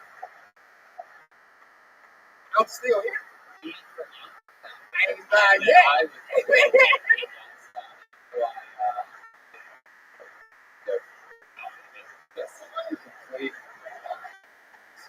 A random dolphin in the middle of when you're in control. Ohio, man. I told you, man. It's Ohio. People looked at you and said, "What?"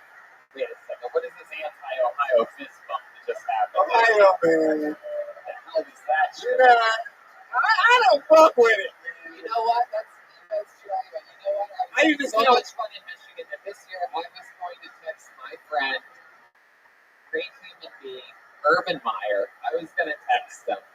This year, no, this is true. This is true. I was going to text him this year before the big Wolverines game. I was going to text him and I was going to say, let's take it easy on him. I had a lot of fun during my 3-day trip in Michigan. We sold out fucking, stand-up and the fucking Hate that. Hill Tony shows. I was going to say, take it easy on the Hate them Wolverines. niggas, No, man. listen to me.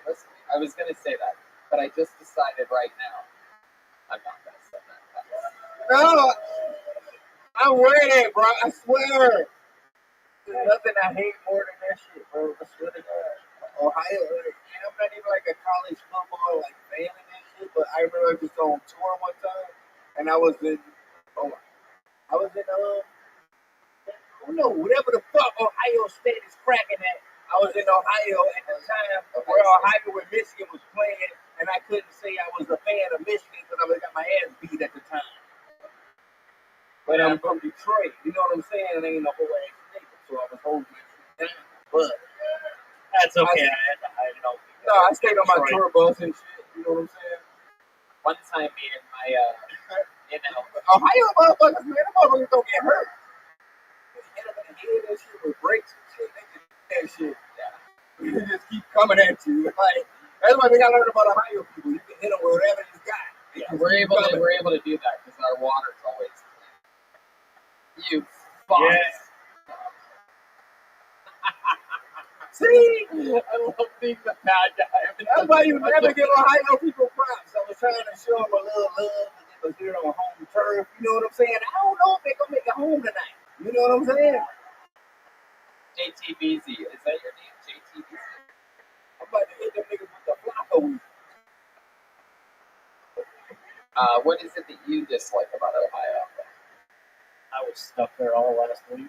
Why? Why were you stuck there last week? I had to hold the shovel. What? I had to hold the shovel. You're trying to be funny. Down on top of 20,000 gallons of gas. See, I ain't fucking with Cuz. You trying to be funny now, man. That's why I try to trust you. I can't trust these type of niggas that look like this in our city. You know what I'm saying? I used to wear Alvin Simon leather jackets, man. That's the only thing I fuck with A-Rans for, man, was leathers and shit, man. Or the gas and shit, man. You know what I'm saying? I know what they doing. You know what I'm saying? Just thank God we live here with Dearborn, because I know ISIS ain't blowing shit up here in Michigan. You know what I'm saying? So shouts out all my nigga at Dearborn. We got the best shawarmas in the motherfucking Americas. There you go. And you could look, they don't know nothing about the shawarmas here. You know what I'm saying? This is the moment where Danny and I announce we're running mids in the Yeah, because 2020 we from Ohio. presidential election. That's right. We from Ohio. We definitely blowing your shit up first. Where you think all the fentanyl come from? Us to y'all. We try to kill Ohio first with our fentanyl. All right, what do you think? Should we move along, get one more person up here? JTBC, ladies and gentlemen. Come on, guys, really make some noise. This is his first time on stage. Oh, yeah, let's do that for sure. We got too real for you with that fentanyl joke. Got too real with that fentanyl joke. Yeah, that's true. That's true. I know. Yeah. You know, I'm from the hood. You think I ain't got nothing to do with that? I was just never. I'm just saying, I can invest. It like stop working when you're from the streets. Like you give your homie $1,000. Next thing you know, he got $100,000. From fentanyl. Wait, what? Yeah, Danny, we're taking to Ohio to kill y'all motherfuckers because you say fuck the Buckeyes and hell to the victors. Danny, you want to hear something awesome? Every week I'm. Hold up! No clip none of this. I'm just saying, man. Sometimes out here a little too drunk, and we talk with our people. We in Hamtramck right now where we eat punchies. I'm sorry, y'all Ohio niggas got caught in this situation. It's like a clan meeting. And y'all some niggas. Wait. And y'all the niggas, No, right? I guess I We forgot to set say, y'all. I've said it each night in Grand Rapids and Lansing the last, I didn't get to say this part. You say that these Ohio niggas up. is that, I want to say this, Danny, real quick, is that what's beautiful is that we are lucky enough, us Ohioans and Michiganders, you must agree that No, I don't we're have that all, when I go to y'all. we're all lucky enough to be born and raised in a place where it's the biggest rivalry in all of fucking sports, and there's nothing cooler than that. Nobody can take that from us. In closing, Yeah. anyway, see you in November. No, I love it. I love it. I Give me love my it. Darth Maul. Nerds, what's going on? Look at this. Well, that's Jeremiah. Yeah. You don't think of it, it doesn't exist. That's true. Wait, what does that mean? Like, if we stop thinking about Jeremiah. So Danny, we have on this show, one of the castmates is a regular who writes and performs a brand new minute every single episode of this show. He's had to write 4 new minutes this week. He did one on Monday in LA. He was with us in Grand Rapids, Lansing, and about to perform a brand new minute, never heard before stand-up comedy. An uninterrupted 60 seconds by the great, the regular.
Malcolm Hatchet.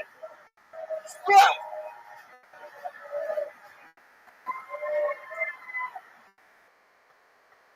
What's up? What's up? Hell yeah. I couldn't be a superhero. I would only show up when it's convenient for me. Like if somebody just got murdered down the street and there's no bitches around the murder scene, call the cops. If I was a superhero, my name would be Fago Man.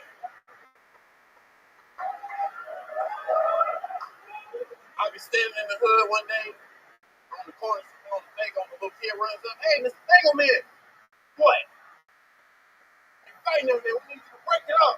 Who's fighting? I'm chicken with the big butt, Holo brother. Oh, shit. She down there too? Yeah. What else is down there? Friends. Oh shit, friends, nigga. What? Stop fighting, love each other. What the real thing.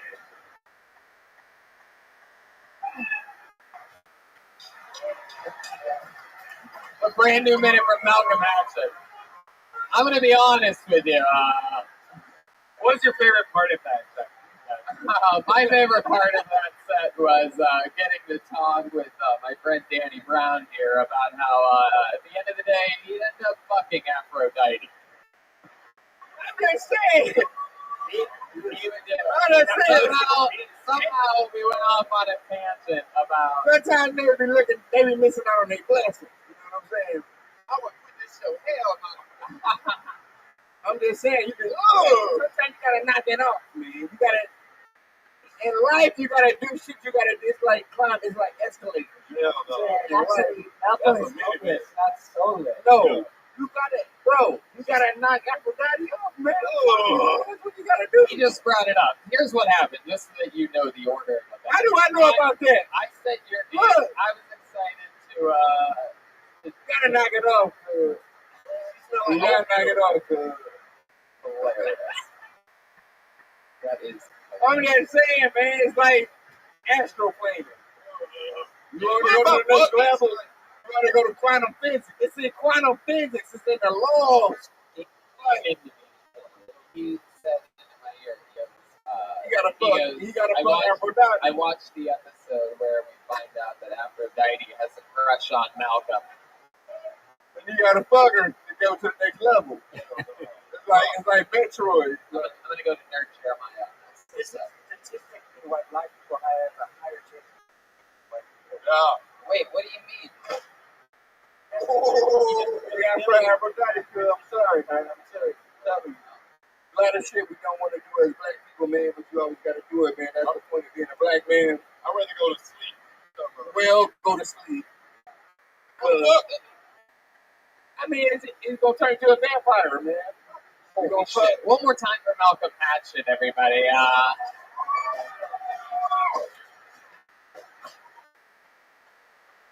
Wow. So, that was another new minute. What did you talk about? If I was a superhero, He's like, you'd be like the face. Wait till you fuck Aphrodite. Oh my god. I'd be the villain. So, Danny, you've seen Malcolm do quite a few sets on this show. You're a fan of Bill Tony, right? I mean, that's what you keep telling me. I live in Michigan. They ain't got nothing else to do but to be in my basement watching YouTube videos. Yeah. I don't got it. What else y'all got to do? Eat cookies? We gonna eat Coney Island and go home and go on YouTube. And I seen this shit. And I know he's supposed to put Aphrodite. He's supposed to be for Aphrodite. All right, Danny, I'm going to ask you a question. So Malcolm in the last few months has gained a really big. No, he cracked. I already knew he tried to come holler at me. I'm like, nigga, I know who you is. Why you talking to me? So here's my question, Danny. Is as a guy that's made it out of Detroit, like, what's some advice now that he's getting the very, start of some successes? You have a big business coming out of this, like agents and managers. Quick, acting all bullshit. Get Aphrodite that dick. I'll tell you something. I have no idea how this happened, but it looks like we're only getting one thing out of Danny Brown. You don't understand that vampire shit. I'm like, you ain't take up. You live ever. Man, bro. I did my shit. Bro, I'm just telling you, man. It's like vampire shit. You gotta fuck Aphrodite, man. You gotta fuck Aphrodite, man. Look, you gotta fuck Aphrodite, man. It's over, man. I'm sorry. Kill myself. She put it, bro. She had a whole little love letter. Bro, that shit was so like, she was like, I said some ill shit about you, my nigga. Like that shit was like weird. Weird. I can't even like repeat it. Like it was like I'm just like with him, like I'm with him, like they want to fuck Aphrodite. I can't, man. I'm with him, man. I gotta watch it. Well, there's only one thing to do, and I guess that's to bring out Aphrodite so that somebody can fuck her. There it is. Okay, wow. Man, Aphrodite ordered my mama, man. I can't fuck Aphrodite. Spirit Airlines charge her for her butt. I can carry on. I understand. We couldn't afford it. Malcolm, you spent the last 3 nights here in Michigan with us. Grand Rapids Lances last night. Fly tomorrow morning. What have you taken from the Michigan? Oh, taking a lot of big O's a week. Yeah, I met a lot of cool people. Where y'all leaving? Hold up. I can show you shit. I gotta go court one day. I can show you something. Was that boring here? I'm just saying, I can show you something. I don't know if you want to go on that side. What? That girl bow-legged?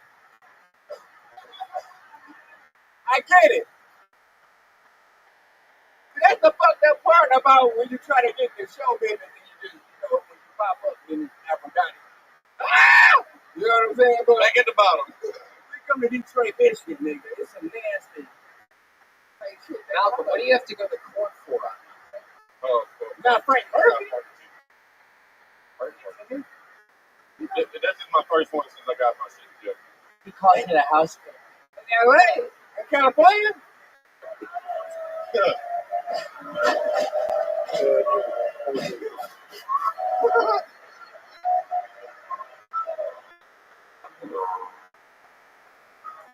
Anything else you? That's why I got the room key, nigga. Sleep in the car.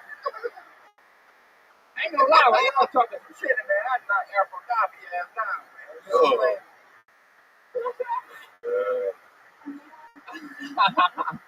What the fuck is that? The beginning of Good Vibrations. Ryan, hard as hell. Lifting up the table. Anything else? Anything else, Malcolm? Anything you want to say to the Detroit crowd tonight, or? Oh, I fuck with y'all, bro. I fuck with Dan, I fuck with Eminem, bro. Hell, yo, lay down. Hey, I was excited. It was like the best trip ever, bro. This shit was cool. Oh yeah. Well, we're happy that you're part of it. I'm gonna go back and maybe tonight or tomorrow watch your set. And, Hell yeah. It's gonna be I don't know what the fuck. Y'all was on Pluto. I didn't know.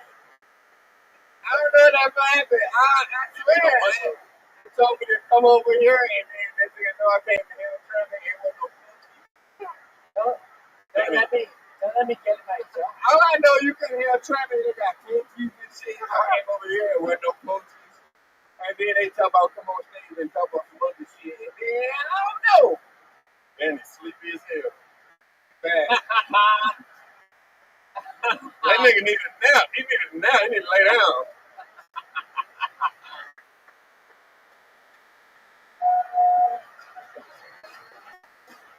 Ladies and gentlemen, there he is. The great Malcolm Hatchett, ladies and gentlemen. Come on.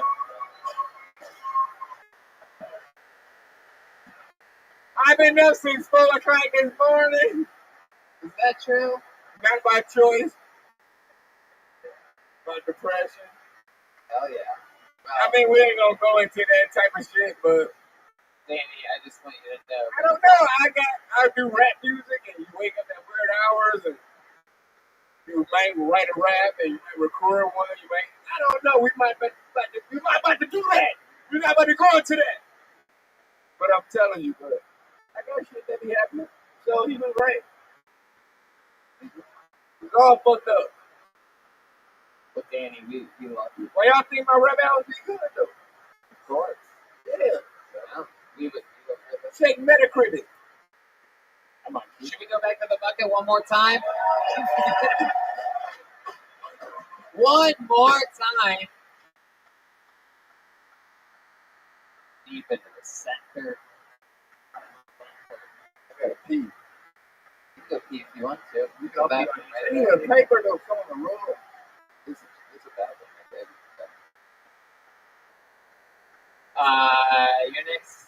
Your final comedian of the night. Make some noise for Sam Rager. Sam Rager, ladies and gentlemen. Hell yeah.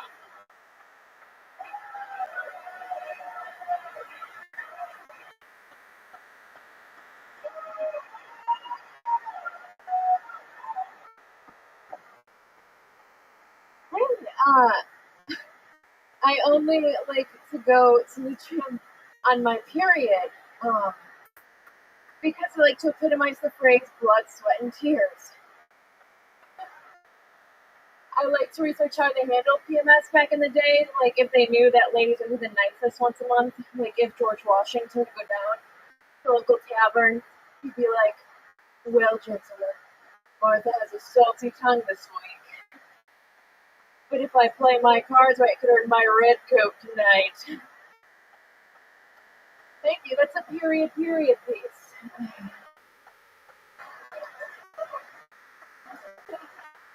That's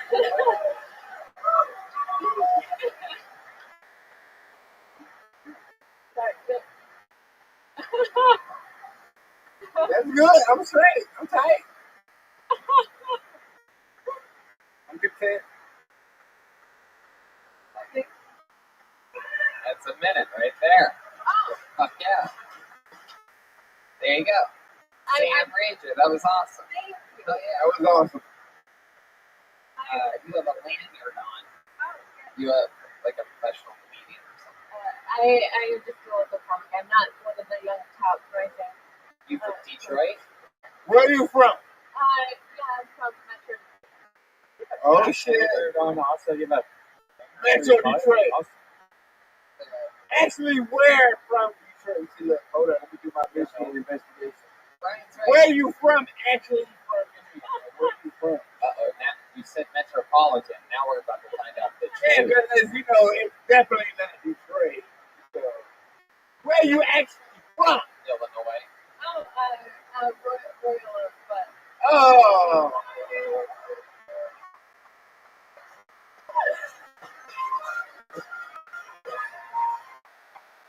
Hilarious. All right. When I moved to Royal Oak, I thought I made it. I'm just telling you the truth. Like when I went to Royal Oak, I was like, ooh, I did it. I did some shit in my life. She was there her whole life. And that's white privilege. How long have you been doing it? I've only been doing it for 6 years. I get it. I like it. What's your name? Sam. That's fun. What do you do for work? I was laid out. Oh no. Where were you laid off from? You've been laid? Sweet. I did researching for like resumes and stuff. I just found resumes that fit. Research. You researched resumes? Didn't you know you just go to ZipRecruiter.com/KillTony? Yeah. Super easy. Within 24 hours, they usually find you a job or something. Yeah, that's why they didn't need me anymore. So, what do you like to do for fun? I enjoy lurking from shadow to shadow during those iconic shows. How about other than I just visiting family. I've played that with my bedridden. Very boring and sad. Wait. Did you say he's a veteran? No, he is a veteran, but he's bedridden. Bedridden. Oh. Well, that's a whole different thing.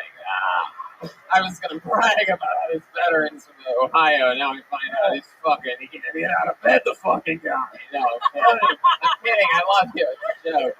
Sometimes I gotta go a little hard. Tony, fun fact, a lot of our veterans are bedridden, and you know, the more you know. I heard it. I shut the fuck up. What is it? Why is he bedridden? Is it a bad dad? It's a PSI. Or is it just like, like, is he like one of the grandparents from Willy Wonka? Like, he stays in bed all the time, but all of a sudden something good comes around. He's like, hippity-doo! Wide awake for the chance of anything. Yeah, the second reason. Really? Yeah. Oh, wow. Mm-hmm. Okay, I just need to. I was looking for a golden ticket. If anyone has one. Oh, yeah. Are you close to your mom? Oh, she's dead. Oh, come on. When live, unproduced, improvised shows go terribly wrong. I mean, if you're wondering what makes us different than everything else, it's all the parts that would be cut out of the TV show. Like, it's like so much. At the end, we would have a good 7 minutes of television here tonight. Hey! I ain't gonna lie, she nigga tell too.